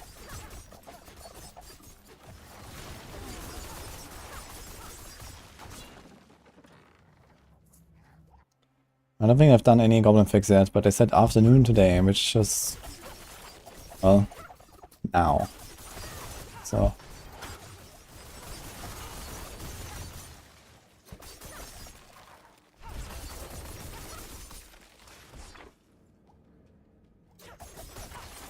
Don't like Shadow Movement? Yeah, I can run Shadow Movement. Like, Concealment is not really necessary on this build, but it is good for hardcore. And Shadow Movement is a pretty minor upgrade, so I'm not doing that. You could also run Volatile Shadows, if you really wanted, to just like randomly proc Shadow Movement. But then you have to give up 3 passive slots, 3 passive points, and an aspect. And that aspect would be like, you know, Calm or something, or Elements, and I don't really gain anything. So, Volatile is probably not the other way.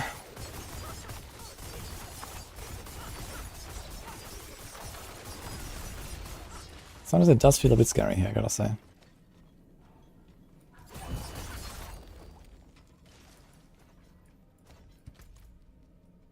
How far can you push with this build? Apparently it's done like 123 or so. Softcore. It's pretty good.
Yo. Skyfall hate. This is updated, yeah. Playing exactly this right now.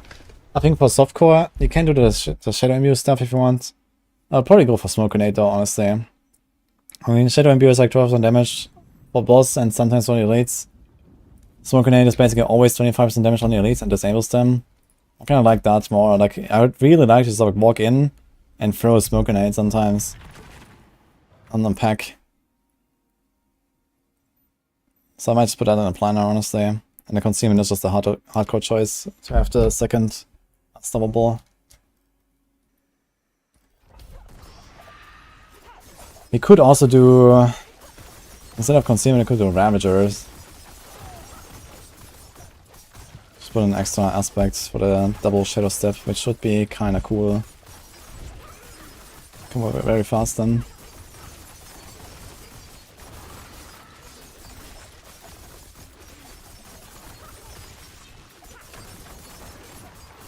That's what I was using for leveling. Just go Ravager aspects. Ravager aspect is very nice.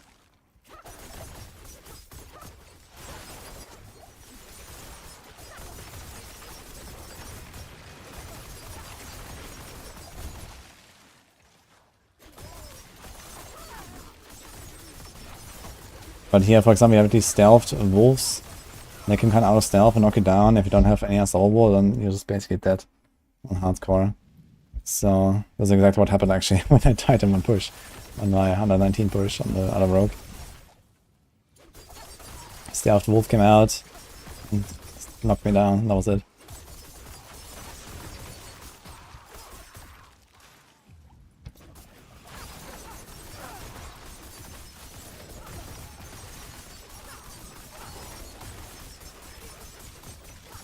It's too bad that they made like utility aspects so overpowered these days. You have concussive strikes, noxious eyes, like these are actually like offensive powers, man. But for some reason they're utility, even though they give you so much damage. Which doesn't really make much sense. It should be offensive powers, I think. So you could use utility slots for actual utility powers. And you know, you could do something like a looting aspect, for example, but you'd never dream about using a looting aspect, even on hardcore, really. I mean, I do put it in like my extra guides, and like, okay, if you really wanna be safe on hardcore, you can use a looting. But it's usually kind of a big loss.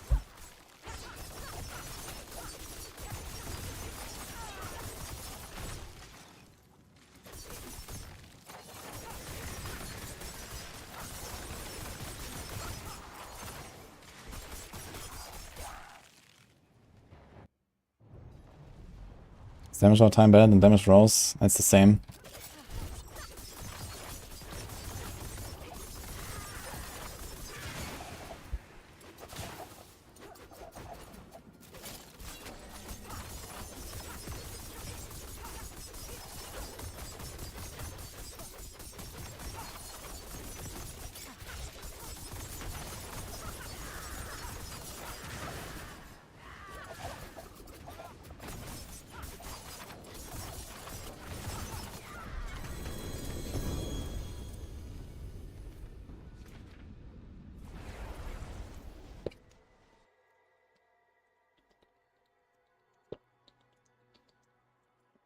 Shall we go over to 4 on hardcore with fresh characters?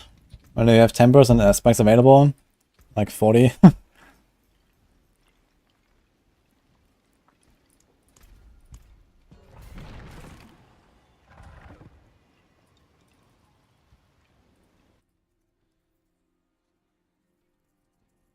Maybe we should keep Dark Shard stacks in town because of move speed bonus. That'd be cool.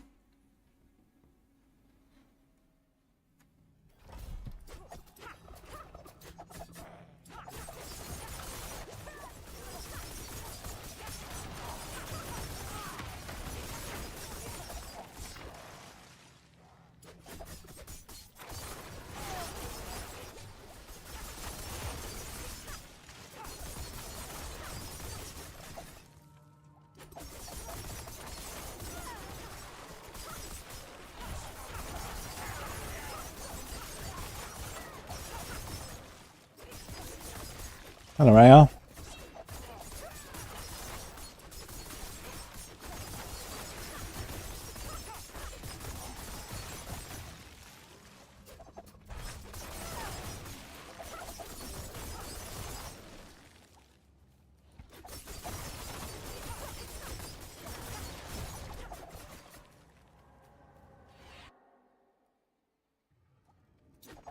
Break 6 items already. Oh, that's how it works.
Why don't I use X-Falls for this build?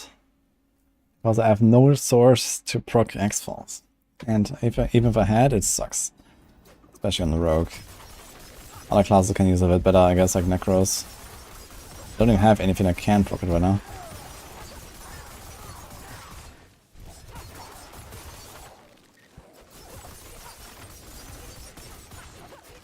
Do we know the lucky hit chance on a poison dot? No, Andy doesn't have lucky hit. Like, item effects generally don't have lucky hit chance. There's one exception that I know, that is Bursting Venoms, for some reason has a lucky hit chance. But not a great one. Bursting Venom pools can actually trigger X-Falls.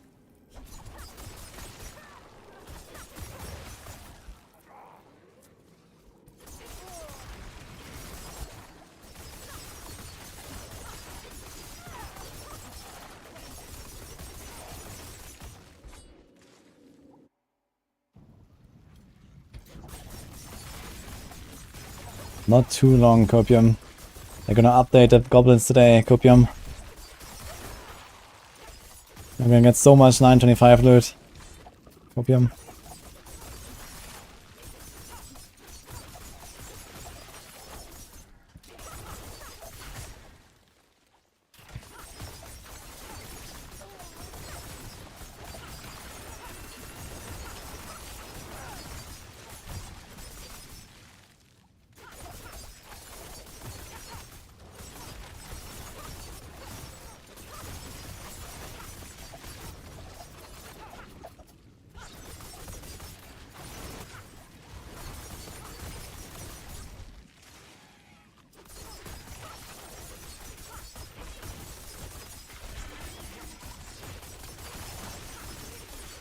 I'll turn off some numbers there.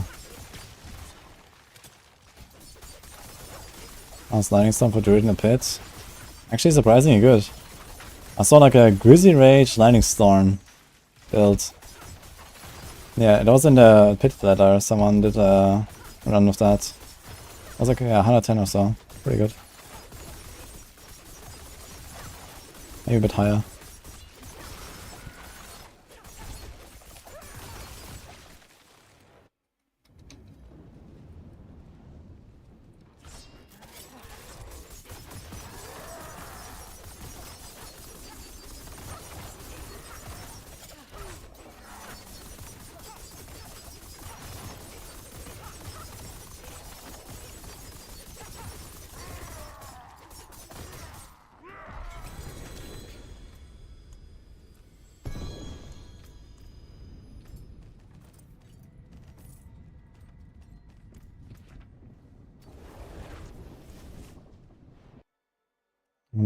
Landslide, Lightning Storm, Hybrid. Yeah, I have the new ring.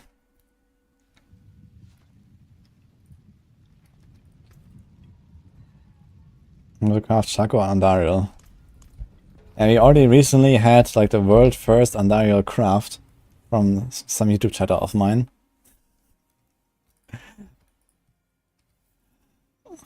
No one ever asked should I craft Andariel until recently. But yeah, apparently it's a thing now. But generally I recommend, I mean, unless you really want to play this build precisely, or a version of it, then you should not craft an Andariels under any circumstances.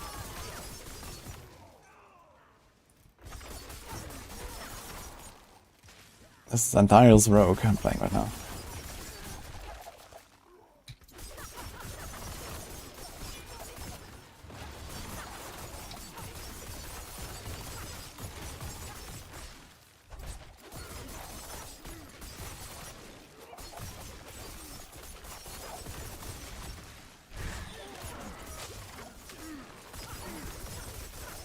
Do that freeze everywhere. It's kind of funny, man. Shared misery. Crit CD and life triple greater. Oh, that's useful for plenty builds. Congratulations.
Time for login.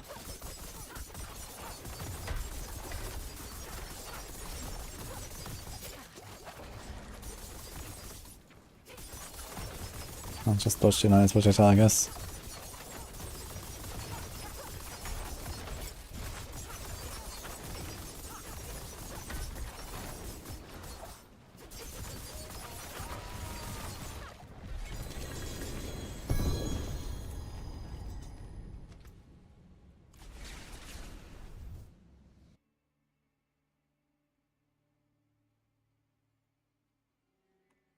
Best build to level fresh rogue is Barrage. Barrage is very nice for leveling right now.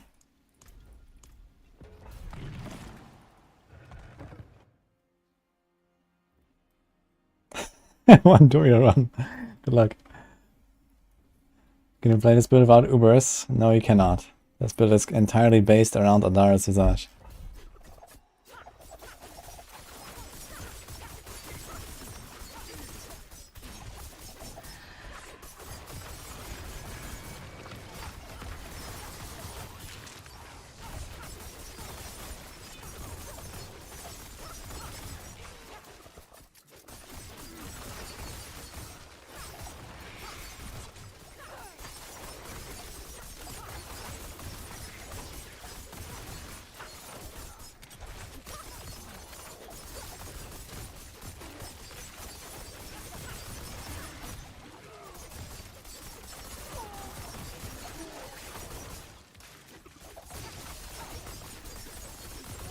Two more characters or 2 sparks. I would not recommend to do grind characters just for the sparks, it's kind of slow. Just try to do boss rotations. Gets any kind of random Ubers and, you know, either it's the one you want or it's not and you salvage if it's a duplicate. But the Iron Wolf grind takes a while.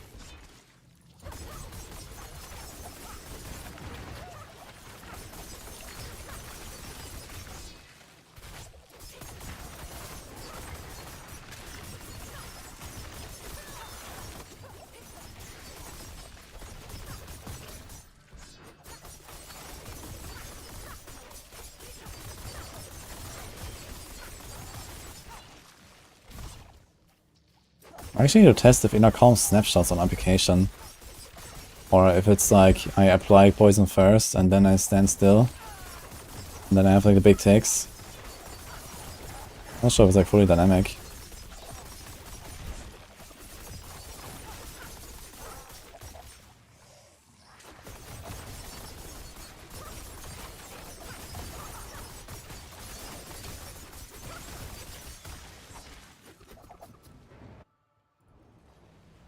Where do you find boss rotations? People find this on Discord usually. You can also just go in front of the Duriel thing, or maybe in Cool or in some other town. Just try and trade chat there. That's the thing as well.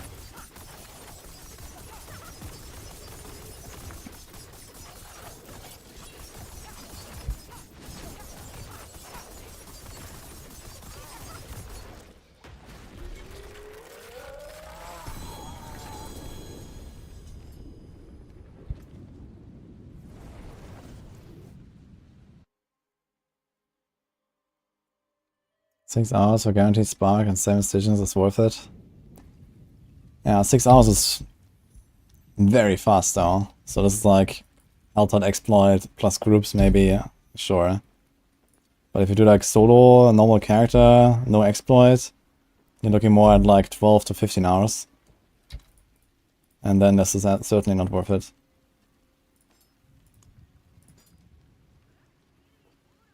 And Decision Stones are also gonna lose a lot of value when it come next Tuesday, so... Do you wanna save these things? I don't think so. Let's go and salvage this.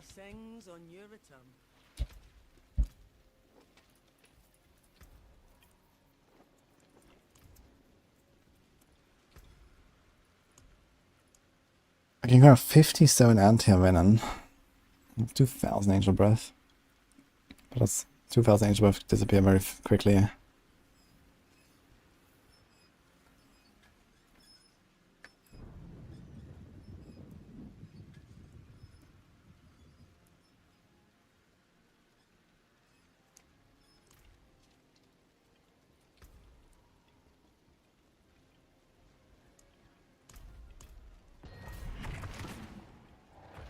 We pop another potion. We can pop another potion. Let's do one more.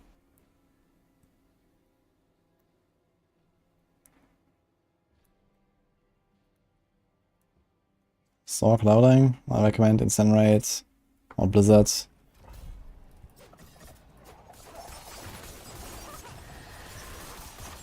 I actually recorded a video on Incinerate that will probably go live tomorrow. That was really nice leveling actually, Incinerate.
Assuming leveling to 100, in level 90 maxed out Iron Wolves. Yeah, I mean you can do a Hell Tide to level up and max out the Iron Wolves. And you kind of get the benefit of also leveling up your character, so that's okay, I guess.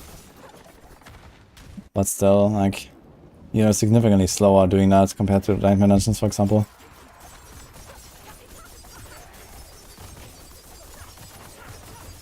Like, okay, you're gonna get the Iron Wolves done, but you also level the character like 2 times slower. Like...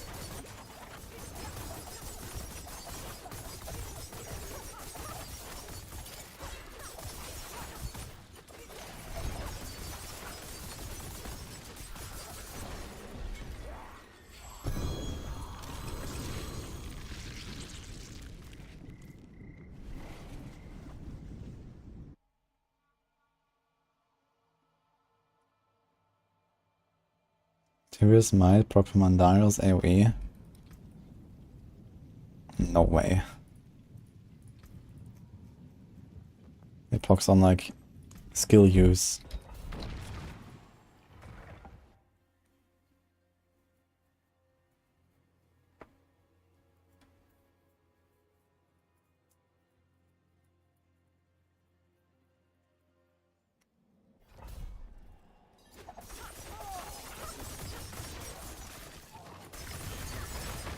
That's the only reason to do the alt. I mean, if you do an alt only to get a spark, and you don't even want to play that alt and do anything with it, then that sounds even more yikes to me, actually.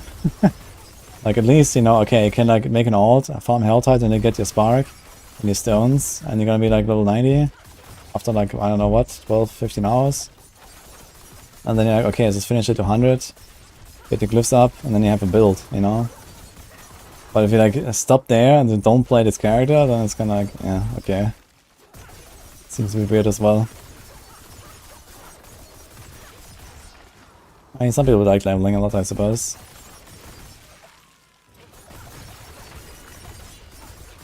I also like leveling, but I probably don't like leveling that much that I would do something like that.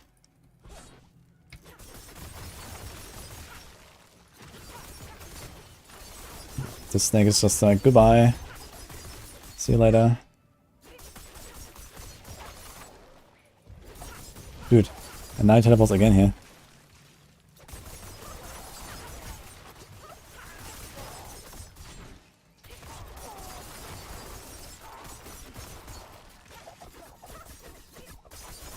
What's that? So you want to master on a Shaco and Barrage?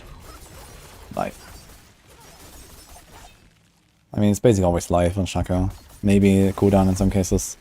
But life is really good to masterwork on Shaco. Has a lot of life.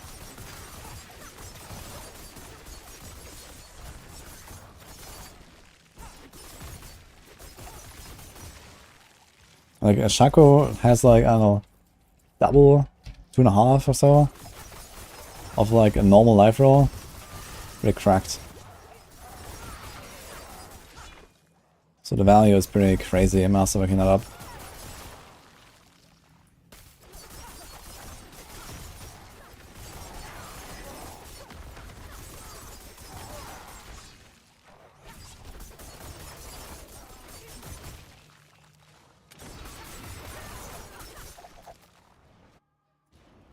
Gold cap was raised apparently, it's not no longer 10 billion apparently.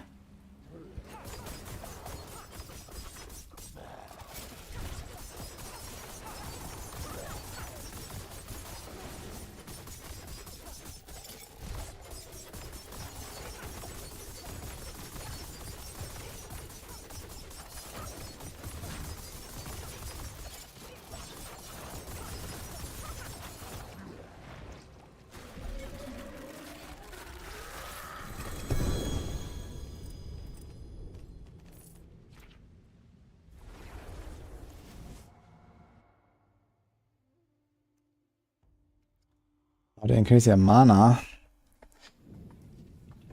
Well, there's a stat called maximum resource that exists on helms, for example.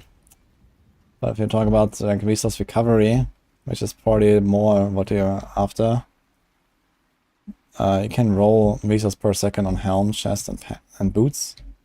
That's an easy way to do it. There's also resource aspects you can put on your rings.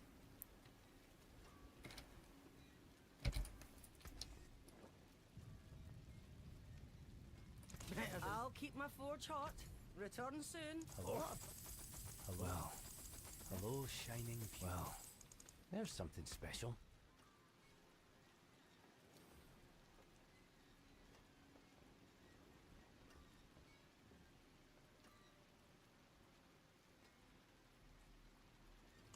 I forge more than what's left, you ask. Sigurd doesn't need uniques.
Also the Mother's Blessings buff. I don't know, someone pressed the button in the Blizzard headquarter, and now it's there. Deal with it.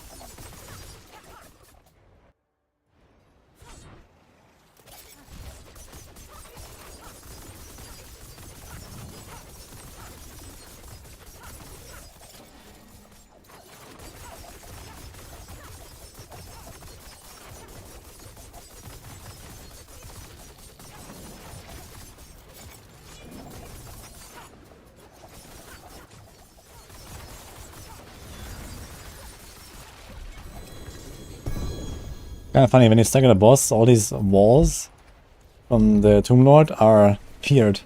They have like a little skull above them. Or is it always there? Maybe it's always there. Because it also shoots out a skull, right? Maybe this is actually part of the animation. But it kind of looked like that happened at the same time.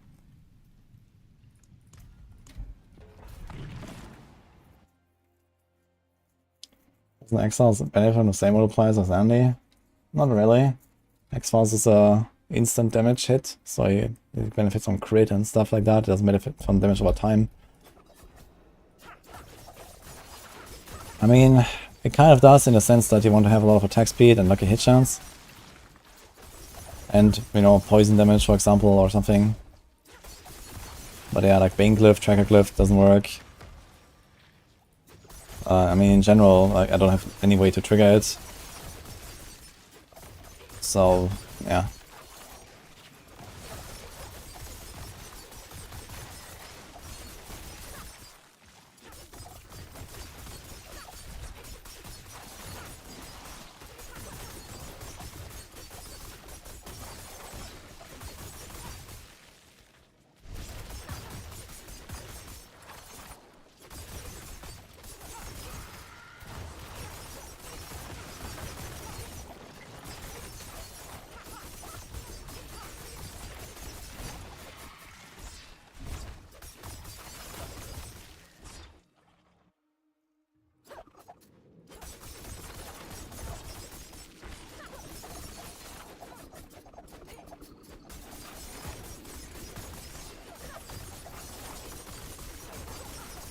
Wait, does the Steam page not show like the event and like the news and stuff like that, or what? It's usually a thing now on Steam.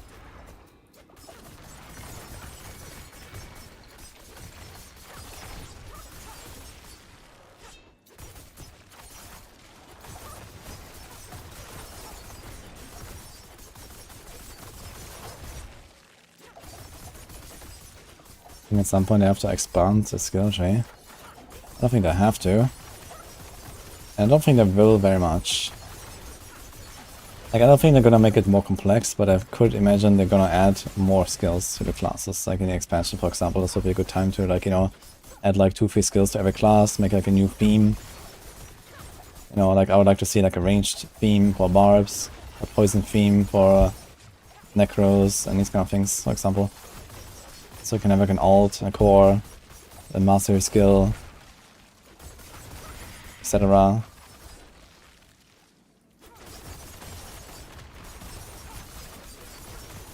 Maybe they could add like another option or two for skill upgrades, but yeah, I'm not sure that is gonna be a thing.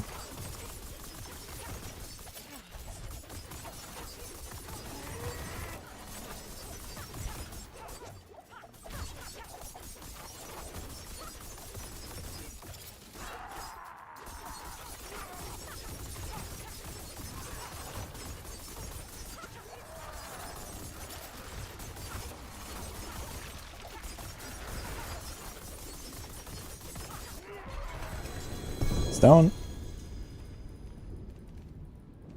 Second one already. Good night, SVM. T.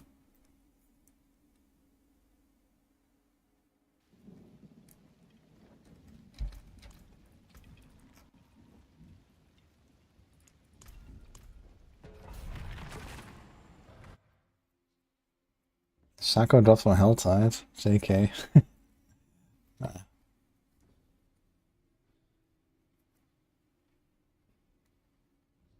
To Worthy Fortune drop in 9 dimensions? No, this is from the season journey.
At 925, level 55 gear I can bank. That's kind of cool actually.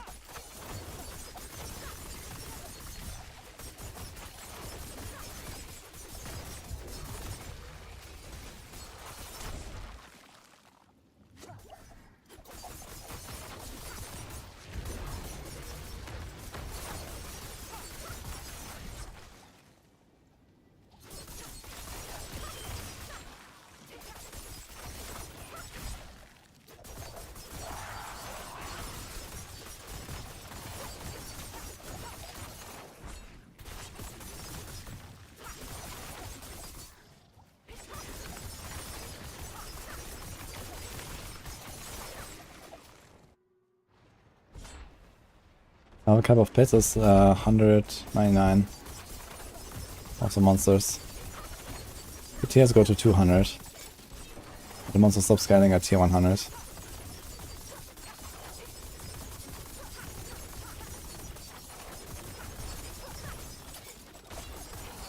This guy just not take damage.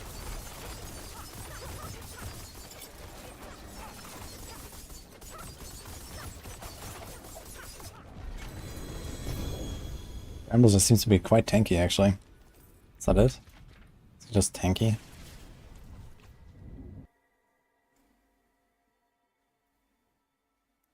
Yeah, I think the damage does not really go up after 100, but I'm not sure if it doesn't go up at all.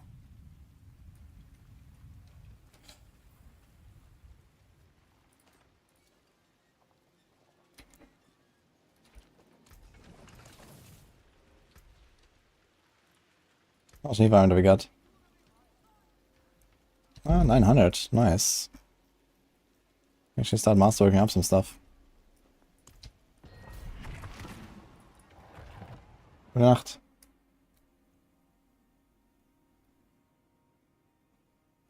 And there are too many Druid or Rota parties. Can always ask on Discord as well.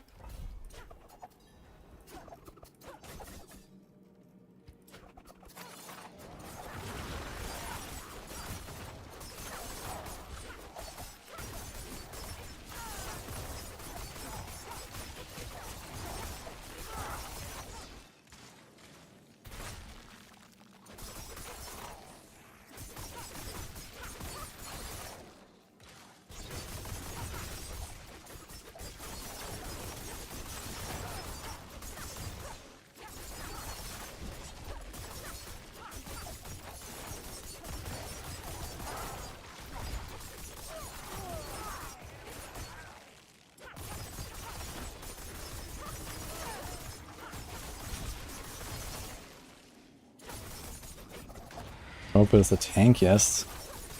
Probably Heartseeker, because they have insane amounts of lucky hit, insane amount of CC. It's ranged if you want to be. I mean, every rogue build has kind of like similar defenses, I guess. Because they all go for Dark Shroud and the same like kind of like stack life. A few of their like defensive glyphs and stuff. So usually rogue defenses are pretty streamlined, I guess, across builds. This is like a somewhat squishy one because I have only one defensive aspect. Well, I have two, and one of them is the Dark Shroud one though. And I have no Shaco that I can equip here. So I don't feel that safe, but 57k life. Mostly the lightning goats scare me. Everything else seems to be fine so far.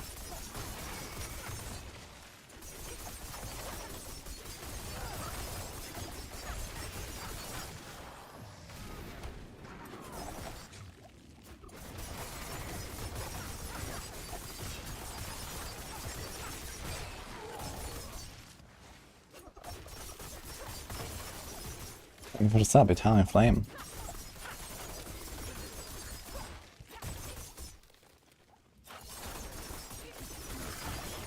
Love the freezing hit. I mean, any rogue build can do that, with tempers. I love it too. Easy double damage or so.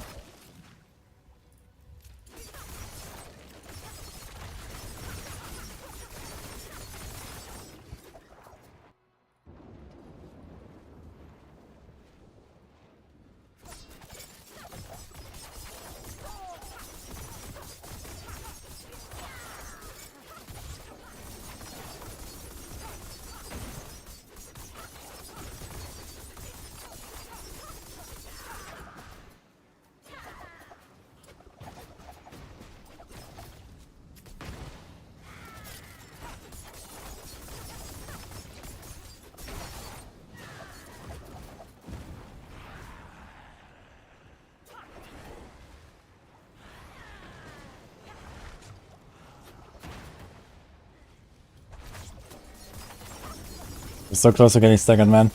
But alright, I just dodged a little there.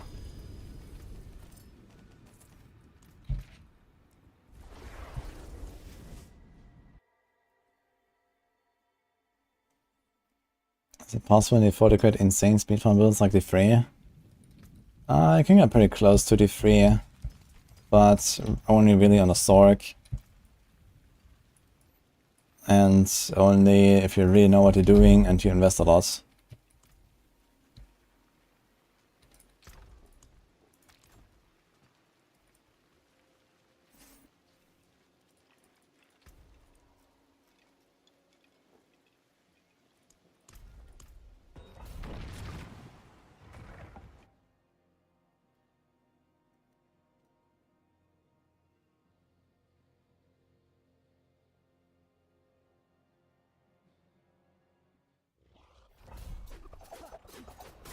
Let's say I found greater affix gear is non-stop Blood Maiden with Helltide Exploit and many people. Do not recommend.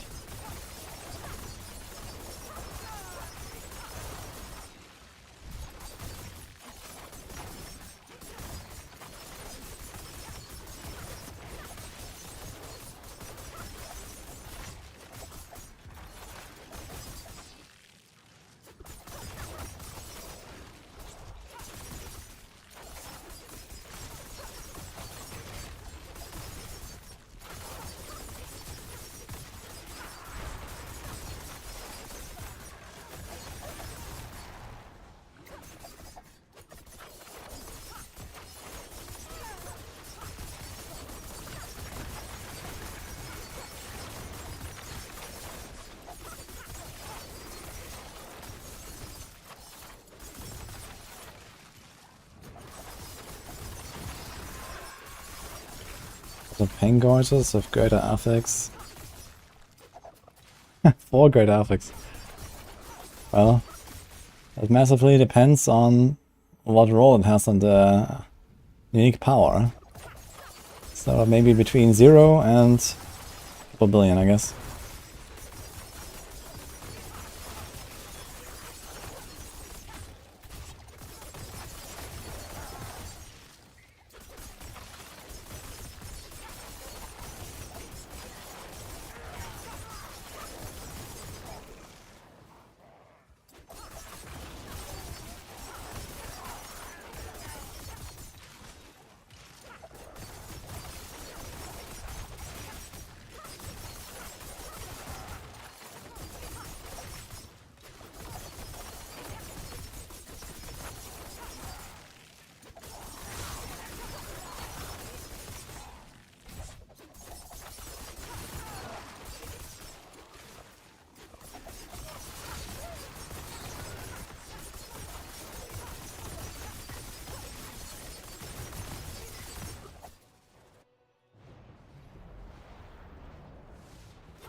Oh, that was a lot of damage from this one Blood Bishop line, man. What?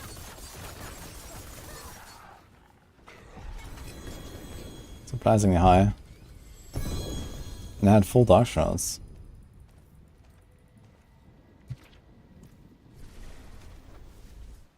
The giveaway was a while ago, but we're gonna have another one tomorrow.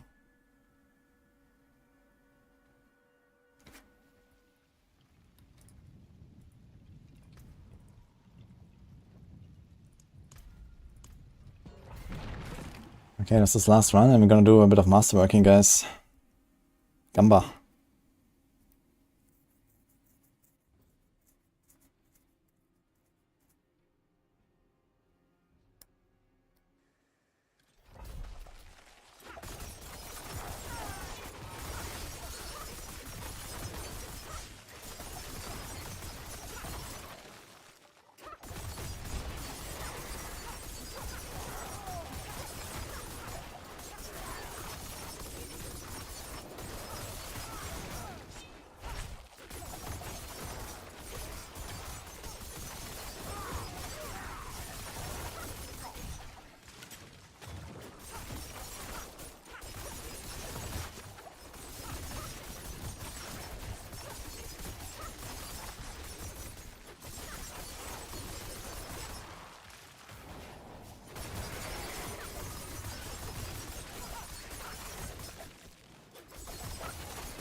Oh, damn it. Didn't you comment on that the other day already? But yeah. Thomas is on Maxwell now. Got him.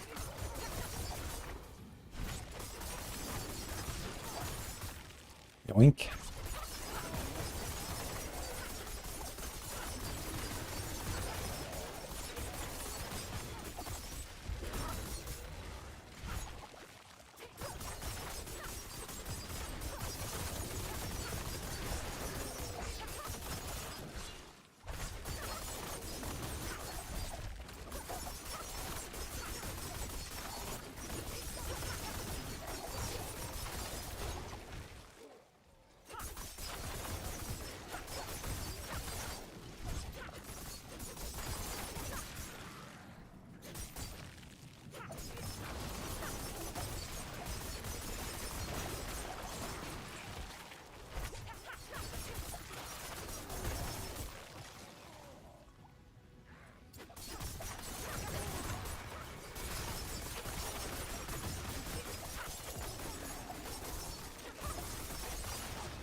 Can I build Hardseeker, Hardcore, or Soft?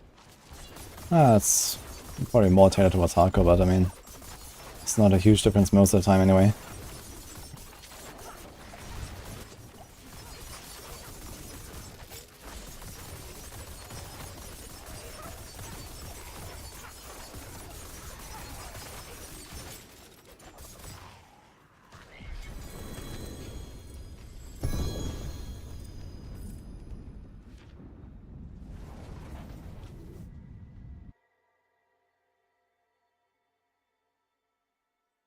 No incinerate guide on Maxwell. Yeah. I need to ask North if you can make one. I guess we underestimated the popularity that Incinerate would receive a bit. So, since it was like basically the first build on the class, and Northia already had like 9 stock builds to cover, we said, okay, Incinerate probably not that important after all. But yeah, I guess you could have made one by now. I did record my Incinerate video though, that's probably for tomorrow, so stay tuned for that. Okay, what to do? I think we should start with resetting this thing. There's a good one. And also we should get some crafting mods.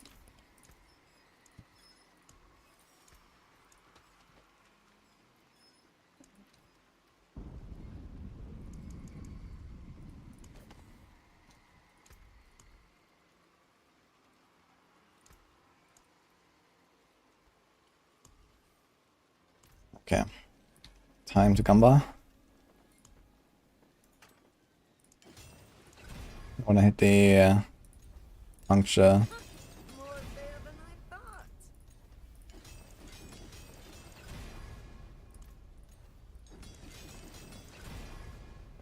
I'm not sure if I should really go with that ham actually. That's not really my forever weapon, I realized. But I still wanna hit it once. Okay, here we go. 96 puncture. So this will do for now, I guess. I'm not sure if I should up this thing, to be honest. It says card observation, that's kinda nice. More fair than I thought. Live. Should probably reset this thing.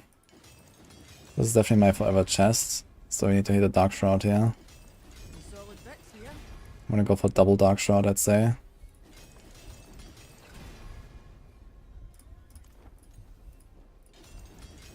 If we can. Here's one. And here's Dex.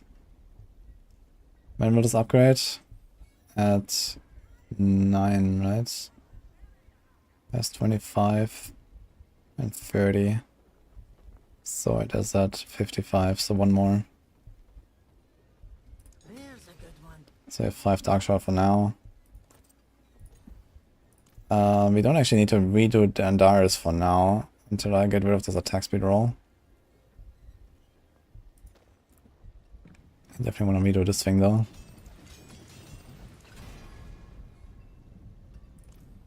I think you might want to hit the lucky hit at least once.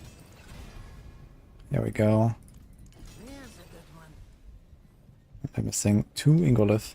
Use it well. Oh yeah, 60k alive now, look at that. Potent potables. What needs of you? Excellent.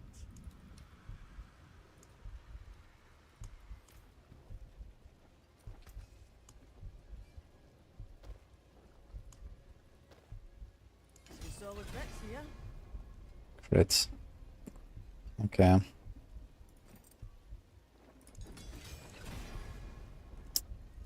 Of course, we double hit the armor, man. Yikes.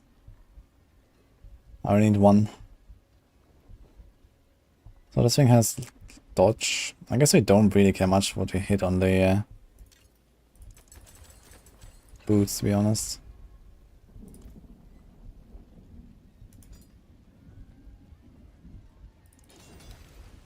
I'll keep my forge hot. Return soon.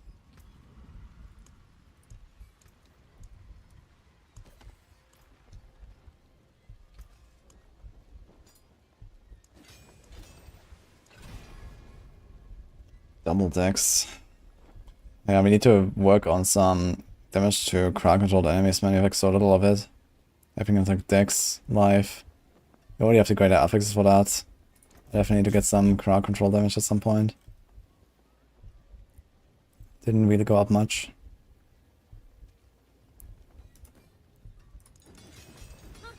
More there than I thought. We hit a small movement speed.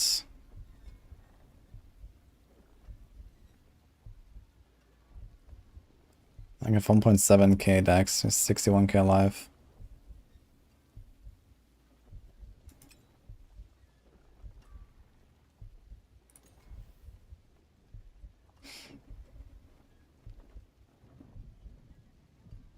I want to hit a lucky hit or like damage to crowd. I think the life is also not terrible though, to be honest.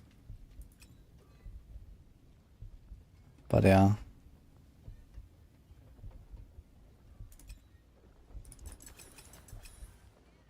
Don't have more now. Okay, so we're into 61k life now. My armor is also covered, so we can remove this. Put this. Remove this. What did we actually change last time? We got this. I think it was this node actually.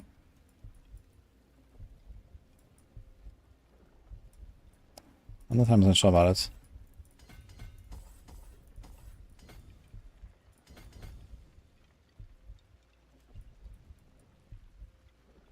Okay. Okay.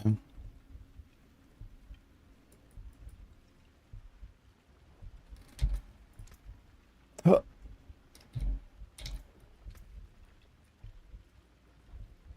There's a strength int. We need 1 int node somewhere.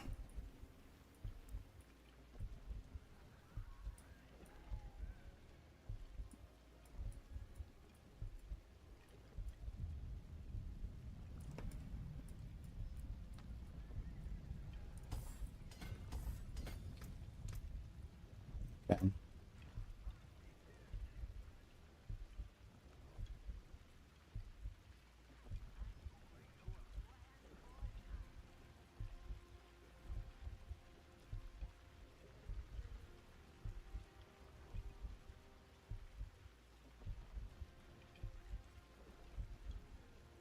I don't really need to strap stuff here. 2, 3, 4. I could replace those 4 points with just 2 there. And then what do you do with 2 extra points? There's crowd.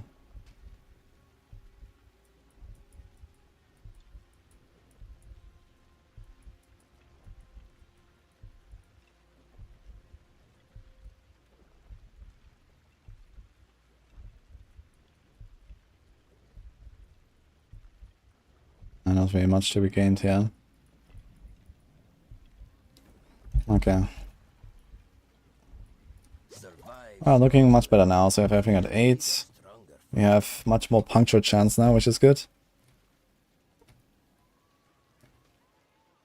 I'm not sure why I mastered this actually. Instead of just resetting, I should have just reset it at 4.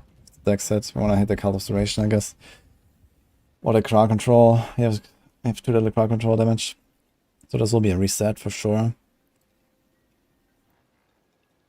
Me saying at 8 is not too bad, I suppose. You also have to reset this thing, man. Pfft. Only 400 million gold. 340. I need a better amulet. Okay. Maybe we're gonna go up to tier 80s or so tomorrow. Hello, too bad, friend. Oh, these are 2 fishes. And 27% damage.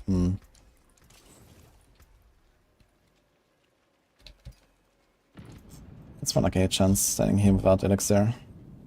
41. My move speed is 186. So we are actually overcapped on movement speed right now. So I think I want to reset the boots as well probably and try to not hit the movement speed.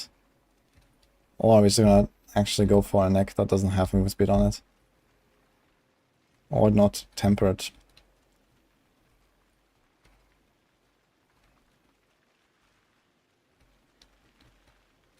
Okay. Paragon is bugged in the RF build planner. On mine? What happened?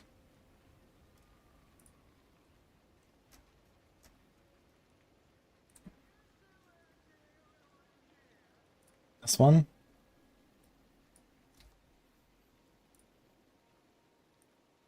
What do we have bugged?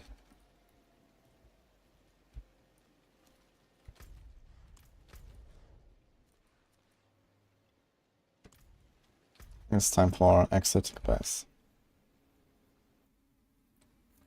Can you do similar things with Azure Wrath? Or you can use Azure Wrath, or you can use a single temper on any of your armor pieces to achieve the same.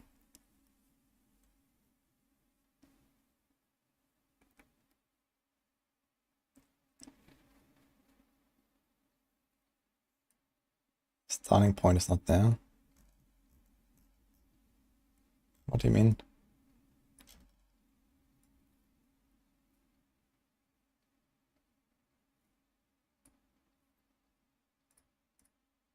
There's no other variants here. I see it.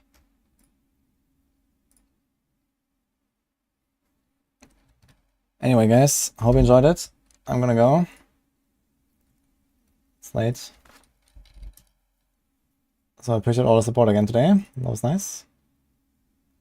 I'm gonna do more tomorrow.